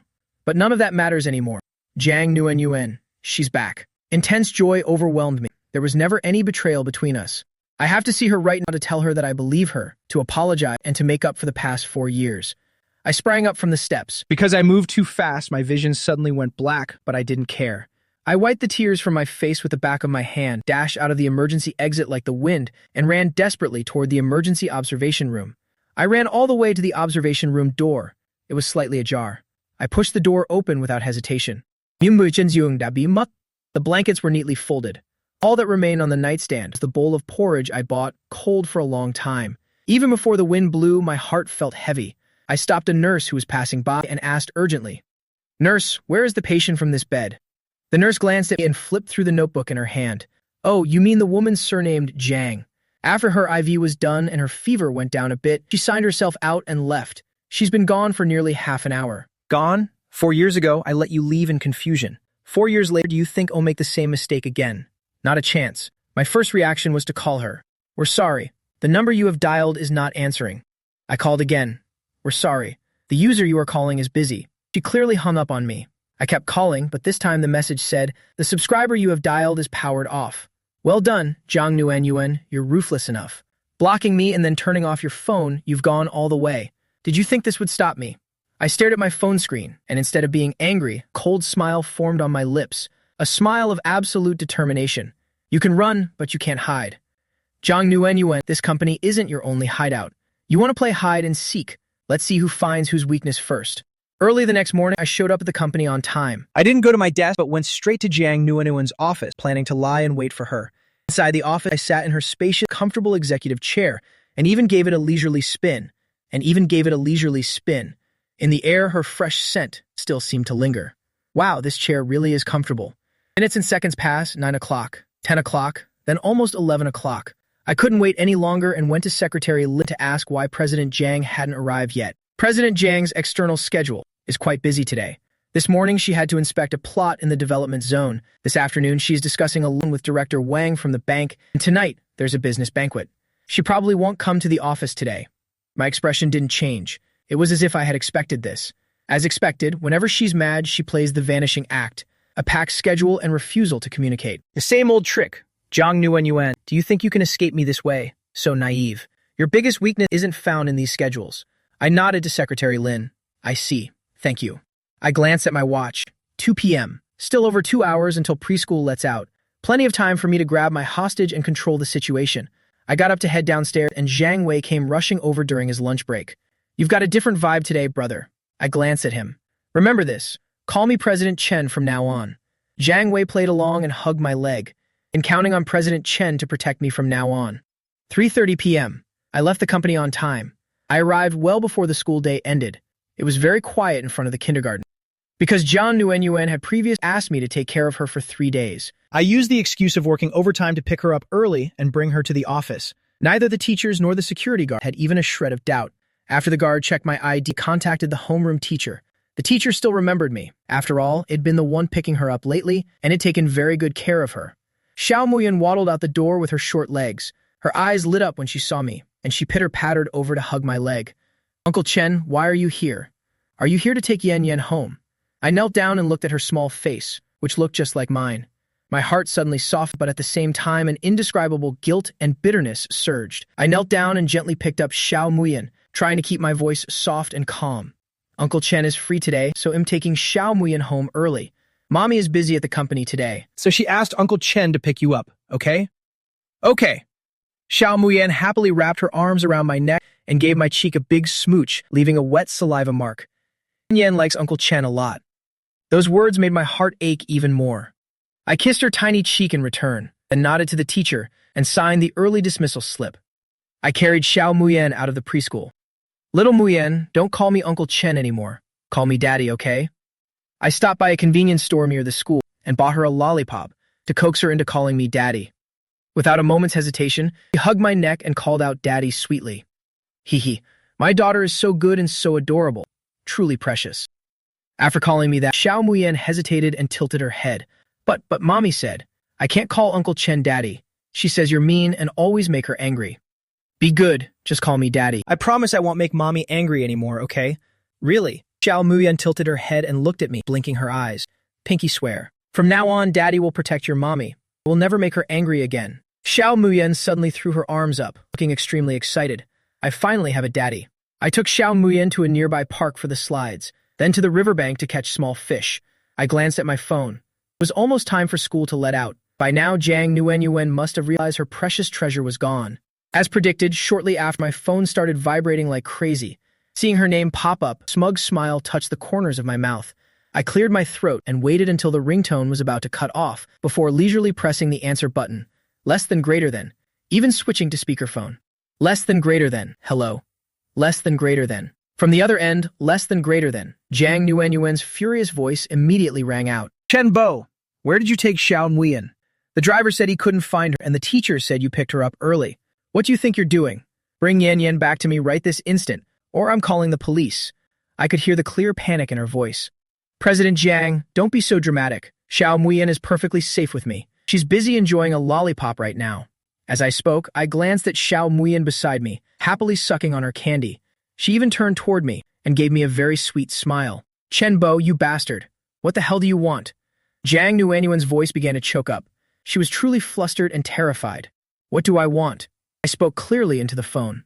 It's simple. Your daughter is in my hands. Now immediately take a shower, put on the clothes you took from my place before, and come to my house to get her. If I don't get Jiang Nuanyuan to submit this time, then my name isn't Chen.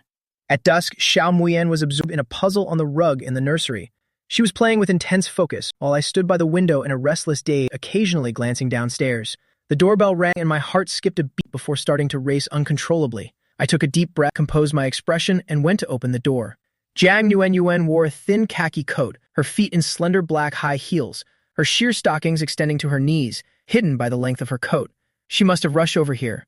Her hair wasn't tied up neat and perfectly as usual, but flowed over her shoulders looking a bit disheveled.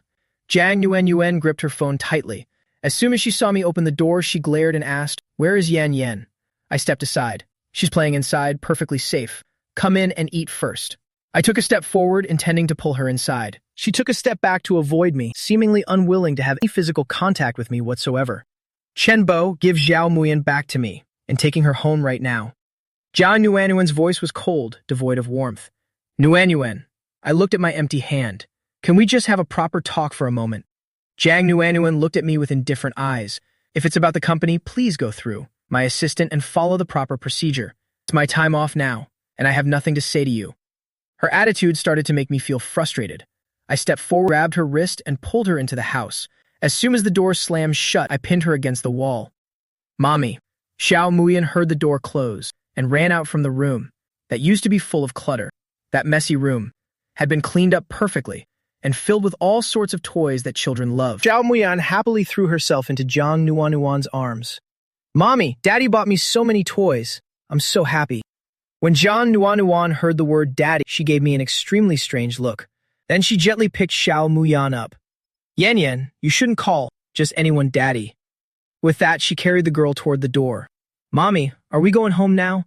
Xiao Muyan asked with a slight pout. Jiang Nuanyuan gently stroked her daughter's face.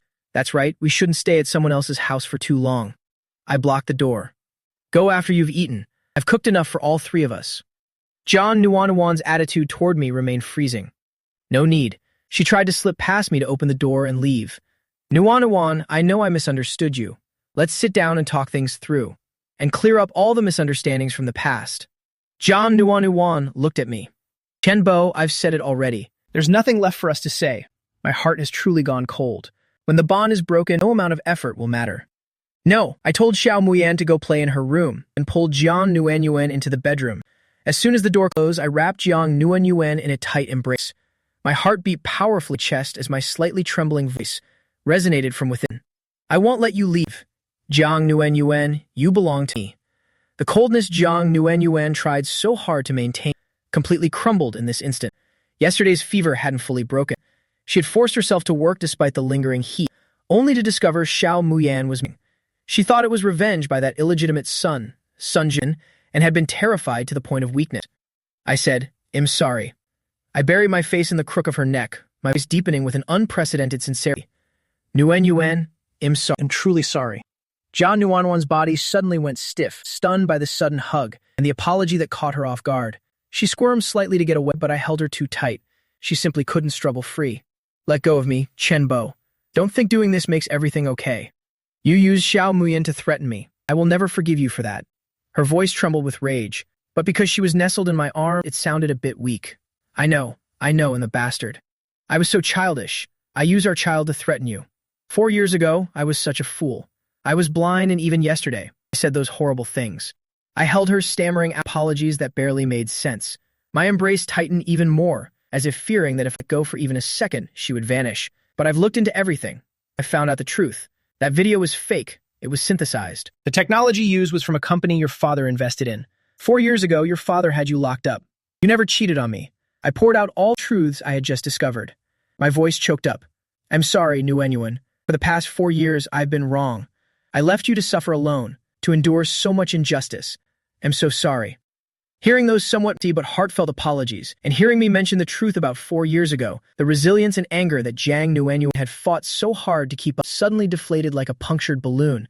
It vanished in an instant. She could no longer hold back her tears. She stopped struggling and let me hold her, burying her face in my chest, and began to sob uncontrollably. I felt the hot warmth against my chest, and my heart ached even more. I gently patted her back, my voice so soft it felt like it could melt into water. It's my fault. Everything is my fault. It won't be like this anymore. Never again, I swear. The two of us stood there quietly embracing at the bedroom door. One offered clumsy but sincere apologies, while the other wept silently, pouring out years of bottled-up emotions.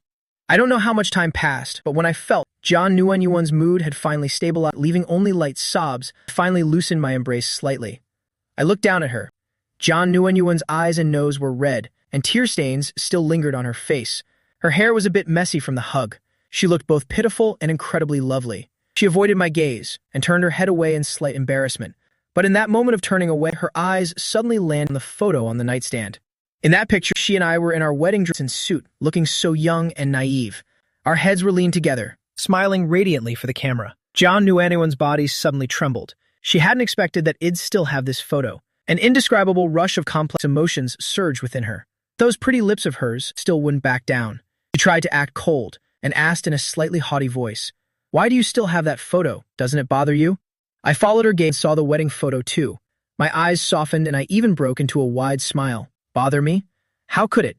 This is my wife after all. It's only natural for me to look at my wife. Jiang Nguyen's face flushed crimson as she hissed. Who's your wife? We were divorced ages ago. The papers were signed and everything. But in my heart, I never left you. Looking at her flushed cheeks and tear-filled eyes, my heart suddenly fluttered. A long-lost, intense impulse surged through me. I didn't give her a chance to argue another word. Suddenly, I grabbed her waist firmly. With a decisive motion, I swept her up in a bridal carry. "Chenbo, what are you doing?" Jiang Nguyen gasped in surprise. She instinctively wrapped her arms around my neck. I carried her, my burning gaze locked onto her eyes. My voice was deep and filled with a captivating masculinity. I asked each and every word. Nguyen. For the past 4 years, I was foolish, I was blind. I've wronged you. Back then, after my parents' car accident, your father used the divorce to threaten me into submission. Otherwise, you would have transferred the lead doctor to delay the surgery. Then he faked a video of you and another man in a hotel. My mind was a complete mess at the time, so I was the one who proposed the divorce. I paused for a moment, a hint of tension flashed imperceptibly in my eyes. Can you forgive me? Jiang Nguyen was flustered by my gaze. All the grievances, hardships, and tears of the past 4 years, along with my bastardly behavior yesterday, and the terrible act of threatening her with our child today, less than greater than. Could forgiveness really be granted just like that? Less than greater than. She bit her lip and turned away, refusing to answer. Less than greater than. Looking at her stubborn profile. Less than greater than. I suddenly leaned down close to her ear and whispered in a voice only the two of us could hear. If you don't forgive me, then don't even think about getting out of this bed today. Jiang Nguyen trembled all over and the tips of her ears instantly turned bright red. She turned her head abruptly and stared at me wide-eyed, both embarrassed and angry. Shenbo, you're truly a shameless rogue. That's right, I'm exactly that shameless rogue. I admitted it decisively, a wicked smile tugging at the corner of my mouth. My eyes swept over her chest, which was heaving with excitement, and then I slowly started unbuttoning the top button of my shirt. Jiang Wenwan watched in a daze. All the blood rushed to her brain. Is he really going to do it? I forgive you. I forgive you already, okay? Seeing me prepare to unbutton the third one. Terrified, Jiang Wenwan immediately gave her voice trembling as well. She scrambled to get away from me. Get up quickly. Too late. Let out a soft chuckle. Jiang Wenwan, once words are spoken, they can't be taken back. Forgiveness is one thing, but the punishment isn't over yet. This kiss is to punish you for lying to me. Having said that, I gave her no chance to resist. I leaned down and captured her lips, which were slightly parted in surprise. This time there was no drunken stew, only clear and intense emotions. The passionate kiss lasted for a while before we gently pulled apart. I narrowed my eyes slightly. My gaze was fixed on her lip, which had become even redder after the kiss. The mark on your neck that time at the office, less than greater than. Now tell me the truth. Less than greater than. Was it Xiao Muyan's masterpiece while asking for milk, less than greater than? Or was it my doing, Nguyen Yuan? Jiang Nguyen Yuan was caught off guard by the question, cheeks instantly turning as red as fire, the flush spreading all the way to her ears. Her eyes darted around in panic. She remained stubborn. It was just Yan Yan being careless. I gave a light snort. Instead of backing away, I leaned in even closer. Jiang Nguyen Yuan, I suggest you think carefully before answering. In the end, was it Xiao Muyan or me? I paused for a beat, intentionally dragging out my tone. My lips almost touched her earlobe. If you keep lying, punishment from the night of the divorce will double. Jiang Nguyen Yuan was terrified just thinking about it, blood rushing to her face. You're truly shameless. Yes, I'm shameless. Speak or not, this is your last chance. Jiang Wenwan bit her lower lip hard, knowing that if she didn't confess today, she wouldn't be able to get past this hurdle. She buried her face in the crook of my neck and admitted in a voice as tiny as a mosquito, "It was you." Hearing her affirmative answer, a surge of mixed emotions between satisfaction and intense desire welled up within me. As expected, it was her, this woman who said one thing but meant another. I chuckled softly and, as a reward, placed a hot kiss on the side of her neck before continuing the interrogation. Very good. What else haven't you been honest about? Confess it yourself. I vaguely felt something was off about that cherry banquet night. Maybe the person there wasn't Manager Wei. Although the memory was a bit hazy, I always felt something wasn't right. Jiang Nguyenwan's body stiffened. He even guessed this. No, there's nothing else. She was still trying to struggle in vain. Nothing else? A hand caressing her waist suddenly increased in pressure. I lightly pressed a sensitive spot on her body. Jiang Nguyen Yuan was caught off guard and let out a small gasp of surprise. Her whole body trembled uncontrollably. Her face was so red it looked like it was about to drip blood. Well, it seems you really want to experience the double punishment. I breathed hot air into her ear, a wicked, teasing smile in my voice. I'm counting. 3, 2, 1. Ill talk, ill talk. Jiang Nguyen Yuan was in a complete panic. The feeling of having her fatal weakness grasped made her both ashamed and angry, but there was nothing she could do. She squeezed her eyes shut, not daring to look at me, her voice choking with grievance. That night, I came to find you because I was worried. As a result, I saw you and Manager Wei embracing. You two were about to. I found an excuse to send her away and stayed to take care of you. She poured out all the bitterness she had been suppressing. In one breath. Tears involuntarily welled up in the corners of her eyes again. The strength she had been trying so hard to maintain completely melted at this moment. Hearing this, I was filled with regret. As expected, I had been too drunk that night, and almost crossed the line with Wei Xiao Yuan. I pulled back my playful demeanor, my gaze becoming incredibly serious. I released Jiang Nguyen Yuan from my hold and moved to cup her face, forcing her to look directly into my... You were that angry because you saw that? That's why you were cold to me at the office. Were you jealous? Jiang Nguyen Yuan, faced with my direct use of the word jealous, turned as red as a ripe gak fruit. She tried to turn away again, but I held her firm. She bit her lip, refusing to admit it, but I was determined not to let her go. My thumb lightly brushed over her tear-streaked eyes. My voice deep and seductive. Less than greater than, tell me. Less than greater than. When you saw me with another woman, less than greater than. It hurt inside, didn't it? Less than greater than. My gaze was so passionate, less than greater than, that it completely collapsed Jiang Nguyen Yuan's defenses. Under my intense stare, she nodded slightly, and then bashfully closed her eyes. Sparkling teardrops still clung to her long eyelashes. Seeing her nod in admission, I was overjoyed. It turned out she had always cared about me, cared enough to be jealous and angry, heartbroken to see me, close to another woman. I chuckled aloud, and leaned down to kiss her lips. When the kiss ended, I rested my forehead against Jiang Nguyen Yuan's. Looking at her still flushed cheeks, I spoke each word clearly. Jiang Nguyen Yuan, listen carefully. 4 years ago was a misunderstanding. 4 years later is also a misunderstanding. From beginning to end, there's only you in my heart. It'll make things clear with Wei Xiaoyuan. I promise it'll never make you jealous of anyone else again. I guarantee it. Shenbo, you better not break your word. Xiao Muyan isn't your child. I flicked her forehead lightly. Tell me, how many times have you lied to me since you returned? Jiang Nuanyuan, your credibility with me right now wouldn't even be enough to rent a public bicycle. After speaking, I kissed her forcefully as a punishment. The kiss gradually became deep and tender, as if cherishing a precious treasure just found. Jiang Nuanyuan's stiff body slowly softened under my gentleness. I didn't know when her arms wound around my neck, responding to the kiss passionately. The bedroom door opened a crack. A small head peeked inside, and a childish voice called out, "Mommy." The two of us, immersed in passion, were instantly startled. Jiang Nuanyuan was the first to react with lightning speed. She grabbed the nearby blanket and pulled it over both of us, leaving only our two bewildered heads showing. I also froze in place, breaking out in a cold sweat. I was almost scared out of my wits. Oh no! Xiao Muyan, why did you suddenly open the door? Wasn't the door locked? Oh right, it seems the lock was broken when I was drunk last time. Xiao Muyan didn't realize at all that she had just interrupted something. Very important process. Standing at the door hugging her stuffed rabbit, her small face scrunched up as she looked at her parents' strange expressions under the blanket. Mommy, I need to poop, my tummy hurts. She paused, then added a fatal blow that made the two on the bed even more embarrassed. There's no baby toilet here. The atmosphere instantly froze. Jiang Nuanyuan took a deep breath, trying to keep her voice calm, despite her confusion. Good girl, Yan Yan.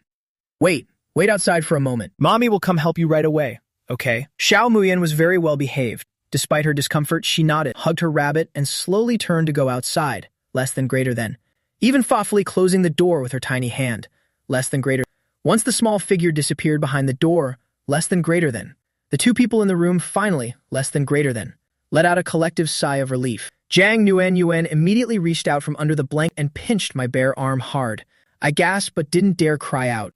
This is all your fault, Jiang Nuanyuan hissed through gritted teeth. The door is broken and you didn't fix it. And who asked you? Who asked you to just now? She couldn't finish her sentence, her face red all the way to her ears. I felt both embarrassed and amused, rubbing my sore arm. I leaned in and kissed her flushed cheek. My voice still held a hint of affection and laughter. My fault. It's all my fault. Next time, I'll definitely fix the door and buy a children's toilet while I'm at it. There's going to be a next time? Jiang Yuan glared at me. Of course there is, I answered confidently. My eyes swept over her blanket-wrapped body suggestively. Besides, it seems we weren't finished just now. Jiang Yuan felt uncomfortable under my gaze, and remembering her daughter waiting outside, she quickly pushed me away. Go help Yan Yan quickly. Her tummy hurts. Yes, Your Majesty. I knew I couldn't continue now, despite the frustration in my heart. Our daughter was more important. I sighed in resignation, grabbed my pants nearby and put them on quickly, preparing to go out bare-chested. Put a shirt on. Embarrassed and angry, Jiang Yuan threw my shirt at me. I caught it, muttering as I put it on. I don't know who was scratching just now, but my back is full of marks. Shenbo. Jiang Yuan grabbed a pillow and threw it at me. I laughed and dodged it, buttoning up quickly and opening the door, going to resolve the little princess's emergency. Inside the room, Jiang Yuan wrapped herself tightly in the blanket. Hearing me patiently coaxing and helping Xiao Muyan outside, the heat on her face wouldn't subside. She felt embarrassed, amused, but also deeply sweet and at peace. After I handled Xiao Muyan's business, I coaxed her into brushing her teeth and washing her hands. The little girl then returned to her room contentedly, hugging her rabbit and playing with toys, looking a bit sleepy already. I took off her outer coat and tucked her in carefully. Seeing Muyan's eyes close, I breathed a sigh of relief. I went back to the bedroom. In the room, Jiang Yuan was no longer on the bed. The sound of running water came from the bathroom. I leaned against the doorframe, listening to the splashing water inside, imagining the water sliding over her skin. The desire that had been forced to stop began to stir in my mind again. But after being startled by Muyan just now, I'm afraid it'll be hard to continue tonight. Seems like I need to fix that door lock soon, and maybe add some soundproofing too. A moment later, the water stopped. Jiang Yuan came out wearing one of my clean t-shirts. The shirt was long enough to cover her backside. Her wet hair fell over her shoulders. Her face flushed from the hot water. Her eyes were still a bit evasive, not daring to look directly at me. Where's Xiao Muyan? She asked softly. She's still playing with toys in the other room. I stepped forward and naturally took the towel from her hand to help dry her hair. Her tummy hurts, probably from eating too many random snacks tonight. I'll cook something light for her tomorrow. Jiang Yuan hummed softly, lowering her head and letting me continue. Hungry? You've been so worried all evening that you haven't eaten. Actually, I cooked dinner tonight. intending to wait for you to eat together, but the food has gone cold. Let me reheat it. Xiao Nuanyuan only then remembered, since she got the phone call.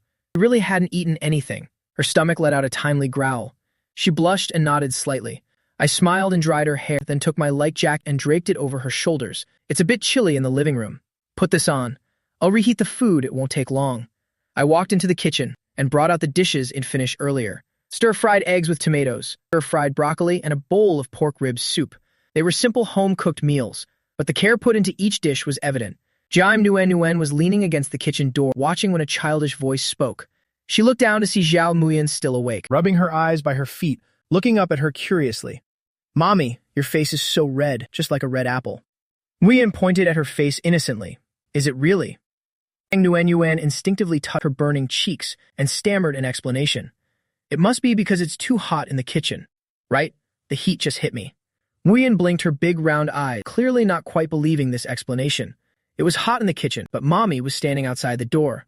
Just then I came out from the kitchen, carrying the piping hot bowl of pork rib soup. I overheard the dialogue between mother and daughter. I glanced at Jiang Nuanyuan's earlobes, which were so red they looked like they might bleed. Less than greater than. Plus her dazed look from earlier. Less than greater than. I immediately guessed what she was thinking. Less than greater than. Because those passionate days in that rented house. Less than greater than. I couldn't forget them either. Less than greater than. A mischievous smile played on my lips. I set the soup on the dining table, then walked over and picked up Xiao Muyan, kissed her little cheek, and gave Jiang Nuanyuan a meaningful look. My voice was teasing. "Muyan, your mother's face isn't red because of the heat." "Then why is it, Daddy?" Muyan naturally switched her form of address. She asked curiously. The word Daddy filled me with joy and made Jiang Nuanyuan's heart flutter, both sweet and bashful. I brought Muyan closer to Jiang Nuanyuan and lowered my voice to a level only the three of us could hear. I spoke slowly. "It's because Mommy remembered something from a long time ago. How Daddy used to bully her, and just thinking about it makes her face turn red with anger." "Shenbo." Jiang Nuanyuan was both embarrassed and angry. She glared at me coquettishly, trying to hit me, but I nimbly dodged. "Daddy bullied Mommy?" Xiao Muyan tilted her head, not quite understanding. "Did Daddy really bully Mommy? Is Daddy a bad person?" "That's right, Daddy can be very naughty sometimes." Jiang Nuanyuan took the opportunity to complain, wanting to distract from the topic. I just laughed loudly. I placed Muyan in the high chair next to the table, ladling soup for her while continuing to tease. "Daddy didn't bully Mommy, because Daddy loves Mommy too much. Loves her so much that he doesn't know how to express it properly." This explanation sounded plausible, but with my suggestive look and Jiang Nuanyuan's flushed face, it definitely carried a hint of ambiguity. Muyan only half understood, but seeing that although Mommy's face was red, her eyes weren't angry at all. On the contrary, there were sparkling glints, and I was smiling happily too, so she thought it probably wasn't a bad thing. She obediently held her small bowl, blew on the soup, and drank. Jiang Nuanyuan was so embarrassed she wanted to disappear. She could only sit at the table, picking up her chopsticks and pretending to focus on her meal, determined to ignore me. Seeing her bashful state, I felt both restless and tender-hearted. I ladled a bowl of soup for Jiang Nuanyuan and placed a pork rib in her bowl. "Eat more. I can see you've lost weight. From now on, I'll cook. Delicious food for you and Muyan every day." It was a perfectly ordinary sentence, but it made Jiang Nuanyuan's nose sting. The words "every day" had once been a luxury to her. Can your cooking even be eaten? She deliberately nitpicked to hide her emotion. She picked up the rib and tasted it. The flavor was unexpectedly wonderful. The rib was stewed until tender and well seasoned, the soup rich and savory. I raised an eyebrow smugly. "Well, your husband's skills are still pretty good, right?" Jiang Nuanyuan muttered softly. "Husband, my foot." I looked at her with a very serious expression, though the corners of my mouth couldn't help but twitch. The marriage certificate says so clearly. In my heart, it's always been in effect. Jiang Nuanyuan's heart warmed. She didn't argue further, silently lowering her head to eat. Muyan also ate heartily, occasionally praising in her childish voice, "Daddy's cooking is super delicious." The family of three gathered around the small table, enjoying the simple home-cooked meal together. The warm light made for a cozy atmosphere. This was a scene that for the past 4 years, Jiang Nuanyuan had only dared to dream of. It turned out everything really had returned. After the meal, I took the initiative to clear the dishes and wash them in the kitchen. Jiang Nuanyuan tried to help, but I pushed her out. "Go play with Muyan or get some rest. I'll take care of this." Jiang Nuanyuan didn't insist further. She took Muyan to the living room to play with puzzles for a while. By the time I finished cleaning and walked out, Zhao Muyan was starting to yawn repeatedly. I picked her up. "It's bedtime, little princess." Muyan blinked her watery eyes and looked at me longingly. "I want to sleep with both Daddy and Mommy. I glanced at Jiang Nguyen Yuan and nodded slightly in agreement. The family of three crowded together in my not-so-large double bed. Mu Yan slept in the middle, and soon she drifted off into sleep with steady breaths. Jiang Nguyen Yuan and I lay on either side. Separated by our daughter, under the dim nightlight, the two of us gazed at each other intently. Nguyen Yuan, I suddenly spoke softly. Let's start over. Is that okay? Not going back to the past, but to get to know each other and fall in love all over again. To rebuild our home together and make up twofold for the 4 years we lost. Looking at her sparkling eyes in the dark, my heart suddenly softened. She gave a slight nod. I reached across Xiao Muyan and took her hand. All right, are you ready to face what's coming? Chenbo. I curled my lips into a smile. Isn't it just your heartless father? He'll protect you, right? I playfully pinched Jiang Nuanuan's cheek. That henchman of his from before, less than greater than. You already vented your anger on him for me. Less than. From now on, it'll just focus on being a kept man. Less than greater than. My understanding made Jiang Nuanuan very happy. She spoke calmly. That assistant son is my father's illegitimate son. I held Jiang Nuanuan's hand over Xiao Muyan. No wonder he's so annoying. I thought. I guess you weren't willing to be manipulated by your father forever. So you came back to develop your career here, right? Jiang Nuanuan nodded. Chenbo, I need your help. My father wants to leave most of the company's assets to that illegitimate child. Can you be my most reliable support? Early the next morning, sunlight streamed into the bedroom through the gaps in the curtains. I woke up first and looked at Jiang Nuanuan, still sound asleep beside me, with Xiao Muyan. Sleeping spread eagled in the middle, and I felt an unprecedented sense of contentment. I tiptoed out of bed and went to the kitchen to prepare a simple breakfast. First, I fried an egg and went to the supermarket downstairs to buy some sliced bread, to toast lightly, and finally warmed up some milk. My skills might not match a professional chef's, it's the thought that counts. Jiang Nuanuan was awakened by the aroma of breakfast and Xiao Muyan's little leg kicking her while turning over. She opened her eyes and saw the empty spot beside her and felt a sudden, strange sense of loss. Only when she heard small noises from the kitchen did she breathe a sigh of relief. Having raised the child alone for 4 years made her feel an instinctive fear every morning whenever she woke up and found no one beside her. After the family of three finished breakfast, I offered to personally take Xiao Muyan to kindergarten. I carried Xiao Muyan while Jiang Nuanuan walked beside us. The three of us went downstairs together. The scene was as harmonious as the most ordinary family of three. At the kindergarten gates, Xiao Muyan obediently said goodbye to her parents and skipped into the school. I felt immensely proud hearing Xiao Muyan call me Dad so naturally. I watched her until she disappeared from sight, then turned to look at Jiang Nuanuan. Let me drive you. Jiang Nuanuan nodded. Once in the car, I suggested that when we got near the company, I would get out first.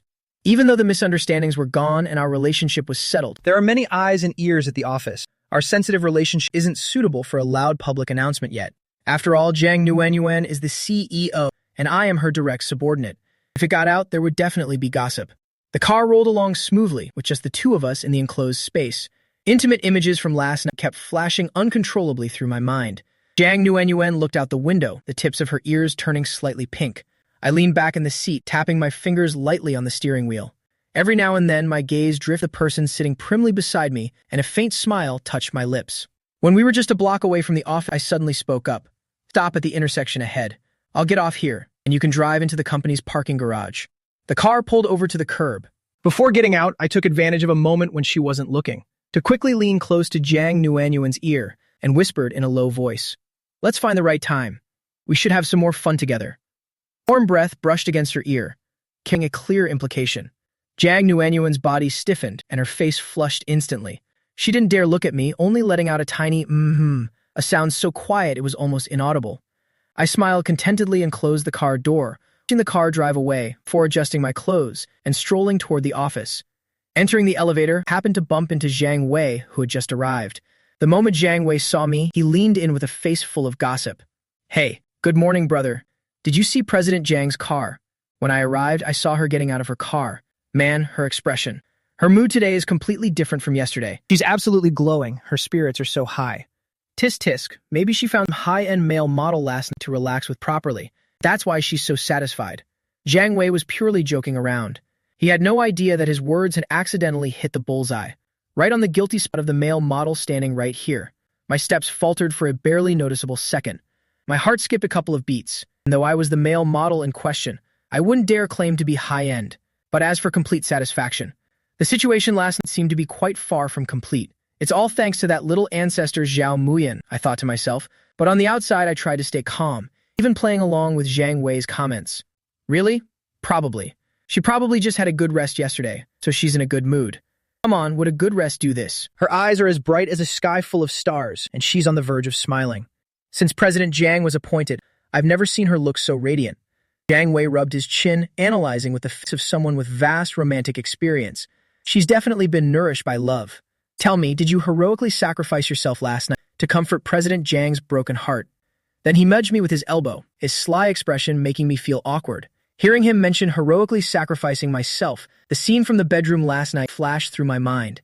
When the two of us were deep in emotion, feelings surging beyond control, only to be interrupted by Zhao Mui in such an embarrassing way. My face stiffened slightly as I pushed Zhang Wei away. Go play somewhere else. Don't talk nonsense. The elevator is open. Shut up. I was the first one out of the elevator, wanting to look down at my phone to avoid Zhang Wei's inquisitive gaze. But the thought that had just been sparked in my heart was like a small flame, quietly flickering. Jiang Nuanyuan really does look different today. Is it because of me? I tried to suppress the agitation in my heart and forced myself to focus on work. Just as I entered the office area and sat down at my desk, the internal phone rang. It was Jiang Nuanyuan. Shenbo, come to my office. Her voice through the receiver was as calm as ever, but for some reason I felt something in her voice was different from usual. Yes, President Jiang. I stood up and headed to the CEO's office. Pushing the door open, Jiang Nuanyuan was sitting behind her desk reviewing documents. Sunlight from the floor to ceiling window behind her covered her in a layer of soft light. Thanks to Zhang Wei's reminder, I also started to observe Jiang Nuanyuan's expression closely. And it was indeed as Zhang Wei said. Her complexion was excellent, and there was a hint of satisfied laziness in her eyes. I looked at her, my throat moving slightly and subconsciously. Jiang Nuanyuan heard the noise and looked up to see me. Her gaze changed instantly. There was an added touch of tenderness and trust in her eyes. Being looked at like that made my heart race. I walked over, went behind her chair, and placed both hands on the armrests as if taking her into my arm. I leaned down close to her ear and lowered my voice. President Jiang, you really seem to be in a good mood today. Jiang Nuanyuan's body trembled slightly, and the tips of her ears began to redden again, but she didn't pull away. Instead, she leaned back slightly, almost pressing against my chest. It's all right. Her voice was very soft, with a hint of a faint smile as she mentioned her waist was a bit sore. This was full of implication. I immediately recalled the times I teased her last night. Along with the unfinished homework, my gaze darkened and I lightly pinched her soft cheek. Sore already. Then the unfinished business from last night. When do you plan on finishing it with me, President Jiang?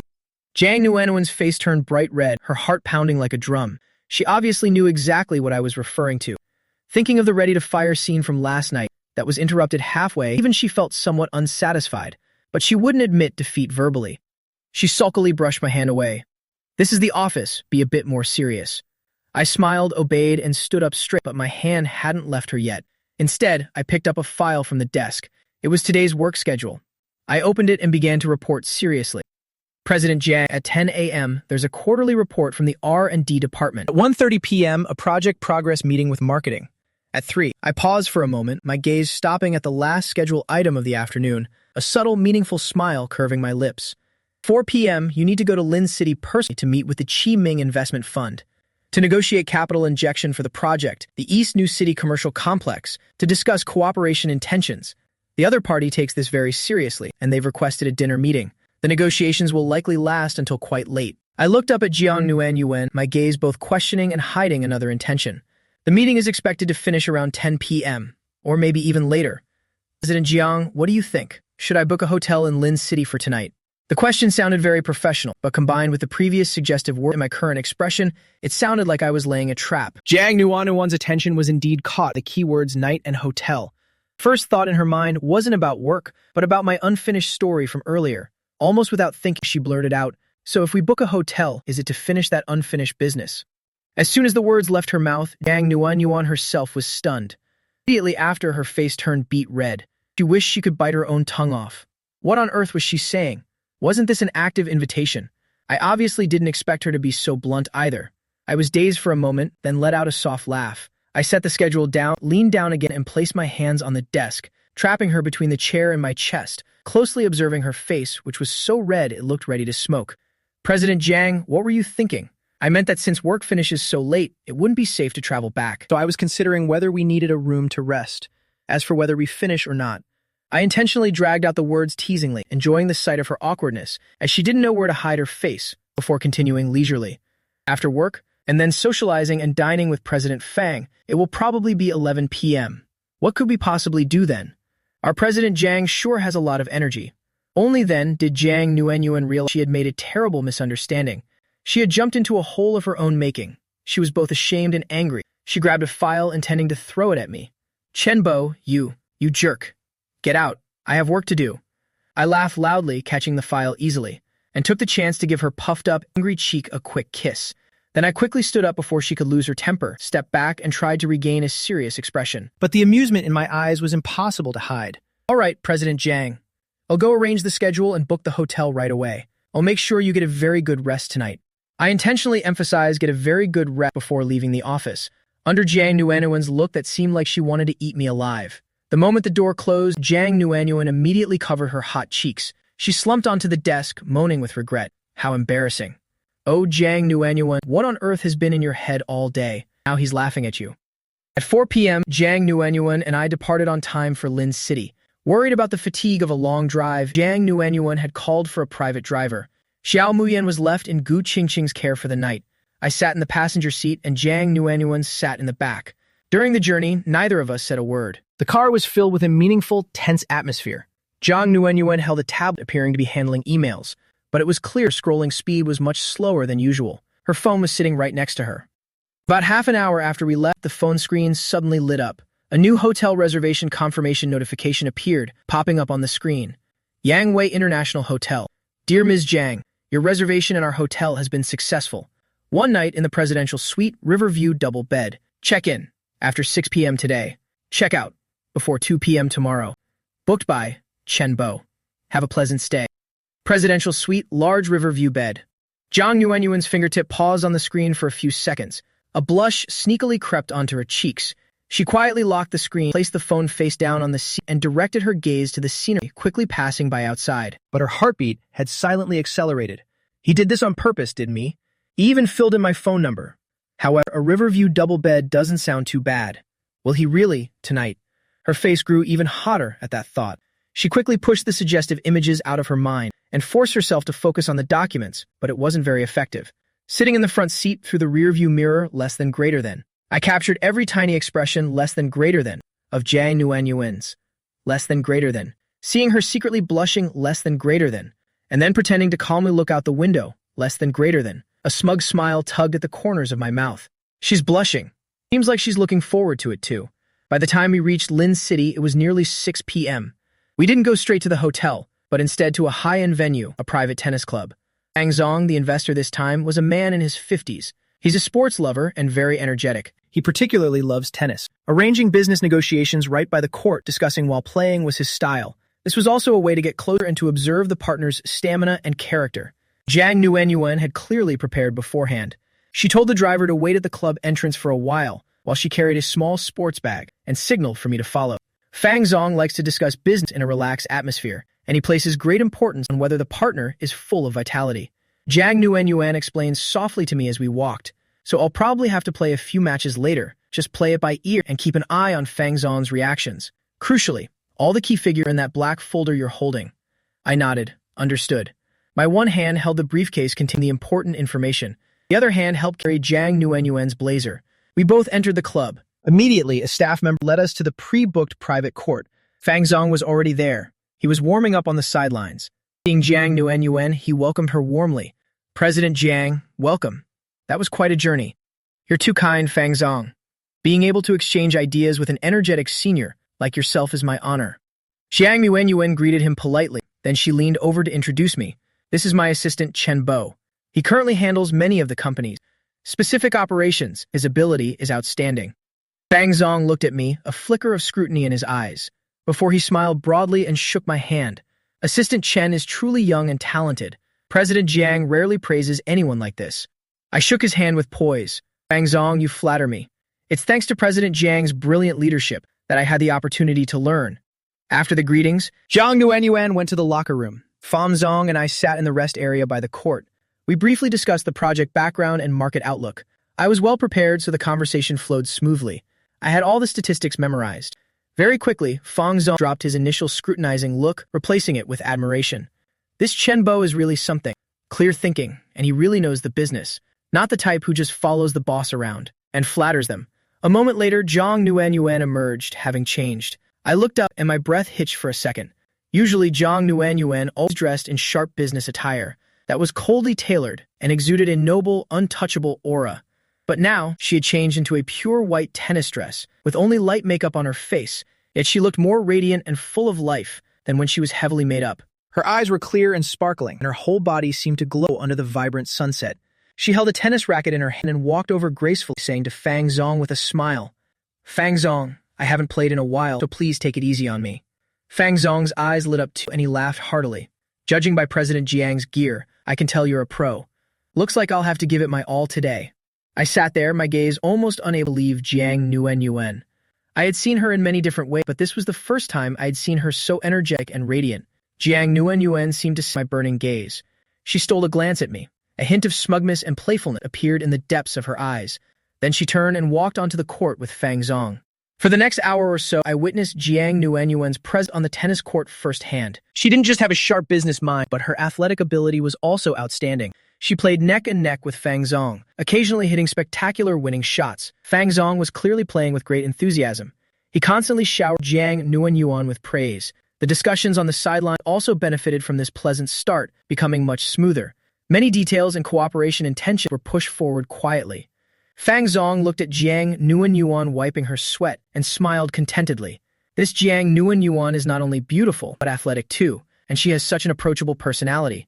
Working with her will certainly be very interesting. After playing a few rounds, it started getting dark outside, and the three of them headed back to the lounge area. Wiping off sweat and drinking water, they continued discussing the cooperation framework. The atmosphere was incredibly harmonious. At this moment, Zhang Nuanyuan naturally told me, "Chenbo, go to the car and get me that feasibility report, the more detailed one I prepared earlier to show CEO Fang." "Yes, President Jiang." I took the car keys from Zhang Nuanyuan's hand and stood up to leave. Zhang Nuanyuan watched my back as I walked away. CEO Fang smiled and added, "Later, if this project is truly launched, many specific execution and connection phases will likely require a lot of your help. Chen Bo, even when I'm not here, he can handle all the matters of the company. It puts my mind at ease."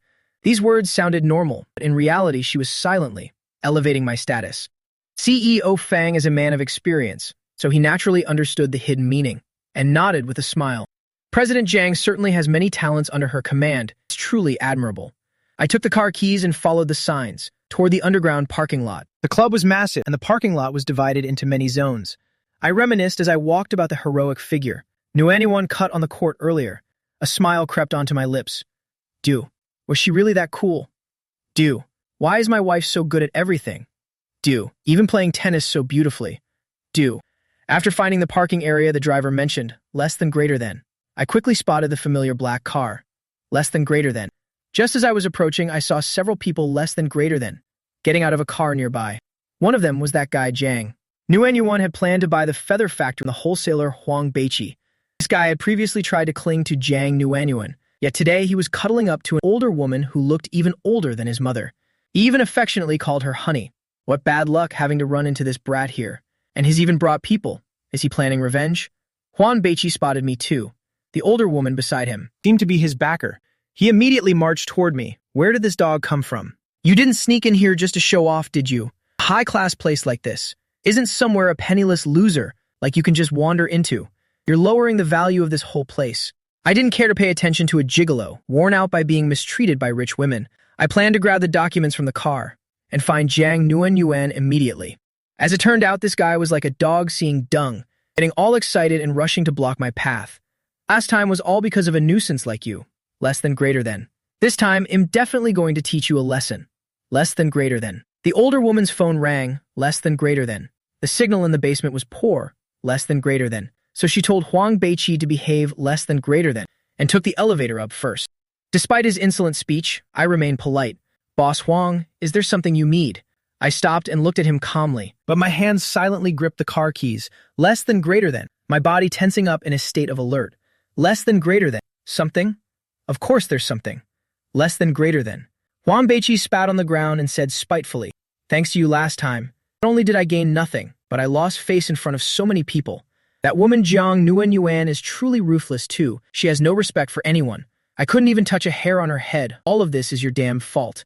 He got angrier as he spoke, pointing at my face and cursing. Less than greater than.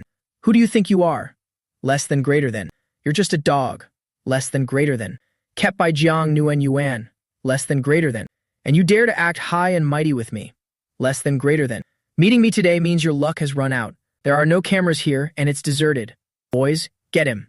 Give this Lord Chen a warm welcome. To give him something to remember. He knows who he can mess with and who he can't. The two lackeys behind him immediately rubbed their hands and cracked their knuckles, surrounding me and blocking my retreat. In the dimly lit parking garage, the air was instantly thick with the smell of gunpowder. I looked at the three approaching figures, my gaze turning cold. Damn it, do you really think I'm a pushover? 4 years ago, I was pushed into a corner by the Jiang family. Do you think 4 years later I'd let trash? Like you bully me? I took a deep breath, stuffed the cards into my pocket, loosened my tie, and took a defensive stance. Huang Beiqi, I advise you to think carefully. If you touch me, Jiang Nuenwen won't let you off. Jiang Nuenwen? Huang Beiqi acted as if he just heard a joke. By the time she finds you, you'll have been beaten into a pulp. Besides, I have nothing left to lose now. I'm not afraid of anything. Go. With that, Huang Beiqi gave the order. The two burly lackeys lunged at me like hunting leopards, swinging fists directly at my face and stomach. Clearly seasoned street brawlers. Damn, they're serious? 2 against 1, and they're so big. Huang Beiqi, you coward. However, 4 years of strength in society combined with the basics of taekwondo I picked up in college kept me from panicking. My eyes turned sharp and cold, and I wasn't foolish enough to meet force with force. Instead, I quickly leaned to the side, utilizing the narrow gaps between cars in the garage to slip away like an eel. I dodged the direct punch from the left, while my right hand shot out like lightning, not to block, to firmly grab the wrist of the man on the right as he swung, using his own momentum to pull him toward me. At the same time, I swept his leg.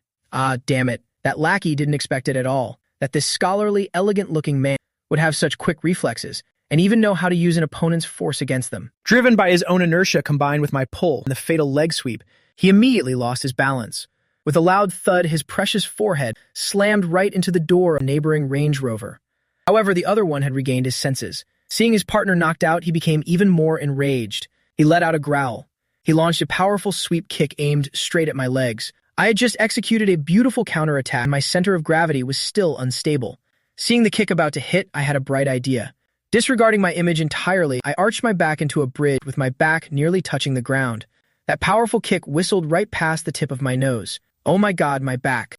It's over, I'm done for. I'll definitely need pain relief patches tomorrow. Jiang Nuenyuan, you'd better pay for my medical bills and emotional damages. I dodged it, but my entire body ended up sprawled out on the floor. The lackey saw me unable to stand and immediately raised his foot to stomp down. Sprawled on the ground, my vision was inverted. A giant foot about to stomp right onto my chest, my soul nearly left my body, and my survival instinct kicked in. I used all my strength to kick wildly upward with both legs. Without time to see where I was hit, I aimed straight for the opponent's groin and kicked. Ouch. A miserable, inhuman scream echoed through the parking lot. I felt my foot strike something soft and quite elastic. The lackey clutched his groin with both hands, his face instantly turning as red as a pig's liver, doubled over like a shrimp from the extreme pain, with tears and snot flowing freely. He hopped around on the spot. Forget continuing the fight, he could barely even stand. Standing nearby, Huang Beiqi had been waiting for a good show. Now he stood frozen for 5 seconds, the smug and cruel expression on his face hardening, replaced by horror and disbelief. Useless. Trash. You two are worthless. You can't even handle one pretty boy. Huang Beiqi shouted and cursed at them angrily, but his legs unconsciously retreated backward. By then, it rolled over like a lazy donkey and crawled up, dusting myself off, and twisting my poor back that had almost been sprained. I looked at Huang Beiqi with pure distaste. To catch the rebels, you must catch the king first. Now it's your turn, you dead duck. Seeing my gaze shift toward him, Huang Beiqi trembled in fear and turned to run. But with that useless pile of muscle, how could he possibly escape me? I took long strides and lunged forward, not bothering with any techniques, jumping up from mine and delivering a kick to Huang Beiqi's flabby rear. Huang Beiqi was sent flying forward, rolling several times on the ground, until he finally stopped by slamming into another car's tire. His hair and face were covered in dirt, a truly pathetic sight. I walked over, stepped 1 foot onto his back, which was covered by an expensive shirt, and pulled out my phone. You, what are you doing? Chen Bo, I'm warning you, do you really dare to touch me? Huang Beiqi still tried to threaten me, but when I applied a bit more pressure with my foot, he immediately cried out in pain. While stepping on Wang Beiqi, I was mentally calculating how I'd explain this disheveled appearance to Jiang Nuanyuan. In a moment, how to demand workplace injury compensation from her. For example, a special back massage service. Just then a ding sounded. The elevator doors nearby opened and the rich woman from earlier sauntered out. She seemed to be in a very good mood, even humming a little tune. Her eyes idly scanned the parking lot and suddenly her gaze froze, where I was stepping on Huang Beiqi. The smile on her face instantly vanished. Next, her eyebrows shot up in anger and her red-painted fingernail pointed straight at me. Stop right there. Who do you think you are to dare step on my beloved Bebe? I was completely speechless. Beloved Bebe, that nickname for Huang Beiqi. Oh boy. To Huang Beiqi, seeing the rich woman was like seeing a savior. Disregarding his image entirely, he lay flat on the ground and began to wail. Sister Li, save me. This brat is beating me. Quick, save me. Hearing this, Sister Li's heart ached for him, and her fury flared up. She immediately ordered the two bodyguards behind her. What are you two just standing there for? Quick, catch this brat who doesn't know his place. How dare you touch Sister Li's man? The two bodyguards stepped forward immediately, with threatening glares. Two more guys. The two losers from before were easy to handle, but these two look like real professionals. I removed my foot from Huang Beiqi, my mind racing to find a way to escape. 1 against 2, and they're professional bodyguards. The chances of winning are slim, but Sister Li didn't seem satisfied with just 2 men. Perhaps to show off her prestige and power, so she pulled out her phone and made a call. Her voice was both shrill and urgent. Along. Bring men to parking area B immediately. Someone is bullying me here. Bring as many people as you can. Hurry up.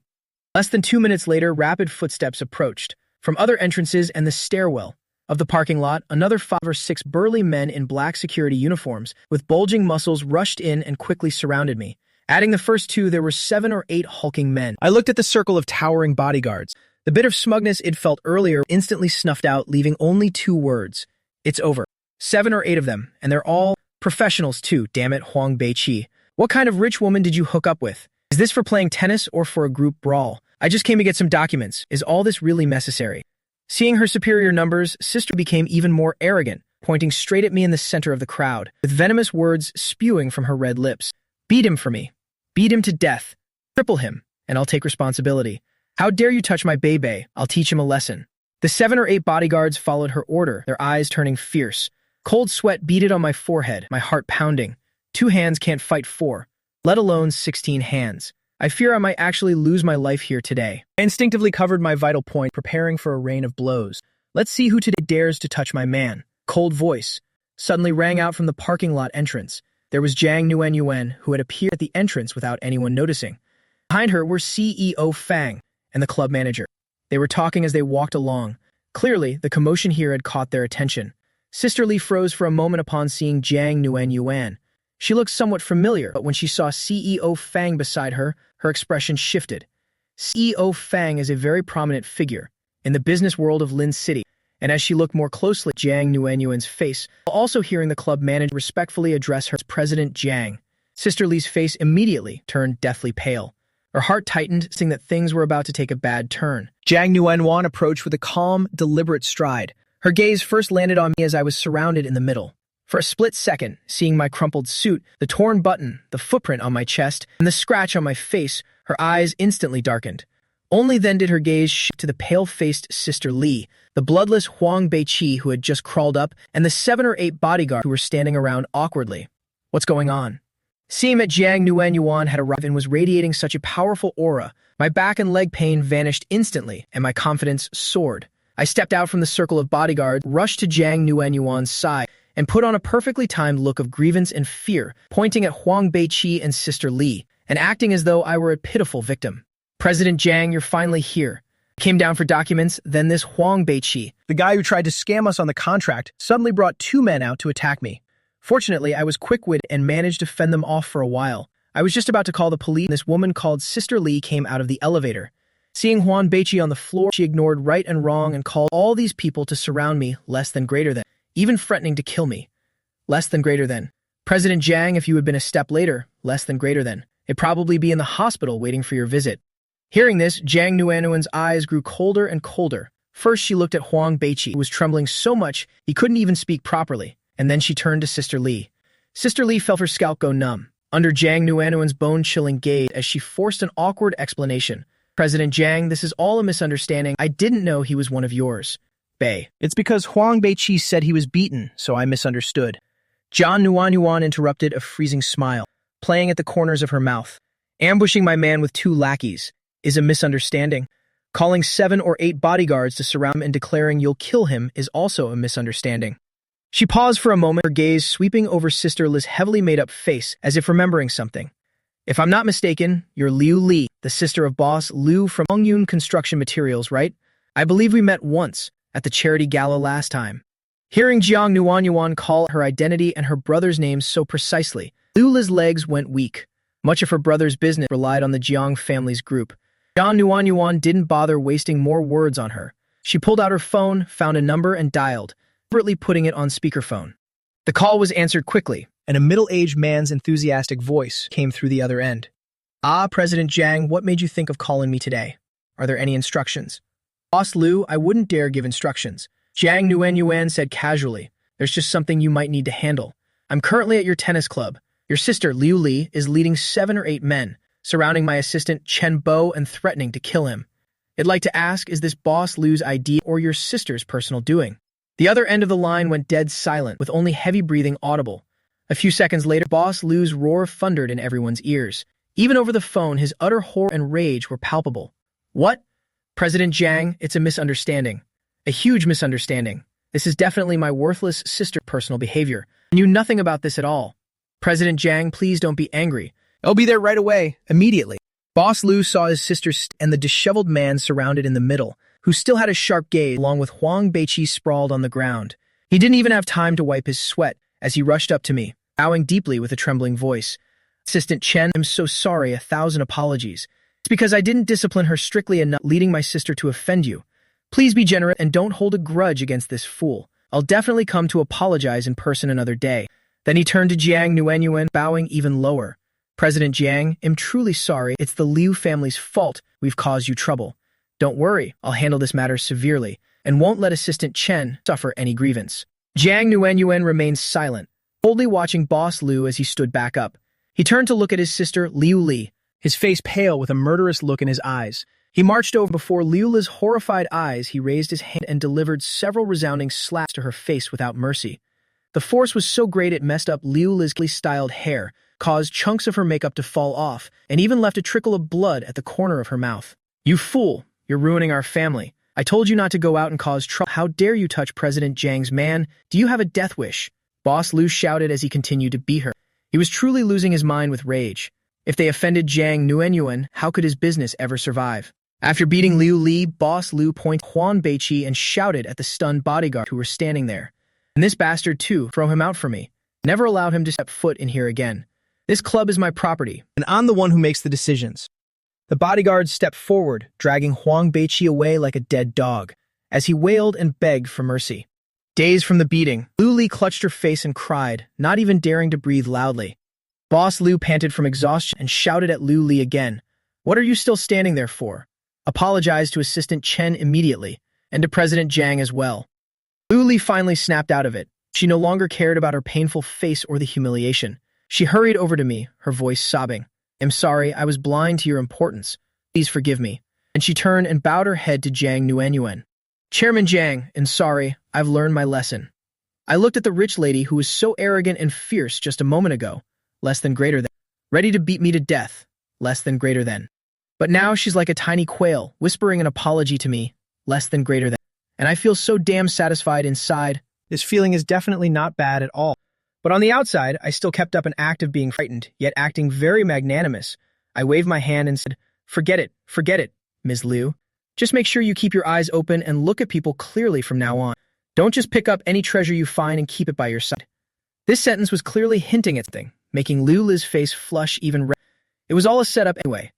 Boss Liu kept apologizing and announced that for Chairman Jiang and President Fang, all expenses at the club today would be free. In the future, if Assistant Chen comes here, it will always be free as well. Jiang Nuanyuan saw that things were mostly settled, and only then did she speak up indifferently. Boss Liu, manage your people better. Regarding today's matter, for your sake, it ends here. I hope there won't be a next time. Yes, definitely. Thank you, Chairman Jiang, for your great magnanimity. Boss Liu looked like a weight had been lifted, wiping off beads of sweat while hurriedly dragging Liu Li, who who was still sobbing, leading the disheveled group of bodyguards away. Parking lot finally regained its quietness. President Fang had been standing to the side, observed with a meaningful smile on his face. He patted my shoulder. "Assistant Chen, you've got some moves." I quickly acted humble. "President Fang, you flatter me. It was just luck." Jiang Nuenyuan glanced at me. Her gaze lingered on the footprint on my chest and my torn shirt. "Are you hurt?" I took the chance to ask for compensation. "I'm fine, just my shirt is ruined. They'll have to ask Chairman Jiang to reimburse me for it. We'll settle it when we get back." Jiang Nuenyuan lowered her head irritably, but a hint of heartache flashed in her eyes, barely noticeable. "Let's go, President Fang is waiting to see the documents." Jiang Nuenyuan turned around and smiled apologetically at President Fang. "I'm so sorry, President Fang, less than greater than. Such trivial matters must have made a fool of us in your eyes. Less than greater than." President Fang laughed out loud. "Less than greater than. Not at all, not at all." It was very dramatic, even more dramatic than playing tennis. Perhaps it was the courage I showed when facing such provocation that made President Fang admire me even more, combined with the way I accurately grasped every detail of the project. Less than greater than. It earned us even more trust. Less than greater than. The negotiation was expected to be a bit difficult. Less than greater than. But it went surprisingly smoothly. Less than greater than. President Fang was in an extremely good mood and kept raising his glass during the dinner banquet. Jiang Nuenyuan naturally drank quite a bit, and I couldn't avoid being forced to drink a few glasses as well. When the party ended, it was past 10 p.m. Jiang Nuenyuan's cheeks were flushed, her gaze becoming a bit dazed. Less than greater than. Her footsteps no longer steady, needing me to support her. Less than greater than. President Fang was also drinking enthusiastically. As his assistant picked him up, he patted my shoulder and said in a half-drunk state, "Old brother Chen, work hard following Chairman Jiang. Your future is limitless. If you come to Lin City in the future, just look me up anytime. Goodbye, President Fang." I had to support the wobbling Jiang Nuenyuan, getting into the hotel shuttle to the pre-booked presidential suite. The elevator went up quietly, and in the confined space, there was a faint scent of alcohol on Jiang Nuenyuan, the smell of perfume mixed with the warmth radiating from her body. Less than greater than. Almost half of her body was leaning on me. Less than greater than. With her head resting on my shoulder. Less than greater than. My body stiffened slightly. Less than greater than. My arm wrapped tightly around her waist. Less than greater than. Feeling her incredibly soft curves, my Adam's apple moved slightly, involuntarily. When drunk, Jiang Nuenyuan looked warm and even more adorable. Reaching the presidential suite on the top floor, I swiped the keycard and supported Jiang Nuenyuan inside. The room was extremely luxurious and spacious. Inside the huge floor-to-ceiling window was the brilliant river view of Lin City. The night scene was filled with glittering lights. But right now, neither of us was in the mood to appreciate it. I carefully supported Jiang Nuenyuan to the living room, sitting her down on the large, soft sofa. As soon as she touched the sofa, it was as if her bones were gone. Her whole body went limp as she sank into it. With her eyes tightly shut, her long eyelashes cast shadows underneath. Her chest rose and fell slightly with every breath. I breathed a sigh of relief, stood up straight, and rubbed my slightly aching arm. Then I went to the small bar to pour a glass of warm water and returned to the side of the sofa, leaning down to bring the glass to Jiang Nuenyuan's lips. "Chairman Jiang, drink some water to sober up." Jiang Nuenyuan opened her eyes dazed, her gaze looking at me blankly for a long time, before following my hand, taking small sips of water.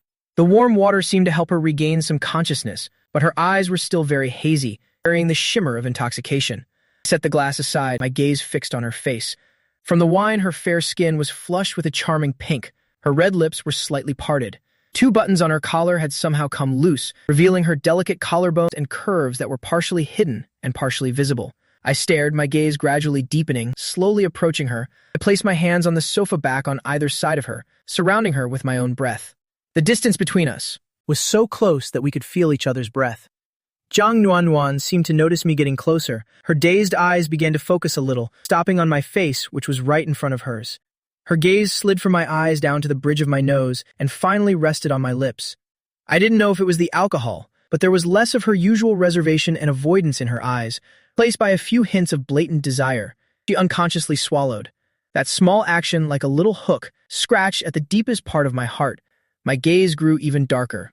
With a deep, masculine voice, I deliberately asked, "Chairman Jiang, why are you looking at me like that?" Jiang Nuenyuan was dazed by my question. Her brain, drowned in wine, seemed unable to process such a complex question. She just followed her instincts, looking at my face with its sly smile and my lips that looked very kissable. The alcohol had magnified the truest desires in her heart. Jiang Nuenyuan licked her slightly dry lips, her eyes staring straight at me without blinking. and then uttered words that made my heart want to stop. I want you. John Nguyen Yuan, are you this direct after drinking? How can anyone resist this? I had originally only intended to tease her a little, to see her look embarrassed, but I didn't expect the drunk Zhang Nguyen to not act according to common sense at all, but instead threw a direct frontal punch, a continuous attack at that. I felt the blood in my body boiling. Everything rushed to my brain. My whole body started to feel burning hot. You said it yourself. I didn't hesitate any longer, nor did I give her a single chance to regret. Leaning down, I placed an accurate kiss on the red lips I had long desired. Early the next morning, sunlight filtered through the presidential suite, shining through the large floor-to-ceiling window and spreading across the carpet. Zhang Nguyen woke up with a hangover headache, along with a strange, aching tiredness throughout her body. She frowned as her consciousness gradually returned. The first thing she felt was under her back. The mattress was incredibly plush and soft, and after that, a sturdy arm, powerful, was draped across her waist. At the tip of her nose, there was a familiar clean breath, mixed with a lingering hint of ambiguity. Zhang Nguyen was startled and opened her eyes wide. She took a breath, her whole body turning cold. The first thing she saw was my sleeping face right beside her. I was sleeping soundly, with a few strands of stubble on my chin, and a satisfied smile still seemed to linger at the corners of my mouth. And she was being held tightly in my arm, our skin touching with no separation at all. Zhang Nguyen's face turned beet red in an instant. She instinctively tried to move, but it affected all her muscles, especially her waist and a certain place. An indescribable feeling of soreness, less than greater than, making her let out a soft exclamation involuntarily. Less than greater than. But that very sound woke me up. Less than greater than. I slowly opened my eyes, and seeing Zhang Nguyen in my arms, less than greater than. I was immediately wide awake, the smile on my lips deepening. Less than greater than. My arm tightened its grip on her. Less than greater than. My voice had the characteristic raspiness of the morning. Good morning, Chairman Zhang. But Zhang Nguyen didn't bother to reply to my greeting. She struggled out of my embrace, and quickly looked down for a glance. Her shoulders and chest were exposed outside the blanket, covered in various marks. Both shallow and deep, ambiguous red marks were scattered everywhere. Zhang Nguyen felt the blood rush to her head, feeling both ashamed and utterly furious. She grabbed the blanket and wrapped herself up tightly, leaving only her messy head exposed, and buried her face deep under the pillow. Seeing her reaction, I burst out laughing. What's wrong? Are you shy? Last night, someone clearly took the initiative. Shut up. Zhang Nguyen's tiny voice echoed from under the pillow, carrying extreme shyness and frustration. Don't say another word. All right, I won't say it. I humored her, but the smile never left my face. I reached out to gently rub her waist through the blanket. Do you still feel uncomfortable? Does your head still hurt? Zhang Nguyen shook her head vigorously under the pillow, and then she nodded, meaning she felt both uncomfortable and her head hurt too. A moment later, she seemed to suddenly remember something extremely important, less than greater than. She sat up from the pillow, eyes staring at me, less than greater than, her voice carrying a hint of anxiety and a barely noticeable tremble. Shenbo, last night, did you do anything wrong? The smile on my face suddenly froze. A clear look of guilt flashed in my eyes. I scratched my nose sheepishly. My eyes started to wander. My voice grew smaller and smaller. The situation was a bit out of control last night, so I forgot. You forgot. Zhang Nguyen's voice suddenly spiked. She grabbed the pillow she was just burying her face in and threw it hard at me. Shenbo, you bastard. I was hit by the pillow, but didn't bother to dodge. I just shrank my neck back in even more guilt. I'm doomed. I really was too excited yesterday. It was because she took the initiative, and it was a reunion after so many days apart, like dry wood meeting a blazing fire. I truly completely forgot about that. Zhang Nguyen saw me like this. Her anger could no longer be suppressed, and her eyes turned red. She spoke out an accusation through her sobs. 4 years ago, it was also because of a jerk like you not being careful that I had Xiao Muyan. I was pregnant alone, gave birth alone, less than greater than. I suffered so much raising a child alone, less than greater than. So much humiliation and resentment, less than greater than. Shenbo, and you're just great, aren't you? You didn't know a single thing. Last time you were drunk at your house, you didn't do anything. This time when I'm drunk, you also didn't do it. Shenbo, did you do it on purpose? Do you know how scared I am? What if it's just like 4 years ago? The more she spoke, the more aggrieved she felt. Tears really began to flow. Looking at those tears, my heart suddenly tightened with pain. All my guilt was replaced by compassion. I hurriedly pulled her and the blanket into my arms. Despite her struggling, I held her tightly. I'm sorry, Nguyen, I'm sorry. It's because I'm a bastard. It's because I didn't think things through. Because I was too impulsive. I promise I definitely won't forget next time. No, there won't be a next time like this. I'll be prepared from now on. I pause and loosen my embrace, slightly using both hands to cup her tear-streaked face, looking straight into her red eyes. If there really is another one this time, don't be afraid. I won't be like 4 years ago, leaving you all alone. I use my thumb to gently wipe the tears from her face, promising solemnly word for word. This time, I will definitely stay by your side, from pregnancy to childbirth and raising the child. I'll be there for every step of the way. I won't let you have to endure any more pain or loneliness. I swear it. Jiang Nuenyuan listened to my firm assurances. All the grievance and fear in her heart seemed to gradually vanish. But thinking about when she gave birth to Xiao Muyan, the heart-wrenching pain, along with the ultimate fear of having no one by her side on her face, she still couldn't help but show a lingering look of terror. I caught the fear on her face. My heart tightened even more. I pulled her into a tight embrace again, resting my chin on her hair. My voice became strangely gentle.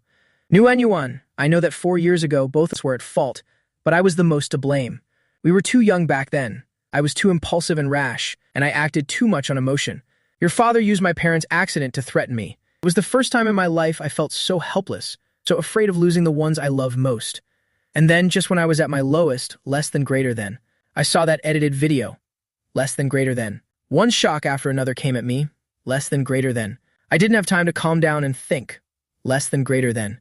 My reasoning was completely clouded by anger and despair. Your father knows too well how to manipulate the weaknesses of young people. Our impulsiveness made us like defenseless prey, caught completely off guard by him. I tightened my arms. But things are different now, Nuan. We've gone through 4 years, we've both grown up, and we know what we truly want. I promise you that from now on, no matter what happens, even if the sky falls down, we must calm and sit down to talk to each other, facing everything together. We will never let anyone have the chance to interfere again. We will never let any misunderstandings separate us ever again. Jiang Nuenyuan listened and looked back at what happened 4 years ago. If we could have been as calm as we are now, trusted each other more and communicated better, less than greater than, then perhaps we wouldn't have missed those 4 long years. Less than greater than. Jiang Nuenyuan sniffled and gave a firm nod. Less than greater than. Then she proactively reached out and hugged me tightly. Less than greater than. Burying her face in my warm chest. Let's face it together. I felt her wholehearted embrace. The heavy stone in my heart from 4 years of separation, and from the oversight yesterday, was finally completely lifted. I hugged her back, my chin gently rubbing against her hair, a look of pure relief and peace on my face. Jiang Nuenyuan touched her growling stomach, then felt the aches in her body again, blushing as she pushed me away. I'm hungry. I feel all sticky. I need to take a shower. I smiled and kissed her forehead. All right, I'll go order breakfast. Go take your shower, be careful. Do you need any help? No need. Jiang Nuenyuan refused immediately. Wrapping the blanket around her like a cocoon and sliding off the bed, she quickly slipped into the bathroom, not forgetting to warn me, you better not come in. After finishing breakfast, Jiang Nuenyuan and I left Lin City together to head back. The atmosphere between us had clearly changed. However, to avoid unwanted attention, I still got off the car early as we approached the company. I walked into the company in an incredibly refreshed mood, feeling as if there was a cool breeze with every step. Although I forgot the important protection last night, the conversation afterward helped bring our hearts closer together. I need to find a chance to talk clearly with Manager Wei, and then I can officially sue my wife again. I had just sat down at my desk, and before I could even plan my next move, my phone vibrated. Seeing it was Mom calling, my heart skipped a beat. I had a very bad feeling. I picked up the phone and went to a quiet corner of the hallway to answer. Hello, Mom. What's up? From the other end of the line came my mother's somewhat excited voice. Chen Bo, are you at the office? I was passing by your apartment building this morning. Thinking you've been busy lately, I brought over some dumplings I just made and put them in the fridge. I used the spare key you gave me last time to get in. My heart jumped. Oh no. Mom went inside, so last night. Wait, no, I was at the hotel last night. There shouldn't be any traces in the house. Wait, Jiang Nuenyuan and Xiao Muyan's stuff. After they stayed over last time, some toys and Jiang Nuenyuan's toiletries. I don't think I cleared them all out. Sure enough, Mrs. Chen's next words were, Xiao Bo, you have to tell me the truth. Is there a woman staying at your place? No, Mom, don't just guess. I immediately denied it, my brain working at full capacity. It was just a colleague gathering. We drank a bit too much. One female colleague got too drunk, and her house was too far away, so I let her crash on the living room sofa for one night. It really was just for one night. She left a long time ago. A female colleague? Mrs. Chen sounded skeptical. What kind of female colleague is close enough to stay at your house? Then why did I see children's toys on the sofa too? A stuffed rabbit? Did that female colleague bring a child with her too? I'm dead. Xiao Muyan's rabbit, I forgot to put it away. My mom's observation skills are really top tier. That toy belongs to another colleague's child. She brought her kid along. That's right. Being a single mom is very hard, so I'm just helping her out a bit. I helped babysit for a few days before too. Did you forget? I started making up nonsense, breaking out in a cold sweat. I absolutely don't dare to say it right now, that she is the daughter of me and Jiang Nuanyuan.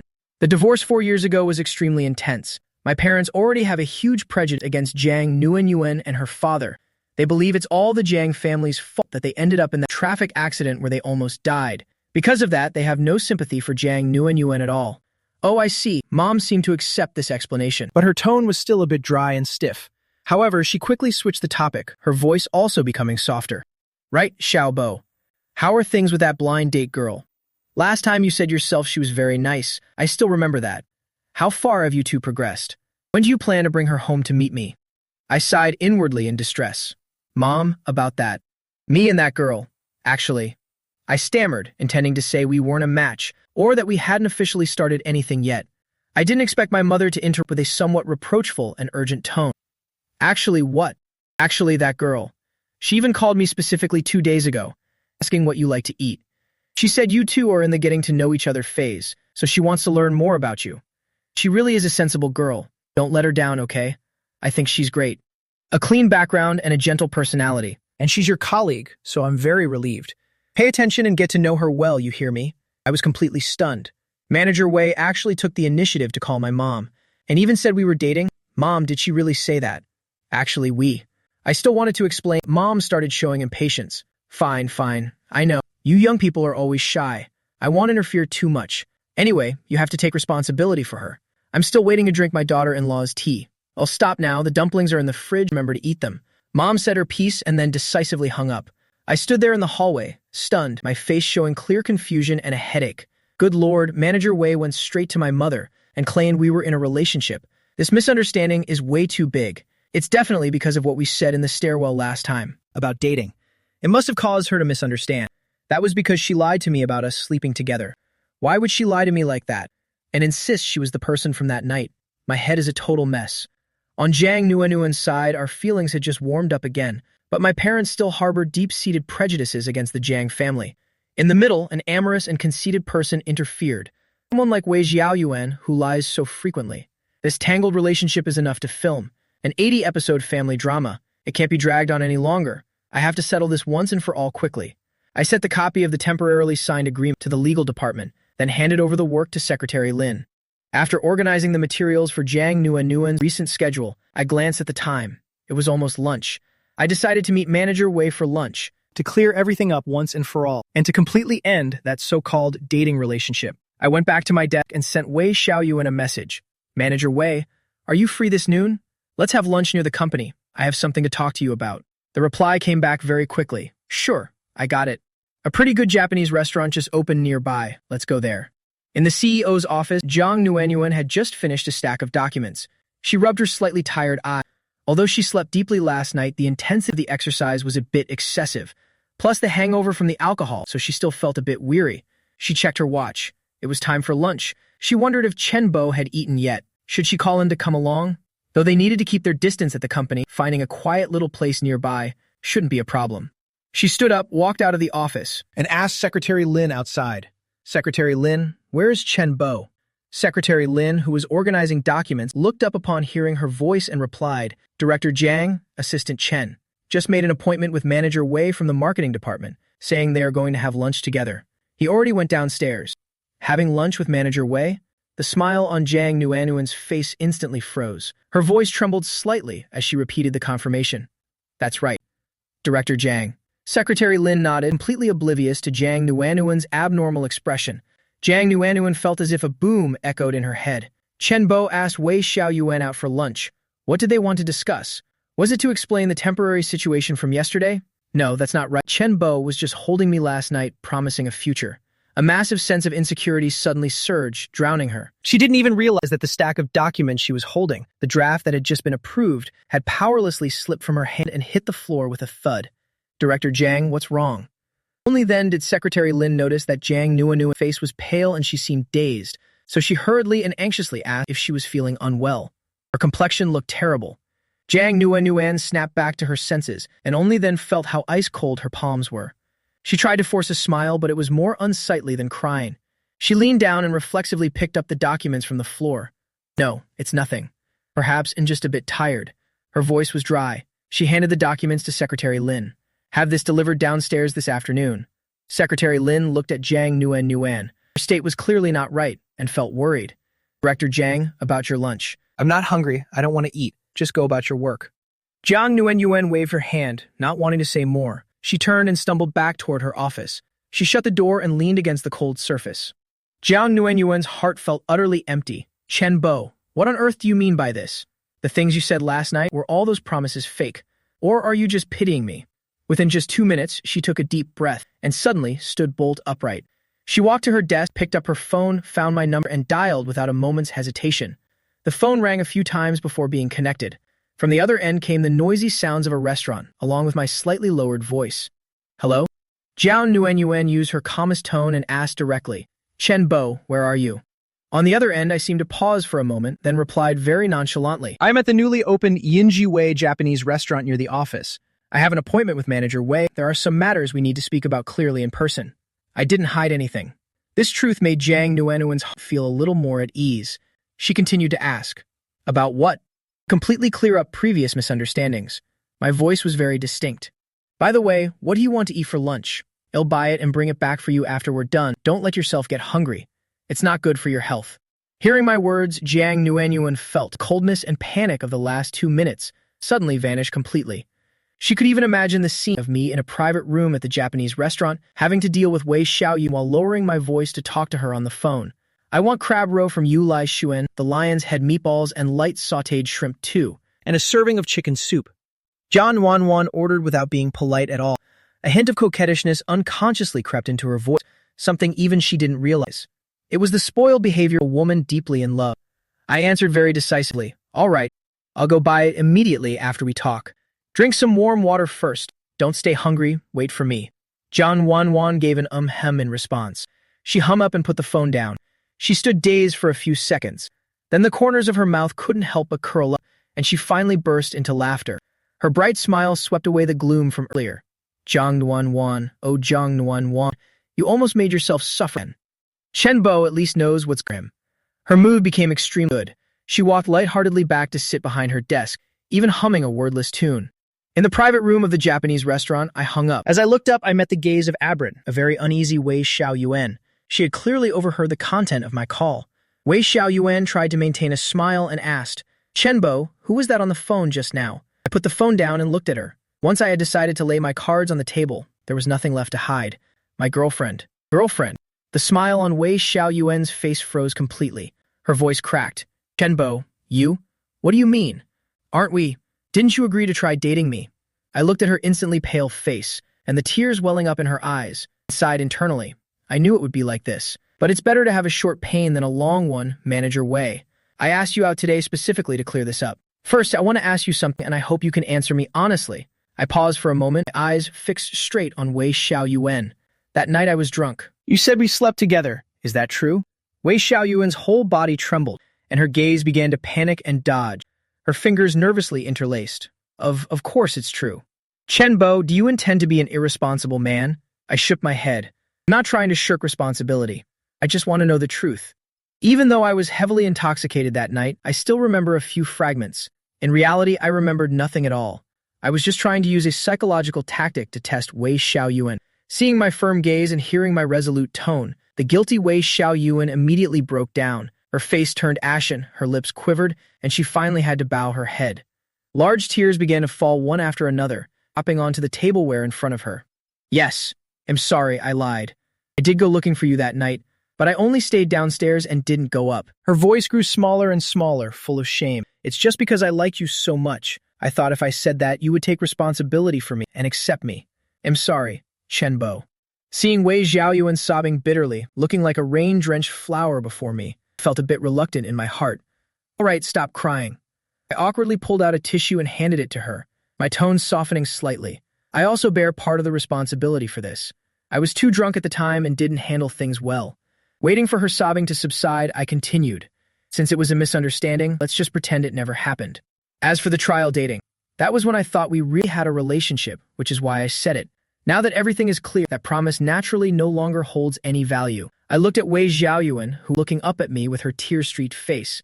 I said sincerely, Manager Wei, you're a good girl. You're beautiful and competent in your work.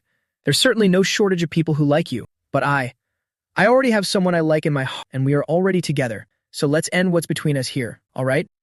Hearing my words, Wei Xiaoyuan, especially the part about having someone he liked, felt a sharp pain in her heart like a needle prick. She asked, unwilling to give up, with a last shred of hope and probing, "Is the person you like Director Zhang?" I didn't expect her to guess it. I was stunned for a moment, hesitated, and finally nodded. "Yes. But I hope you can keep this secret from me. Don't mention this in the company for the time being." After getting a definitive answer, the light in Wei Xiaoyuan's eyes went completely dark. Turns out it's Zhang Nuenyuan. No wonder Chen Bo didn't choose me. Whether it's beauty, background, or even ability, I seemed to be no match for her. She could only manage a bitter laugh. She didn't press further, but only nodded silently, her voice husky. "I understand, rest assured. I won't talk nonsense. I wish you both happiness." I said no more, stood up, and left the private room to go to the checkout counter.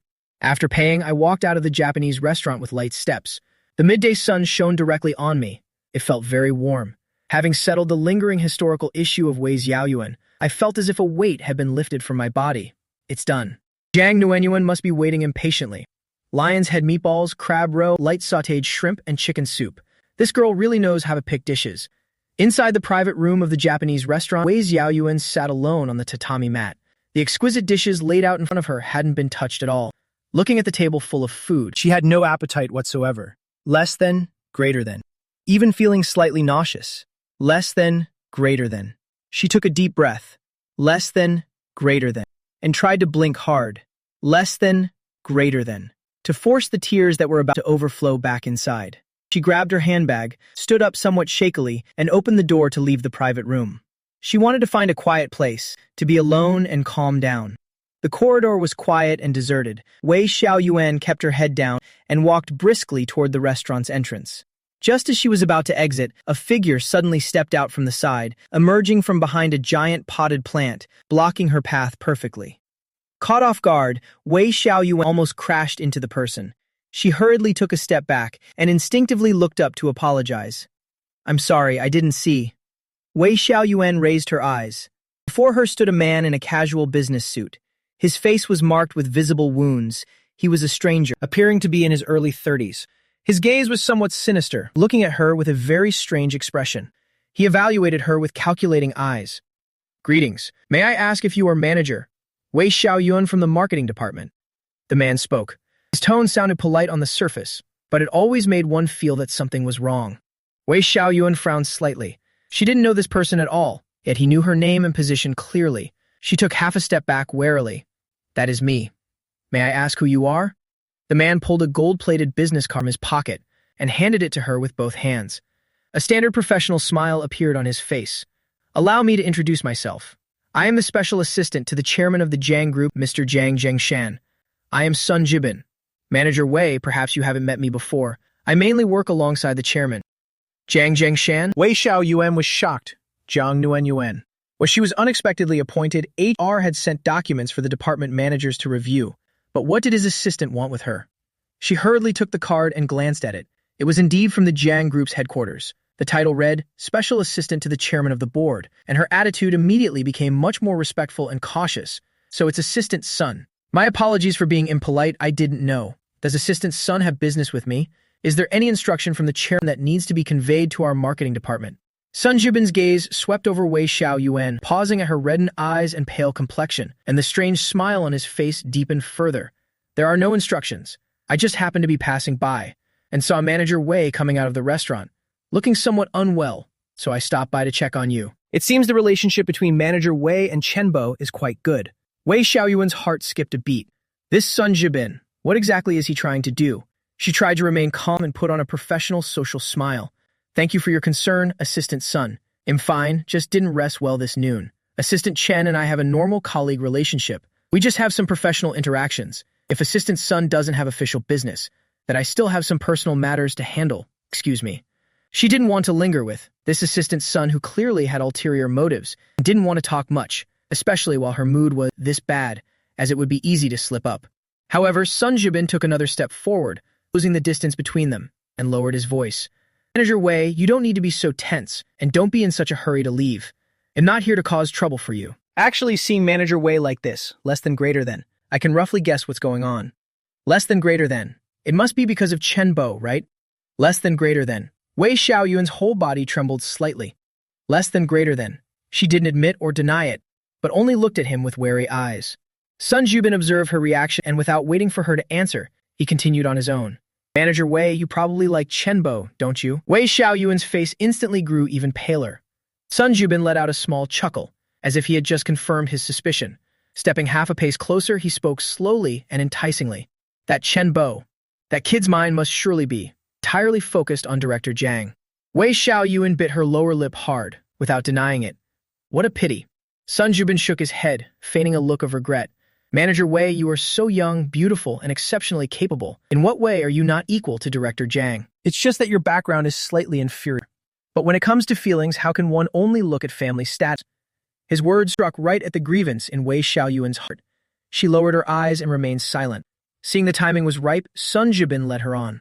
Manager Wei, do you want Chen Bo's eyes to return to you? Wei Xiaoyuan abruptly looked, a look of uncertainty and hesitation in her eyes. Assistant Sun, what do you mean? What I mean is, Sun Jubin stared at her with intense eyes. We can cooperate with each other to make Chen Bo and Director Jiang break up. Cooperate to make them break up. Why? What does this have to do with you? Sun Jubin smiled. Because this is the chairman's wish. What is Director Jiang's status? She's the future heir to the entire Jiang group. Her value is immeasurable. Marriage should be a business marriage between equals to bring greater benefits to the group and more stable long-term development. Chen Bo is just someone from an ordinary family, the kind of man who only shines due to Director Jiang's support. He is completely unworthy of Director Jiang. The chairman would certainly never agree to them being together. He paused for a beat, observing a contemplative expression on Wei Xiaoyuan's face, and continued. So our goals are actually the same, Manager Wei. You want Chen Bo to leave Director Jiang and return to you, and the chairman wants Director Jiang to leave Chen Bo to choose a more suitable marriage partner. If only we cooperate. Once he and Jiang Nuanyuan break up, he will definitely come back to you. Wei Xiaoyuan's heart pounded. Make Chen Bo and Jiang Nuanyuan break up, and then Chen Bo would return to her. She looked at Sun Jubin warily. Assistant Sun, how? How do you plan to do this? I won't do anything illegal. Don't worry. Sun Jubin waved his hand, looking confident as if he already had victory in his grasp. We are all civilized people. How could we do anything illegal? It's just about using information to create some misunderstandings. For example, the ambiguous superior-subordinate relationship between Chen Bo and Director Jiang. Office romances are already very sensitive by nature. If handled poorly, or some rumors reach the ears of those who need to hear them. Or on Director Jiang's side, if she makes a major decision affecting her personal feelings that causes losses for the company, then the board and the chairman will naturally have their own considerations, using rules, public opinion, and power to break it from within. Wei Xiaoyuan fell silent. She was already beginning to waver, imagining the scene where I was forced to leave Jiang Nuanyuan, then falling into a state of frustration and misery, and then she would appear to comfort me and be by my side. Moreover, this was the chairman's wish, so it didn't sound too sinful. On the contrary, it felt like she was carrying out a task from a superior, but she still had doubts. Is this assistant Sun trustworthy? She noticed the injuries on his face, which were rumored to be related to me. Sun Jubin seemed to see through her hesitation. He didn't rush her, only saying leisurely, Manager Wei, take your time to think it over. There's my personal number on the card. Feel free to contact me whenever you've thought it through. Remember, opportunities don't come twice. Once the relationship between Chen Bo and Director Jiang is fully public, or even once it's already solid, then it will be too late for anything you want to do. With that, he didn't say another word, just gave Wei Xiaoyuan a slight nod and turned to walk away, toward a black car parked on the roadside. Wei Xiaoyuan stood frozen on the spot, clutching that gold-plated business card tightly. Her fingertips were icy, and her heart was a mess of tangled thoughts. Inside the car, Sun Jubin's fake politeness and the seductive smile on his face vanished without a trace. The moment the car door closed, placed by a gloomy and resentful expression. He reached up to touch the bridge of his nose and the corner of his mouth, which still ached dully, his fierce eyes looking as if they could spit fire. Chen Bo, you just wait and see. Wait until I am done using that stupid woman to ruin your good thing with Jiang Nuanyuan and strip you of your solid support. Then I'll see how I'll torture you. If I don't beat you until you're on your knees begging for mercy, then I'll write my name backward. He revved the engine, his fingers gripping the steering wheel so tight that his knuckles turned white. Jiang Nuanyuan, Do you really think you can win against my father? This is just a temporary measure to hold you back. Wait until he gets exactly what he wants or finds a better partner for a political marriage. Then a daughter like you will have no value left for him to exploit. Everything in the Jiang family will eventually belong to me, Sun Jubin. Meanwhile, in another scene, I carry the exquisite lunchbox from Yulai Shuen and walk back to the company with light steps, passing the secretary's desk outside the CEO's office. Secretary Lin was looking down, organizing documents. She looked up at the sound of footsteps and saw it was me. Her gaze lingered for a second on the shopping bag. From Yulai Shuen in my hand, then quickly looked away and lowered her head, letting out a faint, almost inaudible humph from her nose. Chen Bo really is a scumbag. He just finished a date with Manager Wei at noon, and immediately turned around to flatter President Jiang, even bringing food from Yulai Shuen that President Jiang loves the most. Such schemes, such time management skills. He truly is a man who can seduce both at once. Both President Jiang and Manager Wei. Humph. President Jiang is so intelligent. How could she fall for someone like this? No, I have to keep a closer eye on him. I can't let him push President Jiang around. I was completely oblivious to the look of pure disdain from Secretary Lin. I nodded politely to Secretary Lin, only to be met with an even colder stare. Then I pushed the door open and entered the CEO's office. Jiang Nuanyuan was sitting behind her desk, appearing to browse her computer screen. But in reality, she was a bit distracted. Hearing the door open, she immediately looked up. When she saw me walk in with a familiar lunchbox, the anxiety in her heart instantly vanished. You're back. She put down the pen in her hand, less than greater than. Her tone natural. Less than greater than. You must be very hungry, right? Less than greater than. Crab meat lion's head meatballs. Less than greater than. Sautéed shrimp, chicken soup, all your favorites. Quick, eat while it's still hot. I smiled and walked over, naturally placing the lunchbox on the coffee table in the lounge area, less than greater than. Then I went to Jiang Nuanyuan's side, less than greater than, and casually ruffled her hair, less than greater than, messing up the hairstyle that less than greater than.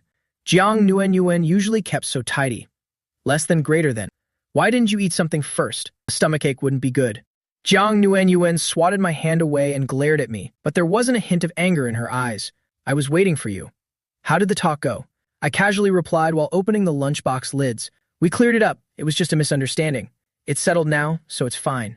She won't have any designs on me. Hearing that, the last bit of tension in Jiang Nuanyuan's heart finally dissolved. She walked over to the coffee table and sat down, and we enjoyed a warm lunch together, right there in the CEO's office.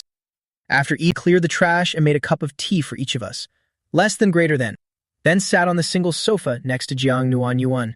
Less than greater than. Watching her leisurely sip the hot tea. Less than greater than. My heart suddenly stirred and I started to ponder. Nuanyuan. About the living arrangement. Should we stay at your villa or move to my apartment? I'll follow your lead. Jiang Nuanyuan set down her teacup. Either is fine with me. The villa has more space and a garden.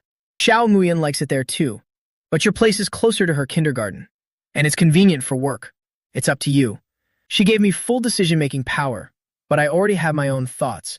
With my mother's surprise inspection this morning and her lingering grudge against Nuanyuan, I felt they shouldn't meet just yet, to avoid any family conflict. Besides, I had some private intentions of my own. I rubbed my chin, putting on a very practical expression, leaned closer to Jiang Nuanyuan and lowered my voice. So, Nuanyuan, look, my place is a bit small. It's near the kindergarten, but the windows are old, safety needs checking. The kitchen is cramped, and the soundproofing is just average. Most importantly, I deliberately paused for a moment, my eyes scanning Jiang Nuanyuan's face suggestively, carrying a very clear hint. The villa is so spacious with many rooms and great soundproofing. We won't bother the neighbors with our nightly activities, and no worries about Xiao Muyan suddenly bursting in. Isn't that a much better space to perform? Chen Bo, have you no shame at all?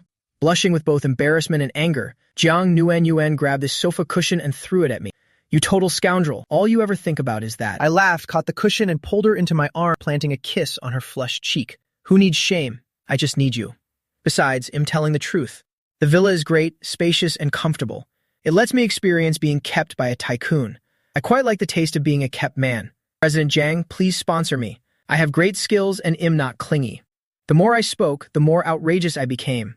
I teased Jiang Nuanyuan until she didn't know whether to laugh or cry. The shyness in her heart turned into a state of helpless amusement. Fine, stop rambling. Jiang Nuanyuan pushed me away, and I smoothed back my slightly messy hair. Then let's stay at the villa for now. I suddenly remembered something. Oh right, Nuanyuan. I'm planning to renovate my old apartment a bit. Why do you want to renovate all of a sudden? Jiang Nuanyuan was a bit surprised. I took her hand, my gaze turning serious and sincere. We bought that place when we got married. We didn't have much money back then, so the decor was very basic, almost makeshift.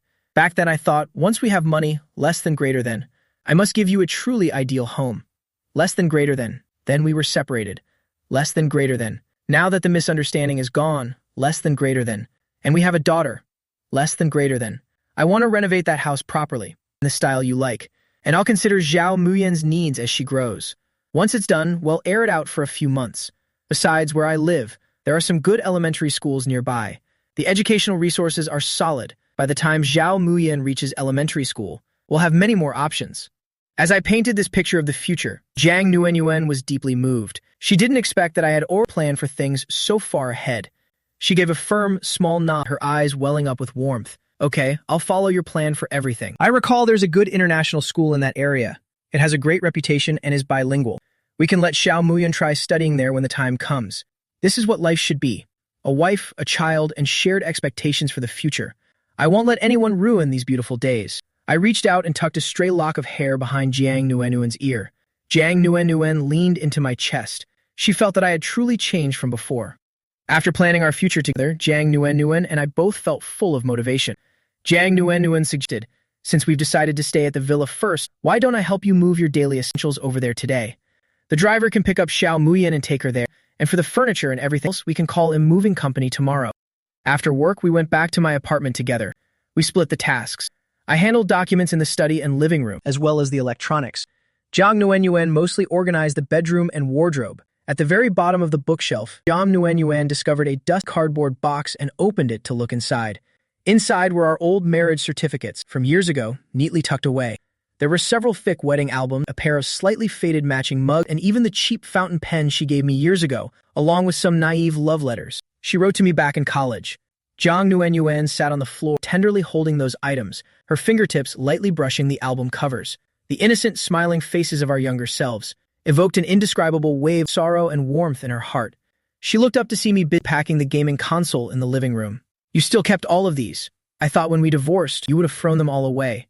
I walked over upon hearing that. Seeing the items in the box, I froze for a moment. Then a complex, bitter smile appeared on my face. I sat down beside Jiang Nuanyuan and picked up the pair of mugs to look at them. Seeing the scribbles on the mugs, I felt deeply moved. I couldn't bear to throw them away. Jiang Nuanyuan's heart felt as if a gentle hand were squeezing it, both painful and stifling. She set the album down and reached out to hug me, resting her face on my shoulder and holding me for a long time. It took a while before we carefully sealed the box filled with memories. Jiang Nuanyuan looked at the other old items. Though they weren't worth much, each one held a piece of our history. She couldn't bring herself to discard any of them. Let's take it all, since the villa has plenty of empty rooms. We can dedicate a room or two to store these things. When we grow old, we can bring them out and tell Zhao Muyan about her parents' dark history from the past. Amused by her, I nodded in agreement. We stayed busy for nearly 2 more hours, sorting out all the important documents. Mementos, daily clothes, and electronics were all packed and organized. We had 7 or 8 boxes and several suitcases.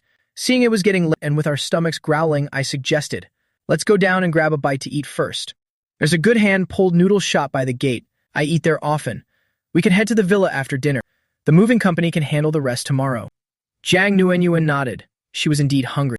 The two of us locked the door carefully and headed downstairs with a few small bags. I walked habitually toward the noodle shop, turning back to speak to Jiang Nuanyuan as I went. Wait here for a moment. I'll go see if there's a table inside, and I'll order for us while I'm at it. What flavor do you want? Something mild is fine, and add some greens.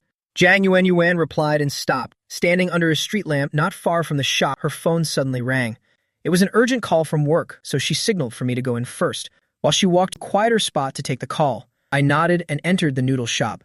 The shop wasn't very crowded, and the owner, who knew me well, greeted me with a smile. Ah, Xiao Chen, you're here. The usual. 2 bowls of mild hand-pulled noodles, please. 1 with extra green and 1 with double the meat. After saying that, I added another detail. 1 of those is for my wife. My tone was unashamedly proud. The owner chuckled and went to prepare the food. I was about to go out and call Jiang Nuanyuan to wait inside when I heard a loud argument outside. The voices were familiar and rising in volume. It seemed like Jiang Nuanyuan's voice was mixed in trying to explain something. My heart tightened, and I immediately rushed out of the shop. Under the street lamp, 2 people had suddenly appeared right in front of Jiang Nuanyuan. Mom, what are you doing here? My mother's face was full of shock and fury, her finger nearly pointing right at Jiang Nuanyuan's nose. Her shrill, piercing voice caused several passers-by to stop and stare. Jiang Nuanyuan, it really is you. How do you still have the nerve to show your face here? Didn't you already divorce my son? Why have you come back to cling to him again? I knew it. I felt something was wrong when I saw those women's things this morning. It turns out a jinx like you has returned to ruin him again. My father's expression beside her was also very grim. My father pulled her arm, trying to calm her down, but my mother was in such a rage that he couldn't stop her. Jiang Nuanuan's face was pale as she tried to explain, "Mom, you've misunderstood. Chen Bo and I." "What misunderstanding?" My mother didn't give her a chance to finish the sentence. She scolded her harshly. "Don't you dare call me mom. You have no right. Let me tell you, Jiang Nuanyuan, my son has worked so hard just to get his spirit back these past few years. Don't you come back to curse him. No one in your Jiang family is any good. If it weren't for your father back then, why would us two old people have been in that accident? Now, whenever it rains or storms, my legs hurt so much I can't even get out of bed. It's all because of your Jiang family." She grew more agitated as she spoke, tears streaming down her face from pure anger. She turned toward me as I rushed out from the shop, her voice choking with tears as she threatened. "Chen Bo, listen to me clearly. If you still dare to keep dealings with this vixen and even bring her home, then your father will die right in front of you. Well, find somewhere to jump off. Living like this is torture anyway. Death would be a release." My father also let out a heavy sigh, looking at me with eyes full of disappointment and pain. "Even though your mother is speaking in anger, our family really can't deal with the Jiangs anymore. We can't handle any more hurt. Please, listen to your mother's advice." The situation spiraled out of control instantly, the air seemingly freezing over. Passers-by began to point and whisper. The noodle shop owner poked his head out for a look, before quickly pulling back inside. I looked at my emotionally crumbling mother, my father in his pained silence, and Jiang Nuanyuan pale and barely able to stand. I felt a rush of blood to my head, immediately followed by a bone-chilling cold. The scenario I feared most still erupted in the most violent way possible, leaving me completely unprepared. I rushed forward and stepped between Jiang Nuanyuan and my mother. "Mom, Dad, please listen to me. It's not what you think. Regarding the divorce 4 years ago, Nuanyuan was also forced into it. Her father locked her up and faked that cheating video to deceive me. Nuanyuan absolutely didn't. Shut your mouth." My mother wouldn't hear a word of it. Seeing her son's shielding, Jiang Nuanyuan again only added fuel to the fire. In her extreme fury, her breathing suddenly became rapid and her face turned bright red. She clutched her chest, her body swaying. You're still defending her. Are you trying to kill your own mother?" "Mom, my love," my father and I both shouted at once. My mother's eyes rolled back. She gasped for air and collapsed backward. Luckily, my father was right there, quick enough to catch her before she hit the ground. "Dear, what's happening to you?" My father was truly panicked now, repeatedly calling out her name. I was terrified. Explanations and truths were all thrown out the window as I focused solely on my mother's safety. I rushed to help my father support her. Her eyes were tightly shut, and her lips had turned purple. Clearly, the overwhelming emotion triggered an acute episode. "Mom, please hang on. Dad, help me get her upstairs. I have emergency medicine at my place." My voice was cracking, frantically working with my father to carry my unconscious mother back into the building. In the chaos, I caught a glimpse of Jiang Nuanyuan. Worried about my mother's health, she tried to step forward to help, but my father shoved her away. Jiang Nuanyuan nearly collapsed. I looked at her with concern. Jiang Nuanyuan's face was deathly pale. Her hands hung uselessly in the air, her eyes watching everything with a hollow gaze less than greater than, looking like a porcelain doll that had lost its soul. Less than greater than. It felt like a knife was twisting in my heart, but I couldn't be in two places at once. "Nuanyuan, please go home first. I'm sorry. Wait for my call. If my mother sees you, she definitely won't be able to control her emotions." I shouted toward her with every ounce of strength I had. The words came out raspy, and then I didn't look back, helping my father rush my mother into the building. Jiang Nuanyuan stood frozen in place, watching as my back disappeared from view. The sound of frantic footsteps echoing from the hallway, and my father's worried cries sent a bone-chilling cold through her body. My mother's eyes full of hatred, her screams threatening her own life. My final, helpless, hurried glance shattered all the beautiful dreams of a future she had just started to build. It had all crumbled into pieces. She stood there dazed, like someone who had lost her soul. It took a few seconds before she snapped out, turning around unsteadily, and practically fled toward the car parked by the roadside. She ducked inside the car and spoke to the driver, who was all stunned by the scene he'd witnessed, her voice trembling. Back to the villa. Upstairs at my apartment, my father and I laid my mother flat on the sofa, frantically rummaging through the medicine box to find her blood pressure and heart medication to give to her as instructed, and use wet towels to wipe her forehead and neck. A long while later, my mother's breathing finally stabilized. Her complexion improved slightly, but she remained very pale and weak. She slowly opened her eyes and saw her son and husband standing vigil by her side, and tears began to fall again. But this time it wasn't out of anger. It was from boundless sorrow and disappointment. "Mom, how are you feeling? Do you feel any better? Do you need to go to the hospital, Mom? I held her hand, my voice trembling with fear after the panic. My mother shook her head. She didn't say a word, just stared at the ceiling with teary eyes. My father let out a sigh and patted my shoulder. This is an old condition of your mother's. She must not be subjected to any more agitation. Chenbo, did you say that? Woman was also here. What on earth is going on between you two? I looked at the anxious and pained eyes of my parents, my heart aching as if cut by a knife. I knew I had to give them an explanation today.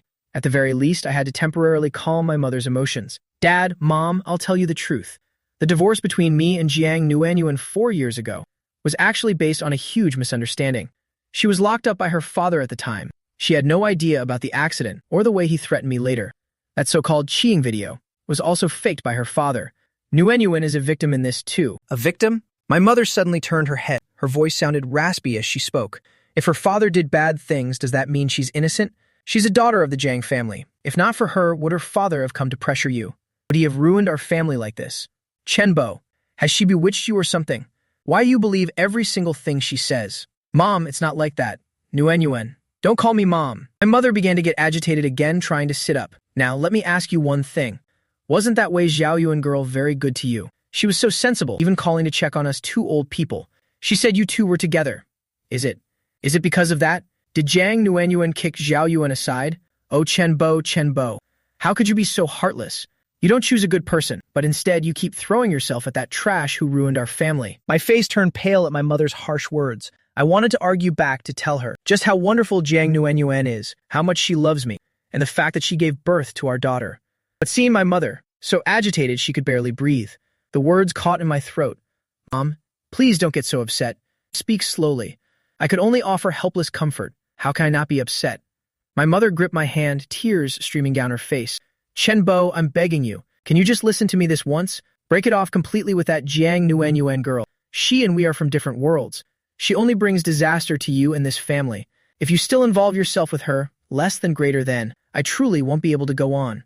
Less than greater than. I'll jump from here right now to end it all, less than greater than. So I don't have to watch her ruin you again. Less than greater than. With that, she suddenly gained. Less than greater than. Extraordinary strength pushing me away, and stumbling straight toward the balcony. Mom! Both my father and I were in a state of sheer panic. We immediately rushed over and hugged her tight. Mom, please don't do this. I'm begging you, please don't force me. My father also hurried over to hold her back, tears streaming down his face. My dear, don't do something so foolish. It's not worth it for an outsider like her. My mother struggled in our arms, crying and screaming. Then both of you must promise me. Promise to cut all ties with her. Chenbo, swear it. Swear you'll never see her again, or I'll die right here in front of you.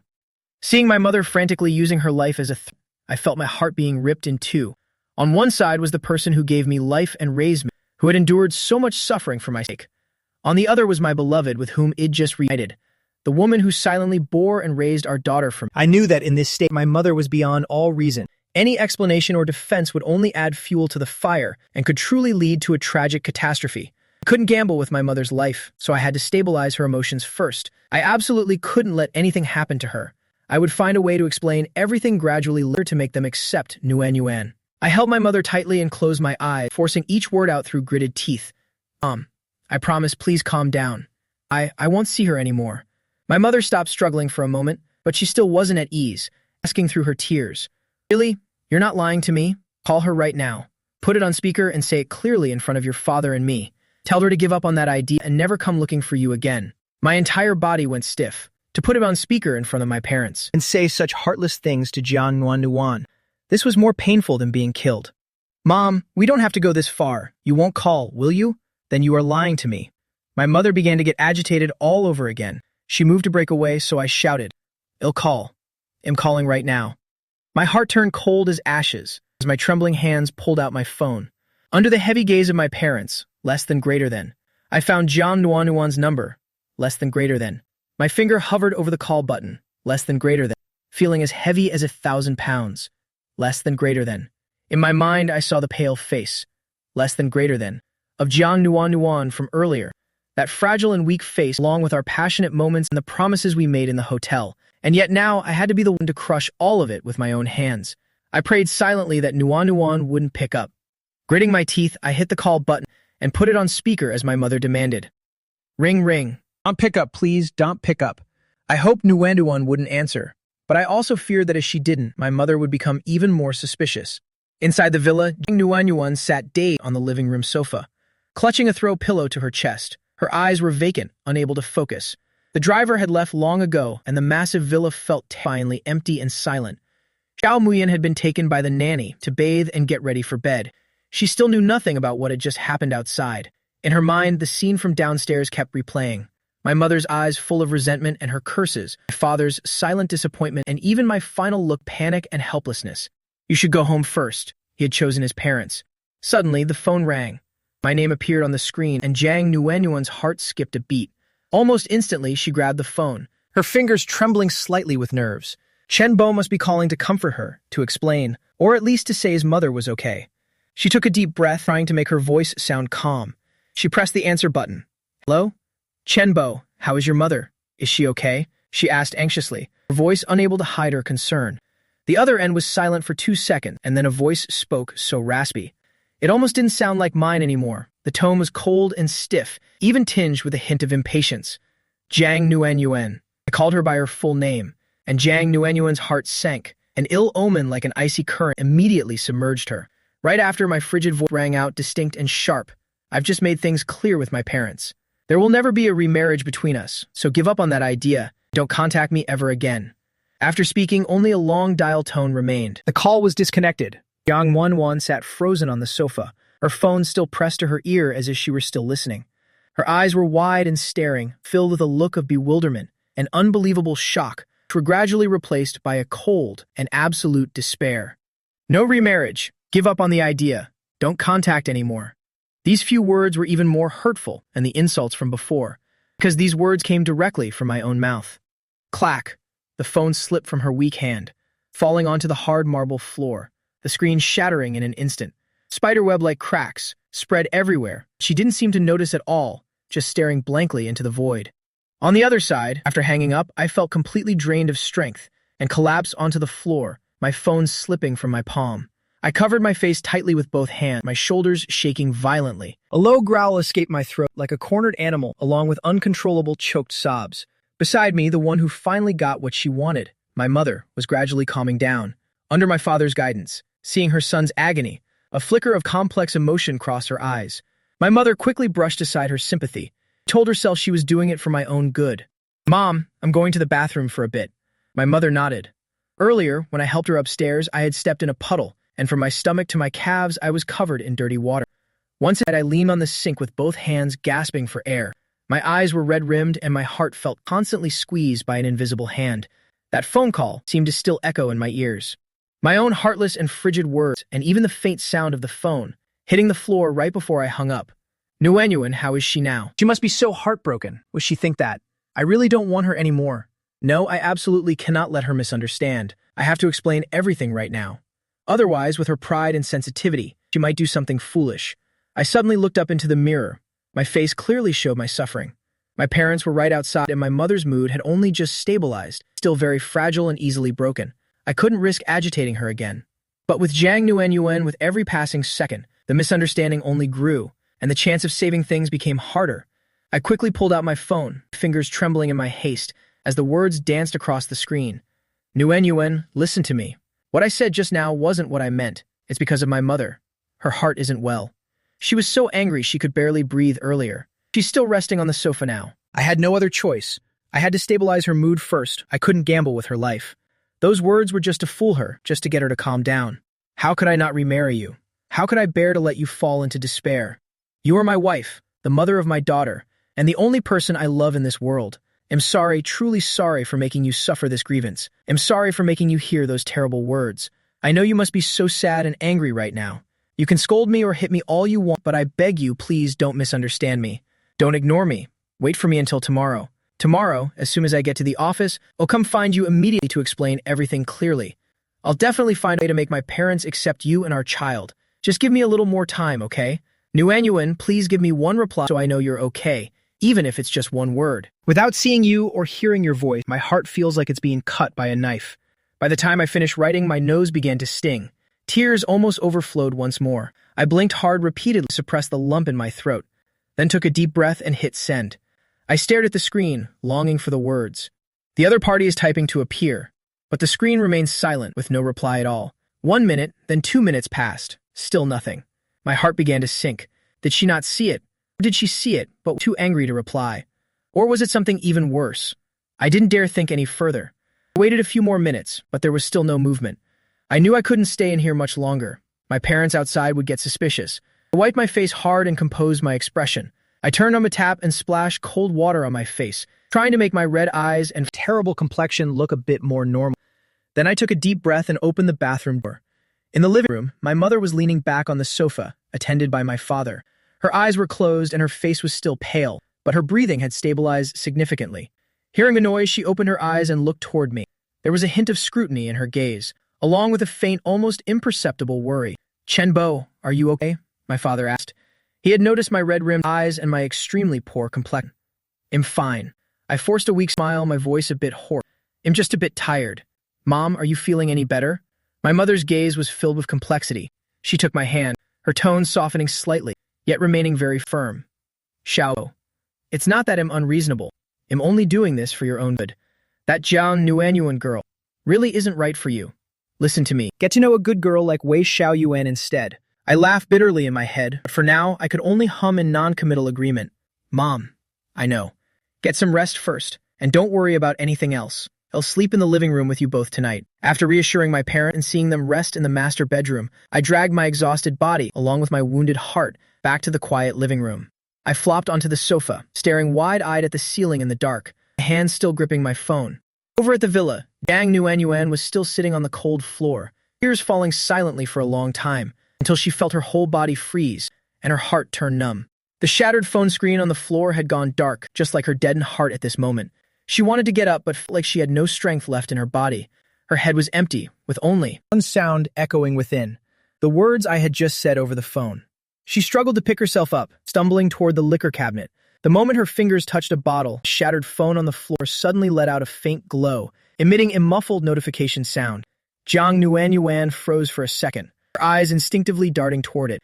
Even though the screen was broken, the backlight still worked, and she could vaguely see a new message notification. A tiny spark of hope in Jiang Nuanyuan's heart, a flickering flame amidst the ashes, was lit once more. She walked over and picked up the phone. The screen was covered in cracks, making the text completely unrecognizable, with only a few blurred patches of color and faint outlines visible. She tried to identify them, peer through the cracks, and saw a few clear words. "Sorry. Goodbye." Jiang Nuanyuan looked at those blurred words, and the small hope that had just ignited. After reading this broken message, was completely extinguished. "Mommy." Right at that moment, a tiny, sweet, and slightly sleepy voice called out from the stairs. Jiang Nuanyuan's movements suddenly stiffened. Like she had been hit by a freezing spell, she slowly turned her head to see her daughter Muyan in bare pajamas, clutching a stuffed rabbit nearly as big as herself, standing barefoot at the top of the stairs. The little one rubbed her eye, looking at her mother with confusion and worry. "Why aren't you in bed yet, Mommy? Muyan wants a bedtime story." Xiao Muyan spoke in her milky, pouty voice, her eyes landing on the wine bottle in her mother's hand, her little eyebrows furrowing slightly. "Mommy, are you drinking bitter water? Teacher said kids can't drink bitter water, and adults should only drink a little." Her daughter's innocent words were like a ray of warm sunshine, piercing through the thick darkness that surrounded Jiang Nuanyuan. She looked at her daughter's small face, which looked so much like mine, and her heart welled with endless sorrow. Jiang Nuanyuan hurried to put the bottle back in the cabinet, forcing a gentle smile. She hurried over, knelt down, and scooped both her daughter and the rabbit into her arms. "I'm not drinking bitter water. I was just looking at some things. Does Muyan want to hear a story? All right, Mommy will tell you one." She carried her daughter back to the bedroom, laid her on the large, soft bed, and tucked her in carefully, then briefly washed her face, changed into pajamas, and lay down too. Xiao Muyan expertly reached for the iPad on the nightstand. "Mommy, can we watch the story of Little Bear finding honey today? Please." "Of course. Yen Yen can watch whatever she likes." Jiang Nuanyuan lay on her side, hugging her daughter, her chin resting on the little girl's soft head, less than greater than. Her eyes wandering slightly as she looked at the iPad. Less than greater than. The screen was powering on. Less than greater than. It had shut down earlier due to a low battery and had just been plugged in to restart, so it was currently connecting to the network and loading. A few seconds later, the connection was successful. The screen brightened, revealing the interface of the story app. However, the moment the interface appeared, several message notifications suddenly popped up at the top of the screen. Jiang Nuanyuan had previously used this iPad to log into WeChat to review contracts. The account was set to auto-log, so as soon as the network connected, WeChat automatically synchronized the messages and those newly synchronized lines with the very words I'd written in the bathroom, those long explanations written. While my heart was burning with anxiety, every single word appeared vividly before Jong Nuanyuan's eyes. So it wasn't, sorry, goodbye. Jong Nuanyuan stared blankly at the text on the iPad screen, her mind suddenly going blank, as if all the blood in her body rushed to her brain in an instant, then drained away just as quickly, leaving her dizzy. So this is the truth. Such an unexpected reversal, just like being on a roller coaster. In the blink of an eye, she was pulled from hell back to heaven. The despair and heart-wrenching pain from before now turned into an intense feeling of grievance, coupled with fear and an explosion of happiness at finding something precious again. She bit her lip hard to keep from sobbing out loud, but her shoulders wouldn't stop shaking. Xiao Muyan felt her mother's distress, looking up from the screen and turning her small face to curiously watch her mother, who was streaming tears, but appeared to have a smile on her face. Mommy. Xiao Muyan reached out a tiny hand, gently touching Jang Nuanyuan's tear-soaked cheek, her grape-like eyes full of wonder. Is this story really good, Mommy? Why are you crying and laughing at the same time? Just like that face-changing man on TV. Her child's innocent words made Jang Nuanyuan chuckle through her tears. She hugged her daughter tightly, burying her face in the girl's soft, milky-scented hair. Yes, this story is very moving. Mommy is just very touched, that's all. She looked up into her daughter's clear eyes, then back at the iPad. Those words on the screen made her heart throb with emotion, her smile growing brighter and brighter even as her tears fell even harder. Chenbo, you're such an idiot, a jerk. You scared me half to death. Don't cry anymore, Mommy. Being touched is a happy thing. Xiao Muyan seemed to understand, yet not, clumsily wiping her mother's tears with tiny hands, then pointing at the iPad. We keep watching Little Bear finding honey now. Little Bear will be so happy when he finds the honey. Okay, let's keep watching. Jang Nuanyuan sniffled and held her daughter closer, her eyes returning to the story's images, though her heart had already flown far away. As for me, the living room was filled with this suffocatingly peaceful atmosphere. My father quietly cleared the dishes, and my mother rested on the sofa with closed eyes, though her brow was still tightly furrowed. Clearly, she hadn't truly relaxed yet. I sat on a small chair nearby, tastelessly eating a bowl of wonton noodles brought from downstairs. By now, the noodles were stone cold, and my mind was a jumble of images of Jang Nuanyuan. I wondered how Nuanyuan was doing. I couldn't eat another bite, so I just had a few mouthfuls and put down the chopsticks. I was about to find an excuse to go back into the room to check my phone for a reply, when suddenly, the phone in my pocket gave a slight vibrate. My heart skipped a beat. Jang Nuanyuan finally replied. I put down my bowl immediately, clumsily fumbling to pull out my phone. However, my hurried movement caught my mother's attention right away. She opened her eyes and asked, "Who's that message from? Is it the girl from the blind date?" My hand froze as I was reaching for my phone. I looked up in shock. Mom, did you call Wei Xiao Yuan over here? I already made everything crystal clear to Wei Xiao Yuan earlier today. What on earth are you trying to pull? My mother sat up straight, her tone matter of fact. That's right. What's wrong with me calling her? Weren't you two getting along so well before?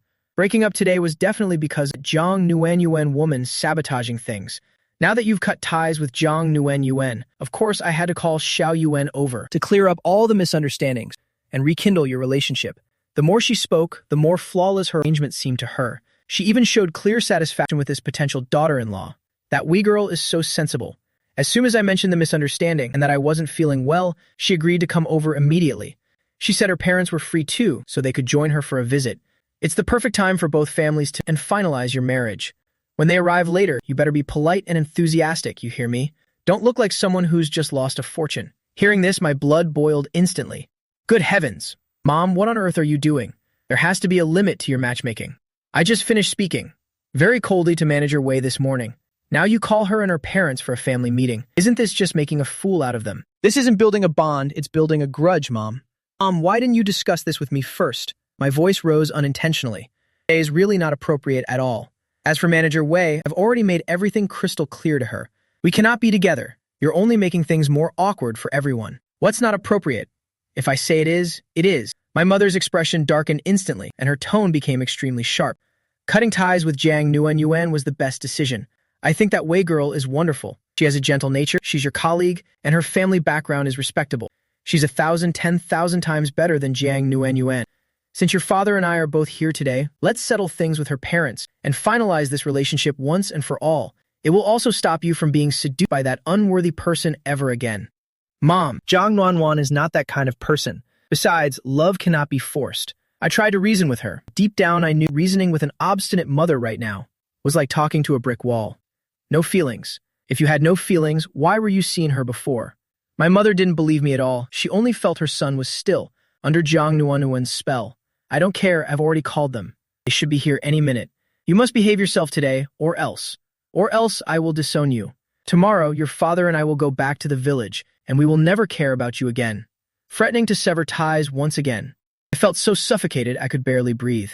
Looking at my agitated mother, then at my father who sat there in silence, his eyes filled with worry and helplessness, a deep sense of frustration and anger welled up inside me. What on earth is going on? I desperately wanted to storm out of the house, run straight to the villa to find Jiang Nuanyuan and explain everything to her. Then I would take her and Xiao Muyan far away to escape this stifling reality. But I couldn't. My mother's health wouldn't allow me to take the risk. Darkness had fallen, and Wei Xiao and her parents were due any moment. If I left now, the situation would only become more chaotic and ugly. The hurt caused to Wei Xiaoyuan would be even greater. While my mind was still in a complete mess, unsure how to handle this ridiculous farce, the doorbell chimed clearly. I trudged toward the door, stiffly turned the handle, and opened it a crack. Only Wei Xiaoyuan stood there alone, carrying a fruit basket that looked very elegant and polite. She stood quietly before the door, a gentle and graceful smile on her face. Her gaze was perfectly calm, showing no excess emotion. I froze for a moment, and my frayed nerves suddenly eased slightly. Thank goodness she's alone, but this is still incredibly awkward. After those cold words I said this morning, my mother called her for a family meeting tonight. She must surely be thinking that I'm some fickle jerk who changes his mind on a whim. Chenbo, good evening. Wei Xiaoyuan spoke first, her voice soft, less than greater than. Her tone as natural as if less than greater than. A regular colleague was just dropping by. Less than greater than. Your mother called and said she wanted to see me, so I came to visit her for a bit. I'm not bothering you, am I? She had gracefully provided a way to lessen the awkwardness for both of us. I hurriedly stepped aside to let her in. No, not at all, please come in. I forced a stiff smile. Internally, I was screaming, yes, it's a bother. It's an absolute nightmare. But how could I ever say that out loud? Wei Xiaoyuan carried the fruit basket inside. Seeing my parents in the living room, she bowed politely and greeted them. Hello, Uncle and Auntie. I heard Auntie wasn't feeling well. Are you feeling any better now? I brought some fruit for you both. Her attitude was incredibly respectful, and her words were perfectly chosen. Along with her gentle and charming looks, she immediately won the heart of my mother, who was so desperate for a daughter-in-law. My mother's eyes lit up, and the gloom on her face vanished instantly. She stood up hurriedly and greeted her warmly. Oh, it's Xiao Yuan. Come in, dear. Your presence is enough, no need for gifts. It's just an old ailment, nothing to worry about. Seeing you makes me feel much better already. She enthusiastically took Wei Xiaoyuan's hands and pulled her to sit right beside her. She looked her over from head to toe, growing more pleased with each passing second. Look how sensible she is. So beautiful and such a sweet talker. I can tell she's a real family woman. This is exactly the daughter-in-law our Chen family needs. My father also nodded and smiled at Wei Xiaoyuan, looking more relaxed than he had all evening. Wei Xiaoyuan sat down gracefully and naturally. My mother couldn't help but ask out of curiosity. Xiaoyuan, where are your parents? Didn't you say everyone was coming over? Wei Xiaoyuan smiled apologetically. I'm so sorry, Auntie. Uncle, my parents had an emergency and couldn't make it. They asked me to sincerely apologize on their behalf and promised they'll definitely visit next time. She paused for a moment, her gaze casually flickering to a man standing nearby with a face like stone. Her words were truly impeccable, explaining her parents' absence while saving face for both families. My mother was a bit disappointed, but figured the future in-laws had an emergency, and since Xiao Yuan was so sweet, her disappointment quickly faded. She waved her hand dismissively. It's fine, really it is.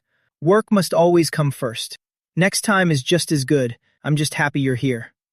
I stood by and listened, feeling a slight wave of relief. It seemed Wei Xiaoyuan wasn't entirely following my mother's lead. At least she wasn't making things even more. But her strangely calm attitude and those occasional glances kept me on edge. For the next hour, my mother kept Xiaoyuan talking about everything under the sun, from work to family, from hobbies to future plans. Every single word she uttered was aimed at pushing us together, occasionally dragging Chen Bo into it. Look how thoughtful Xiao Yuan is, bringing fruit for us. Chen Bo, you should learn from her example. See how composed and refined she is. Xiao Yuan, my Chen Bo can be quite stubborn. Please be patient and help me look after him. I truly think you two are a perfect match. You're both such good kids, and you work in the same company, so you already know each other so well. In my view, feelings are nurtured over time, so you two should spend more time together. If things go well, maybe you can engage by next year, so we can finally hold our grandkids soon. I sat there like I was on a bed of hot coals, trying my best to maintain a forced yet polite smile. Aside from nodding and agreeing, I couldn't get a single word in. Every time she mentioned engagement or grandkids, my scalp would go completely numb. Mom, please, stop saying these things. You're putting me through absolute torture. Manager Wei must be cursing our family in her heart right now. I stole a quick glance at Wei Xiaoyuan, noticing she still wore that impeccable smile. Despite my mother's blatant hints and matchmaking, She didn't clearly agree, yet she didn't outright refuse either. She only lowered her eyes occasionally, displaying a perfectly timed bashfulness. The more she acted this way, the more uneasy I became, wondering what on earth she was really planning. She was rejected so harshly just this morning, yet she could be this composed tonight, even cooperating with my mother's matchmaking efforts. Her psychological fortitude is truly terrifying. Finally, the clock on the wall crept to 9:30 p.m. Even though my mother was still in high spirits, she realized how late it was and told me, "Chen Bo, it's late. Take Xiaoyuan home now. It's not safe for a girl to be out alone at night." I jumped to my feet immediately. "Yes, mother. See Manager Wei downstairs." Wei Xiaoyuan stood up gracefully and bid my parents farewell. "Goodbye, uncle and auntie. I'll be heading home now. Please rest early. Auntie, please take care of yourself." My mother took her hand and spoke a few parting words before reluctantly letting her go. Feeling like I was making an escape, I walked out with Wei Xiaoyuan. The very second the door clicked shut, I let out a massive sigh of relief. We both entered the elevator in silence. In that confined space, the air felt strangely heavy. I could catch a hint of her light perfume and sense that beneath her calm exterior, intense emotions were surging like hidden waves. When we reached the bottom of the building, a cold night breeze swept over us. I stopped and turned to face her, rubbing my hands together. "Manager Wei, I'm truly sorry about tonight. I had no idea my mother had invited you, let alone that she would say such things. What I told you this morning was the truth. Director Jiang and I, we really are together now. Regarding my feelings for you, Chen Bo." Wei Xiaoyuan suddenly spoke up. She cut short my frantic explanation. Meant to distance myself from her, she looked up, locking her eyes onto mine. The gentle mask she had been wearing seemed to fade away. Her gaze became incredibly complex. "Is there nothing else you want to tell me?" I was taken aback by her question, repeating it instinctively. "Something else? I just wanted to make the situation clear for you. My mother's heart isn't strong, so I can't let her get upset. So, about what happened this morning, and her inviting you here tonight, I honestly had no prior knowledge. You don't need to explain any of that." Wei Xiaoyuan interrupted me once more, a bitter, faint smile touching her lips. She paused for a sec, taking a small step forward, closing the gap between us. The night wind tossed her hair, her eyes locked onto mine, her voice dropping low, yet carrying a weight of seriousness I had never seen before. "I have something to tell you." My heart suddenly tightened. Wei Xiaoyuan's behavior was completely out of character. I looked at her, my throat dry. This is it. That expression definitely signaled trouble. Is she going to use tonight's event to blackmail me? Or go straight to Jiang Nguyen Yuan and tell her everything? I braced myself for the absolute worst, but Wei Xiaoyuan didn't explode. She was silent for a few minutes, carefully weighing each word. Her tone became somewhat solemn. "Chen Bo, after I left the Japanese restaurant today, I ran into someone. I was surprised that she'd start there." "Who?" "Sun Jibin." She said it while watching my reaction intently. "He said he's the special assistant to the chairman of the Jiang Group." "Sun Jibin. What would he want with Wei Xiaoyuan?" My voice lowered, thick with suspicion. "What did he want from you?" Wei Xiaoyuan recounted meeting Sun Jin earlier that afternoon, how he introduced himself and subtly checked if she was hurt by me, before suggesting a secretive alliance, and his final parting word, "The chairman won't allow you two together anyway." She summarized the encounter briefly and precisely. Wei Xiaoyuan's brows knit together, her eyes reflecting genuine concern. He gave me a very uneasy feeling. Though his words sounded proper enough about the chairman's wishes and shared goals, I sensed a certain ruthlessness and calculation lurking in his eyes. It didn't feel like he was just following orders. It felt more like he was using it for a personal vendetta. She looked at me. "Chen Bo, you and Director Jiang must be very careful with this man. I fear he might try to harm you, so please warn Director Jiang so she can be on her guard as well." After hearing this, I was stunned. In my wildest dreams, I never imagined that this was what Wei Xiaoyuan wanted to tell me. It wasn't a reproach, nor was it a threat, but a warning given out of pure sincerity. A sharp wave of shame suddenly washed over me. Looking at her now and remembering my dark suspicions earlier, I felt utterly ashamed of myself. "Manager Wei." My voice was thick and hoarse, filled with remorse and deep gratitude. "Thank you for telling me all this, about what I said this morning, and tonight as well. I'm truly, truly sorry. I had no idea this would cause so much trouble and heartache for you. I was rambling, trying to explain my own inner turmoil, trying to express my sincere regret, but I realized that any words I could say seemed hollow compared to the sheer kindness Wei Xiaoyuan showed. Wei Xiaoyuan watched me scramble to apologize, a faint and bittersweet smile playing on her lips. Shenbo, you don't need to keep apologizing. Matters of the heart cannot be forced. I've known you like Director Jiang for a long time. I just couldn't let go, clinging to a faint hope, even resorting to lies only to humiliate myself. She lowered her head slightly, her voice softening. Even knowing your heart belongs to someone else, and that there might be no future for us, I don't want to use dirty schemes to fight for you. She looked up, locking her gaze with mine. Shenbo, I love you. I don't want to deny that, nor can I ever deny it. My chest tightened painfully, and as I opened my mouth to speak, she raised her hand to stop me. But I know love is not something to be forced. That you've chosen Director Jiang, I will respect your decision, and I truly wish you both happiness. However, when it comes to love, no one can predict what the future holds. You may still face many challenges ahead, be it your parents, that assistant's son, or even issues between the two of you. If there ever comes a day when you truly cannot walk this path together, or you realize you aren't meant for each other, her voice suddenly became incredibly tender. If that day ever comes, and you happen to look back, I hope you'll remember this, that there's someone still waiting right here for you. When that time comes, will you consider me again? Manager Wei. I opened my mouth to respond, but the words simply wouldn't come. Finally, I could only manage a dry, guilt-ridden reply. Manager Wei, you are a truly wonderful person. You deserve someone 10,000 times better than me. I'm not worth your weight. Wei Xiaoyuan smiled softly, a hint of peace in her expression. Whether you're worth it is for me to decide. Don't let it weigh on you. Consider this my final answer to myself and a small beacon of hope in keeping alive. She glanced down at her watch and stepped back to create some distance. She returned to her usual gentle and polite demeanor. It's getting late now. You should head back upstairs. Your parents are still waiting for you. I'll drive myself home. Worry about me, I said quickly. Let me walk you to your car. No need. My car is parked just ahead, very close. Wei Xiaoyuan shook her head gently. Her voice was soft but incredibly firm. Shenbo, remember what I told you. Be very careful with Assistant's son. And if things don't work out with Director Jiang, please remember to consider me. With those words, she didn't linger for another second, just gave me a soft smile, then turned and walked straight to the parking lot. There was no hesitation, no looking back. That cold decisiveness made my heart ache for her. I stood there in silence, watching her get into her car and start the engine. The car slowly pulled away, and until the red taillights vanished from sight, I remained standing there, frozen. The night breeze made me shiver, but my chest felt heavy, almost too suffocated to breathe. Wei Xiaoyuan, what have I done to deserve treatment like this from you? Only this morning I rejected her with such heartless words. Yet tonight, not only did she hold no grudge, she even kindly warned me to watch out for Sun Jibin, and even said she'd always wait for me.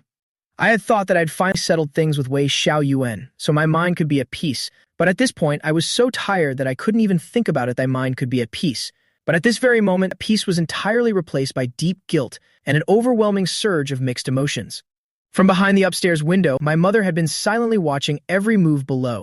Seeing her son and Wei Xiaoyuan parting so tenderly, with Xiaoyuan driving away alone, and her son standing there motionless, watching her leave with such longing, until he finally turned back inside with a dazed look. She rejoiced inwardly. There, see, I told you so.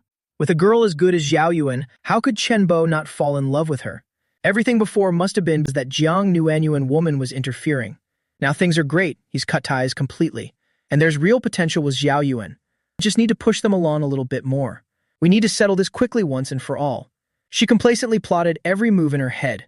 Early the next morning, I woke up with very prominent dark circles under my eyes, carrying an exhaustion that drained both my body and soul as I headed to the company building's lobby. As for my parents, for now I could only give empty promises about looking into things with Wei Xiaoyuan to reassure them, but this was effectively nothing more than a ticking time bomb. I gently rubbed my aching temple, about to walk into the company building. Isn't this our great assistant Chen Bo? What's wrong? Didn't sleep well last night? Or did you get choked from eating too much soft rice, leading to a bad case of indigestion? A bizarre-sounding voice, thick with a nasal tone, suddenly rang out from the side. I froze and slowly turned around. Sun Jibin was walking over from beside a black car, the unhealed scars on his face appearing strikingly prominent under the morning sun. An undisguised, malicious smile played on his lips, full of mockery and sarcasm. What bad luck, meeting this jinx first thing in the morning. Seems like Wei Xiaoyuan's warning yesterday was spot on. This bastard has really set his sights on me. I couldn't be bothered to talk nonsense with him, so I just gave him a cold glance and started to head inside. But Sun Jibin quickly lunged forward, blocking my path and preventing me from moving. But is Assistant Chenbo acting all high and mighty now? You can't even be bothered to say hello. I stopped, thrusting my hands into my pocket and said calmly, Assistant Sun Jubin, if you have something to say it quickly. If not, don't stand in my way. A good dog doesn't block the path. Haven't you heard that before? After my lukewarm rebuttal, Sun Jubin's face immediately darkened, but a cold smirk soon followed. Chenbo, don't get ahead of yourself. You think Jiang Nuenyuan actually likes you? You're nothing but a boy toy. Kept by her, just a little toy. Just wait until Chairman Jiang Zhengshan arranges a suitable political marriage for her, and see if she'll even spare you a single glance then. I raised an eyebrow slightly. Here we go again, the same old drivel. I picked at my ear and gestured, keep the act going, and listening. Seeing my nonchalance, Sun Jubin grew even more resentful. He lowered his voice with a poisonous implication. Do you know why Jiang Nuenyuan was able to become director of this company so quickly? You really think it was all due to her talent? How naive. It's because Chairman Jiang promised her that if she agreed to marry the Crown Prince of Shengyu Group, he would fully support her in taking over this company. Do you even know Shengyu? They're a giant whose power rivals the Jiang family. That's a match made in heaven, a perfect alliance. And you, Chenbo, what exactly are you? No status, no background. A poor loser like you is at most just her pre-wedding amusement. When she's bored or the other side pushes for marriage, we'll see how fast she kicks you to the curb. He paused for a moment to watch my expression, and seeing no reaction, he leaned in closer on purpose, whispering so only the two of us could hear. Furthermore, that little girl of hers is actually the flesh and blood of Shengyu's crown prince.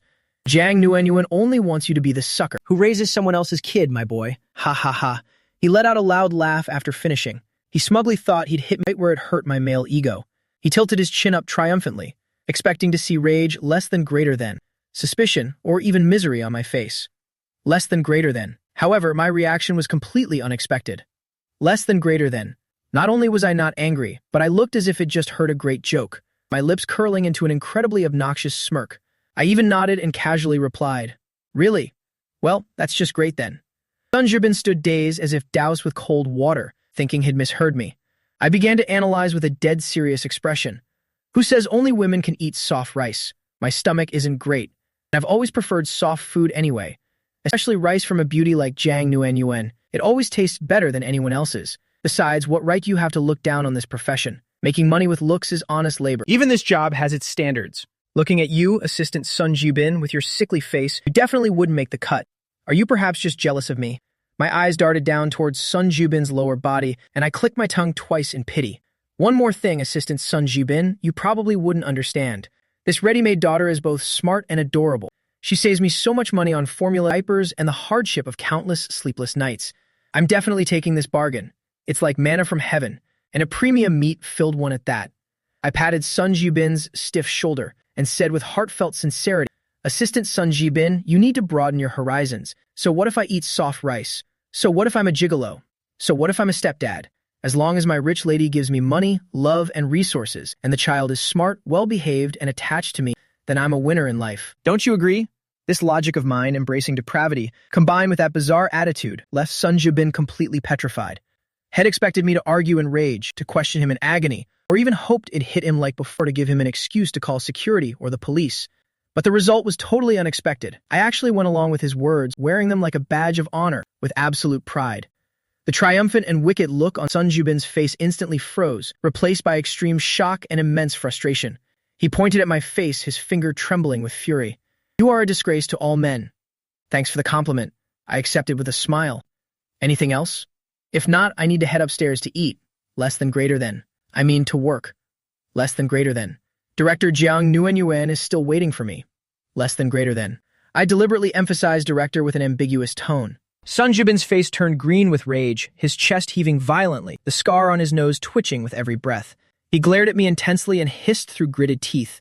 Chenbo, don't celebrate too soon. The chairman will never let someone like you stay by Director Jiang Nuenyuan's side forever. Just you wait, you'll be crying soon. After making his threat, he couldn't stay for another second. He feared that if he looked at my dead pig unscarred by boiling water face again, less than greater than, he'd be the one coughing up blood from rage. Less than greater than. Grinding his teeth, he turned and stormed toward his car. Less than greater than. Slamming the door with a thunderous bang. Less than greater than. Watching. Less than greater than. Sun Jubin's car drive off in a pathetic state. The smile on my face finally faded, replaced by a cold glint in my eyes. Marriage to Shengyu Group. Jiang Shan, that old fox really hasn't given up yet. I shook my head slightly. The most important thing now was to see Jiang Nuanyuan and clear up last night's misunderstanding. Just as I regained my composure to head inside, someone slapped my shoulder hard from behind. Hey brother, not bad at all. Jiang Wei's familiar loud voice rang in my ear, filled with undisguised nosiness. I heard everything just now. You're really something else now. Impressive. Come on, tell me, which rich lady? And what's this about being a stepfather? Eating soft rice and being a gigolo too. If there's such a good deal as eating soft rice, and you didn't bring your bro along to get rich, do you even consider me a brother? I looked into Jiang Wei's eyes, which were sparkling I want to be kept to look, and didn't know whether to laugh or cry. Bro Jiang Wei, are your ears radar or something? You heard every single word from that far away. Jiang Wei threw an arm around my neck and winked playfully. Of course, my brother's happiness is my happiness. Now, fess up for a lighter sentence. Which rich lady has such a discerning eye to take a liking to our great handsome Chen Bo and even get a cute padded jacket as a bonus? How does that soft rice taste? I chuckled at his humor, lowering my voice mysteriously. Good. Of course it's good, but this bowl of rice isn't easy to carry. Have you heard of the rich lady's joyful fire, or the rich lady's joyful steel ball? Jiang Wei was stunned for a moment, then shook his head blankly. What? I gave a little hee-hee, leaned in close to his ear, and said in an even lower, deadly serious voice. It's like this. The language of the scouring pad means wealth always comes with pain. Can you handle the torment of that scouring pad? Jiang Wei's head immediately filled with images that were beyond words. His face turned pale and he instinctively pressed his legs together in fear. He waved his hands frantically and backed away. Never mind, brother. I suddenly feel that working hard on my own seems quite good after all. Honestly, and not up for it. No way. You enjoy this gift of wealth by yourself. I wouldn't dare get involved. Seeing Jiang Wei act like he was dodging a demon, as if afraid a rich lady would pick him for a joyful package, less than greater than. I finally couldn't hold it in and burst out laughing. Less than greater than. But I will definitely eat Jiang Nuanyuan's soft rice, less than greater than. And I'll eat it for the rest of my life. Less than greater than. As for all the monsters and ghosts out there, bring it on. Let's see who's the first to go down. Just as I stepped into the company, Secretary Lin pushed up her black-rimmed glasses. Director Jiang Nuanyuan said that as soon as you arrive, you must go to her office immediately. Secretary Lin's voice was very calm, but in her heart she was thinking, two-timing scumbag. Director Jiang Nuanyuan is finally going to deal with you. Let's see how you explain yourself this time. I took a deep breath, my mind swirling with chaotic images from yesterday, especially Jiang Nuanyuan's stiff back as she walked away. I really made her suffer this time. All right, I understand. I didn't rush to push open the door, but instead turned toward the break room. Secretary Lin watched my retreating back, a cold smirk touching the corners of her mouth. Think a cup of coffee will let you get away with it. How naive. Is Director Jiang Nuanyuan that easy to appease? In the break room, I leisurely ground the coffee beans, selecting the exact beans from the region that Jiang Nuanyuan loved most, but my mind wouldn't stop worrying. Nuanyuan still hasn't replied to me. Could she really think I'm giving up again? If she truly misunderstood with her personality, she probably wouldn't have even come to work this morning. Or at least, I shook my head slightly, clearing the stray thoughts from my mind. Regardless, I still owe her explanation and an apology. The coffee was ready, its aroma filling the air. Carrying the cup, I walked toward the director's office, pausing at the door for a moment to steady myself, before knocking softly. Come in. Nuanyuan's voice rang out, devoid of emotion. I pushed the door open and closed it behind me. Jiang Nuanyuan was sitting behind her desk, focused on reviewing a file. The morning sun filtered through the floor-to-ceiling window, bathing her in a soft halo of light. She was beautiful, but I was in no mood to admire her right now. Director Jiang Nuanyuan, you wanted to see me. Jiang Nuanyuan looked up, her eyes resting on the coffee in my hand, a nearly imperceptible smile flickering in her eyes, but she quickly regained her composure. Sit down. She pointed toward the chair opposite her. I placed the coffee on the desk and sat, feeling extremely restless. Why does this feel like an interrogation? How is your mother's health? Nuanyuan asked, tone much gentler than I'd expected. I was taken aback, not expecting her first question to be about this. She's much better after taking her medicine. The doctor said it was mainly due to extreme shock, so she'll be fine with some rest. Why didn't you reply to my message last night? Are you mad at me?